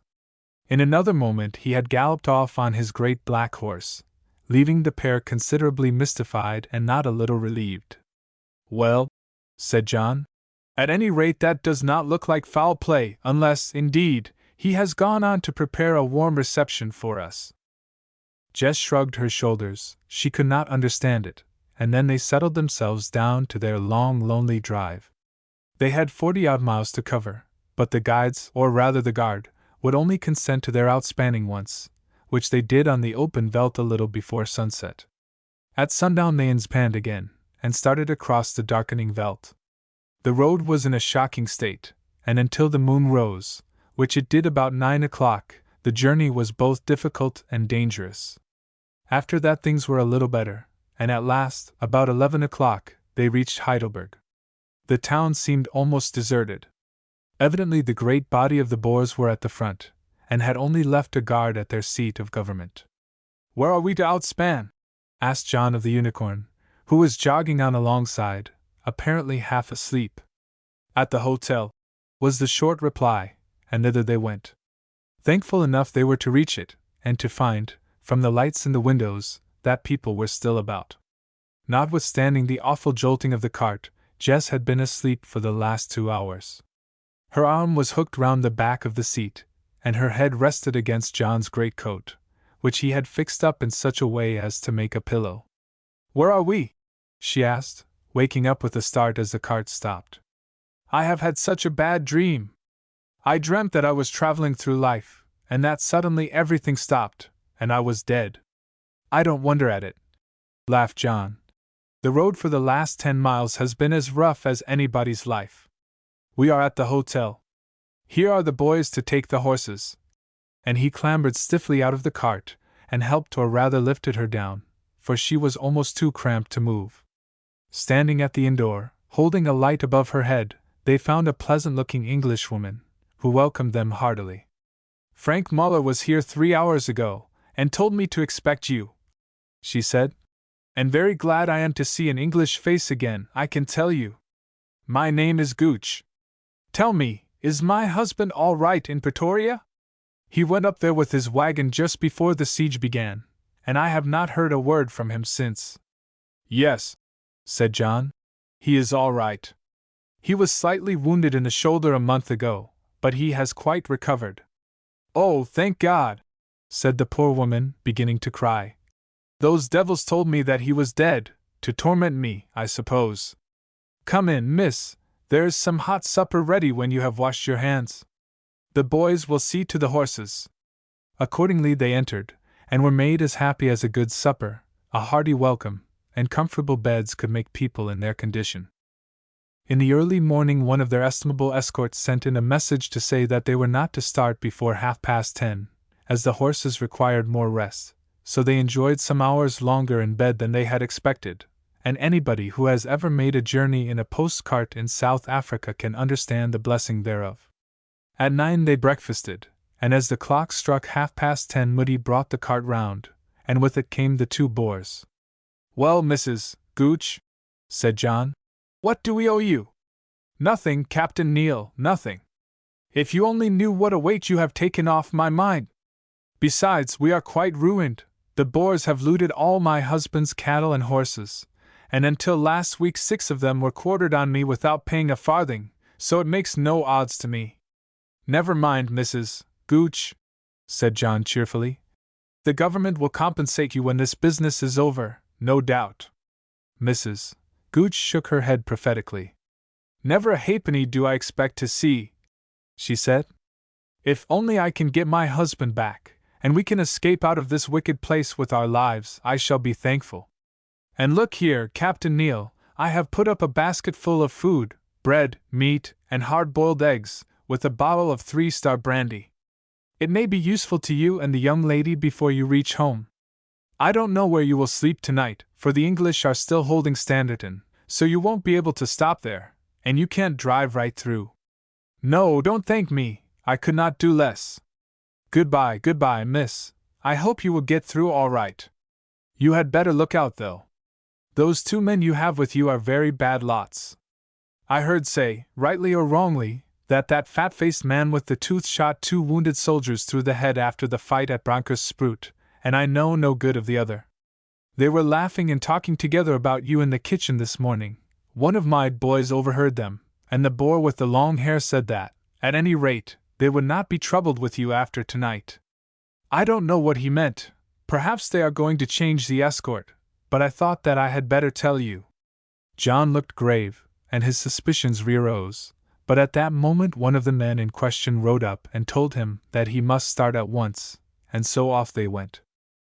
This second day's journey was in many respects a counterpart of the first. The road was utterly deserted, and they saw neither Boer, Englishman, nor Kaffir upon it. Nothing, indeed, except a few herds of game grazing on the ridges. About 2 o'clock, however, just as they had started after a short outspan, a little incident occurred. Suddenly the wildebeest's horse put his foot into an ant-bear hole and fell heavily, throwing his rider on to his head. He was up in a minute, but his forehead had struck against the jawbone of a dead buck, and the blood was pouring from it down his hairy face. His companion laughed brutally at the accident, for there are some natures in the world to which the sight of pain is irresistibly comical, but the injured man cursed aloud, trying to staunch the flow with the lappet of his coat. "Walkdean Beach," said Jess. "There is some water in that pool." And telling John to pull up, she sprang from the trap and led the man, who was half blinded with blood, to the spring. Here she made him kneel down and bathed the wound, which was not a very deep one, till it stopped bleeding, and then, having first placed a pad of cotton wool, some of which she happened to have in the cart, upon it, she bound her handkerchief tightly round his head. The man, brute as he was, appeared to be much touched at her kindness. "Almighty," he said, "but you have a kind heart and soft fingers. My own wife could not have done it better. It is a pity that you are a damned Englishwoman."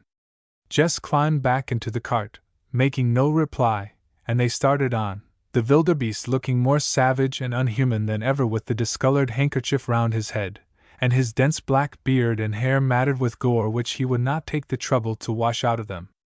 After this nothing further occurred till, by the orders of their escort, they outspanned, an hour or so before sunset, at a spot in the veldt where a faint track forked from the Standerton road. Chapter 23. In the drift of the Val. The day had been intensely hot, and our travelers sat in the shade of the cart overpowered and gasping. During the afternoon a faint breeze blew, but this had now died away, and the stifling air felt as thick as though they were breathing cream. Even the 2 Boers seemed to feel the heat, for they lay outstretched on the grass a few paces to the left, to all appearance fast asleep. As for the horses, they were thoroughly done up, too much so to eat, and hobbled along as well as their knee halters would allow, daintily picking a mouthful here and a mouthful there. The only person who did not seem to mind was the Zulu Moody, who sat on an ant-heap near the horses, in full glare of the setting sun, and comfortably droned out a little song of his own invention, for Zulus seem as clever at improvising as are the Italians. "Have another egg, Jess?" said John. "It will do you good." "No, thank you, The last one stuck in my throat. It is impossible to eat in this heat. You had better. Goodness knows when and where we shall stop again. I can get nothing out of our delightful escort. Either they don't know or they won't say. I can't, John. There is a thunderstorm coming up.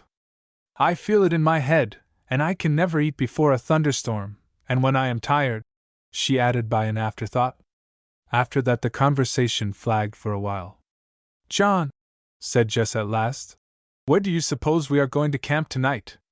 If we follow the main road we shall reach Standerton in an hour.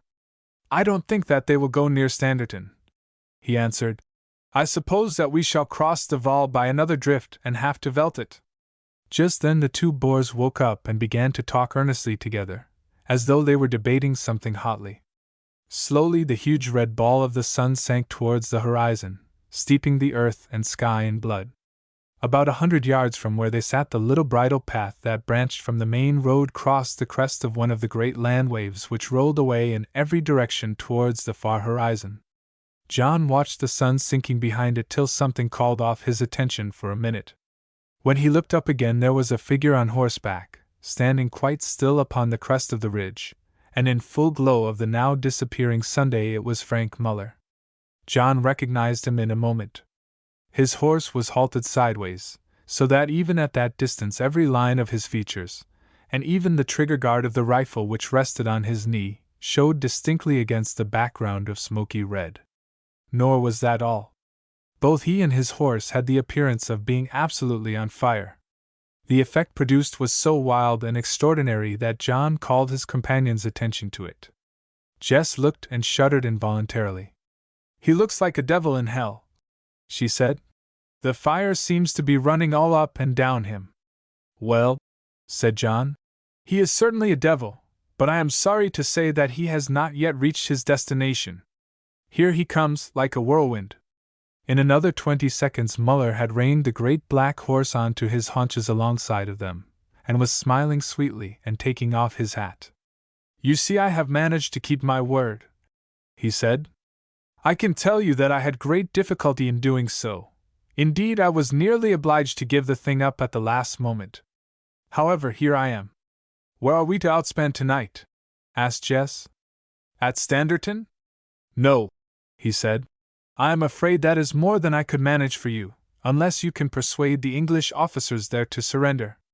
What I have arranged is that we should cross the Val at a drift I know of about 2 hours, 12 miles, from here, and outspan at a farm on the other side. Do not trouble, I assure you you shall both sleep well tonight. And he smiled, a somewhat terrifying smile, as Jess thought. But how about this drift, Mr. Muller? Said John. Is it safe? I should have thought the Val would have been in flood after all the rain that we have had. The drift is perfectly safe, Captain Neal. I crossed it myself about 2 hours ago. I know you have a bad opinion of me, but I suppose you do not think that I would guide you to an unsafe drift? Then with another bow he rode on to speak to the two boors, saying, as he went, Will you tell the Kaffir to put the horses in? With a shrug of the shoulders John rose and went to Moody, to help him to drive up the 4 greys, which were now standing limply together, biting at the flies that, before a storm, sting more sharply than at any other time. The 2 horses belonging to the escort were some 50 paces to the left. It was as though they appreciated the position of affairs, and declined to mix with the animals of the discredited Englishman. The boors rose as Muller came and walked towards their horses, Muller slowly following them. As they drew near, the horses hobbled away for 20 or 30 yards. Then they lifted up their heads, and, as a consequence, their forelegs, to which the heads were tied, and stood looking defiantly at their captors, just as though they were trying to make up their minds whether or not to shake hands with them. Frank Muller was alongside the 2 men now, and they were alongside the horses. Listen, he said sternly. The men looked up. Go on loosening the reins and listen. They obeyed, and slowly began to fumble at the knee halters. You understand what our orders are. Repeat them, you. The man with the tooth, who was addressed, still handling the reim, began as follows. To take the 2 prisoners to the Val, to force them into the water where there is no drift, at night, so that they drown. If they do not drown, to shoot them. Those are the orders, said the wildebeest, grinning. You understand them? We understand, Mynheer, but forgive us, the matter is a big one. You have the orders, we wish to see the authority. Ja, said the other. Show us the authority.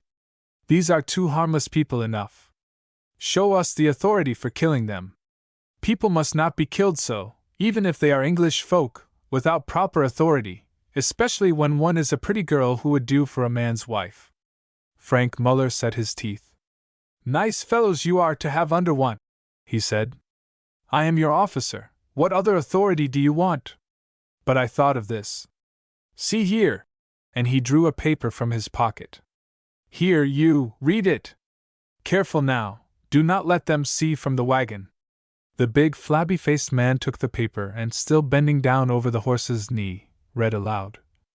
The two prisoners and their servant, an Englishman, an English girl, and a Zulu Kaffir, to be executed in pursuance of our decree, as your commanding officer shall order, as enemies to the Republic. For so doing this shall be your warrant. You see the signature, said Muller. And you do not dispute it? Ja, we see it, and we do not dispute it. Good. Give me back the warrant. The man with the tooth was about to obey when his companion interposed. No, he said. The warrant must remain with us. I do not like the job. If it were only the man and the Kaffir now, but the girl. If we give you back the warrant, what shall we have to show for the deed of blood? The warrant must remain with us. Ja, he is right, said the unicorn. The warrant must remain with us. Put it in your pocket, January. Curse you, give it me, said Muller between his teeth. No, Frank Muller, no, answered the wildebeest, patting his pocket, while the 2 or 3 square inches of skin round his nose wrinkled up in a hairy grin that, owing to the cut on his head, was even more curious than usual. If you wish to have the warrant you shall have it, but then we shall up-saddle and go, and you can do your murdering yourself. There! Take your choice. We shall be glad enough to get home, for we do not care for the job. If I go out shooting I like to shoot buck or Kaffirs, not white people. Frank Muller reflected a moment, then he laughed a little. You are funny folk, you homebred Boers, he said. But perhaps you are right. After all, what does it matter who keeps the warrant, provided that the thing is well done? Mind that there is no bungling, that is all. Ja, said the fat-faced man. You can trust us for that. It won't be the first that we have toppled over. If I have my warrant I ask nothing better than to go on shooting Englishmen all night, one down the other come on. I know no prettier sight than an Englishman toppling over. Stop that talk and saddle up, the cart is waiting. You fools can never understand the difference between killing when it is necessary to kill and killing for killing's sake. These people must die because they have betrayed the land. Ja, said the wildebeest. Betrayed the land, we have heard that before. Those who betray the land must manure it, that is a good rule. And he laughed and passed on. Frank Muller watched his retreating form with a smile of peculiar malignity on his handsome face. Ah, my friend, he said to himself in Dutch, you and that warrant will part company before you are many hours older. Why, it would be enough to hang me, even in this happy land of patriots. Old, would never forgive even me for taking that little liberty with his name. Dear me, what a lot of trouble it is to be rid of a single enemy. Well, it must be done, and Bessie is well worth the pains, but if it had not been for this war I could never have managed it. Yes, I did well to give my voice for war. I am sorry for the girl Jess, but it is necessary. There must be no living witnesses left. Ah, we are going to have a storm. So much the better. Such deeds are best done in a storm. Muller was right.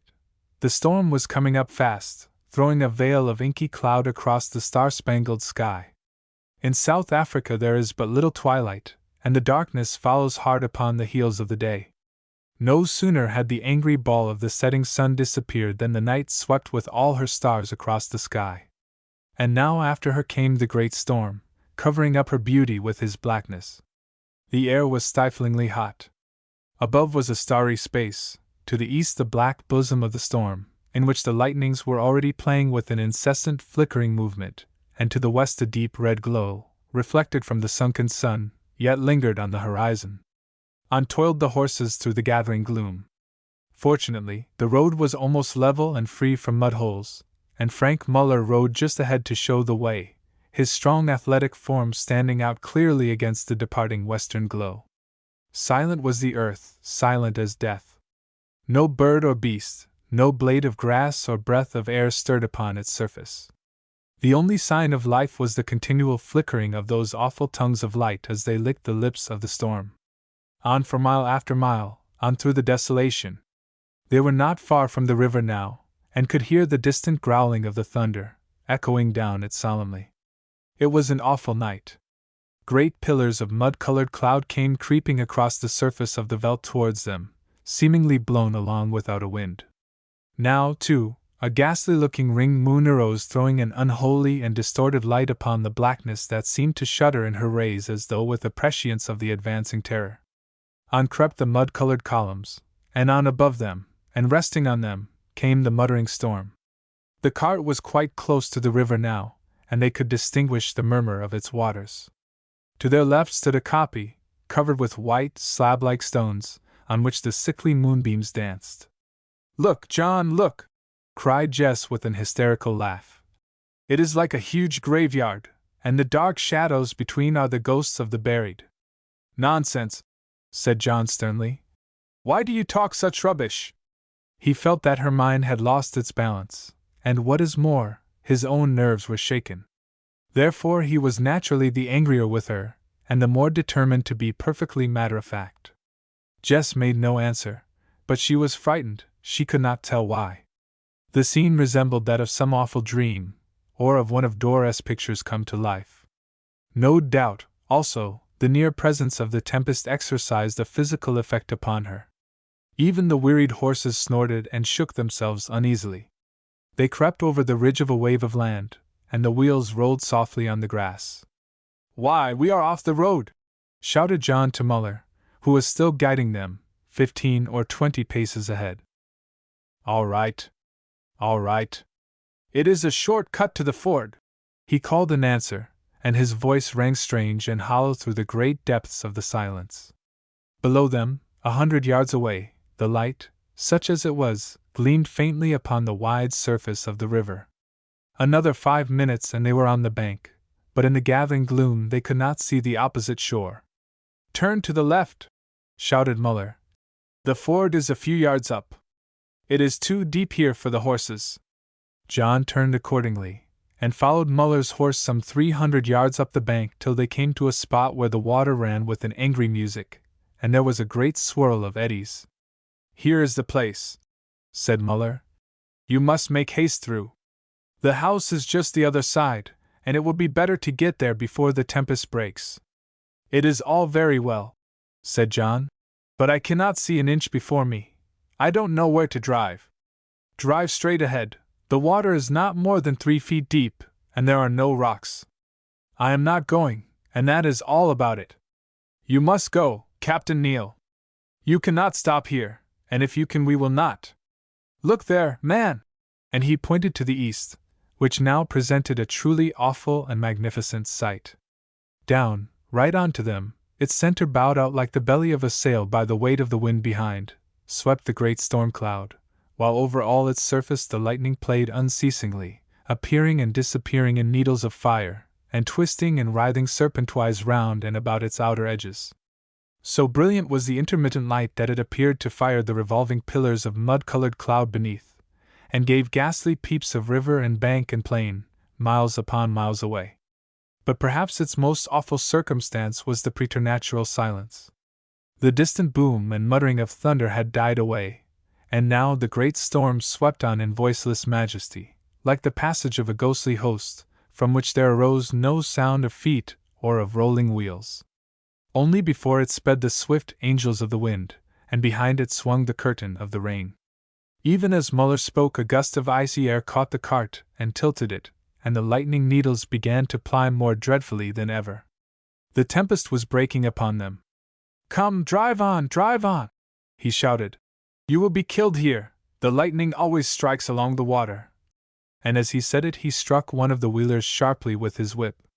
"Climb over the back of the seat, Moody, and stand by to help me with the reins," called out John to the Zulu, who obeyed, scrambling between him and Jess. "Now, Jess, hold on and say your prayers, for it strikes me that we shall have need of them. So, horses, so!" The horses backed and plunged, but Muller on the one side and the smooth-faced boar on the other lashed them without mercy, and at last they went into the river with a rush. The gust had passed now, and for a few moments the heavy quiet was renewed, except for the whirl of the water and the snake-like hiss of the coming rain. For some yards, 10 or 15 perhaps, all went well, and then John discovered suddenly that they were driving into deep water. The two leaders were evidently almost off their legs, and could scarcely stand against the current of the flooded river. "Damn you!" he shouted back. "There is no drift here." Go on, it is quite safe," came Muller's voice in answer. John said no more, but putting out all his strength, he tried to drag the horses round. Jess turned herself on the seat to look, and just then a blaze of lightning flamed which revealed Muller and his two companions standing dismounted on the bank, the muzzles of their rifles pointing straight at the cart. "Oh God!" she screamed. "They are going to shoot us!"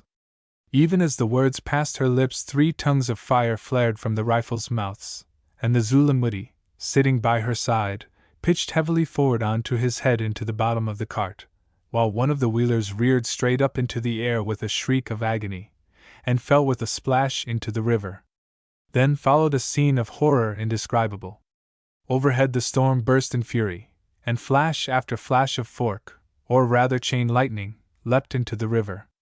The thunder, too, began to crack like the trump of doom.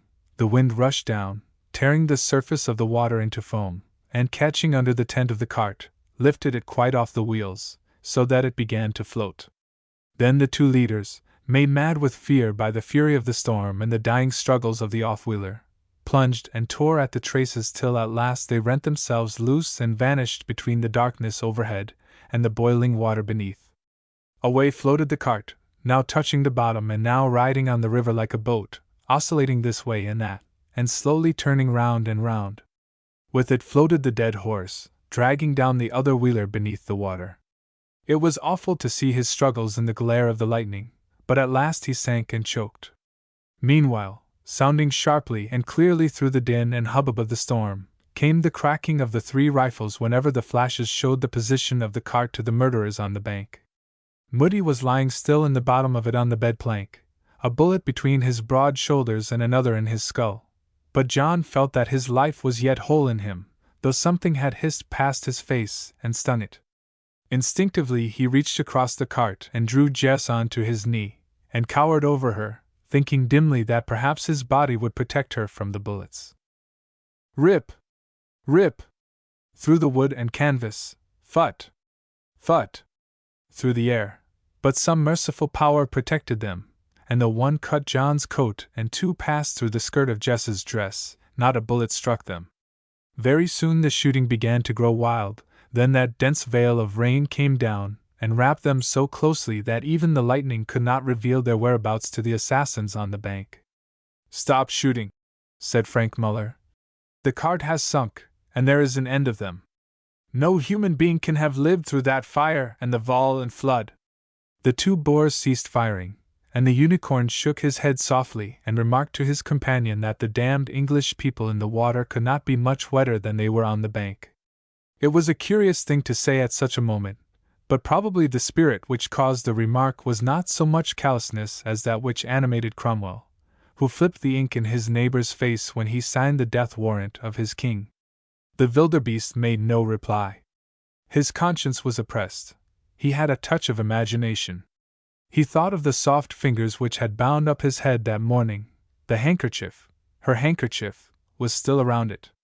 Now those fingers would be gripping at the slippery stones of the Val in a struggle for life. Or more probably they were already limp in death, with little grains of gravel sticking beneath the nails. It was a painful thought, but he consoled himself by remembering the warrant, also by the reflection that whoever had shot the people he had not, for he had been careful to fire wide of the cart every time. Muller was also thinking of the warrant which he had forged. He must get it back somehow, even if. Let us take shelter under the shore. There is a flat place, about 50 yards up, where the bank hangs down. This rain is drowning us. We can't up-saddle till it clears. I must have a nip of brandy too. Almighty! I can see that girl's face still. The lightning shone on it just as I shot. Well, she will be in heaven now, poor thing, if English people ever go to heaven. It was the unicorn who spoke, and the wildebeest made no reply, but advanced with him to where the horses stood. They caught the patient brutes that were waiting for their masters, their heads well down and the water streaming from their flanks, and led them along with them. Frank Muller stood by his own horse still thinking, and watched them vanish into the gloom. How was he to win that warrant back without dyeing his hands even redder than they were? As he thought, an answer came. For at that moment, accompanied by a fearful thunderclap, there shot from the storm overhead, which had now nearly passed away, one of those awful flashes that sometimes end in African tempest. It lit up the scene with a light vivid as that of day, and in the white heart of it Muller saw his two companions in crime and their horses as the great kings saw the men in the furnace. They were about 40 paces from him on the crest of the bank. He saw them, one moment erect, the next, men and horses falling this way and that prone to the earth. Then it was dark again. Muller staggered with the shock, and when it had passed he rushed to the spot, calling the men by name, but no answer came except the echo of his voice. He was there alone now, and the moonlight began to struggle faintly through the rain. Its pale beams lit upon two outstretched forms, one lying on its back, its distorted features gazing up to heaven, the other on its face. By them, the legs of the nearer sticking straight into the air, lay the horses. They had all gone to their account. The lightning had killed them, as it kills many a man in Africa. Frank Muller looked, then, forgetting about the warrant and everything else in the horror of what he took to be a visible judgment, he rushed to his horse and galloped wildly away, pursued by all the terrors of hell. Chapter 24. The Shadow of Death. The firing from the bank had ceased, and John, who still kept his head, being a rather phlegmatic specimen of the Anglo-Saxon race, knew that, for the moment at any rate, all danger from this source was ended. Jess lay perfectly still in his arms, her head upon his breast. A horrible idea struck him that she might be shot, perhaps already dead. "Jess, Jess!" he shouted, through the turmoil of the storm. "Are you hit?" She lifted her head an inch or two. "I think not," she said. "What is going on?" "God only knows, I don't." "Sit still, it will be all right." But in his heart he knew it was not all right, and that they stood in imminent danger of death by drowning. They were whirling down a raging river in a cart. In a few moments it was probable that the cart would upset, and then. Presently the wheel bumped against something, the cart gave a great lurch, and scraped along a little.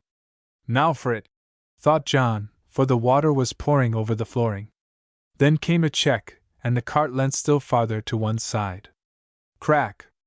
The pole had gone, and the cart swung round bows, or rather box, onto the stream. What had happened was this: they had drifted across a rock that projected from the bed of the river, the force of the current having washed the dead horses to the one side of it and the cart to the other.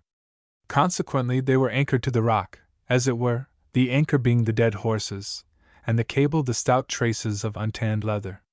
So long as these traces and the rest of the harness held, they were safe from drowning, but of course they did not know this. Indeed, they knew nothing. Above them rolled the storm, about them the river seethed and the rain hissed. They knew nothing except that they were helpless living atoms tossing between the wild waters and the wilder night, with imminent death staring them in the face, around, above, and below. To and fro they rocked, locked fast in each other's arms, and as they swung came that awful flash that, though they guessed it not, sent two of the murderers to their account, and for an instant, even through the sheet of rain, illumined the space of boiling water and the long lines of the banks on either side.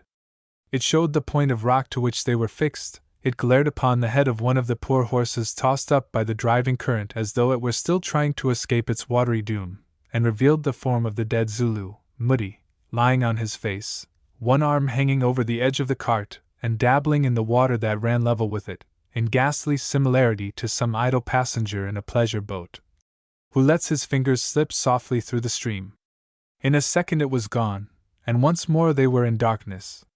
Then by degrees the storm passed off and the moon began to shine, feebly indeed, for the sky was not clear, washed of clouds, which still trailed along in the tracks of the tempest, sucked after it by its mighty draught.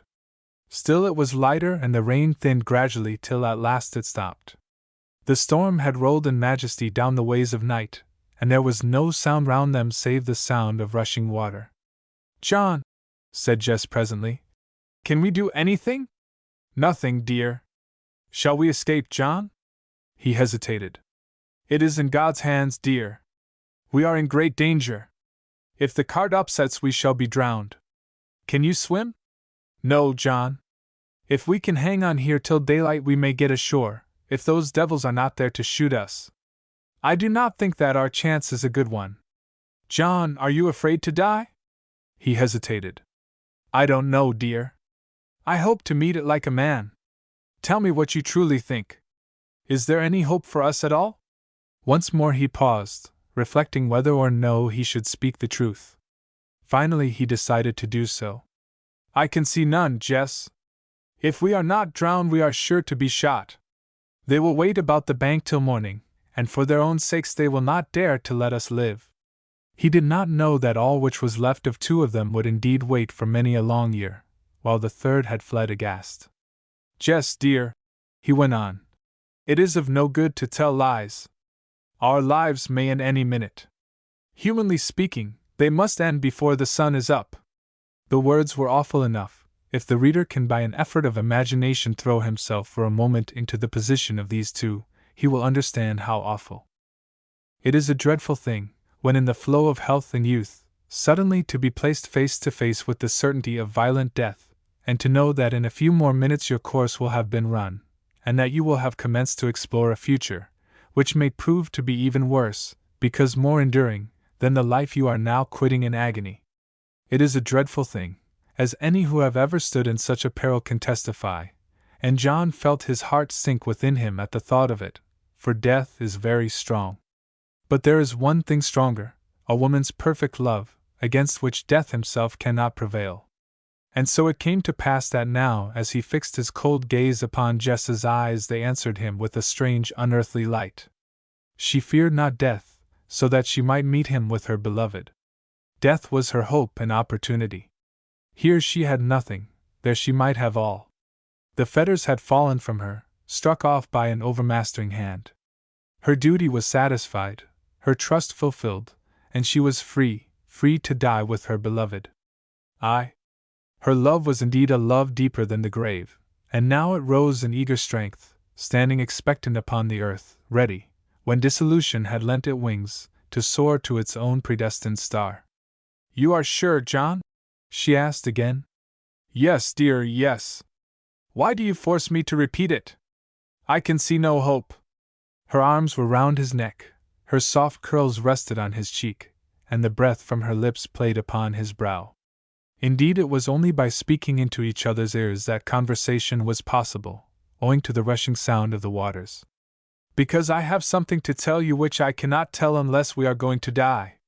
You know it, but I want to say it with my own lips before I die. I love you, John, I love you, and I am glad to die because I can die with you, and go away with you." He heard, and such was the power of her love, that his, which had been put out of mind in the terror of that hour, reawoke and took the color of her own.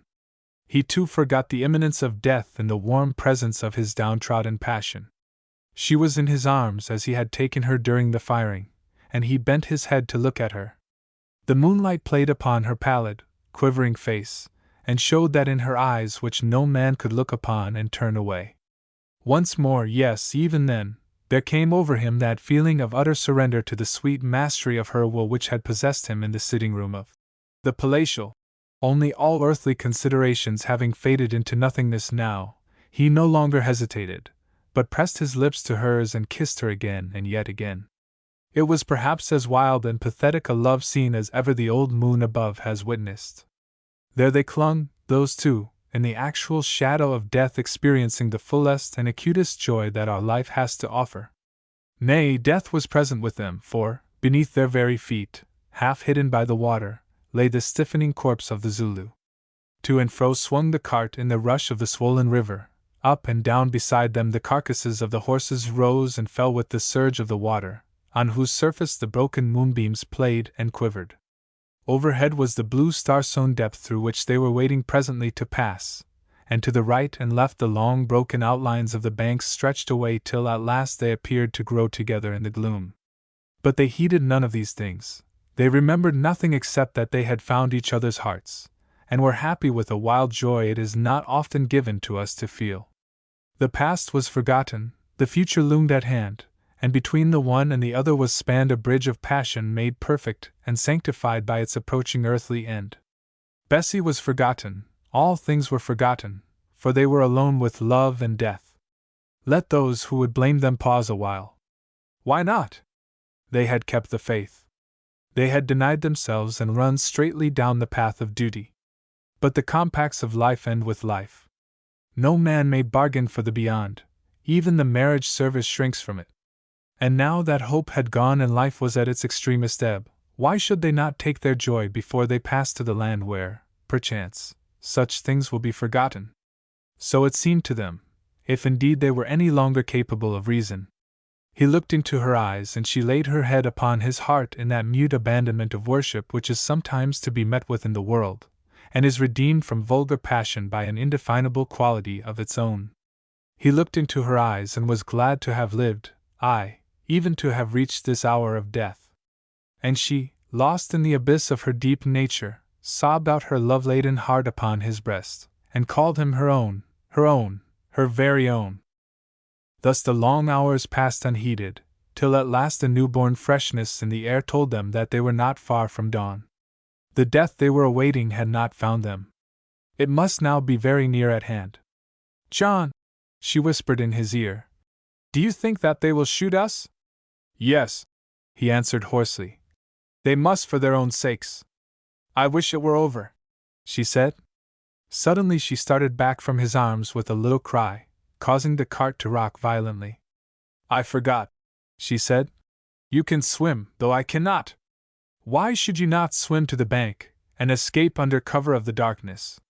It is only 50 yards, and the current is not so very swift." The idea of flight without Jess had never occurred to John, and now that she suggested it, it struck him as so absurd that he broke into the ghost of a laugh. "Don't be foolish, Jess," he said. Yes, I will. Go! You must go! It does not matter about me now. I know that you love me, and I can die happy. I will wait for you. Oh, John! Wherever I am, if I have any individual life and any remembrance, I will wait for you. Never forget that all your days. However far I may seem away, if I live at all, I shall be waiting for you. And now go, you shall go, I say. No, I will not be disobeyed. If you will not go, I will throw myself into the water.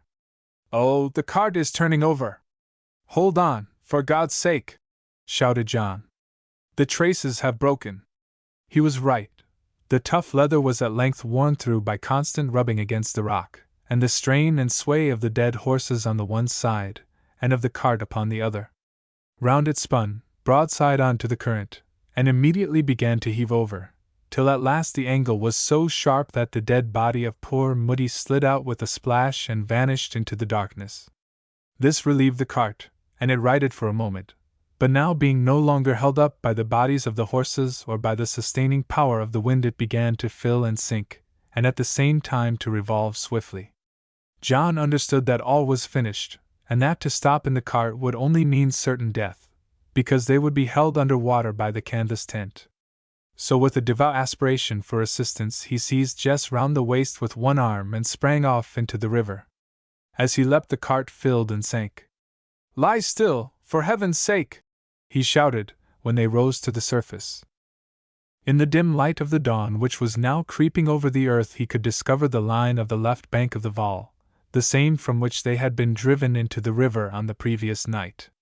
It appeared to be about 40 yards away, but the current was running quite 6 knots, and he saw that, burdened as he was, it would be quite impracticable for him to reach it. The only thing to do was to keep afloat. Luckily the water was warm and he was a strong swimmer. In a minute or so he saw that about 50 paces ahead some rocks jutted out 20 yards into the bed of the stream. Then catching Jess by the hair with his left hand he made his effort, and a desperate one it was. The broken water boiled furiously round the rocks. Presently he was in it, and better still, his feet touched the ground. Next second he was swept off them and rolled over and over at the bottom of the river, to be sadly knocked about against the boulders. Somehow he struggled to his legs, still retaining his hold of Jess. Twice he fell, and twice he struggled up again. One more effort, so. The water was only up to his thighs now, and he was obliged to half carry his companion. As he lifted her he felt a deadly sickness come over him, but still he staggered on, till at last they both fell of a heap upon a big flat rock, and for a while he remembered no more. When he came to himself again it was to see Jess, who had recovered sooner than he had, standing over him and chafing his hands. Indeed, as the sun was up he guessed that he must have lost his senses for some time. He rose with difficulty, and shook himself. Except for some bruises he was sound enough. "Are you hurt?" he asked of Jess, who, pale, faint and bruised, her hat gone, her dress torn by bullets and the rocks, and dripping water at every step, looked an exceedingly forlorn object. "No," she said feebly. "Not very much." He sat down on the rock in the sun, for they were both shivering with cold. "What is to be done?" he asked. "Die," she said fiercely. "I meant to die. Why did you not let me die? Ours is a position that only death can set straight." "Don't be alarmed," he said. "Your desire will soon be gratified. Those murderous villains will hunt us up presently." The bed and banks of the river were clothed with thin layers of mist, but as the sun gathered power these lifted. The spot at which they had climbed ashore was about 300 yards below that where the 2 boars and their horses had been destroyed by the lightning on the previous night. Seeing the mist thin, John insisted upon Jess crouching with him behind a rock so that they could look up and down the river without being seen themselves. Presently he made out the forms of 2 horses grazing about 100 yards away. "Ah," he said, "I thought so, the devils have off-saddled there. Thank heaven I have still got my revolver, and the cartridges are watertight. I mean to sell our lives as dearly as I can." "Why, John," cried Jess, following the line of his outstretched hand, "those are not the boar's horses, they are our 2 leaders that broke loose in the water. Look, their collars are still on. By Jove! So they are. Now if only we can catch them without being caught ourselves we have a chance of getting out of this. Well, there is no cover about, and I can't see any signs of boars. They must have been sure of having killed us, and gone away," Jess answered. John looked round, and for the first time a sense of hope began to creep into his heart. Perhaps they would survive after all. "Let's go up and look. It is no good stopping here, we must get food somewhere, or we shall faint." She rose without a word, and taking his hand they advanced together along the bank. They had not gone 20 yards before John uttered an exclamation of joy and rushed at something white that had lodged in the reeds. It was the basket of food which was given to them by the innkeeper's wife at Heidelberg that had been washed out of the cart, and as the lid was fastened nothing was lost out of it. He undid it. There was the bottle of 3-star brandy untouched, also most of the eggs, meat, and bread, the last, of course, sodden and worthless. It did not take long to draw the cork, and then John filled a broken wineglass there was in the basket half full of water and half of brandy, and made Jess drink it, with the result that she began to look a little less like a corpse. Next he repeated the process twice on his own account, and instantly felt as though new life were flowing into him. Then they went on cautiously. The horses allowed themselves to be caught without trouble, and did not appear to be any the worse for the adventure, although the flank of one was grazed by a bullet. "There is a tree yonder where the bank shelves over. We had better tie the horses up, dress, and eat some breakfast," said John, almost cheerfully, and accordingly they proceeded towards it. Suddenly John, who was ahead, started back with an exclamation of fear, and the horses began to snort, for there, stark and stiff in death, already swollen and discolored by decomposition, as is sometimes the case with people killed by lightning, the rifles in their hands twisted and fused, their clothes cut and blown from their bandoliers, lay the two Boer murderers. It was a terrifying sight, and taken in conjunction with their own remarkable escape, one to make the most careless and skeptical reflect. And yet there are people who say that there is no God, and no punishment for wickedness, said John aloud. Chapter 25. Meanwhile, John, it will be remembered, left Moerfontein for Pretoria towards the end of December, and with him went all the life and light of the place. "Dear me, Bessie," said old Silas Croft on the evening after he had started, "the house seems very dull without John," a remark in which Bessie, who was weeping secretly in the corner, heartily concurred. Then, a few days afterwards, came the news of the investment of Pretoria, but no news of John. They ascertained that he had passed Standerton in safety, but beyond that nothing could be heard of him. Day after day passed, but without tidings, and at last, one evening, Bessie broke into a passion of hysterical tears. "What did you send him for?" she asked of her uncle. "It was ridiculous. I knew that it was ridiculous. He could not help Jess or bring her back. The most that could happen was that they would be both shut up together. Now he is dead, I know that those Boers have shot him, and it is all your fault.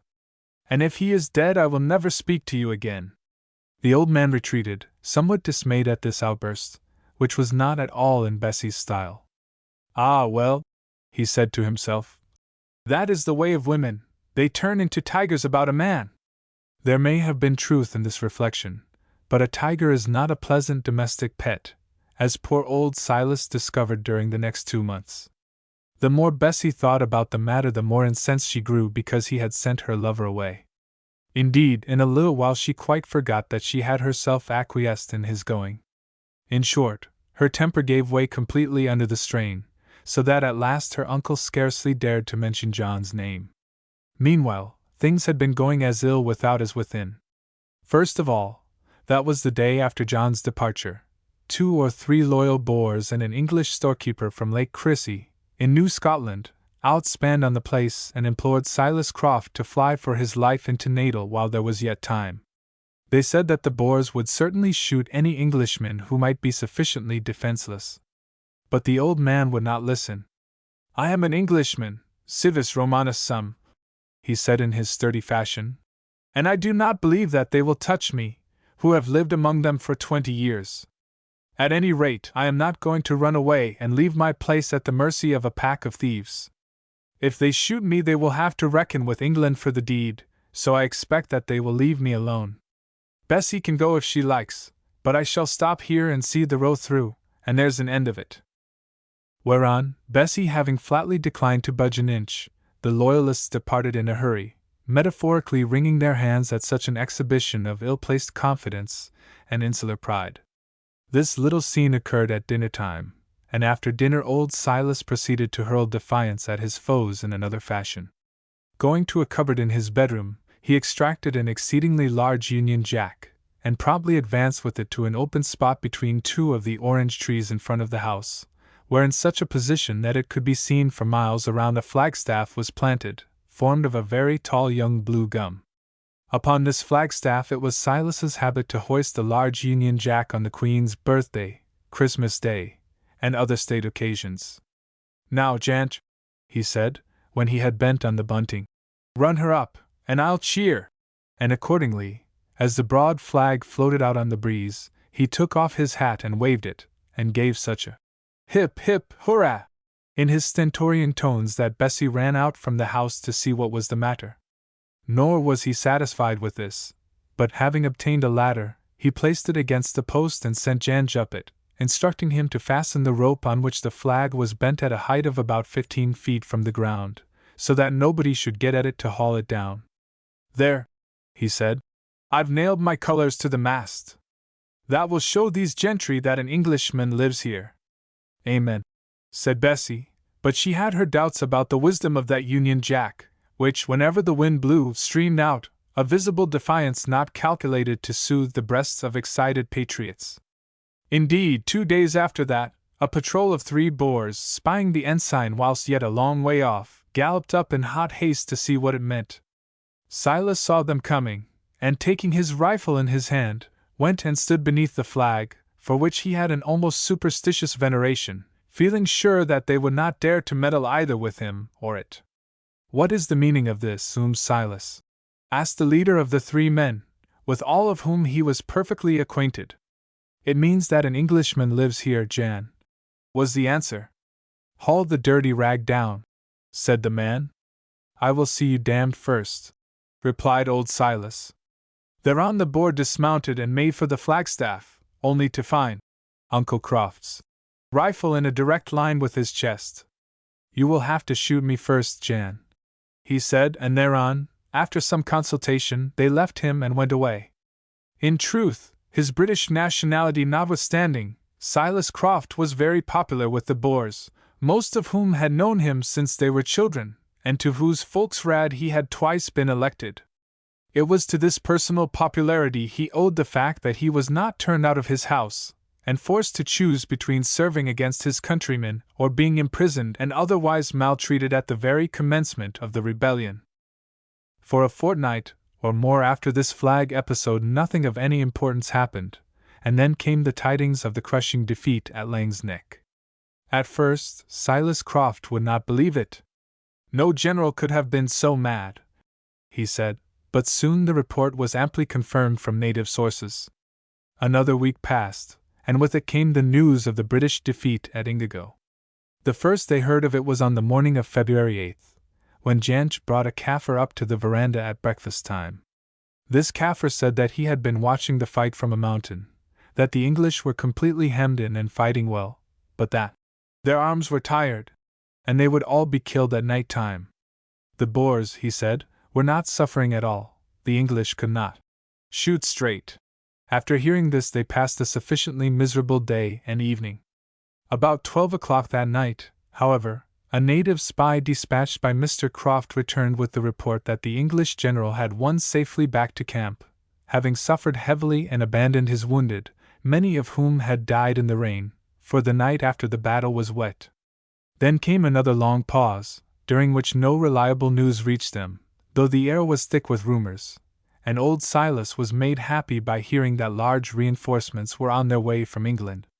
"Ah, Bessie, my dear, they will soon sing another song now," he said in great glee. "And what's more, it's about time they did. I can't understand what the soldiers have been about, I can't indeed." And so the time wore heavily along till at last there came a dreadful day, which Bessie will never forget so long as she lives. It was the 20th of February, just a week before the final disaster at Majuba Hill. Bessie was standing idly on the veranda, looking down the long avenue of blue gums, where the shadows formed a dark network to catch the wandering rays of light. The place looked very peaceful, and certainly no one could have known from its appearance that a bloody war was being waged within a few miles.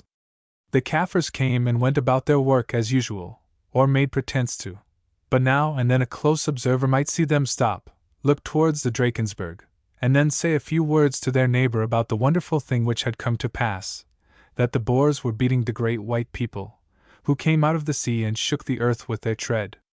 Whereon the neighbor would take the opportunity to relax from toil, squat down, have a pinch of snuff, and relate in what particular collection of rocks on the hillside he and his wives slept the last night, for when the Boers are out on commando the Kaffirs will not sleep in their huts for fear of being surprised and shot down.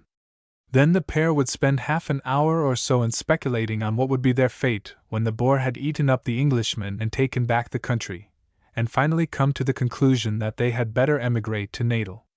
Bessie, on the veranda, noted all this going on, every now and again catching snatches of the lazy rascals' talk, which chimed in but too sadly with her own thoughts. Turning from them impatiently, she began to watch the hens marching solemnly about the drive, followed by their broods. This picture, also, had a sanguinary background, for under an orange tree 2 rival cocks were fighting furiously. They always did this about once a week, nor did they cease from troubling till each retired, temporarily blinded, to the shade of a separate orange tree, where they spent the rest of the week in recovering, only to emerge when the cure was effected and fight their battle over again. Meanwhile, a third cock, young in years but old in wisdom, who steadily refused to retaliate when attacked, looked after the hens in dispute. Today the fray was particularly ferocious, and fearing that the combatants would have no eyes left at all if she did not interfere, Bessie called to the old boar hound who was lying in the sun on the veranda. "Hi, Stomp, Stomp, hunt them, Stomp!" Up jumped Stomp and made a prodigious show of furiously attacking the embattled cocks. It was an operation to which he was used, and which afforded him constant amusement. Suddenly, however, as he dashed towards the trees, the dog stopped midway, his simulated wrath ceased, and instead of it, an expression of real disgust grew upon his honest face. Then the hair along his backbone stood up like the quills upon the fretful porcupine, and he growled. "A strange Kaffir, I expect," said Bessie to herself.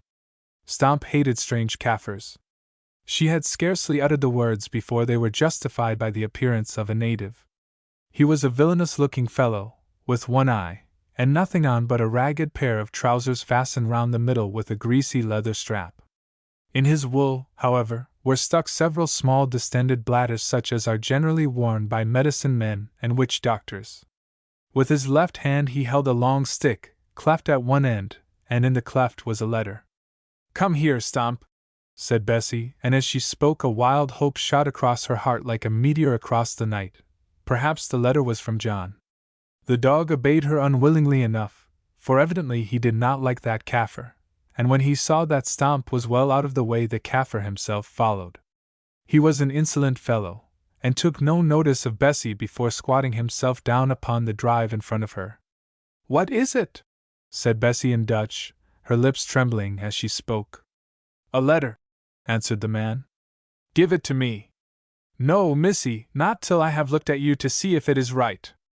"Like yellow hair that curls, one," checking it on his fingers. "Yes, that is right, large blue eyes too, that is right, big and tall, and fair as a star, yes, the letter is for you, take it."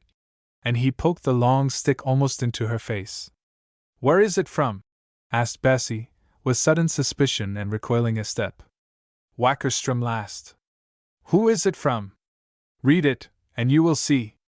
Bessie took the letter, which was wrapped in a piece of old newspaper, from the cleft of the stick and turned it over and over doubtfully.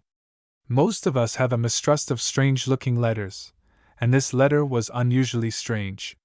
To begin with, it had no address whatever on the dirty envelope, which seemed curious. In the second place, that envelope was sealed, apparently with a threepenny bit. "Are you sure it is for me?" asked Bessie. "Ya, sure," answered the native, with a rude laugh. "There are not many such white girls in the Transvaal. I have made no mistake. I have smelled you out." And he began to go through his catalogue. "Yellow hair that curls," and C. again. Then Bessie opened the letter. Inside was an ordinary sheet of paper written over in a bold, firm, yet slightly unpracticed writing that she knew well enough, and the sight of which filled her with a presentiment of evil. It was Frank Muller's. She turned sick and cold, but could not choose but read as follows. "Camp near Pretoria. February 15th.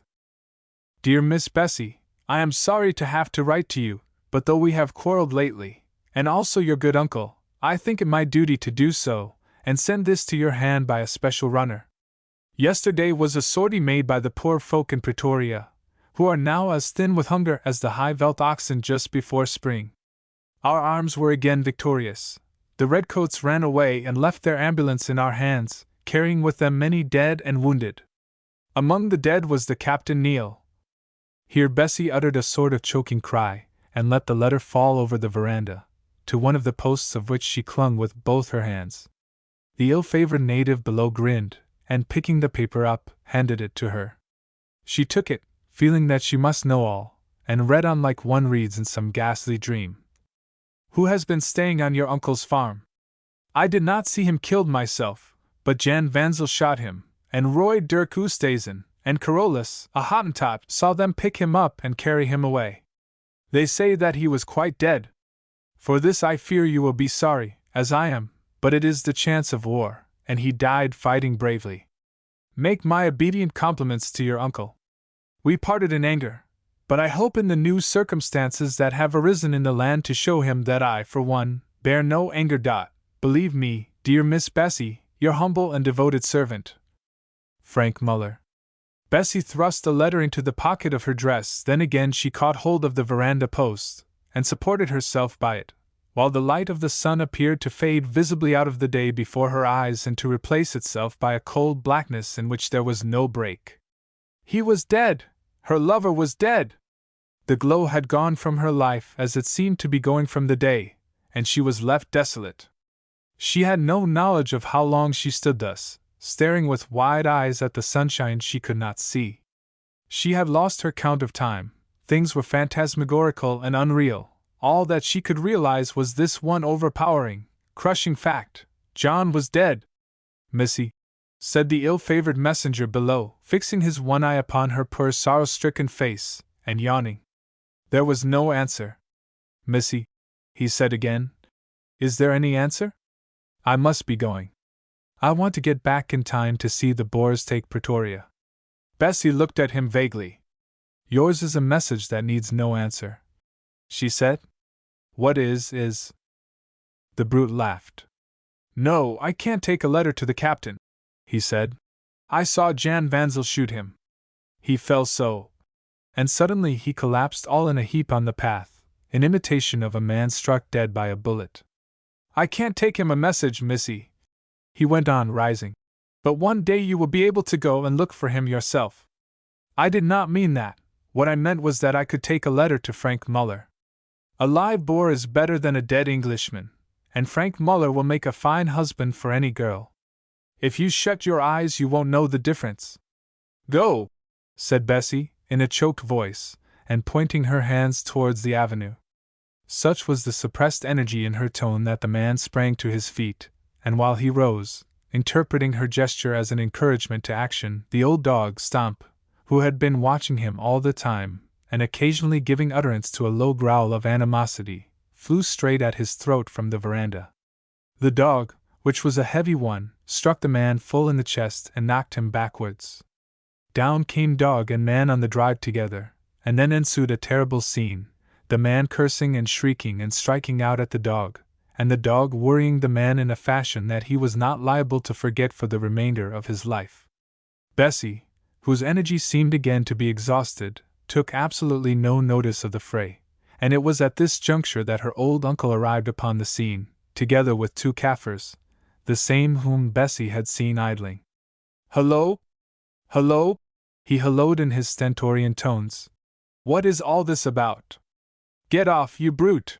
And what between his voice and the blows of the Kaffirs the dog was persuaded to let go his hold of the man, who staggered to his feet, severely mauled, and bleeding from half a dozen bites. For a moment he did not say anything, but picked up his sticks. Then, however, having first made sure that the dog was being held by the Kaffirs, he turned, his face streaming with blood, his one eye blazing with fury, and shaking both his clenched fists at poor Bessie, broke into a scream of cursing. You shall pay for this. Frank Muller shall make you pay for it. I am his servant. Get out of this, however you are, thundered old Silas. Or by heaven I will let the dog on you again. And he pointed to Stomp, who was struggling wildly with the 2 Kaffirs. The man paused and looked at the dog, then, with a final shake of the fist, he departed at a run down the avenue, turning once only to look if the dog were coming. With empty eyes Bessie watched him go, taking no more notice of him than she had of the noise of the fighting. Then, as though struck by a thought, she turned and went into the sitting-room. What is all this, Bessie? Said her uncle, following her. What does the man mean about Frank Muller? It means, uncle dear, she said at last, in a voice that was something between a sob and a laugh, that I am a widow before I am married. John is dead. Dead? Dead? Said the old man, putting his hand to his forehead and turning round in a dazed sort of fashion. John dead. Read the letter, said Bessie, handing him Frank Muller's missive. The old man took and read it. His hand shook so much that he was a long while in mastering its contents. Good God! he said at last. What a blow! My poor Bessie! And he drew her into his arms and kissed her. Suddenly a thought struck him. Perhaps it is all one of Frank Muller's lies, he said. Or perhaps he made a mistake. But Bessie did not answer. For the time, at any rate, hope had left her. Chapter 26. Frank Muller's Familiar. The study of the conflicting elements which go to make up a character like that of Frank Muller, however fascinating it might prove, is not one which can be attempted in detail here.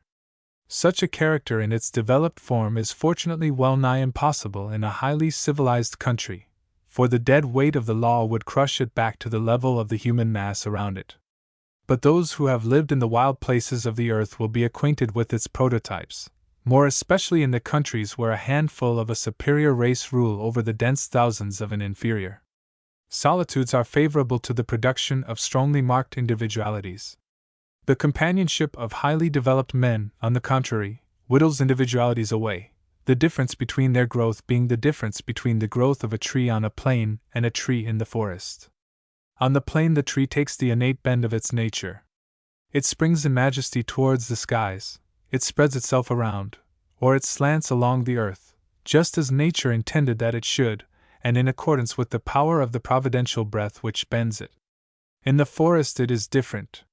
There the tree grows towards the light wherever the light may be.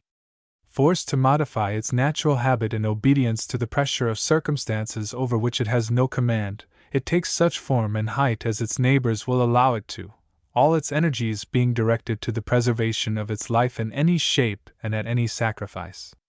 Thus is it with us all. Left to ourselves, or surrounded only by the scrub of humanity, we become outwardly that which the spirit within would fashion us to, but placed among our fellows, shackled by custom, restrained by law, pruned and bent by the force of public opinion, we grow as like one to another as the fruit bushes on a garden wall. The sharp angles of our characters are fretted away by the friction of the crowd, and we become round, polished, and superficially, at any rate, identical.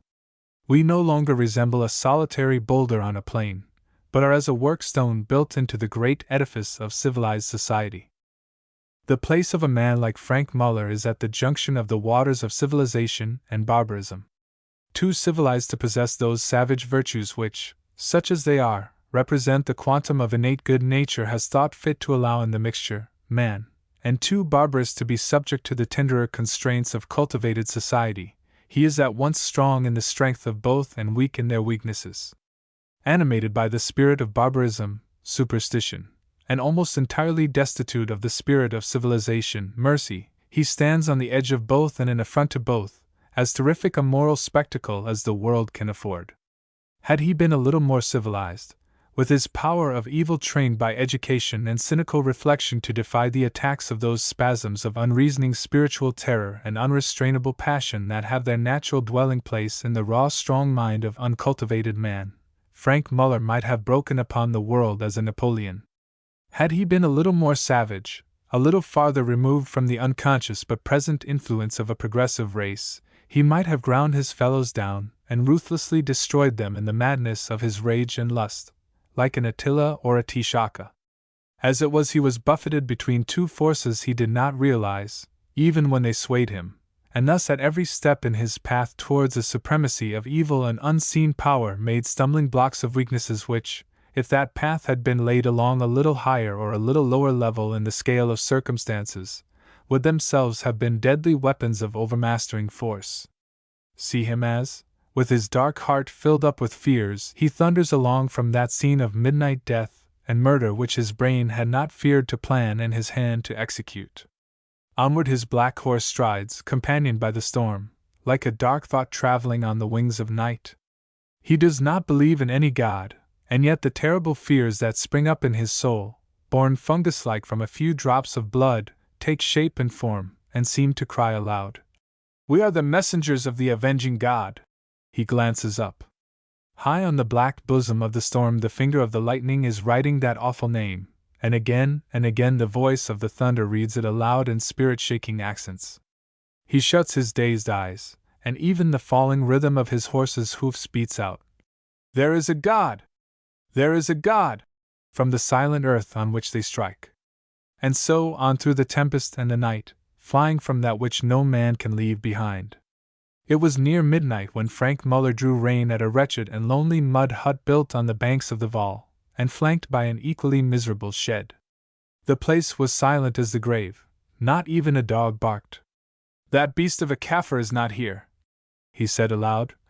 "I will have him flogged to death. Hendrik! Hendrik!" As he called, a form rose up at his very feet, causing the weary horse to start back so violently that he almost threw his rider to the ground. "What in the name of the devil are you?" almost shrieked Frank Muller, whose nerves, indeed, were in no condition to bear fresh shocks.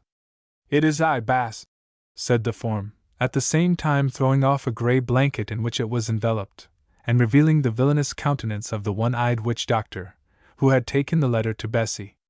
For years this man had been Muller's body servant, who followed him about like a shadow. "Curse you, you dog! What do you mean by hiding up like that? It is one of your infernal tricks, be careful," tapping his pistol case, "or I shall one day put an end to you and your witchcraft together." "I am very sorry, Bass," said the man in a whine, "but half an hour ago I heard you coming. I don't know what is the matter with the air tonight, but it sounded as though 20 people were galloping after you. I could hear them all quite clearly, first the big black horse, and then all those that followed, just as though they were hunting you. So I came out and lay down to listen, and it was not till you were quite close that one by one the others stopped. Perhaps it was the devils who galloped." "Damn you, stop that wizard's talk," said Muller, his teeth chattering with fear and agitation. "Take the horse, groom and feed him well. He has galloped far, and we start at dawn. Stop, tell me, where are the lights and the brandy? If you have drunk the brandy I will flog you. They are on the shelf to the left as you go in, Bass, and there is flesh too, and bread." Muller swung himself from the saddle and entered the hut, pushing open the cranky, broken-hinge door with a kick. He found the box of tan-sticker matches, and after one or two attempts, due chiefly to his shaking hand, succeeded in striking fire and lighting a coarse dip such as the Boers make out of mutton fat. Near the candle were a bottle of peach brandy 2/3 full, a tin pannikin and a jug of river water. Seizing the pannikin, he half filled it with spirit, added a little water, and drank off the mixture. Then he took the meat and bread from the same shelf, and cutting some of each with his clasp knife, tried to eat. But he could not swallow much, and soon gave up the attempt, consoling himself instead with the brandy. "Bah!" he said. "The stuff tastes like hellfire." And he filled his pipe and sat smoking. Presently Hendrik came in to say that the horse was eating well, and turned to go out again, when his master beckoned him to stop.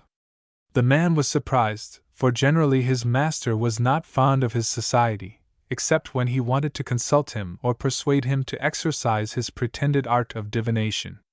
The truth was, however, that at the moment Frank Muller would have been glad to consort with a dog. The events of the night had brought this terrible man, steeped in iniquity from his youth up, down to the level of a child frightened at the dark. For a while he sat in silence, the Kaffir squatting on the ground at his feet. Presently, however, the doses of powerful spirit took effect on him, and he began to talk more unguardedly than was his custom, even with his black, familiar, Hendrik. "How long have you been here?" he asked of his retainer. "About 4 days, Bass." "Did you take my letter to Crofts?" "Ja, Bass. I gave it to the missy." "What did she do?" "She read it, and then stood like this, holding on to the veranda pole."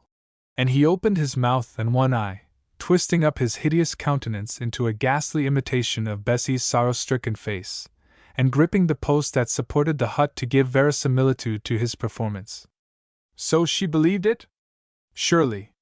"What did she do, then?" "She set the dog on me. Look here! And here! And here!"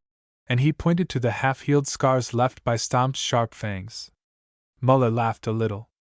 "I should like to have seen him worry you, you black cheat. It shows her spirit, too. I suppose you are angry, and want to have a revenge." "Surely." "Well, who knows? Perhaps you shall. We are going there tomorrow." "So, Bass?" "I knew that before you told me. We are going there, and we are going to take the place, and we are going to try Uncle Silas by court-martial for flying an English flag, and if he is found guilty we are going to shoot him, Hendrik." "So, Baas," said the Kaffir, rubbing his hands in glee. "But will he be found guilty?" "I don't know," murmured the white man, stroking his golden beard. "That will depend upon what Missy has to say, and upon the verdict of the court," he added by way of an afterthought. "On the verdict of the court, ha! Ha!" chuckled his wicked satellite. "On the verdict of the court, yes. Yes. And the Baas will be president, ha! Ha! One needs no witchcraft to guess that verdict. And if the court finds Uncle Silas guilty, who will do the shooting, Baas?" "I have not thought of that. The time has not come to think of it." "It does not matter, anybody can carry out the sentence of the law." "Baas," said the Kaffir, "I have done much for you, and had little pay. I have done ugly things. I have read omens and made medicines and smelt out your enemies. Will you grant me a favor? Will you let me shoot Croft if the court finds him guilty? It is not much to ask, Baas. I am a clever wizard and deserve my pay. Why do you want to shoot him?" "Because he flogged me once, years ago, for being a witch doctor, and the other day he hunted me off the place. Beside, it is nice to shoot a white man. I should like it better," he went on, with a smack of the lips, "if it were Missy, who set the dog on me. I would." In a moment Muller had seized the astonished ruffian by the throat, and was kicking and shaking him as though he were a toy. His brutal talk of Bessie appealed to such manliness as he had in him, and whatever his own wickedness may have been, he was too madly in love with the woman to let her name be taken in vain by a man whom, though he held his magic in superstitious reverence, he yet ranked lower than a dog. With his nerves strung to the highest possible state of tension, and half drunk as he was, Frank Muller was no more to be played with or irritated than is a mad bull. "You black beast!" he yelled. "If ever you dare to mention her name again like that I will kill you, for all your witchcraft." And he hurled him with such force against the wall of the hut that the whole place shook. The man fell and lay for a moment groaning, then he crept from the hut on his hands and knees. Muller sat scowling from under his bent brows, and watched him go. When he was gone, he rose and fastened the door behind him, then suddenly he burst into tears, the result, no doubt, of the mingled effects of drink, mental and physical exhaustion, and the never-resting passion, one can scarcely call it love, which ate at his heart, like the worm that dieth not. "Oh, Bessie, Bessie!" he groaned. "I have done it all for you. Surely you cannot be angry when I have killed them all for you? Oh, my darling, my darling! If you only knew how I love you! Oh, my darling, my darling!" And in an agony of passion he flung himself onto the rough pallet in the corner of the hut, and sobbed himself to sleep. It would seem that Frank Muller's evil-doing did not make him happy, the truth being that to enjoy wickedness a man must be not only without conscience, but also without passion. Now Frank Muller was tormented with a very effective substitute for the first, superstition, and by the latter his life was overshadowed, since the beauty of a girl possessed the power to dominate his wildest moods and to inflict upon him torments that she herself was incapable even of imagining. At the first light of dawn Hendrik crept humbly into the hut to wake his master, and within half an hour they were across the Val and on the road to Wackerstrom. As the light increased so did Muller's spirits rise, till at last, when the red sun came up in glory and swept away the shadows, he felt as though all the load of guilt and fear that lay upon his heart had departed with them.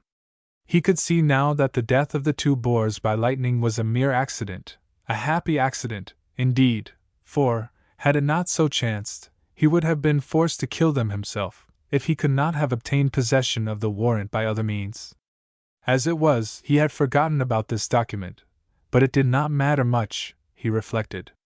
Nobody would be likely to find the bodies of the two men and horses under that lonely bank.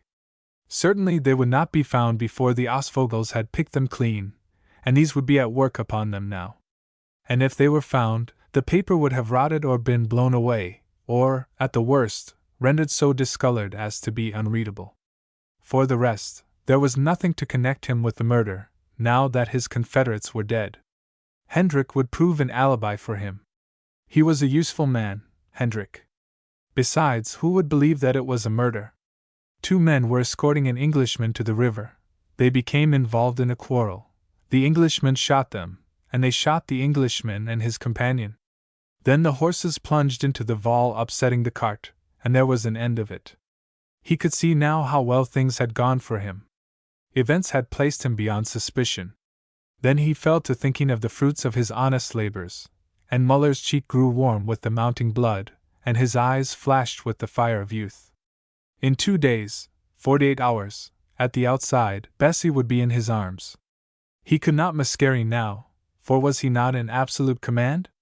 Besides, Hendrik had read it in his omens long ago. Moerfontein should be stormed on the morrow, if that were necessary, and Silas Croft and Bessie should be taken prisoners, and then he knew how to deal with them.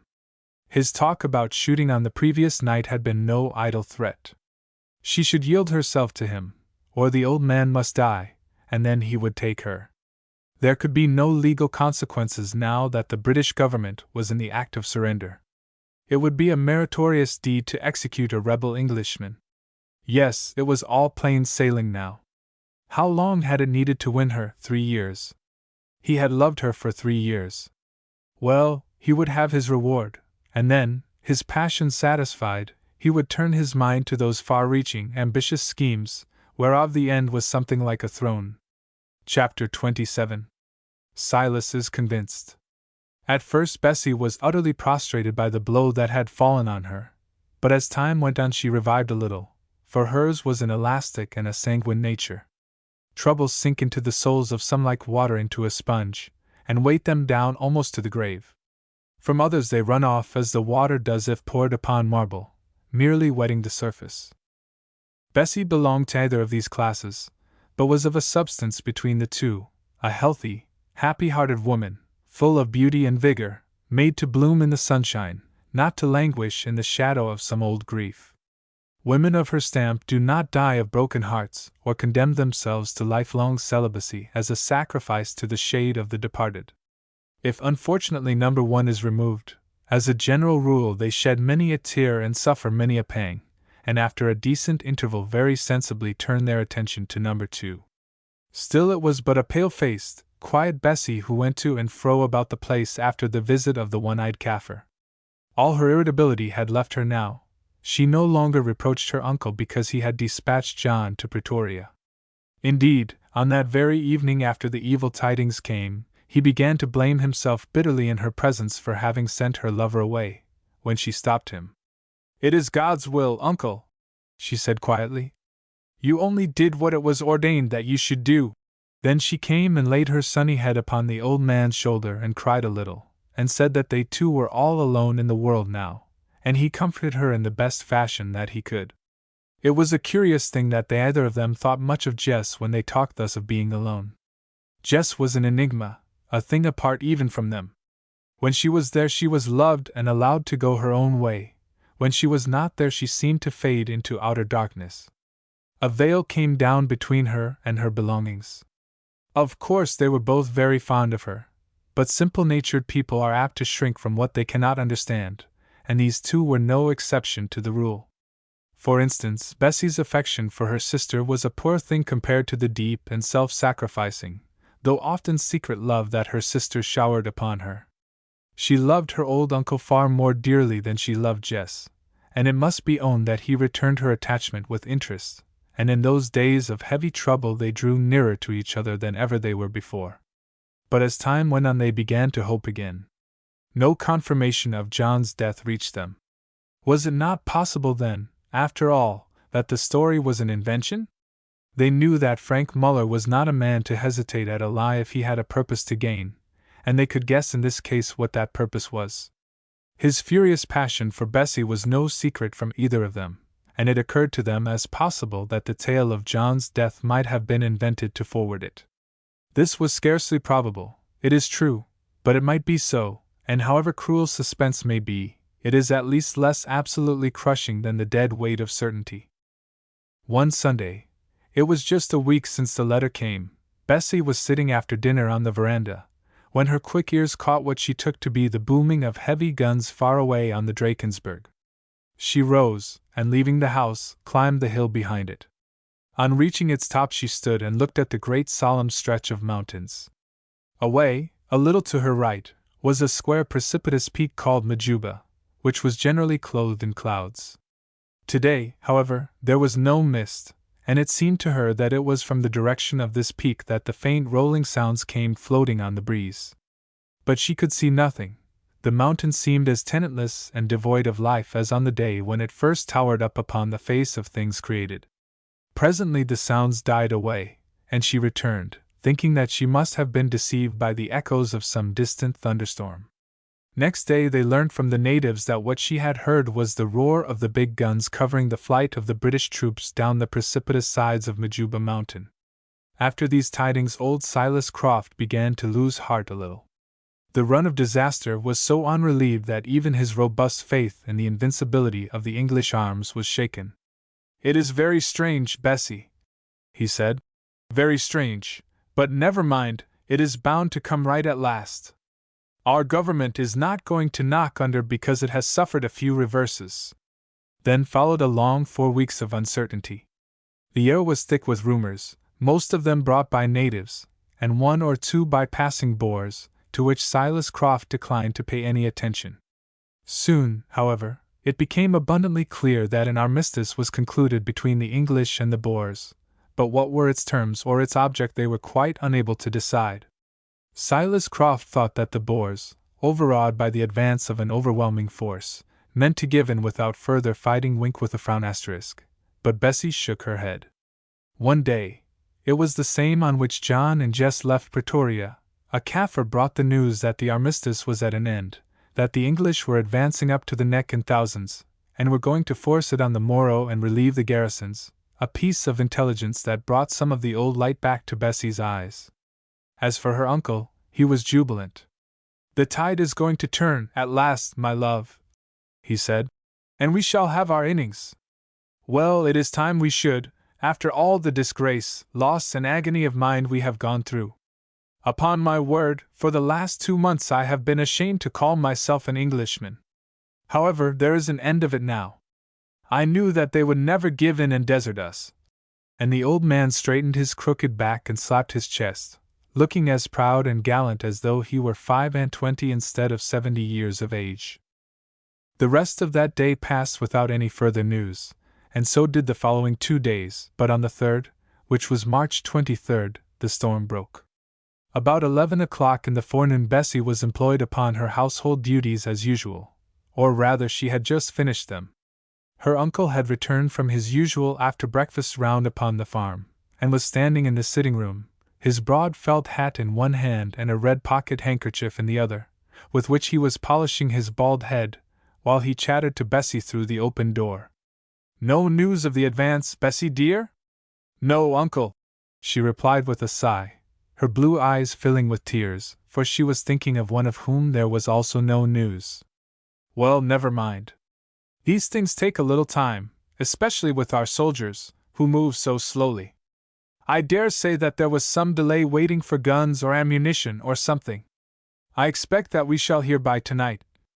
De Boeren, Baas, de Boeren! The Boers, master, the Boers," he shouted. "The Boers are coming with a wagon, 20 of them or more, with Frank Muller at their head on his black horse, and Hans Kutzy, and the one-eyed Basuto wizard with him. I was hiding behind a tree at the end of the avenue, and I saw them riding over the rise. They are going to take the place." And without waiting to give any further explanations, he slipped through the house and hid himself up somewhere out of the way at the back, for Janch, like most Hottentots, was a sad coward.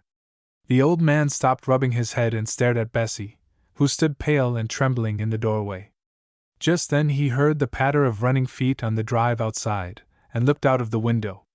It was caused by the passing of some half-dozen Kaffirs who were working on the place, and who, on catching sight of the Boers, had promptly thrown down their tools and were flying to the hills.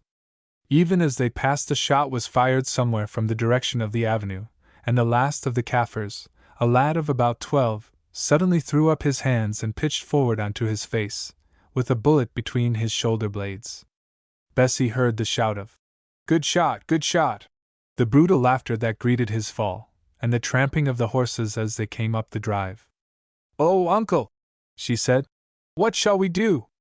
The old man made no answer at the moment, but going to a rack upon the wall, he reached down a Wesley Richards falling block rifle that hung there.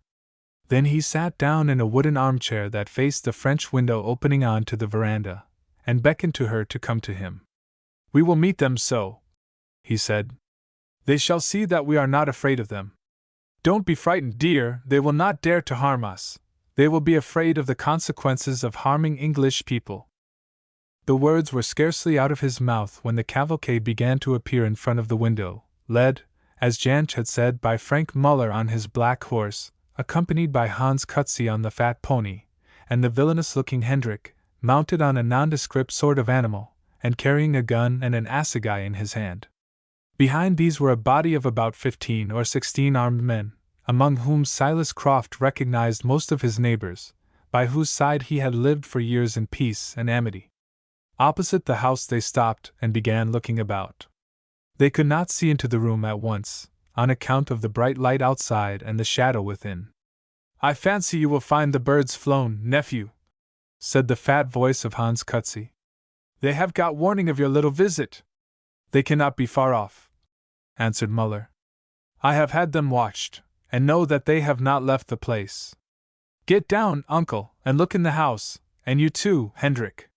The Kaffir obeyed with alacrity, tumbling out of his saddle with all the grace of a sack of coals, but the Boer hesitated. Uncle Silas is an angry man, he ventured. He might shoot if he found me poking about his house. Don't answer me, thundered Muller. Get down and do as I bid you. Ah, what a devil of a man, murmured the unfortunate Hans as he hurried to obey. Meanwhile, Hendrik the One-Eyed had jumped upon the veranda and was peering through the windows. Here they are, Bass, here they are, he sung out. The old cock and the pullet too. And he gave a kick to the window, which, being unlatched, swung wide, revealing the old man sitting in his wooden armchair, his rifle on his knees, and holding by the hand his fair-haired niece, who was standing at his side. Frank Muller dismounted and came on to the veranda, and behind him crowded a dozen or more of his followers.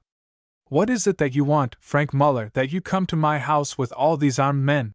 Asked Silas Croft from his chair. I call upon you, Silas Croft, to surrender to take your trial as a land betrayer and a rebel against the Republic, was the answer. I am sorry, he added, with a bow towards Bessie, on whom his eyes had been fixed all the time, to be obliged to take you prisoner in the presence of a lady, but my duty gives me no choice. I do not know what you mean, said the old man. I am a subject of Queen Victoria and an Englishman. How, then, can I be a rebel against any republic? I am an Englishman, I say, he went on with rising anger, speaking so high that his powerful voice rang till every Boer there could hear it. And I acknowledge the authority of no republics. This is my house, and I order you to leave it.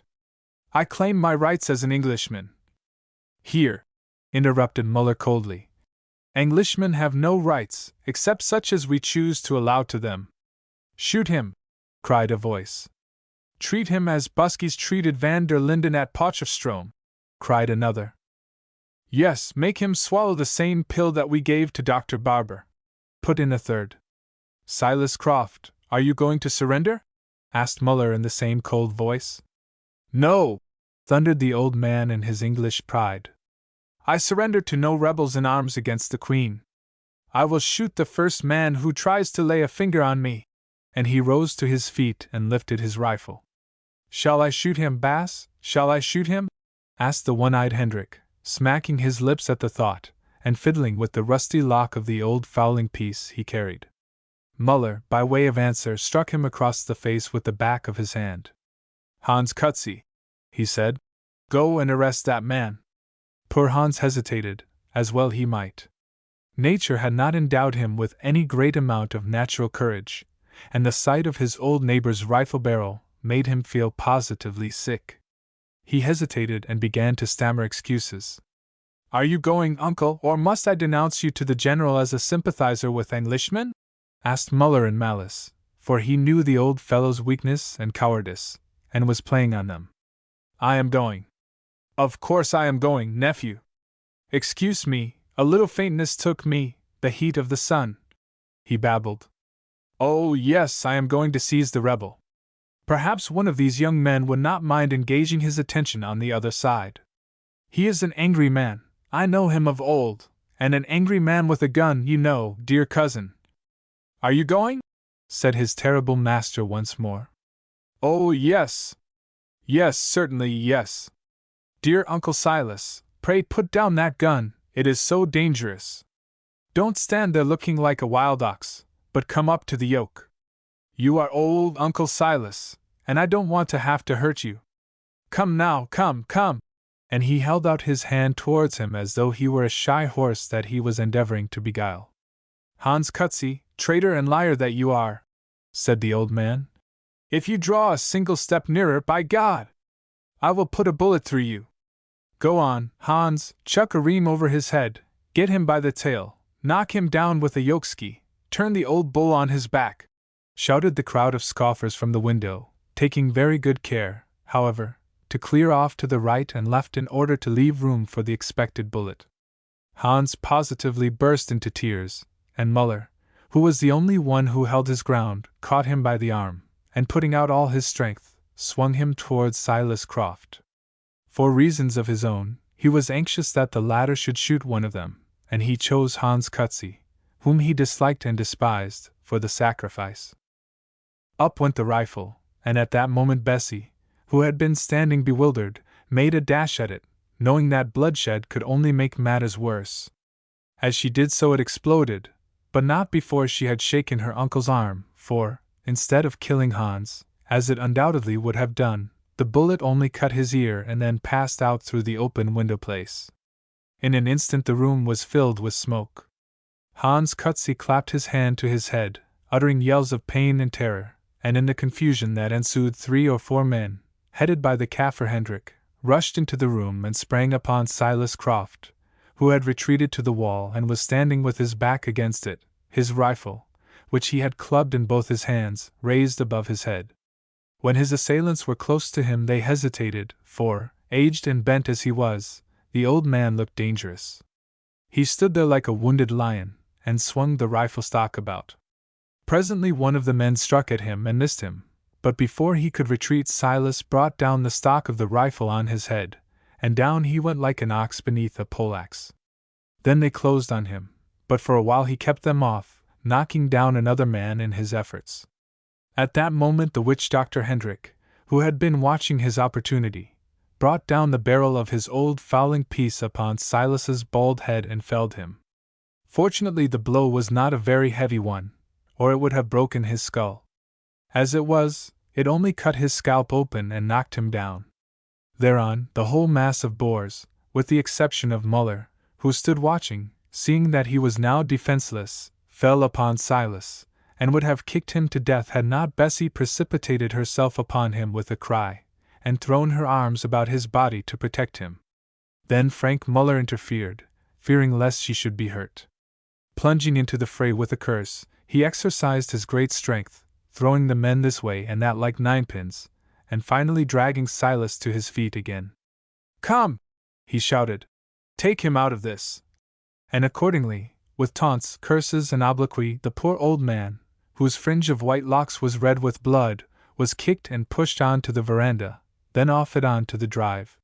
Here he fell over the body of the murdered Kaffir boy, but finally he was dragged to the open space by the flagstaff, on which the Union Jack that he had hoisted there some 2 months before still waved bravely in the breeze. There he sank down upon the grass, his back against the flagstaff, and asked faintly for some water. Bessie, who was weeping bitterly, and whose heart felt as though it were bursting with anguish and indignation, pushed her way through the men, and running to the house, filled a glass and brought it to him. One of the brutes tried to knock it out of her hand, but she avoided him and gave it to her uncle, who drank it greedily. "Thank you, love, thank you," he said. "Don't be frightened, I ain't much hurt. Ah! If only John had been here, and we had had an hour's notice, we would have held the place against them all. Meanwhile, one of the boars, climbing on to the shoulders of another, had succeeded in untying the cord on which the Union Jack was bent, and hauled it down. Then they reversed it, and hoisted it half-mast high, and began to cheer for the Republic. "Perhaps Uncle Silas does not know that we are a Republic again now," said one of the men, a near neighbor of his own, in mockery. "What do you mean by a Republic?" asked the old man. "The Transvaal is a British colony." There was a hoot of derision at this. "The English government has surrendered," said the same man. "The country is given up, and the British are to evacuate it in 6 months. "It is a lie," said Silas, springing to his feet. "A cowardly lie. Whoever says that the English have given up the country to a few thousand blackguards like you, and deserted its subjects and the loyals and the natives, is a liar from hell." There was another howl of mockery at this outburst, and when it had subsided, Frank Muller stepped forward. "It is no lie, Silas Croft," he said, "and the cowards are not we Boers, who have beaten you again and again, but your soldiers, who have done nothing but run away, and your Mr. Gladstone, who follows the example of your soldiers. Look here," and he took a paper out of his pocket. "You know that signature, I suppose? It is that of one of the triumvirate. Listen to what he says," and he read aloud. "Well, beloved Heer Muller, this is to inform you that, by the strength of our arms fighting for the right and freedom, and also by the cowardice of the British government, generals, and soldiers, we have by the will of the Almighty concluded this day a glorious peace with the enemy. The Heer Gladstone surrenders nearly everything except in the name. The Republic is to be re-established, and the soldiers who are left will leave the land within 6 months. Make this known to everyone, and forget not to thank God for our glorious victories." The Boers shouted aloud, as well they might, and Bessie wrung her hands. As for the old man, he leant against the flagstaff, and his gory head sank back upon his breast as though he were about to faint. Then suddenly he lifted it, and with clenched and quivering fists, held high in the air, he broke out into such a torrent of blasphemy and cursing that even the Boers fell back for a moment, dismayed into silence by the force of the fury wrung from his utter humiliation. It was an appalling sight to see this good and God-fearing old man, his face bruised, his gray hairs dabbled with blood, and his clothes nearly rent from his body, stamp and reel to and fro, blaspheming his Maker and the day that he was born, hurling execrations at his beloved country and the name of Englishman, and the government of Britain that had deserted him, till at last nature gave out, and he fell in a fit, there, in the very shadow of his dishonored flag. Chapter 28. Bessie is put to the question. Meanwhile, another little tragedy was being enacted at the back of the house. After the one-eyed witch Dr. Hendrick had knocked Silas Croft down and assisted in the pleasing operation of dragging him to the flagstaff, it occurred to his villainous heart that the present would be a good opportunity to profit personally by the confusion, and possibly add to the Englishman's misfortunes by doing him some injury on his own account. Accordingly, just before Frank Muller began to read the dispatch announcing the British surrender, he slipped away into the house, which was now totally deserted, to see what he could steal. Passing into the sitting room, he annexed Bessie's gold watch and chain, which was lying on the mantelpiece, a present that her uncle had made her on the Christmas day before the last. Having pocketed this, he proceeded to the kitchen, where, lying on the dresser ready to put away, there was a goodly store of silver forks and spoons which Bessie had been busily engaged in cleaning that morning. These he also transferred, to the extent of several dozens, to the capacious pockets of the tattered military great-coat that he wore. Whilst thus employed, he was much disturbed by the barking of the dog Stomp, the same animal that had mauled him so severely a few weeks before, and was now, as it happened, tied up in his kennel, an old wine barrel, just outside the kitchen door. Hendrick peeped out of the window, and having ascertained that the dog was secured, he proceeded, with a diabolical chuckle, to settle his account with the poor animal. He had left his gun behind on the grass, but he still held his assegai in his hand, and going out of the kitchen door with it, he showed himself within a few feet of the kennel. The dog recognized him instantly, and went nearly mad with fury, making the most desperate efforts to break its chain and get at him. For some moments he stood exciting the animal by derisive gestures and pelting it with stones, till at last, fearing that the clamor would attract attention, he suddenly transfixed it with his spear, and then, thinking he was quite unobserved, sat down, snuffed, and enjoyed the luxury of watching the poor beast's last agonies. But, as it happened, he was not quite alone, for, creeping along in the grass and rubbish that grew on the farther side of the wall, his brown body squeezed tightly against the brown stones, so tightly that an unpracticed eye would certainly have failed to notice it at a distance of a dozen paces, was the Hottentot Janch. Occasionally, too, he would lift his head above the level of the wall and observe the proceedings of the one-eyed man. Apparently he was undecided what to do, for he hesitated a little, and whilst he did so Hendrik killed the dog. Now Janch had all a Hottentot's natural love for animals, which is, generally speaking, as marked as is the Kaffir's callousness towards them, and he was particularly fond of the dog Stomp, which always went out with him those rare occasions when he thought it safe or desirable to walk like an ordinary man instead of wriggling from bush to bush like a panther, or wriggling through the grass like a snake. The sight of the animal's death, therefore, raised in his yellow breast a very keen desire for vengeance on the murderer, if vengeance could be safely accomplished, and he paused to reflect how this might be done. As he thought, Hendrik rose, gave the dead dog a kick, withdrew his assegai from the carcass, and then, as though struck by a sudden desire to conceal the murder, he undid the collar, and, lifting the dog in his arms, carried him with difficulty into the house and laid him under the kitchen table. This done, he came out again to the wall, which was built of unmortared stones, pulled one out without trouble, deposited the watch and the silver he had stolen in the cavity, and replaced the stone. Next, before Janch could guess what he meant to do, he proceeded to make it practically impossible for his robbery to be discovered, or at any rate very improbable, by lighting a match, and having first glanced round to see that nobody was looking, reaching up and applying it to the thick thatch wherewith the house itself was roofed, the fringe of which just at this spot was not more than 9 feet from the ground. No rain had fallen at Moorfontein for several days, and there had been a hot sun with wind. As a result, the thatch was dry as tinder. The light caught in a second, and in 2 more a thin line of fire was running up the roof. Hendrik paused, stepped a few paces back, resting his shoulders against the wall, immediately the other side of which was Janch, and began to chuckle aloud and rub his hands as he admired the results of his labors.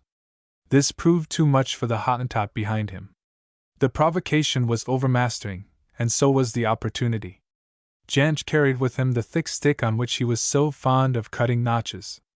Raising it in both hands, he brought the heavy knob down with all his strength upon the one-eyed villain's unprotected skull. It was a thick skull, but the knob prevailed against it, and fractured it, and down went the estimable witch-doctor as though he were dead. Next, taking a leaf out of his fallen enemy's book, Janch slipped over the wall, and seizing the senseless man, he dragged him by one arm into the kitchen and rolled him under the table to keep company with the dead dog. Then, filled with a fearful joy, he crawled out, to a point of vantage in a little plantation 70 or 80 yards to the right of the house, whence he could see what the Boers were doing and watch the conflagration that he knew must ensue, for the fire had taken instant and irremediable hold.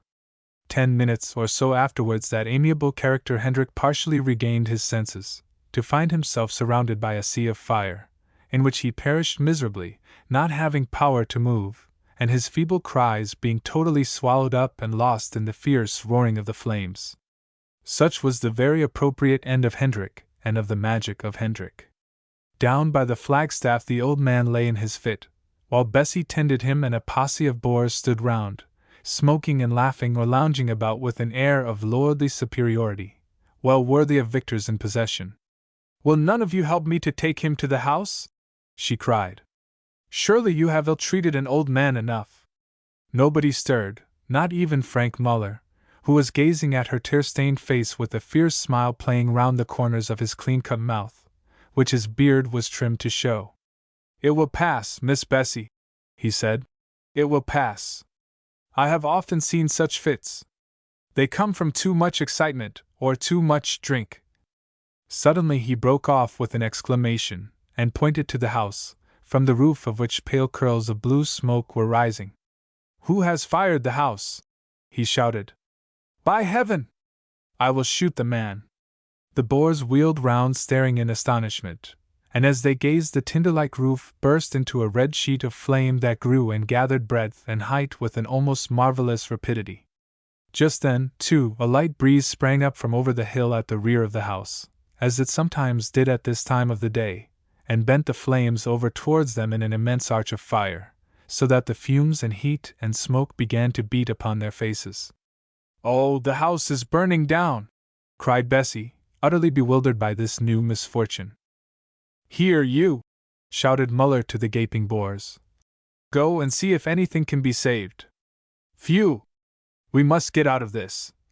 And stooping down, he lifted Silas Croft in his arms and walked away with him, followed by Bessie, towards the plantation on their left, the same spot where Jan had taken refuge. In the center of this plantation was a little glade surrounded by young orange and blue gum trees. Here he laid the old man down upon a bed of dead leaves and soft springing grass, and then hurried away without a word to the fire, only to find that the house was already utterly unapproachable. Such was the rapidity with which the flames did their work upon the mass of dry straw and the wooden roof and floorings beneath, that in 15 minutes the whole of the interior of the house was a glowing incandescent pile, and in half an hour it was completely gutted, nothing being left standing but the massive outer walls of stone, over which a dense column of smoke hung like a pall. Moerfontein was a blackened ruin. Only the stables and outhouses, which were roofed with galvanized iron, remained uninjured. Frank Muller had not been gone 5 minutes when, to Bessie's joy, her uncle opened his eyes and sat up. "What is it? What is it?" he said. "Ah, I recollect. What is all this smell of fire? Surely they have not burnt the place?" "Yes, uncle," sobbed Bessie. "They have." Silas groaned aloud. "It took me 10 years to build, bit by bit, almost stone by stone, and now they have destroyed it. Well, why not? God's will be done. Give me your arm, love, I want to get to the water. I feel faint and sick." She did as he bade her, sobbing bitterly. Within 15 yards, on the edge of the plantation, was a little spruit or runnel of water, and of this he drank copiously, and bathed his wounded head and face. "There, love," he said. "Don't fret, I feel quite myself again. I fear I made a fool of myself. I haven't learnt to bear misfortune and dishonor as I should yet, and like Job, I felt as though God had forsaken us. But, as I said, His will be done. What is the next move, I wonder? Ah, we shall soon know, for here comes our friend Frank Muller." "I am glad to see that you have recovered, uncle," said Muller politely. "And I am sorry to have to tell you that the house is beyond help. Believe me, if I knew who fired it I would shoot him. It was not my wish or intention that the property should be destroyed." The old man merely bowed his head and made no answer. His fiery spirit seemed to be crushed out of him. "What is it your pleasure that we should do, sir?" said Bessie at last. "Perhaps, now that we are ruined, you will allow us to go to Natal, which, I suppose, is still an English country?" "Yes, Miss Bessie, Natal is still English, for the present. Soon it will be Dutch, but I am sorry that I cannot let you go there now. My orders are to keep you both prisoners and to try your uncle by court-martial. The wagon house," he went on quickly, "with the 2 little rooms on each side of it, have not been touched by the fire. They shall be made ready for you, and as soon as the heat is less you can go there." And turning to his men who had followed him, he gave some rapid orders, which 2 of them departed to carry out. Still the old man made no comment. He did not even seem indignant or surprised. But poor Bessie was utterly prostrated, and stood helpless, not knowing what to say to this terrible, remorseless man, who stood so calm and unmoved before them. Frank Muller paused a while to think, stroking his golden beard, then he turned again and addressed the 2 other men who stood behind him. "You will keep guard over the prisoner," indicating Silas Croft, "and suffer none to communicate with him by word or sign. As soon as it is ready you will place him in the little room to the left of the wagon house, and see that he is supplied with all he wants. If he escapes or converses, or is ill-treated, I will hold you responsible. Do you understand?" "Ja, mynheer," was the answer. "Very good. Be careful you do not forget. And now, Miss Bessie, I shall be glad if you can give me a word alone. No, said Bessie. No, I will not leave my uncle. I fear you will have to do that, he said, with his cold smile. I beg you to think again. It will be very much to your advantage to speak to me, and to your uncle's advantage also. I should advise you to come. Bessie hesitated. She hated and mistrusted the man, as she had good reason to do, and feared to trust herself alone with him. While she still hesitated, the two Boers, under whose watch and ward Muller had placed her uncle, advanced and stood between him and her, cutting her off from him. Muller turned and walked a few paces, 10 or so, to the right, and in desperation she followed him. He halted behind a bushy orange tree of some 8 years' growth. Overtaking him, she stood silent, waiting for him to begin. They were quite close to the others, but the roaring of the flames of the burning house was still sufficiently loud to have drowned a much more audible conversation. "What is it you have to say to me?"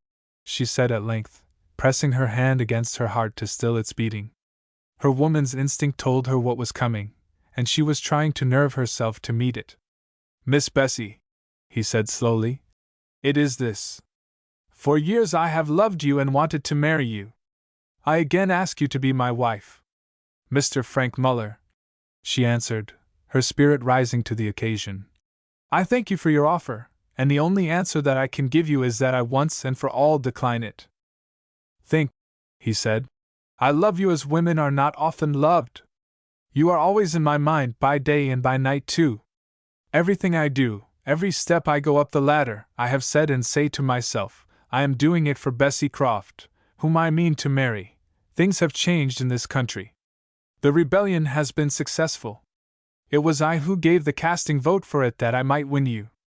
I am now a great man, and shall one day be a greater. You will be great with me. Think what you say. I have thought, and I will not marry you. You dare to come and ask me to marry you over the ashes of my home, out of which you have dragged me and my poor old uncle. I hate you, I tell you, and I will not marry you. I had rather marry a Kaffir than marry you, Frank Muller, however great you may be." He smiled. "Is it because of the Englishman Neil that you will not marry me? He is dead. It is useless to cling to a dead man. Dead or alive, I love him with all my heart, and if he is dead it is at the hands of your people, and his blood rises up between us. His blood has sunk down into the sand. He is dead, and I am glad that he is dead. Once more, is that your last word?" "It is." "Very good. Then I tell you that you shall marry me or what? Or your uncle, the old man you love so much, shall die." "What do you mean?" she said in a choked voice. "What I say, no more and no less. Do you think that I will let one old man's life stand between me and my desire? Never. If you will not marry me, Silas Croft shall be put upon his trial for attempted murder and for treason within an hour from this. Within an hour and a half he shall be condemned to die, and tomorrow at dawn he shall be shot, by warrant under my hand. I am commandant here, with power of life and death, and I tell you that he shall certainly die, and his blood will be on your head." Bessie grasped at the tree for support. "You dare not," she said. "You dare not murder an innocent old man." "Dare not," he answered. "You must understand me very ill, Bessie Croft, when you talk of what I dare not do for you. There is nothing," he added, with a thrill of his rich voice, "that I dare not do to gain you. Listen, promise to marry me tomorrow morning. I will bring a clergyman here from Wackerstrom, and your uncle shall go free as air, though he is a traitor to the land, and though he has tried to shoot a burgher after the declaration of peace. Refuse, and he dies. Choose now." "I have chosen," she answered with passion. "Frank Muller, perjured traitor, yes, murderer that you are, I will not marry you." Very good, Bessie, as you will. But now one more thing. You shall not say that I have not warned you. If you persist in this your uncle shall die, but you shall not escape me. You will not marry me? Well, even in this country, where I can do most things, I cannot force you to do that. But I can force you to be my wife in all but the name, without marriage, and this, when your uncle is stiff in his bloody grave, I will do. You shall have one more chance after the trial, and one only. If you refuse, he shall die, and then, after his death, I shall take you away by force, and in a week's time you will be glad enough to marry me to cover up your shame, my pretty. You are a devil, Frank Muller, a wicked devil, but I will not be frightened into dishonor by you. I had rather kill myself. I trust to God to help me. I will have nothing to do with you. And she put her hands before her face and burst into tears. You look lovely when you weep, he said with a laugh. Tomorrow I shall be able to kiss away your tears. As you will. Here, you, he shouted to some men, who could be seen watching the progress of the dying fire. Come here. Some of the men obeyed, and to them he gave instructions in the same terms that he had given to the other two men who were watching old Silas, ordering Bessie to be instantly incarcerated in the corresponding little room on the other side of the wagon house, and kept strictly from all communication with the outside world, adding, however, these words: Bid the burghers assemble in the wagon house for the trial of the Englishman, Silas Croft, for treason against the state, and attempted murder of one of the burghers of the state in the execution of the commands of the triumvirate. The two men advanced and seized Bessie by both arms.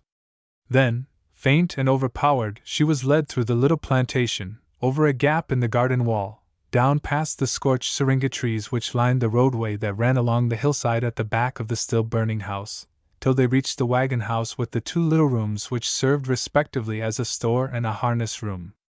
There she was thrust into the storeroom, which was half full of loose potatoes and mealies in sacks, and the door locked upon her.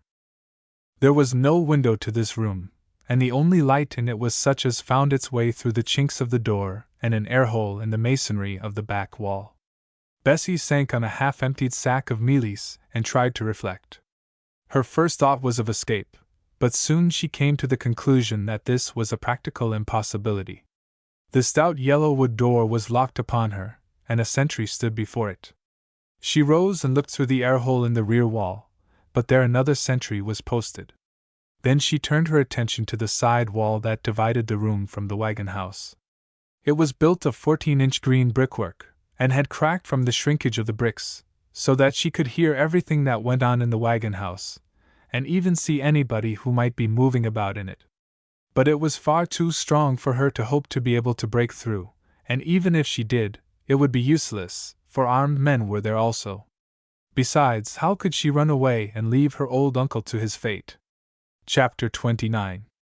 Condemned to Death. Half an hour passed in silence, which was broken only by the footsteps of the sentries as they tramped, or rather loitered, up and down, or by the occasional fall of some calcined masonry from the walls of the burnt-out house. What between the smell of smoke and dust, the heat of the sun on the tin roof above, and the red-hot embers of the house in front, the little room where Bessie was shut up grew almost unbearable, and she felt as though she should faint upon the sacks. Through one of the cracks in the wagon house wall there blew a slight draught, and by this crack Bessie placed herself, leaning her head against the wall so as to get the full benefit of the air and to command a view of the place. Presently several of the Boers came into the wagon house and pulled some of the carts and timber out of it, leaving one buck wagon, however, placed along the wall on the side opposite to the crack through which Bessie was looking. Then they pulled the Scotch cart over to her side, laughing about something among themselves as they did so, and arranged it with its back turned towards the wagon, supporting the shafts upon a wagon jack. Next, out of the farther corner of the place, they extracted an old saw-bench, and set it at the top of the open space. Then Bessie understood what they were doing. They were arranging a court, and the saw-bench was the judge's chair. So Frank Muller meant to carry out his threat. Shortly after this all the Boers, except those who were keeping guard, filed into the place and began to clamber on to the buck wagon, seating themselves with much rough joking in a double row upon the broadside rails. Next appeared Hans Cutsey, his head bound up in a bloody handkerchief. He was pale and shaky, but Bessie could see that he was but little the worse for his wound. Then came Frank Muller himself, looking white and very terrible, and as he came the men stopped their jokes and talking. Indeed, it was curious to observe how strong was his ascendancy over them. As a rule, The weak part of Boer organization is that it is practically impossible to persuade one Boer to pay deference to or obey another, but this was certainly not the case where Frank Muller was concerned. Muller advanced without hesitation to the sawbench at the top of the open space, and sat down on it, placing his rifle between his knees. After this there was a pause, and then Bessie saw her old uncle led forward by 2 armed Boers, who halted in the middle of the space, about 3 paces from the sawbench, and stood one on either side of their prisoner. At the same time Hans Coetzee climbed into the Scotch cart, and Muller drew a notebook and a pencil from his pocket. "Silence!" he said. "We are assembled here to try the Englishman, Silas Croft, by court-martial. The charges against him are that by word and deed, notably by continuing to fly the British flag after the country had been surrendered to the Republic, he has traitorously rebelled against the government of this country. Further, that he has attempted to murder a burgher of the Republic by shooting at him with a loaded rifle. If these charges are proved against him, he will be liable to death, by martial law. Prisoner Croft, what do you answer to the charges against you?" The old man, who seemed very quiet and composed, looked up at his judge, and then replied, "I am an English subject. I only defended my house after you had murdered one of my servants. I deny your jurisdiction over me, and I refuse to plead." Frank Muller made some notes in his pocket-book, and then said, "I overrule the prisoner's objection as to the jurisdiction of the court. As to the charges, we will now take evidence. Of the first charge no evidence is needed, for we all saw the flag flying. As to the second, Hans Coetzee, the assaulted burgher, will now give evidence. Hans Coetzee, do you swear, in the name of God and the Republic, to speak the truth, the whole truth, and nothing but the truth?" "Almighty, yes," answered Hans from the cart on which he had enthroned himself. "So help me the dear Lord." "Proceed, then." "I was entering the house of the prisoner to arrest him, in obedience to your worshipful commands, when the prisoner lifted a gun and fired at me. The bullet from the gun struck me upon the ear, cutting it and putting me to much pain and loss of blood. That is the evidence I have to give." "That's right, that is not a lie," said some of the men on the wagon. "Prisoner, have you any question to ask the witness?" said Muller. "I have no question to ask. I deny your jurisdiction," said the old man with spirit. The prisoner declines to question the witness, and again pleads to the jurisdiction, a plea which I have overruled. "Gentlemen, do you desire to hear any further evidence?" "No, no." "Do you find the prisoner guilty of the charges laid against him?" "Yes, yes," from the wagon. Muller made a further note in his book, and went on. "Then, the prisoner having been found guilty of high treason and attempted murder, the only matter that remains is the question of the punishment required to be meted out by the law to such wicked and horrible offenses. Every man will give his verdict, having duly considered if there is any way by which, in accordance with the holy dictates of his conscience, and with the natural promptings to pity in his heart, he can extend mercy to the prisoner. As Commandant and President of the Court, the first vote lies with me, and I must tell you, gentlemen, that I feel the responsibility a very heavy one in the sight of God and my country, and I must also warn you not to be influenced or overruled by my decision, who am, like you, only a man, liable to err and be led away." "Hear, hear," said the voices on the wagon as he paused to note the effect of his address. "Gentlemen and burghers of the state, my natural promptings in this case are towards pity. The prisoner is an old man, who has lived many years amongst us like a brother. Indeed, he is a Voortrekker, and though an Englishman, one of the fathers of the land. Can we condemn such a one to a bloody grave, more especially as he has a niece dependent on him?" "No, no!" they cried, in answer to this skillful touch upon the better strings in their nature. "Gentlemen, those sentiments do you honor." My own heart cried, but now, no, no. Whatever his sins have been, let the old man go free. But then came reflection. True, the prisoner is old, but should not age have taught him wisdom? Is that which is not to be forgiven to youth to be forgiven to the ripe experience of many years? May a man murder and be a traitor because he is old? No, certainly not, answered the chorus on the wagon. Then there is the second point. He was a Voortrekker and a father to the land. Should he not therefore have known better than to betray it into the hands of the cruel, godless English? For, gentlemen, though that charge is not laid against him, we must remember, as throwing light upon his general character, that the prisoner was one of those vile men who betrayed the land to Shepstone. Is it not a most cruel and unnatural thing that a father should sell his own children into slavery? That a father of the land should barter away its freedom? Therefore, on this point too does justice temper mercy. That is so, echoed the chorus with particular enthusiasm, most of them having themselves been instrumental in bringing the annexation about. Then one more thing.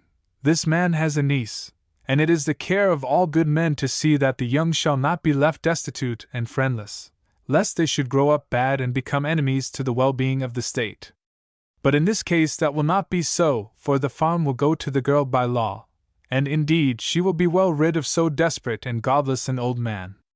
And now, having set my reasons towards one side and the other before you, and having warned you fully to act each man according to his conscience, I give my vote. It is. And in the midst of the most intense silence he paused and looked at old Silas, who never even quailed. It is death. There was a little hum of conversation, and poor Bessie, surveying the scene through the crack in the storeroom wall, groaned in bitterness and despair of heart. Then Hans Cutsey spoke. It cut his bosom in two, he said, to have to say a word against one to whom he had for many years been as a brother. But then, what was he to do? The man had plotted evil against their land, the dear land that the dear Lord had given them, and which they and their fathers had on various occasions watered, and were still continuing to water, with their blood. What could be a fitting punishment for so black-hearted a traitor, and how would it be possible to ensure the better behavior of other damned Englishmen, unless they inflicted that punishment? There could, alas, be but one answer, though, personally speaking, he uttered it with many tears, and that answer was death. After this there were no more speeches, but each man voted, according to his age, upon his name being called by the President. At first there was a little hesitation, for some among them were fond of old Silas, and loath to destroy him. But Frank Muller had played his game very well, and notwithstanding his appeals to their independence of judgment, they knew full surely what would happen to him who gave his vote against the President. So they swallowed their better feelings with all the ease for which such swallowing is noted, and one by one uttered the fatal word. When they had all done, Frank Muller addressed Silas. Prisoner, you have heard the judgment against you. I need not now recapitulate your crimes. You have had a fair and open trial by court-martial, such as our law directs. Have you anything to say why sentence of death should not be passed upon you in accordance with the judgment? Old Silas looked up with flashing eyes, and shook back his fringe of white hair like a lion at bay. I have nothing to say. If you will do murder, do it, black-hearted villain that you are. I might point to my grey hairs, to my murdered servant, to my home that took me 10 years to build, destroyed by you. I might tell you how I have been a good citizen and lived peaceably and neighborly in the land for more than 20 years. Aye, and done kindness after kindness to many of you who are going to butcher me in cold blood. But I will not. Shoot me if you will, and may my death lie heavy on your heads. This morning I would have said that my country would avenge me. I cannot say that now, for England has deserted us, and I have no country. Therefore I leave the vengeance in the hands of God, who never fails to avenge, though sometimes he waits for long to do it. I am not afraid of you. Shoot me, now if you like. I have lost my honor, my home, and my country. Why should I not lose my life also? Frank Muller fixed his cold eyes upon the old man's quivering face, and smiled a dreadful smile of triumph. Prisoner, it is now my duty in the name of God and the Republic, to sentence you to be shot tomorrow at dawn, and may the Almighty forgive you your wickedness and have mercy upon your soul. Let the prisoner be removed, and let a man ride full speed to the empty house on the hillside, where the Englishman with the red beard used to live, 1 hour this side of Wackerstrom, and bring back with him the clergyman he will find waiting there, that the prisoner may be offered his ministrations. Also let 2 men be set to dig the prisoner's grave in the burial place at the back of the house. The guards laid their hands upon the old man's shoulders, and he turned and went with them without a word. Through her crack in the wall Bessie watched him go till the dear old head with its fringe of white hairs and the bent frame were no more visible. Then at last, benumbed and exhausted by the horrors she was passing through, her faculties failed her, and she fell forward in a faint there upon the sacks. Meanwhile Muller was writing the death warrant on a sheet of his pocket-book. At the foot he left a space for his own signature, but for reasons of his own he did not sign. What he did do was to pass the book round to be countersigned by all who had formed the court in this mock trial, his object being to implicate every one there present in the judicial murder by the direct and incontrovertible evidence of his sign manual. Now, Boers are simple pastoral folk, but they are not quite so simple as to be deceived by a move like this, and hereon followed a very instructive little scene. To a man they had been willing enough to give their verdict for the execution of Silas, but they were by no means prepared to record it in black and white. As soon as they understood the object of their feared and respected commandant, a general desire manifested itself to make themselves individually and collectively scarce. Suddenly they found that they had business outside, to which each and all of them must attend. Already they had escaped from their extemporized jury box, and, headed by the redoubtable Hans, were approaching the entrance to the wagon house, when Frank Muller perceived their design, and roared in a voice of thunder, "Stop! Not a man leaves this place till the warrant is signed." Instantly they halted, and began to look innocent and converse. "Hans Cutsey, come here and sign," said Muller again, whereon that unfortunate advanced with as good a grace as he could muster, murmuring to himself curses, not loud but deep, upon the head of that devil of a man, Frank Muller. However, there was no help for it, so, with a sickly smile, he put his name to the fatal document in big and shaky letters. Then Muller called another man, who instantly tried to shirk on the ground that his education had been neglected, and that he could not write, an excuse which availed him little, for Frank Muller quietly wrote his name for him, leaving a space for his mark. After this there was no more trouble, and in 5 minutes the back of the warrant was covered with the sprawling signatures of the various members of the court. One by one the men went, till at last Muller was left alone, seated on the saw-bench, his head sunk upon his breast, in one hand holding the warrant, while with the other he stroked his golden beard. Presently he ceased stroking his beard and sat for some minutes perfectly still, so still that he might have been carved in stone. By this time the afternoon sun had sunk behind the hill and the deep wagon house was full of shadow that seemed to gather round him and invest him with a somber, mysterious grandeur. He looked like a king of evil, for evil has her princes as well as good, whom she stamps with an imperial seal of power, and crowns with a diadem of her own, and among these Frank Muller was surely great. A little smile of triumph played upon his beautiful cruel face, a little light danced within his cold eyes and ran down the yellow beard. At that moment he might have sat for a portrait of his master, the devil. Presently he awoke from his reverie. "I have her," he said to himself. "I have her in a vice. She cannot escape me, she cannot let the old man die. Those curs have served my purpose well, they are as easy to play on as a fiddle, and I am a good player. Yes, and now we are getting to the end of the tune." Chapter 30. We must part, John. Jess and her companion stood in awed silence, and gazed at the blackening and distorted corpses of the thunder-blasted Boers. Then they passed by them to the tree which grew some 10 paces or more on the other side of the place of death. There was some difficulty in leading the horses by the bodies, but at last they came with a wheel and a snort of suspicion, and were tied up to the tree by John. Meanwhile Jess took some of the hard-boiled eggs out of the basket and vanished, remarking that she should take her clothes off and dry them in the sun while she ate her breakfast, and that she advised him to do likewise. Accordingly, so soon as she was well out of sight behind the shelter of the rocks she set to work to free herself from her sodden garments, a task of no little difficulty. Then she wrung them out and spread them one by one on the flat water-washed stones around, which were by now thoroughly warmed with the sun. Next she climbed to a pool under the shadow of the steep bank, in the rock bed of the river, where she bathed her bruises and washed the sand and mud from her hair and feet.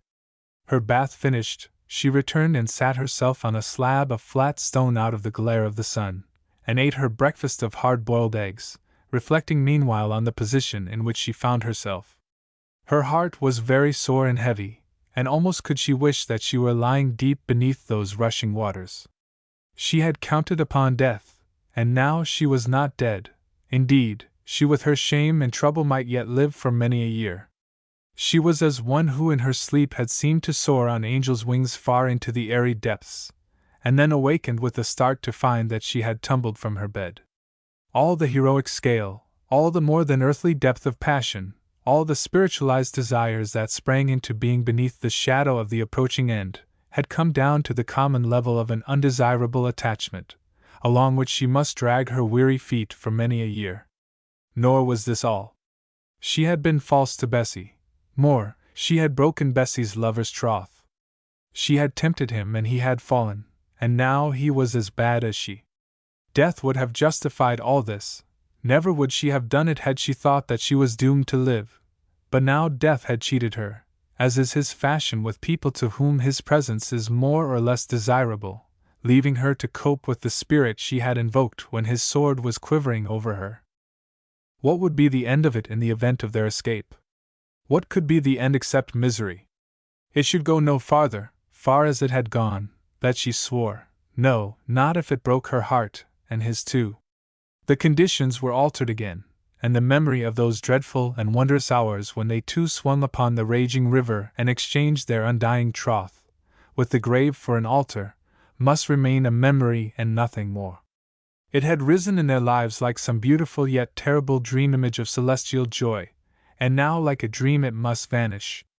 And yet it was no dream, except in so far as all her life was a dream and a vision, a riddle of which glimpses of the answer came as rarely as gleams of sunshine on a rainy day. Alas! It was no dream, it was a portion of the living, breathing past that, having once been, is immortal in its every part and moment, incarnating as it does the very spirit of immortality, and utter incapacity to change. As the act was, as the word had been spoken, so would act and word be forever and forever. And now this undying thing must be caged and cast about with the semblance of death and clouded over with the shadow of an unreal forgetfulness. Oh, it was bitter, very bitter. What would it be now to go away, quite away from him, and know him married to her own sister, the other woman with a prior right?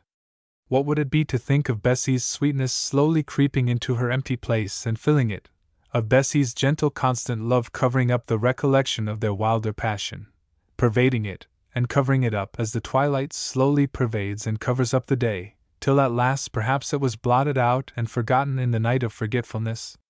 And yet it must be so, she was determined that it should be so. Ah, that she had died then with his kiss upon her lips! Why had he not let her die? And grieving thus the poor girl shook her damp hair over her face and sobbed in the bitterness of her heart, as Eve might have sobbed when Adam reproached her. But naked or dressed, sobbing will not mend matters in this sad world of ours, a fact which Jess had the sense to recognize.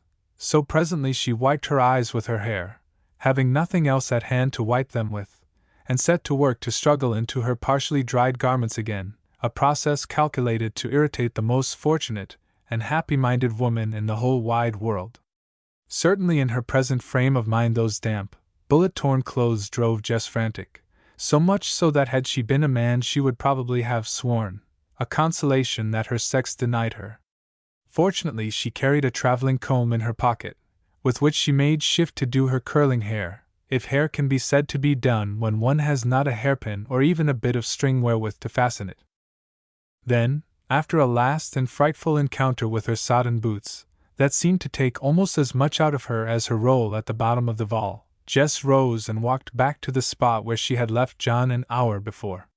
When she reached him he was employed in saddling up the two greys with the saddles and bridles that he had removed from the carcasses of the horses which the lightning had destroyed.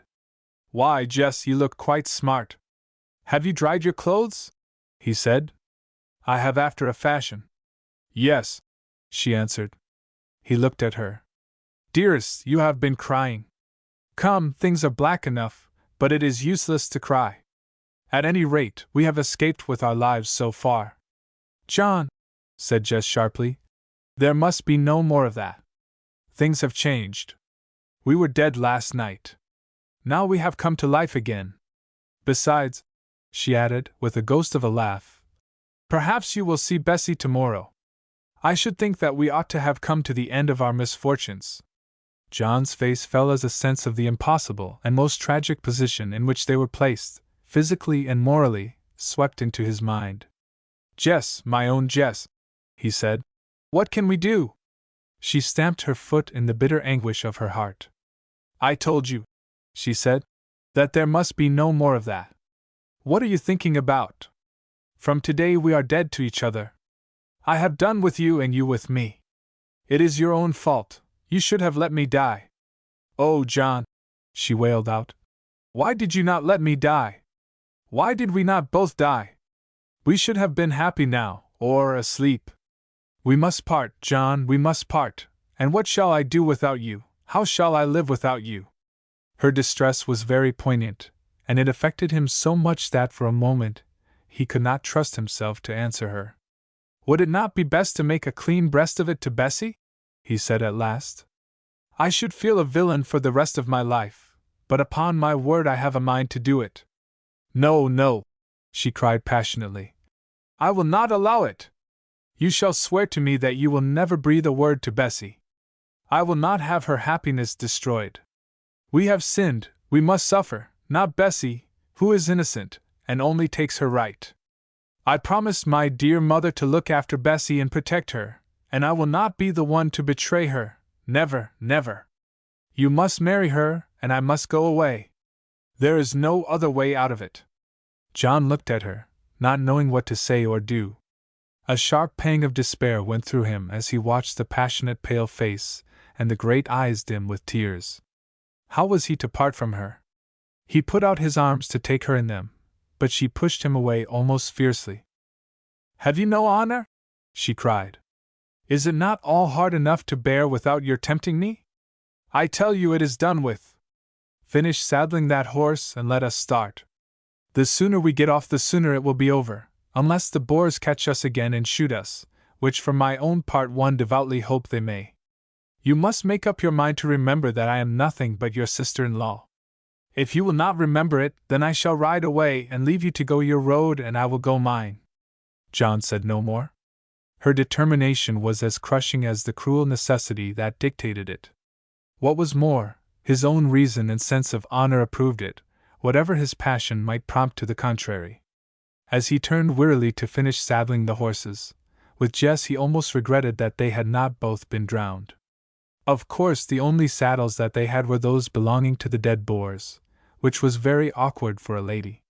Luckily for herself, however, from constant practice, Jess could ride almost as well as though she had been trained to the ring, and was even capable of balancing herself without a pommel on a man's saddle, having often and often ridden round the farm in that fashion. So soon as the horses were ready she astonished John by clambering into the saddle of the older and steadier animal, placing her foot in the stirrup strap and announcing that she was ready to start.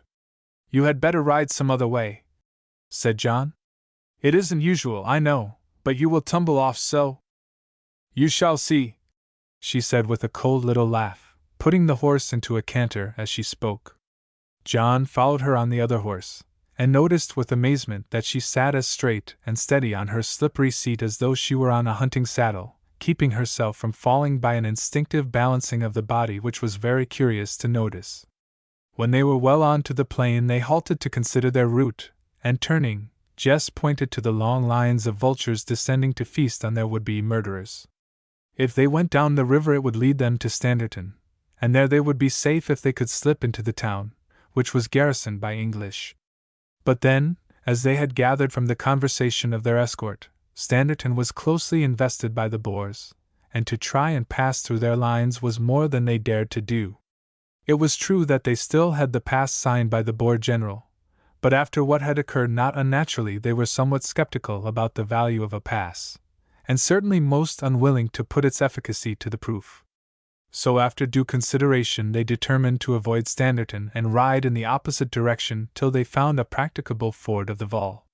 Fortunately, they both of them had a very good idea of the lay of the land, and in addition to this, John possessed a small compass, fastened to his watch chain, which would enable him to steer a fairly correct course across a veldt, a fact that rendered them independent of the wagon tracks on the roads they were exposed to the risk, if not the certainty, of detection. But on the wide veldt the chances were they would meet no living creature except the wild game. Should they see houses they could avoid them, and probably their male inhabitants would be far away from home on business connected with the war. Accordingly, they rode 10 miles or more along the bank without seeing a soul, till they reached a space of bubbling, shallow water that looked fordable. Indeed, an investigation of the banks revealed the fact that a loaded wagon had passed the river here and at no distant date, perhaps a week before. "This is good enough," said John. "We will try it." And without further ado they plunged into the rapid. In the center of the stream the water was strong and deep, and for a few yards swept the horses off their legs, but they struck out boldly till they found their footing again, and after that there was no more trouble. On the farther side of the river John took counsel with his compass, and they steered a course straight for Moerfontein. At midday they off-saddled the horses for an hour by some water, and ate a small portion of their remaining food. Then they up-saddled and went on across the lonely, desolate veldt. No human being did they see all that long day. The wide country was tenanted only by great herds of game that went thundering past like squadrons of cavalry, or here and there by coteries of vultures, hissing and fighting furiously over some dead buck. And so at last the twilight gathered and found them alone in the wilderness. "Well, what is to be done now?" said John, pulling up his tired horse. "It will be dark in half an hour." Jess slid from her saddle as she answered, "Get off and go to sleep, I suppose?" She was quite right. There was absolutely nothing else that they could do.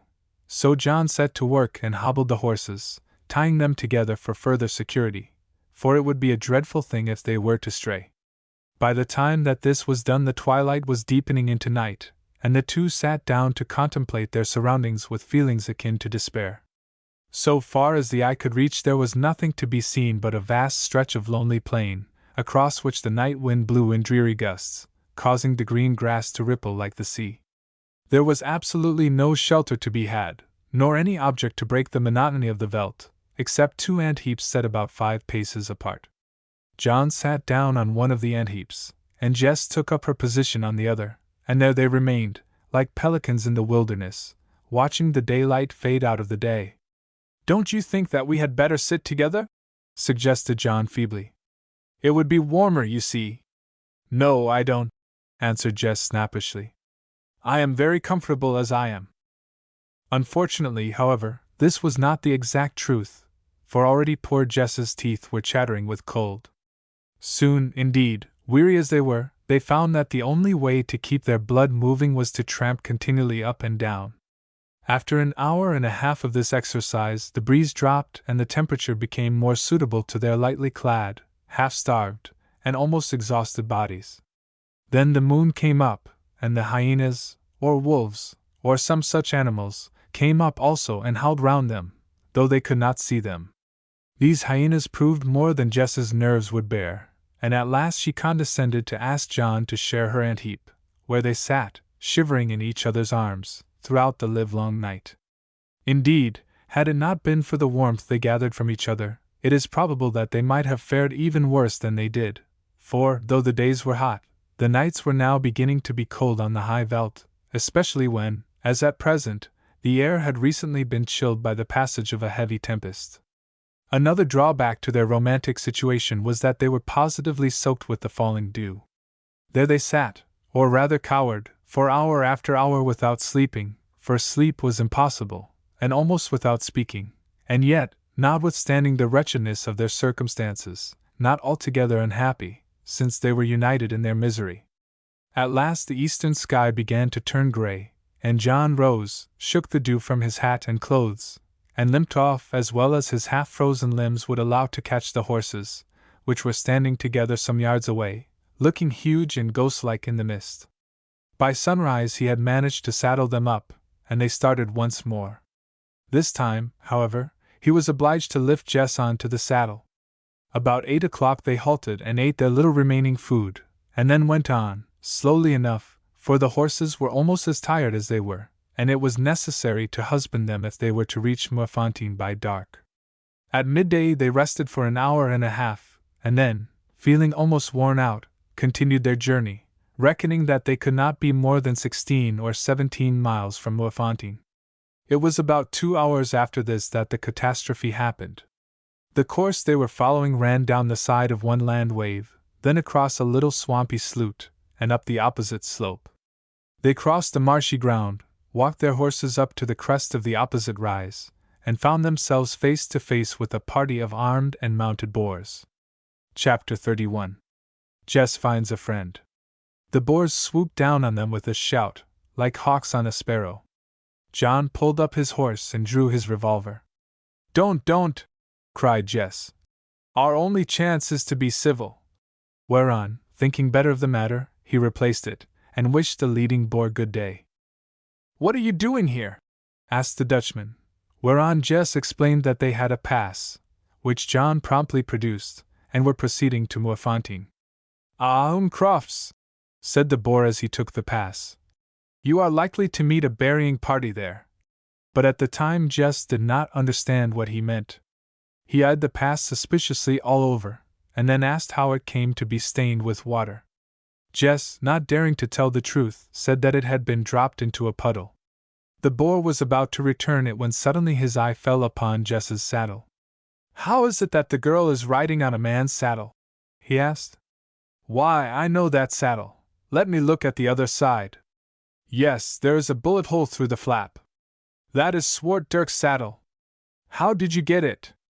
I bought it from him, answered Jess without a moment's hesitation. I could get nothing to ride on. The boar shook his head. There are plenty of saddles in Pretoria, he said, and these are not the days when a man sells his saddle to an English girl. Ah, and that other is a boar saddle too. No Englishman has a saddlecloth like that. This pass is not sufficient, he went on in a cold tone. It should have been countersigned by the local commandant. I must arrest you. Jess began to make further excuses, but he merely repeated, I must arrest you, and gave some orders to the men with him. We are caught again, she said to John, and there is nothing for it but to go. I shan't mind so much if only they will give us some food, replied John philosophically. I am half starved. And I am half dead, said Jess with a little laugh. I wish they would shoot us and have done with it. Come, cheer up, Jess, he answered. Perhaps the luck is going to change. She shook her head with the air of one who expects the worst, and then some gay young spirits among the boars came up and made things pleasant by an exhibition of their polished wit, which they chiefly exercised at the expense of poor Jess, whose appearance, as may well be imagined, was exceedingly wretched and forlorn, so much so that it would have moved the pity of most people. But these specimens of the golden youth of a simple pastoral folk found in it a rich mine of opportunities. They asked her if she would not like to ride straddle-legged, and if she had bought her dress from an old Hottentot who had done with it, and if she had been rolling about tipsy in the veldt to get all the mud on it, and generally availed themselves of this unparalleled occasion to be witty at the expense of an English lady in sore distress. Indeed, one gay young dog called Jacobus was proceeding from jokes linguistic to jokes practical. Perceiving that Jess only kept her seat on the man's saddle by the exercise of a faculty of balance, it occurred to him that it would be a fine thing to upset it and make her fall upon her face.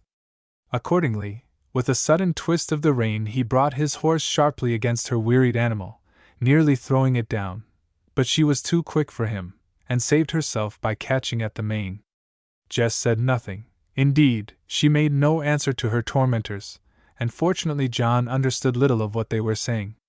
Presently, however, the young boar made another attempt, putting out his hand to give her a slight push. As it happened, John saw this, and the sight of the indignity caused the blood to boil in his veins. Before he could reflect on what he was doing, he was alongside of the man, and catching him by the throat, had hurled him backwards over his crupper with all the force he could command. Jacobus fell heavily upon his shoulders, and instantly there was a great hubbub.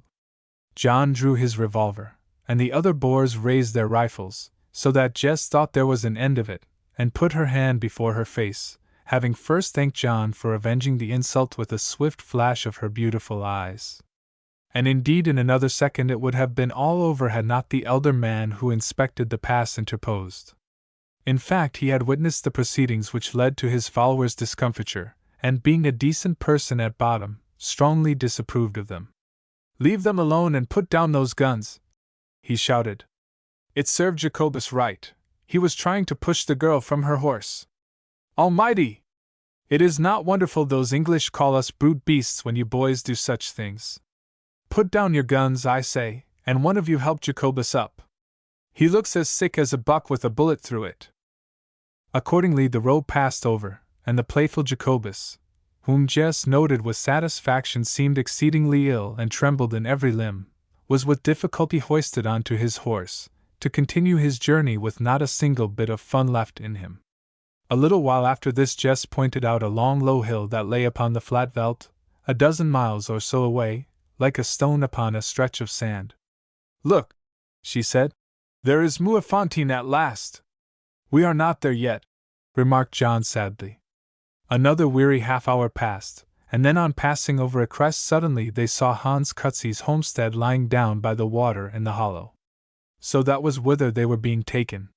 Within 100 yards of the house the Boers halted and consulted, except Jacobus, who went on, still looking very green. Finally the elder man came to them and addressed Jess, at the same time handing her back the pass. "You can go on home," he said. "The Englishman must stay with us till we find out more about him. He says that I can go." "What shall I do?" asked Jess. "I don't like leaving you with these men." "Do? Why, go, of course. I can look after myself, and if I can't, certainly you won't be able to help me. Perhaps you will be able to get some help from the farm. At any rate, you must go." "Now, Englishman," said the Boer. "Goodbye, Jess," said John. "God bless you." "Goodbye, John," she answered, looking him steadily in the eyes for a moment, and then turning away to hide the tears which would gather in her own. And thus they parted. She knew her way now even across the open veldt, for she dared not go by the road. There was, however, a bridle path that ran over the hill at the back of Muafontein, and for this she shaped her course. It was 5 o'clock by now, and both she and her horse were in a condition of great exhaustion, enhanced in her own case by want of food and trouble of mind. But she was a strong woman, with a will like iron, and she held on when most girls would have died. Jess meant to get to Muafontein somehow, and she knew that she would get there. If only she could reach the place and find help to send to her lover, she did not greatly care what happened to her afterwards. The pace of the horse she was riding grew slower and slower. From the ambling canter into which at first she managed occasionally to force it, and which is the best pace to travel at in South Africa, it relapsed continually into a rough short trot, which was agony to her, riding as she was, and from the trot into a walk indeed, just before sunset, or a little after 6 o'clock, the walk became final. At last they reached the rising ground that stretched up the slope of the Muafontein hill, and here the poor beast fell down utterly worn out. Jess slipped off and tried to drag it up, but failed. It had no strength left in it. So she did what she could, pulling off the bridle and undoing the girth, so that the saddle would fall off if the horse ever managed to rise. The animal watched her go with melancholy eyes, knowing that it was being deserted. First it neighed, then with a desperate effort it struggled to its feet and trotted after her for 100 yards or so, only to fall down again at last. Jess turned and saw it, and exhausted as she was, she positively ran to get away from the look in those big eyes. That night there was a cold rain, in which the horse perished, as poor horses are apt to do. It was nearly dark when at length Jess reached the top of the hill and looked down. She knew the spot well, and from it she could always see the light in the kitchen window of the house. Tonight there was no light. Wondering what it could mean, and feeling a fresh chill of doubt creep round her heart, she scrambled on down the hill. When she was about halfway, a shower of sparks suddenly shot into the air from the spot where the house should be, caused by the fall of a piece of wall into the smoldering embers beneath. Again Jess paused, wondering and aghast. What could have happened? Determined at all hazards to discover, she crept on very cautiously. Before she had gone another 20 yards, however, A hand was laid suddenly upon her arm. She turned quickly, too paralyzed with fear to cry out, and a voice that was familiar to her whispered into her ear. Missy Jess, is it you? I am Janch. She gave a sigh of relief, and her heart, which had stood still, began to move again. Here was a friend at last. I heard you coming down the hill, though you came so softly, he said.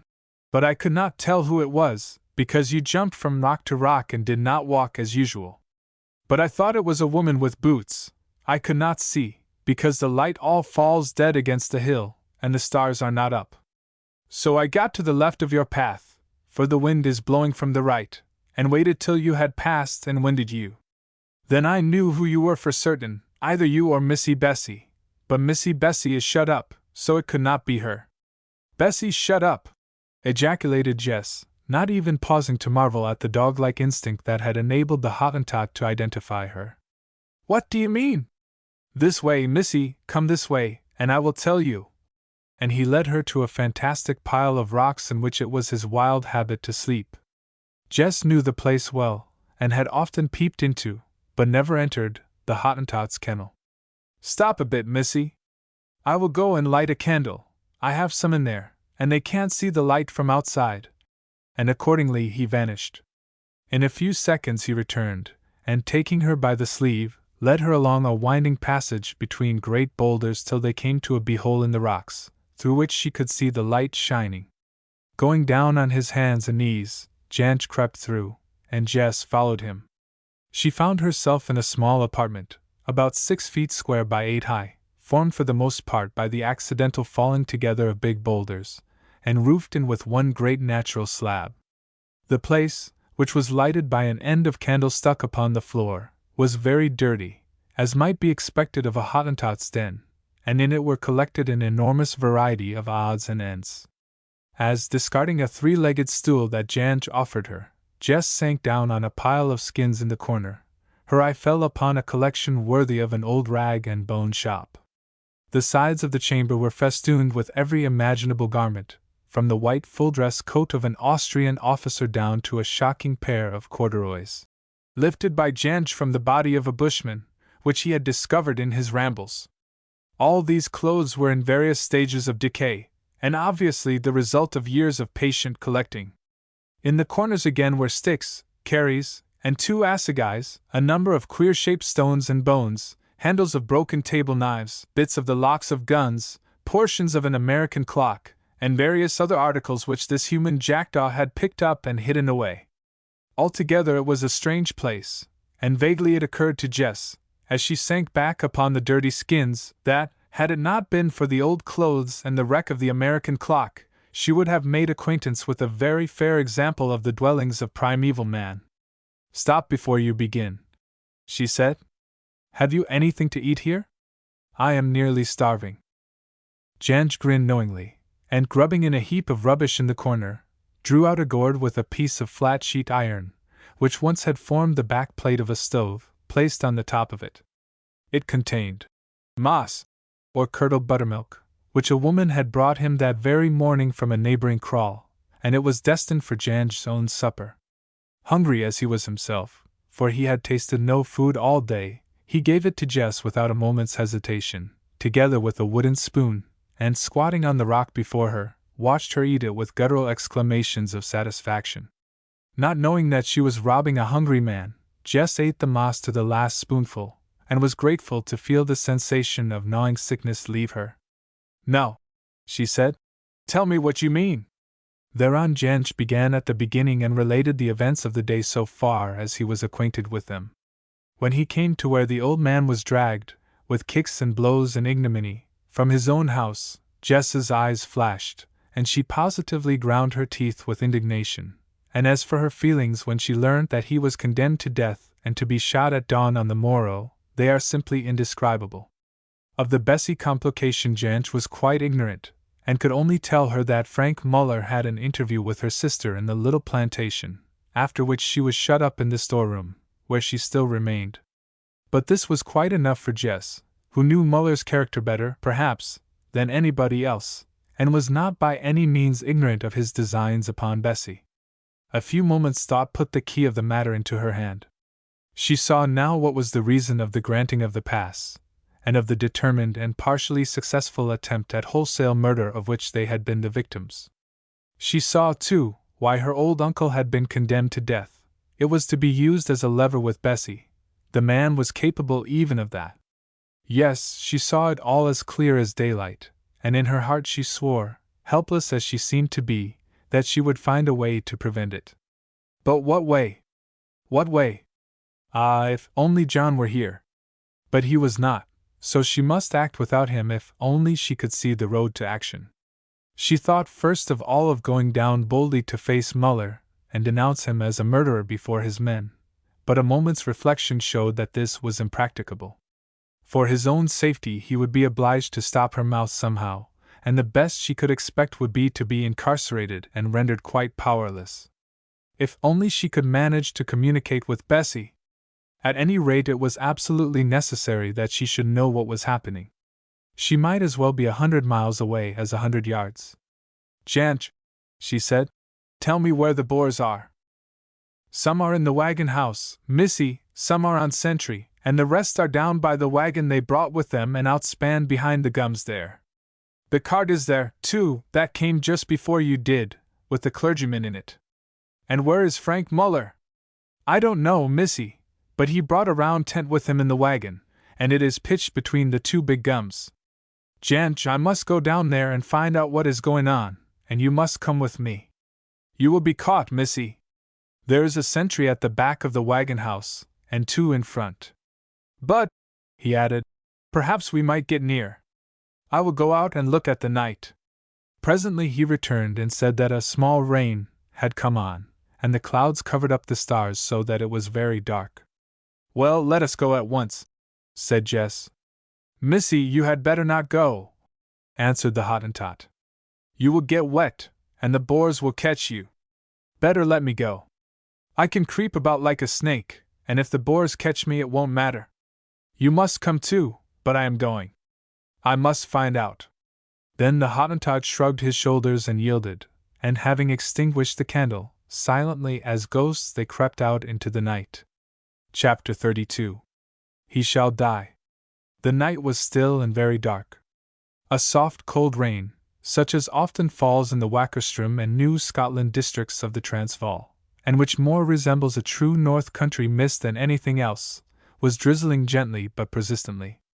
This condition of affairs was as favorable as possible to their enterprise, and under cover of it the Hottentot and the white girl crept far down the hill to within 12 or 14 paces of the back of the wagon house. Then Janch, who was leading, suddenly put back his hand and checked her, and at that moment Jess caught the sound of a sentry's footsteps as he tramped leisurely up and down. For a couple of minutes or so they stopped thus, not knowing what to do, when suddenly a man came round the corner of the building holding a lantern in his hand.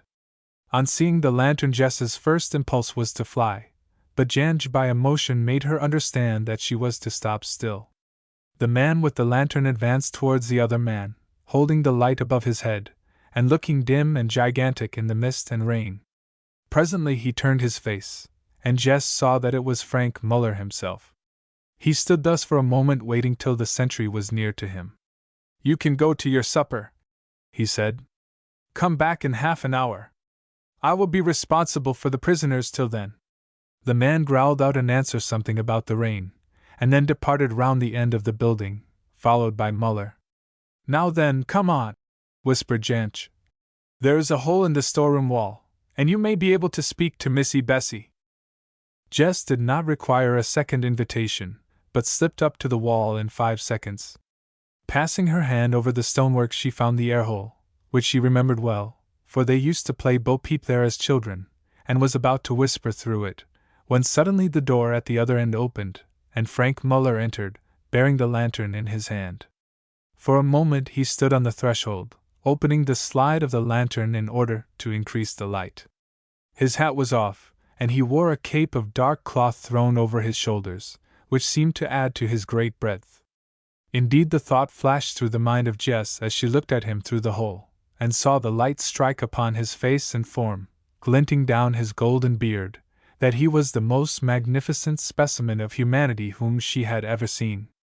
In another instant he had turned the lantern round and revealed her dear sister Bessie to her gaze.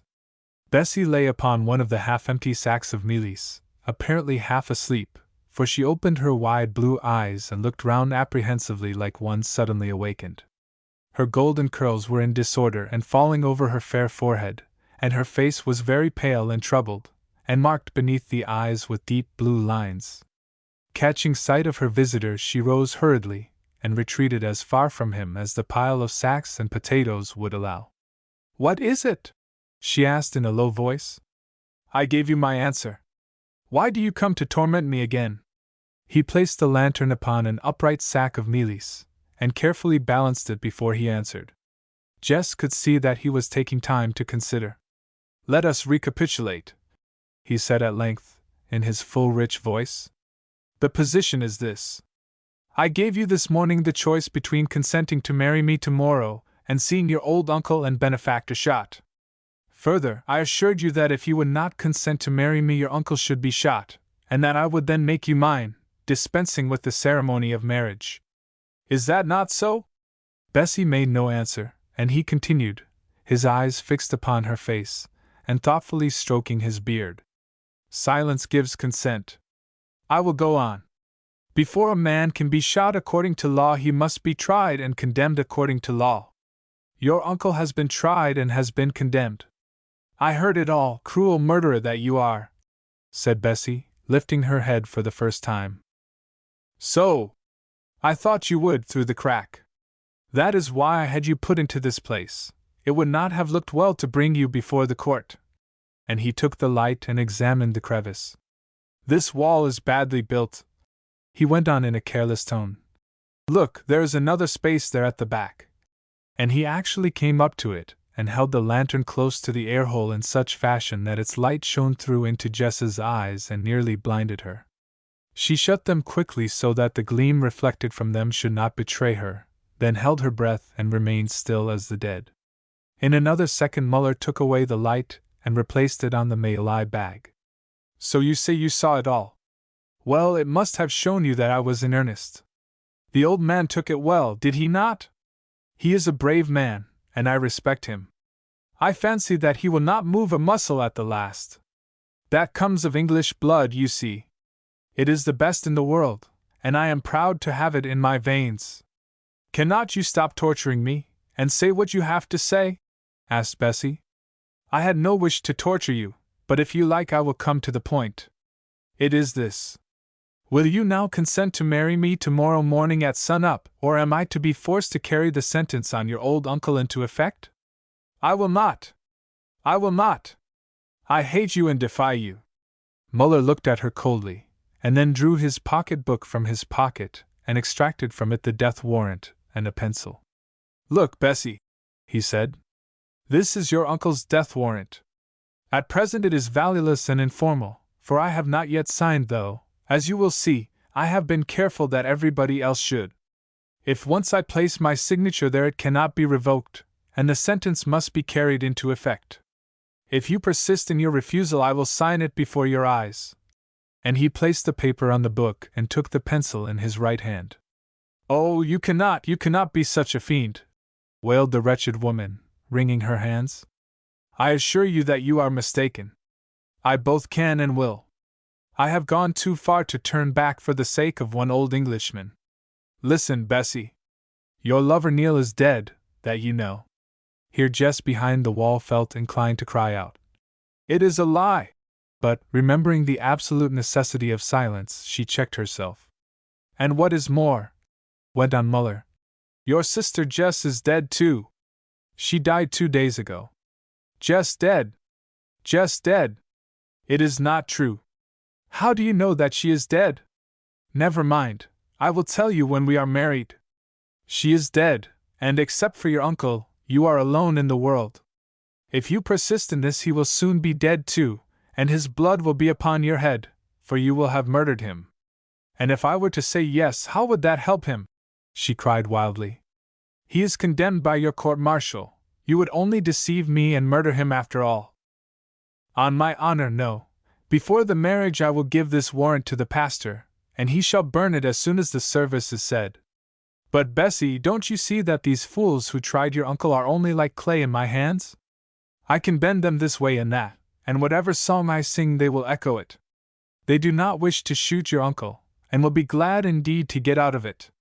Your uncle shall go in safety to Natal, or stay here if he wills. His property shall be secured to him, and compensation paid for the burning of his house. I swear it before God. She looked up at him, and he could see that she was inclined to believe him. It is true, Bessie, it is true. I will rebuild the place myself, and if I can find the man who fired it he shall be shot. Come, listen to me, and be reasonable. The man you love is dead, and no amount of sighing can bring him to your arms. I alone am left, I who love you better than life, better than man ever loved woman before. Look at me, am I not a proper man for any maid to wed though I be half a boor? And I have the brains too, Bessie, the brains that shall make us both great. We were made for each other, I have known it for years, and slowly, slowly, I have worked my way to you till at last you are in my reach. And he stretched out both his arms towards her. My darling, he went on, in a soft, half-dreamy voice. My love and desire, yield now, yield.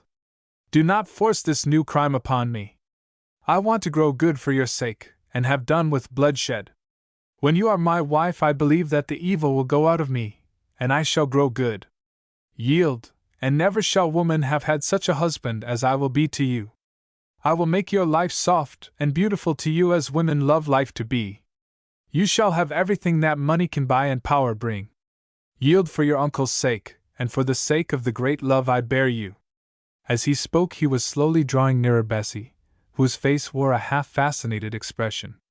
As he came the wretched woman gathered herself together, and put out her hand to repulse him. No, no, she cried. I hate you, I cannot be false to him, living or dead. I shall kill myself, I know I shall. He made no answer, but only came always nearer, till at last his strong arms closed round her shrinking form and drew her to him as easily as though she were a babe. And then all at once she seemed to yield.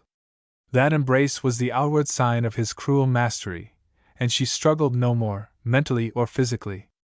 Will you marry me, darling? Will you marry me? He whispered, with his lips so close to the golden curls that Jess, straining her ears outside, could only just catch the words.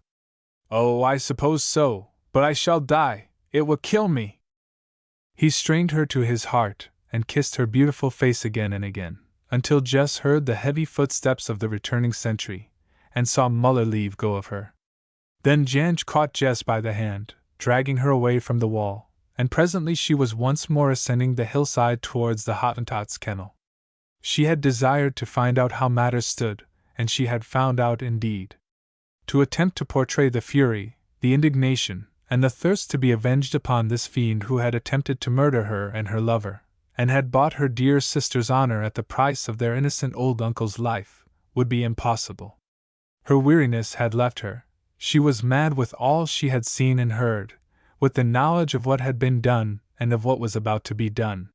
She even forgot her passion in it, and swore that Muller should never marry Bessie while she lived to prevent it. Had she been a bad woman herein she might have seen an opportunity, for Bessie once tied to Muller, John would be free to marry her, but this idea never even entered her mind. Whatever Jess's errors may have been, she was a self-sacrificing, honorable woman, and one who would have died rather than profit thus by circumstance. At length they reached the shelter again and crept into it. Light a candle, said Jess. Janj hunted for and struck a match. The piece of candle they had been using, however, was nearly burned out, so from the rubbish in the corner he produced a box full of ends, some of them 3 or 4 inches long. In the queer sort of way that trifles do strike us when the mind is undergoing a severe strain, Jess remembered instantly that for years she had been unable to discover what became of the odd bits of the candles used in the house. Now the mystery was explained. Go outside and leave me. I want to think, she said. The Hottentot obeyed, and seated upon the heap of skins, her forehead resting on her hand and her fingers buried in her silky rain-soaked hair, Jess began to review the position. It was evident to her that Frank Muller would be as good as his word. She knew him too well to doubt this for a moment. If Bessie did not marry him, he would murder the old man, as he had tried to murder herself and John, only this time judicially, and then abduct her sister afterwards. She was the only price that he was prepared to take in exchange for her uncle's life. But it was impossible to allow Bessie to be so sacrificed. The thought was horrible to her. How, then, was it to be prevented? She thought again of confronting Frank Muller and openly accusing him of her attempted murder, only, however, to dismiss the idea. Who would believe her? And if they did believe, what good would it do? She would only be imprisoned and kept out of harm's way, or possibly murdered out of hand. Then she thought of attempting to communicate with her uncle and Bessie, to tell them that John was, so far as she knew, alive, only to recognize the impossibility of doing so now that the sentry had returned. Besides, what object could be served? The knowledge that John was alive might, it is true, encourage Bessie to resist Muller, but then the death of the old man must certainly ensue. Dismissing this project from her mind, Jess began to consider whether they could obtain assistance. Alas! It was impossible. The only people from whom she could hope for aid would be the natives, and now that the Boers had triumphed over the English, for this much she had gathered from her captors and from Jansch, it was very doubtful if the Kaffirs would dare to assist her. Besides, at the best it would take 24 hours to collect a force, and by then help would come too late. The situation was hopeless. Nowhere could she see a ray of light. What? Jess said aloud to herself. What is there in the world that will stop a man like Frank Muller? And then of an instant the answer rose up in her brain as though by inspiration. Death! Death, and death alone, would stay him. For a minute she held the idea in her mind till she grew familiar with it, then it was driven out by another thought that followed swiftly on its track. Frank Muller must die, and die before the morning light. By no other possible means could the Gordian knot be cut, and both Bessie and her old uncle be saved. If he were dead he could not marry Bessie, and if he died with the warrant and sign their uncle could not be executed. That was the terrible answer to her riddle. Yet it was most just that he should die, for had he not murdered and attempted murder? Surely if ever a man deserved a swift and awful doom, that man was Frank Muller. And so this forsaken, helpless girl, crouching upon the ground a torn and bespattered fugitive in the miserable hiding hole of a Hottentot, arraigned a powerful leader of men before the tribunal of her conscience, and without pity, if without wrath, passed upon him a sentence of extinction. But who was to be the executioner? A dreadful thought flashed into her mind and made her heart stand still, but she dismissed it. No, she had not come to that. Her eyes wandering round the kennel lit upon Jansch's assegais and sticks in the corner, and these gave her another inspiration. Jan should do the deed. John had told her one day when they were sitting together in the Palatial, at Pretoria, the whole of Jansch's awful story about the massacre of his relatives by Frank Muller 20 years before, of which, indeed, she already knew something. It would be most fitting that this fiend should be removed from the face of the earth by the survivor of those unfortunates. That would be poetic justice, and justice is so rare in the world. But the question was, would he do it? The little man was a wonderful coward, that she knew, and had a great terror of Boers, and especially of Frank Muller. Jansch, she whispered, stooping towards the beehole. Ya, missy, answered a hoarse voice outside, and next second the Hottentot's monkey-like face came creeping into the ring of light, followed by his even more monkey-like form. Sit down there, Jansch. I am lonely here and want to talk. He obeyed her, with a grin. What shall we talk about, missy? Shall I tell you a story of the time when the beasts could speak, as I used to do years and years ago? No, Jansch. Tell me about that stick, that long stick with a knob at the top, and the nicks cut on it. Has it not something to do with Frank Muller? The Hottentot's face instantly grew evil. Ya, missy, he said, reaching out a skinny claw and seizing the stick. Look, this big notch, that is my father, Bass Frank shot him, and this next notch, that is my mother, Bass Frank shot her, and this next notch, that is my uncle, an old man, Bass Frank shot him also. And these small notches, they are when he has beaten me, yes, and other things too. And now I will make more notches, one for the house that is burnt, and one for the old Bass Croft, my own Bass, whom he is going to shoot, and one for Missy Bessie. And Janch drew from his side his large white-handled hunting knife and began to cut them then and there upon the hard wood of the stick. Jess knew this knife of old. It was Janch's peculiar treasure, the chief joy of his narrow little heart. He had brought it from a Zulu for a heifer which her uncle had given him in lieu of half a year's wage. The Zulu had it from a half-caste whose kraal was beyond Delagoa Bay. As a matter of fact, it was a Somali knife, manufactured from the soft native steel which takes an edge like a razor, and with a handle cut out of the tusk of a hippopotamus. For the rest, it was about a foot long, with 3 grooves running the length of the blade, and very heavy. "Stop cutting notches, Janch, and let me look at that knife." He obeyed, and put it into her hand. "That knife would kill a man, Janch," she said. "Yes, yes," he answered. "No doubt it has killed many men. It would kill Frank Muller now, would it not?" she went on, suddenly bending forward and fixing her dark eyes upon the little man's jaundiced orbs. "Ya, ya," he said, starting back. "It would kill him dead. Ah! What a thing it would be to kill him!" he added, making a fierce sound, half grunt, half laugh. "He killed your father, Janch." "Ya, ya, he killed my father," said Janch, his eyes beginning to roll with rage. "He killed your mother." "Ya, he killed my mother," he repeated after her with eager ferocity. "And your uncle. He killed your uncle. And my uncle too," he went on, shaking his fist and twitching his long toes as his hoarse voice rose to a subdued scream. "But he will die in blood, the old Englishwoman, his mother, said it when the devil was in her, and the devils never lie. Look! I draw Bass Frank's circle in the dust with my foot, and listen, I say the words, I say the words." And he muttered something rapidly. "An old witch doctor taught me how to do it, and what to say. Once before I did it, and there was a stone in the circle, now there is no stone, look, the ends meet. He will die in blood, he will die soon. I know how to read the omen." And he gnashed his teeth and sawed the air with his clenched fists. "Yes, you are right, Janch," she said, still holding him with her dark eyes. "He will die in blood, and he will die tonight, and you will kill him, Janch." The Hottentot started, and turned pale under his yellow skin. "How?" he said. "How? Bend forward, Janch, and I will tell you how." And Jess whispered for some minutes into his ear. "Yes. Yes.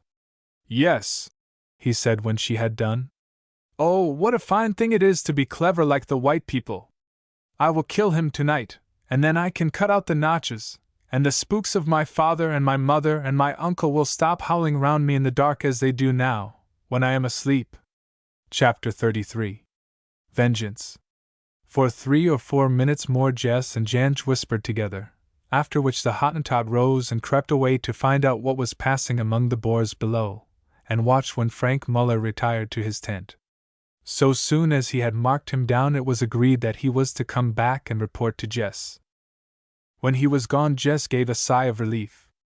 This stirring up of Janch to the boiling point of vengeance had been a dreadful thing to nerve herself to do, but now at any rate it was done, and Muller's doom was sealed.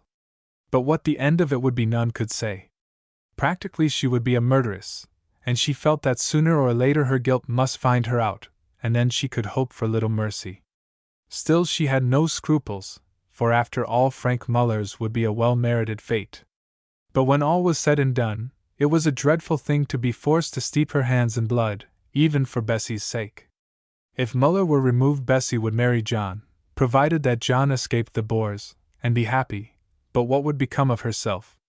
Robbed of her love and with this crime upon her mind, what could she do even if she escaped, except die? It would be better to die and never see him again, for her sorrow and her shame were more than she could bear. Then Jess began to think of John till all her poor bruised heart seemed to go out towards him. Bessie could never love him as she did, she felt sure of that, and yet Bessie was to have him by her all her life, and she must go away. Well, it was the only thing to do. She would see this deed done, and set her sister free. Then if she happened to escape she would go at once, go quite away where she would never be heard of again.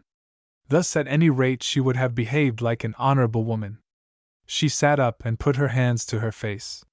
It was burning hot though she was wet through, and chilled to the bone with the raw damp of the night. A fierce fever of mind and body had taken hold of her, worn out as she was with emotion, hunger, and protracted exposure. But her brain was clear enough, she never remembered its being so clear before. Every thought that came into her mind seemed to present itself with startling strength, standing out alone against a black background of nothingness, not softened down and shaded one into another, as thoughts generally are. She seemed to see herself wandering away, alone, utterly alone, alone forever, while in the far distance John stood holding Bessie by the hand, gazing after her regretfully. Well, she would write to him, since it must be so, and bid him one word of farewell. She could not go without that, though how her letter was to reach John she knew not, unless indeed Janj could find him and deliver it.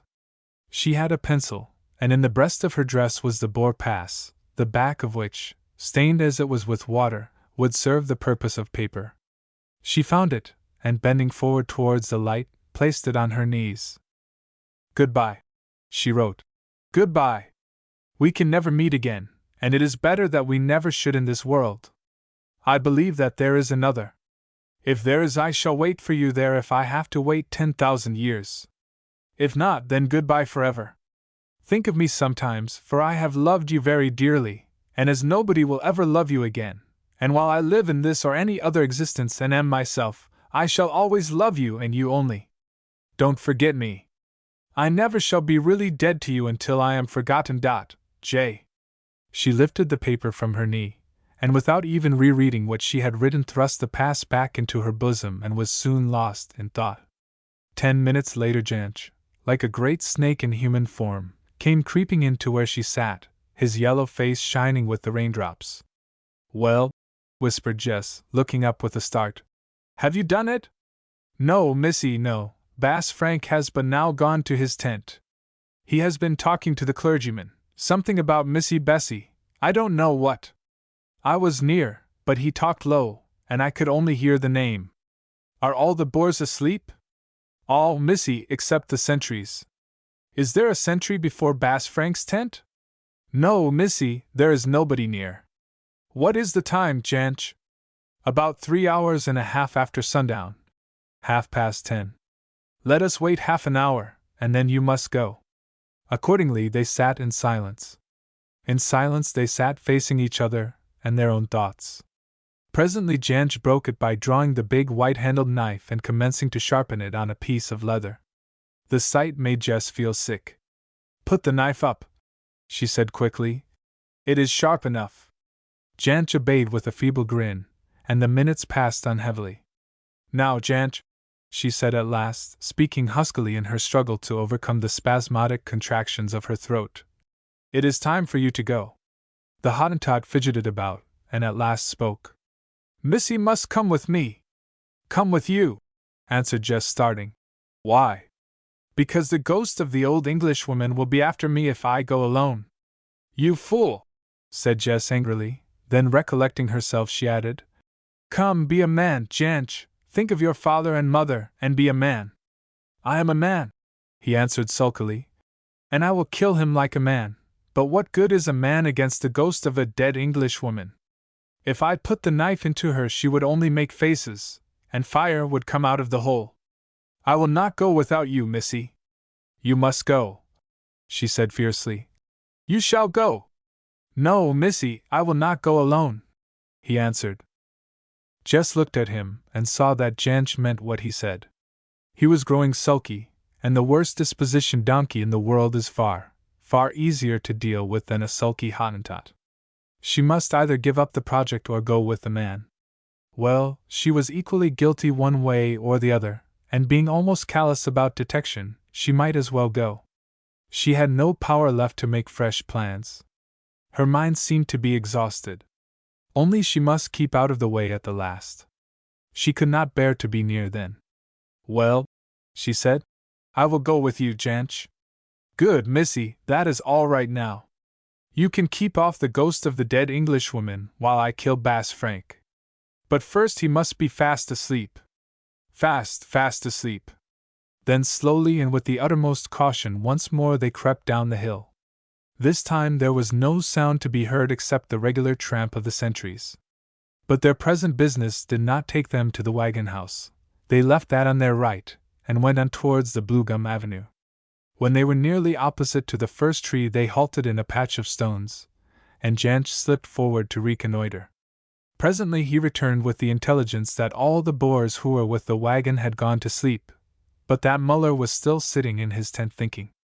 Then they crept on, perfectly sure that if they were not heard they would not be seen, curtained as they were by the dense mist and darkness. At length they reached the bole of the first big gum tree. 5 paces from this tree Frank Muller's tent was pitched. There was a light in it which caused the wet tent to glow in the mist, as though it had been rubbed with phosphorus, and on this lurid canvas the shadow of Frank Muller was gigantically limned. He was so placed that the lamp cast a magnified reflection of his every feature, and even of his expression upon the screen before them. The attitude in which he sat was his favorite one when he was plunged in thought, his hands resting on his knees and his gaze fixed on vacancy. He was thinking of his triumph, and of all that he had gone through to win it, and of all that it would bring him. He held the trump cards now, and the game lay in his own hand. He had triumphed, and yet over him hung the shadow of that curse which dogs the presence of our accomplished desires. Too often, even with the innocent, does the seed of our destruction lurk in the rich blossom of our hopes, and much more is this so with the guilty. Somehow this thought was present with him tonight, and in a rough half-educated way he grasped its truth. Once more the saying of the old Boer general rose in his mind. I believe that there is a God. I believe that God sets a limit to a man's doings. If he is going too far, God kills him. What a dreadful thing it would be if the old fool were right after all. Supposing that there were a God, and God were to kill him tonight, and hurry off his soul, if he had one, to some dim place of unending fear. All his superstitions awoke at the thought, and he shivered so violently that the shadow of the shiver caused the outlines of the gigantic form upon the canvas to tremble visibly. Then rising with an angry curse, Muller hastily threw off his outer clothing, and having turned down but not extinguished the rough paraffin lamp, he flung himself down upon the little camp bedstead, which creaked and groaned beneath his weight like a thing in pain. Now came silence, only broken by the drip of the rain from the gum leaves overhead, and the rattling of the boughs whenever a breath of air stirred them. It was an eerie and depressing night, a night that might well have tried the nerves of any strong man who, wet through and worn out, was obliged to crouch upon the open veldt and endure it. How much more awful was it then to the unfortunate woman who, half broken-hearted, fever-stricken, and well-nigh crazed with the suffering of mind and body, waited in it to see murder done. Slowly the minutes passed, and at every raindrop or rustle of a bough her guilty conscience summoned up a host of fears. But by the mere power of her will she kept them down. She would go through with it. Yes, she would go through with it. Surely he must be asleep by now. They crept up to the tent and placed their ears within 2 inches of his head. Yes, he was asleep. The sound of his breathing rose and fell with the regularity of an infant's. Jess turned round and touched her companion upon the shoulder. He did not move, but she felt that his arm was shaking. No, she whispered. Still he hung back. It was evident to her that the long waiting had taken the courage out of him. Be a man, she whispered again, so low that the sound scarcely reached his ears although her lips were almost touching them. Go, and mind you strike home! Then at last she heard him softly draw the great knife from the sheath, and in another second he had glided from her side. Presently she saw the line of light that streamed upon the darkness through the opening of the tent broaden a little, and by this she knew that he was creeping in upon his dreadful errand. Then she turned her head and put her fingers in her ears. But even so she could see a long line of shadow traveling across the skirt of the tent. So she shut her eyes also, and waited sick at heart, for she did not dare to move. Presently, it might have been 5 minutes or only half a minute afterwards, for she had lost count of time, Jess felt somebody touch her on the arm. It was Janch. Is it done? she whispered again. He shook his head and drew her away from the tent. In going, her foot caught one of the guy ropes and stirred it slightly. I could not do it, missy, he said. He is asleep and looks just like a child. When I lifted the knife, he smiled in his sleep, and all the strength went out of my arm, so that I could not strike. And then, before I grew strong again, the spook of the old Englishwoman came and hit me in the back, and I ran away. If a look could have blasted a human being, Janch would assuredly have been blasted then.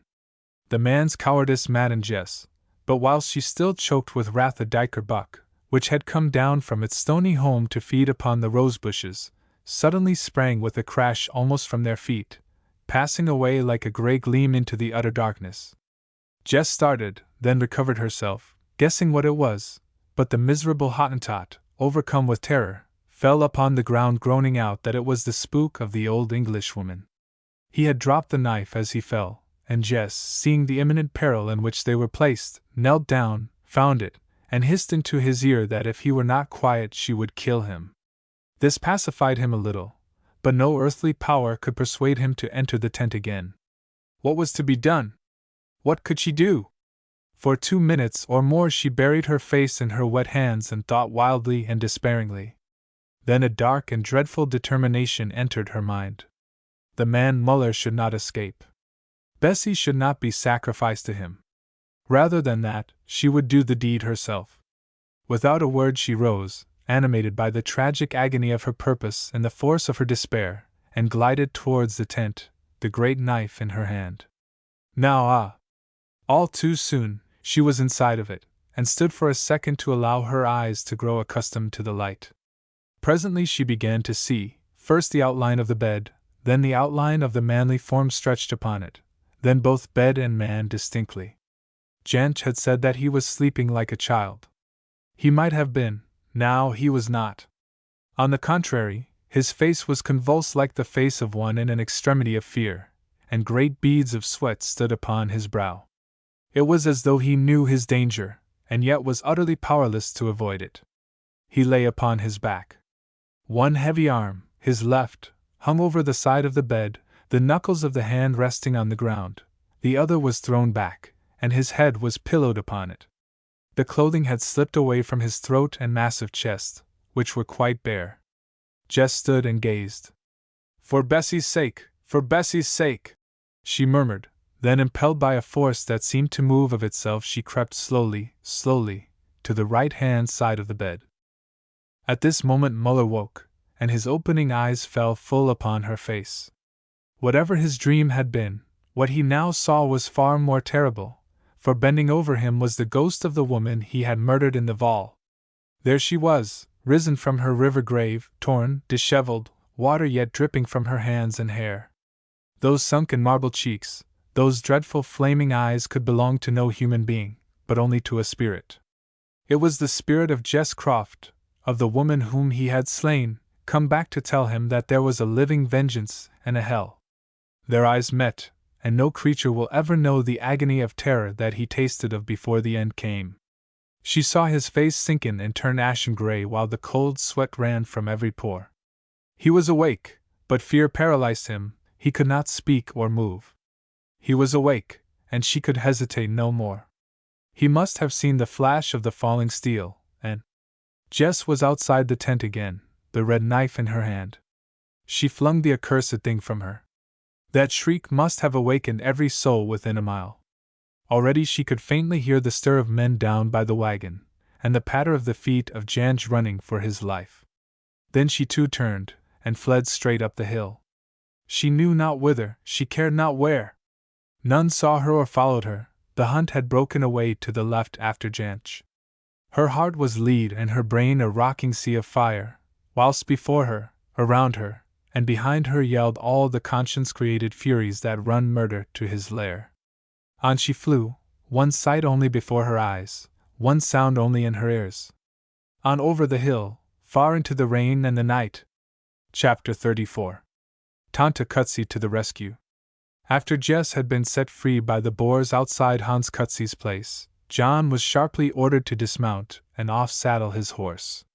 This he did with the best grace that he could muster, and the horse was knee-haltered and let loose to feed. It was then indicated to him that he was to enter the house, and this he also did, closely attended by 2 of the Boers. The room into which he was conducted was the same that he had first become acquainted with, on the occasion of the buck hunt that had so nearly ended in his murder. There was the buckenhout table, and there were the stools and couches made of stinkwood. Also, in the biggest chair at the other end of the room, a moderate-sized slop basin full of coffee by her side, sat Tante Cutsy, still actively employed in doing absolutely nothing. There, too, were the showily dressed maidens. There was the sardonic lover of one of them, and all the posse of young men with rifles. The sitkammer and its characteristics were quite unchanged, and on entering it John felt inclined to rub his eyes and wonder whether the events of the last few months had been nothing but a dream. The only thing that had changed was his welcome. Evidently he was not expected to shake hands all round on the present occasion. Fallen indeed would that Boer have been considered who, within a few days of Majuba, offered to shake hands with a wretched English rubach, picked up like a lame buck on the veldt. At the least he would have kept the ceremony for private celebration, if only out of respect to the feelings of others. On this occasion John's entry was received in icy silence. The old woman did not deign to look up, the young ones shrugged their shoulders and turned their backs, as though they had suddenly seen something that was not nice. Only the countenance of the sardonic lover softened to a grin. John walked to the end of the room where there was a vacant chair and stood by it. "Have I your permission to sit down, ma'am?" he said at last in a loud tone, addressing the old lady. "Dear Lord," said the old lady to the man next to her, "what a voice the poor creature has! It is like a bull's." "What does he say?" The man explained. "The floor is the right place for Englishmen and Kaffirs," said the old lady. "But after all he is a man, and perhaps sore with riding.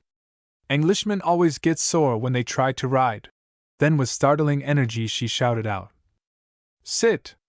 I will show the rubach that he is not the only one with a voice," she added by way of explanation. A subdued sniggle followed this sally of wit, during which John took his seat with such native grace as he could command, which at the moment was not much.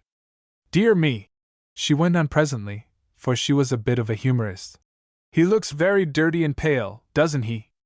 I suppose the poor thing has been hiding in the ant-bear holes with nothing to eat. I am told that up in the Drakensberg yonder the ant-bear holes are full of Englishmen. They had rather starve in them than come out, for fear lest they should meet a Boer." This provoked another snigger, and then the young ladies took up the ball. "Are you hungry, rubach?" asked one in English. John was boiling with fury, but he was also starving, so he answered that he was. "Tie his hands behind him, and let us see if he can catch in his mouth, like a dog," suggested a gentle youth. "No, no, make him eat pap with a wooden spoon, like a Kaffir," said another. "I will feed him, if you have a very long spoon." Here again was legitimate cause for merriment, but in the end matters were compromised by a lump of biltong and a piece of bread being thrown to John from the other end of the room. He caught them and began to eat, trying to conceal his ravenous hunger as much as possible from the circle of onlookers who clustered round to watch the operation.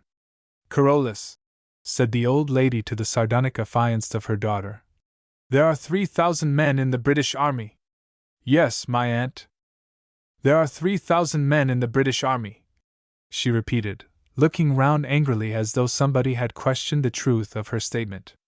"I tell you that my grandfather's brother was at Cape Town in the time of Governor Smith, and he counted the whole British Army, and there were 3,000 of them."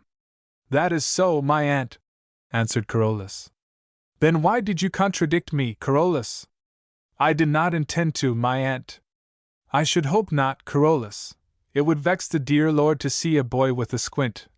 Carolus was slightly afflicted in this way.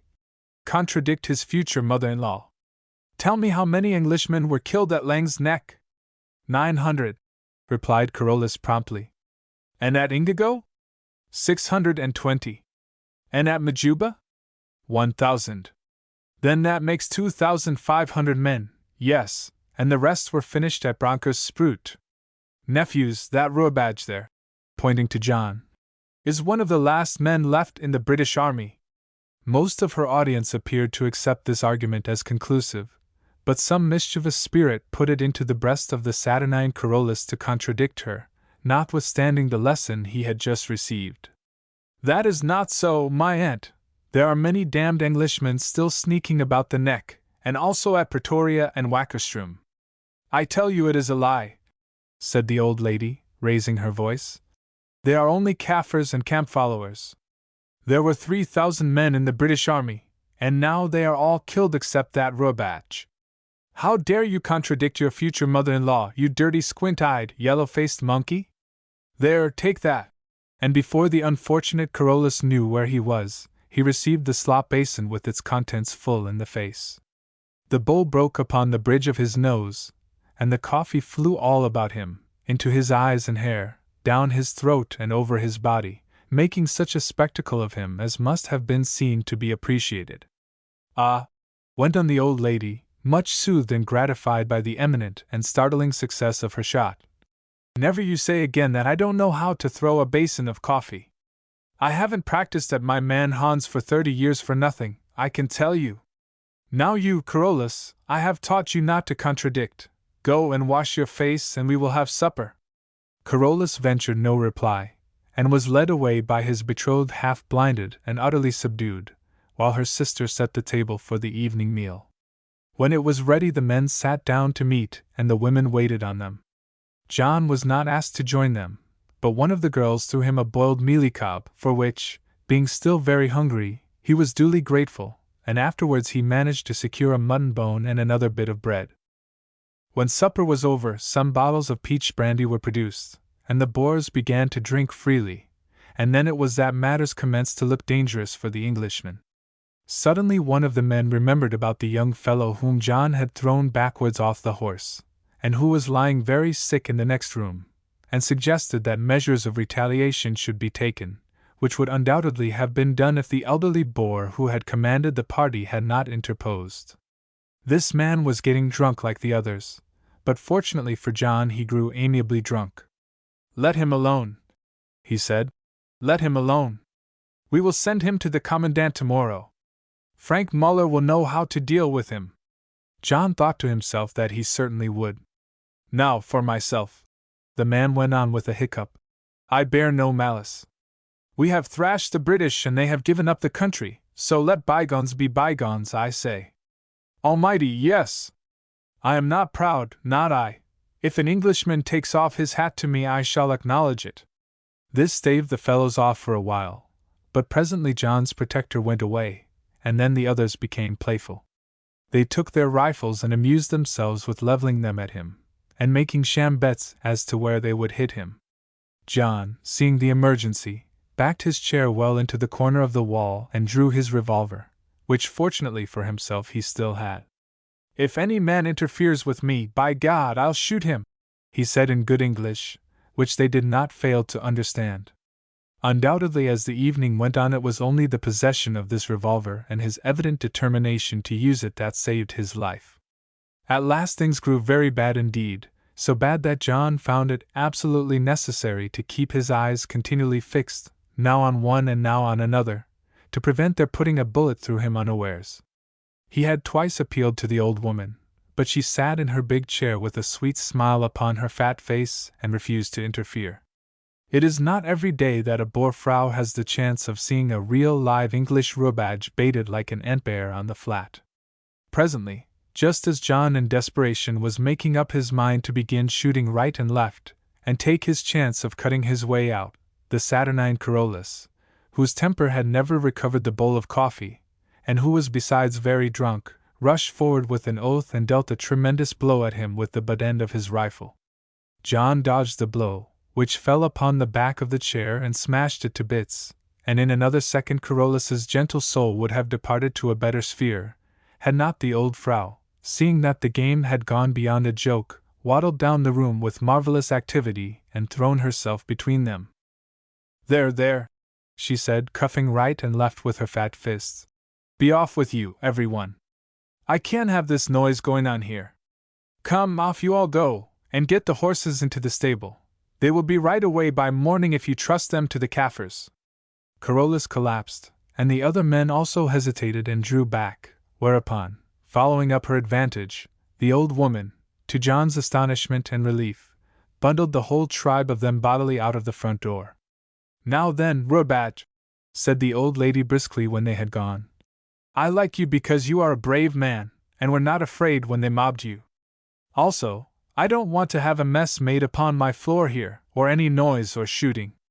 If those men come back and find you here, they will first get rather drunker and then kill you, so you had better be off while you have the chance." And she pointed to the door. "I really am much obliged to you, my aunt," said John, utterly astonished to find that she possessed a heart at all, and more or less had been playing a part throughout the evening. "Oh, as to that," she said drily, "it would be a great pity to kill the last English Rubat in the whole British army. They ought to keep you as a curiosity. Here, take a tot of brandy before you go. It is a wet night, and sometimes when you are clear of the Transvaal, and remember this business, remember, too, that you owe your life to Tante Cutsy. But I would not have saved you, not I, if you had not been so plucky. I like a man to be a man, and not like that miserable monkey Carolus. There, be off." John poured out and swallowed half a tumblerful of the brandy, and in another moment he was outside the house and had slipped off into the night. It was very dark and wet, for the rain clouds had covered up the moon, and he soon learned that any attempt to look for his horse would end in failure and probably in his recapture. The only thing to do was to get away on foot in the direction of Moerfontein as quickly as he could, so off he went down the track across the veldt as fast as his stiff legs would take him. He had a 10 miles trudge before him, and with that cheerful acquiescence in circumstances over which he had no control which was one of his characteristics, he set to work to make the best of it. For the first hour or so all went well, then to his intense disgust he discovered that he was off the track, a fact at which anybody who has ever had the pleasure of wandering along a so-called road on the African veldt on a dark night will scarcely be surprised.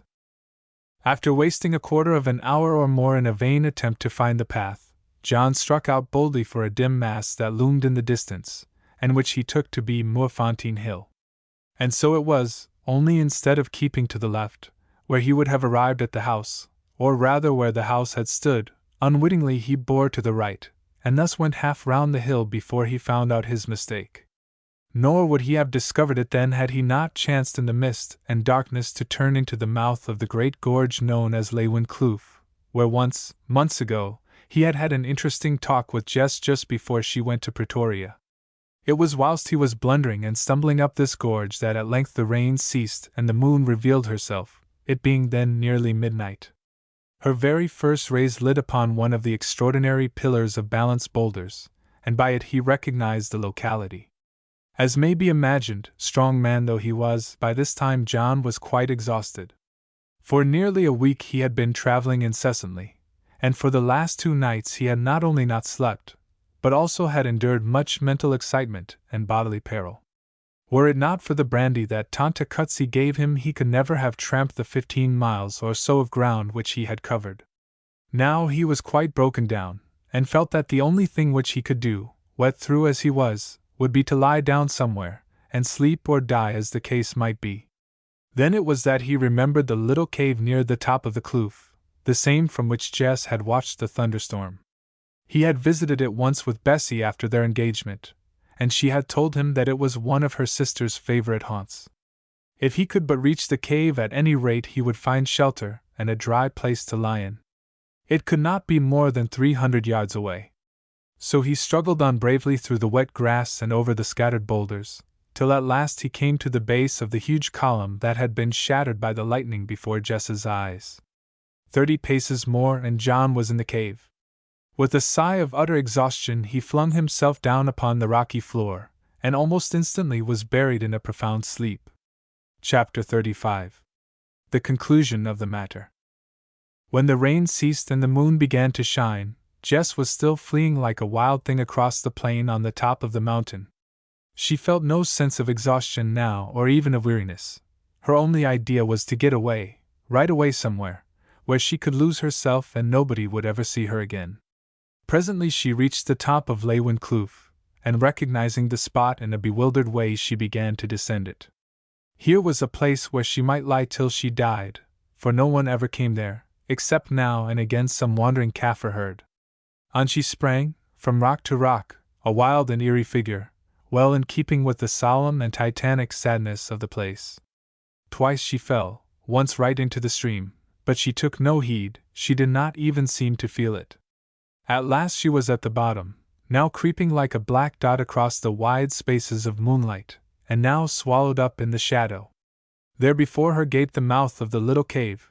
Her strength was leaving her at last, and she was fain to crawl into it, broken-hearted, crazed, and dying. "Oh, God forgive me! God forgive me!" she moaned as she sank upon the rocky floor.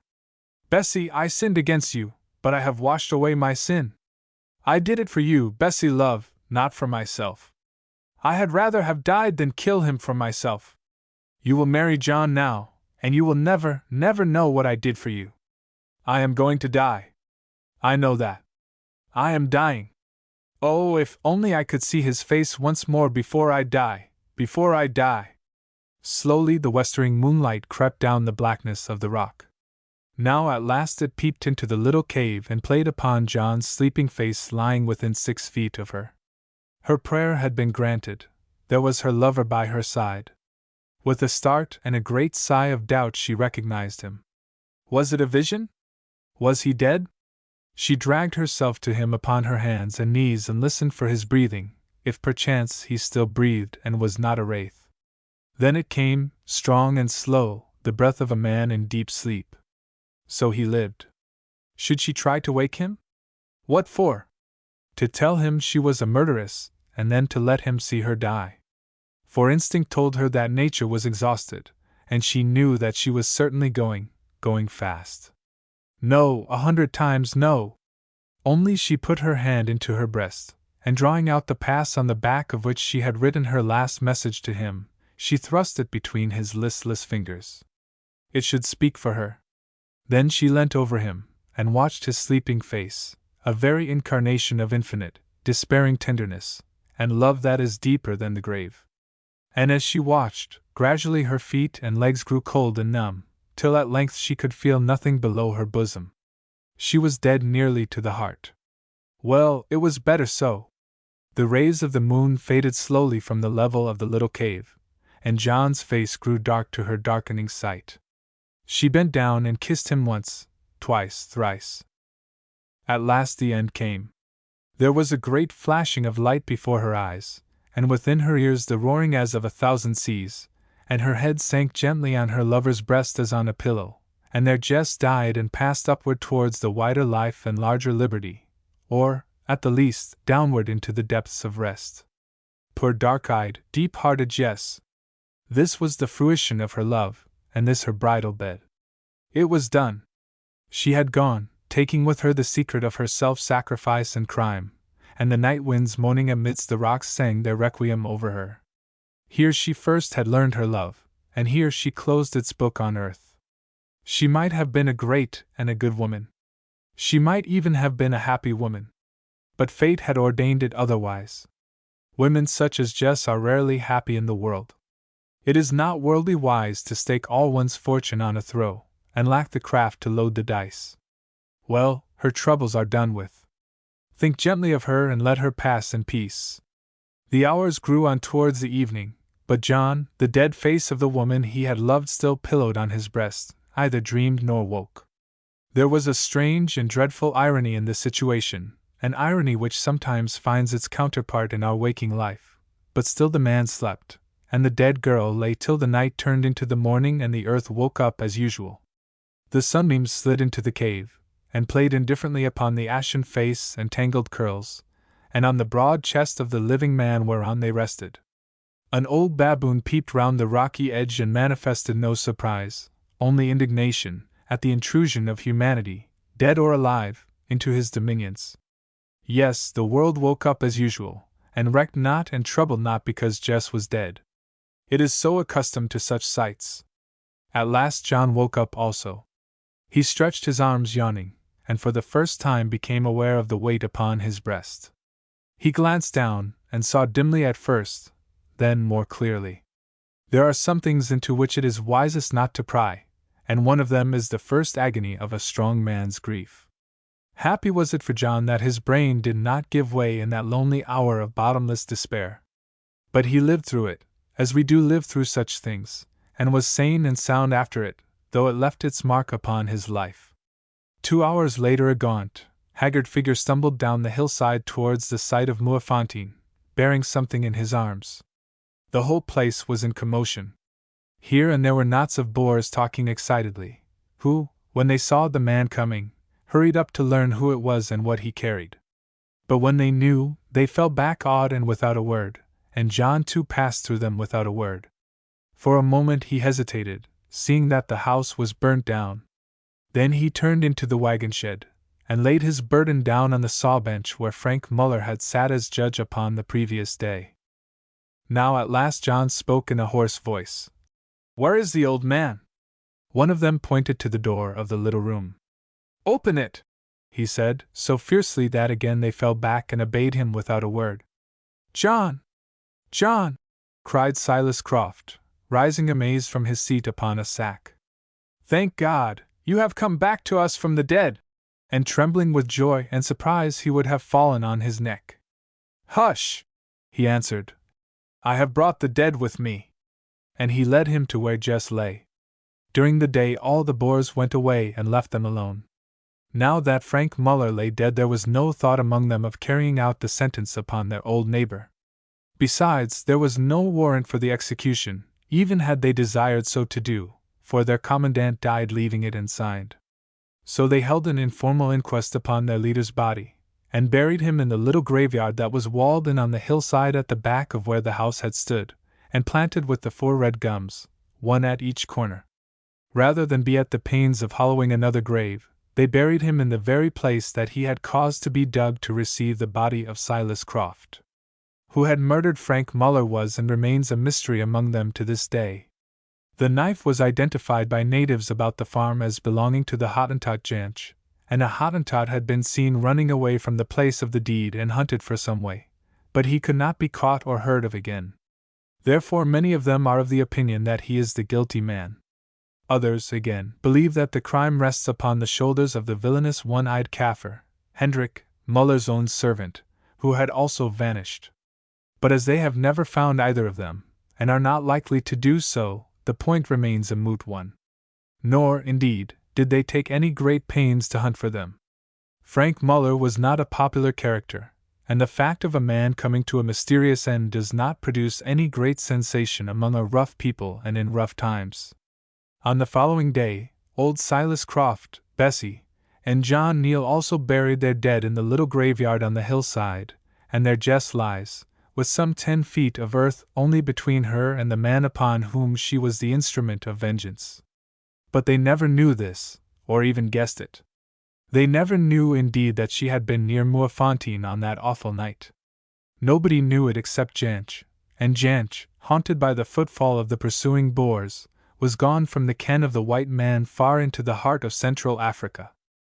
"John," said the old man when they had filled in the grave, "this is no country for Englishmen. Let us go home to England." John bowed his head in assent, for he could not speak. Fortunately means were not wanting, although practically they were both ruined. The £1,000 that John had paid to Silas as the price of a third interest in the farm still lay to the credit of the latter in the Standard Bank at Newcastle, in Natal, together with another £250 in cash. And so in due course they went. Now what more is there to tell? Jess, to those who read what has been written as it is meant to be read, was the soul of it all, and Jess is dead. It is useless to set a lifeless thing upon its feet, rather let us strive to follow the soarings of the spirit. Jess is dead and her story at an end. So but one word more. After some difficulty, John Neal, within 3 months of his arrival in England, obtained employment as a land agent to a large estate in Rutlandshire, which position he fills to this day, with credit to himself and such advantage to the property as can be expected in these times. Also, in due course he became the beloved husband of sweet Bessie Croft, and on the whole he may be considered a happy man. At times, however, a sorrow overcomes him of which his wife knows nothing, and for a while he is not himself. He is not a man much addicted to sentiment or speculation, but sometimes when his day's work is done, and he strays to his garden gate and looks out at the dim and peaceful English landscape beyond, and thence to the wide star-strewn heavens above, he wonders if the hour will ever come when once more he will see those dark and passionate eyes, and hear that sweet remembered voice. For John feels as near to his lost love now that she is dead as he felt while she was yet alive. From time to time indeed he seems to know without possibility of doubt that if, when death is done with, there should prove to be an individual future for us suffering mortals, as he for one believes, certainly he will find Jess waiting to greet him at its gates.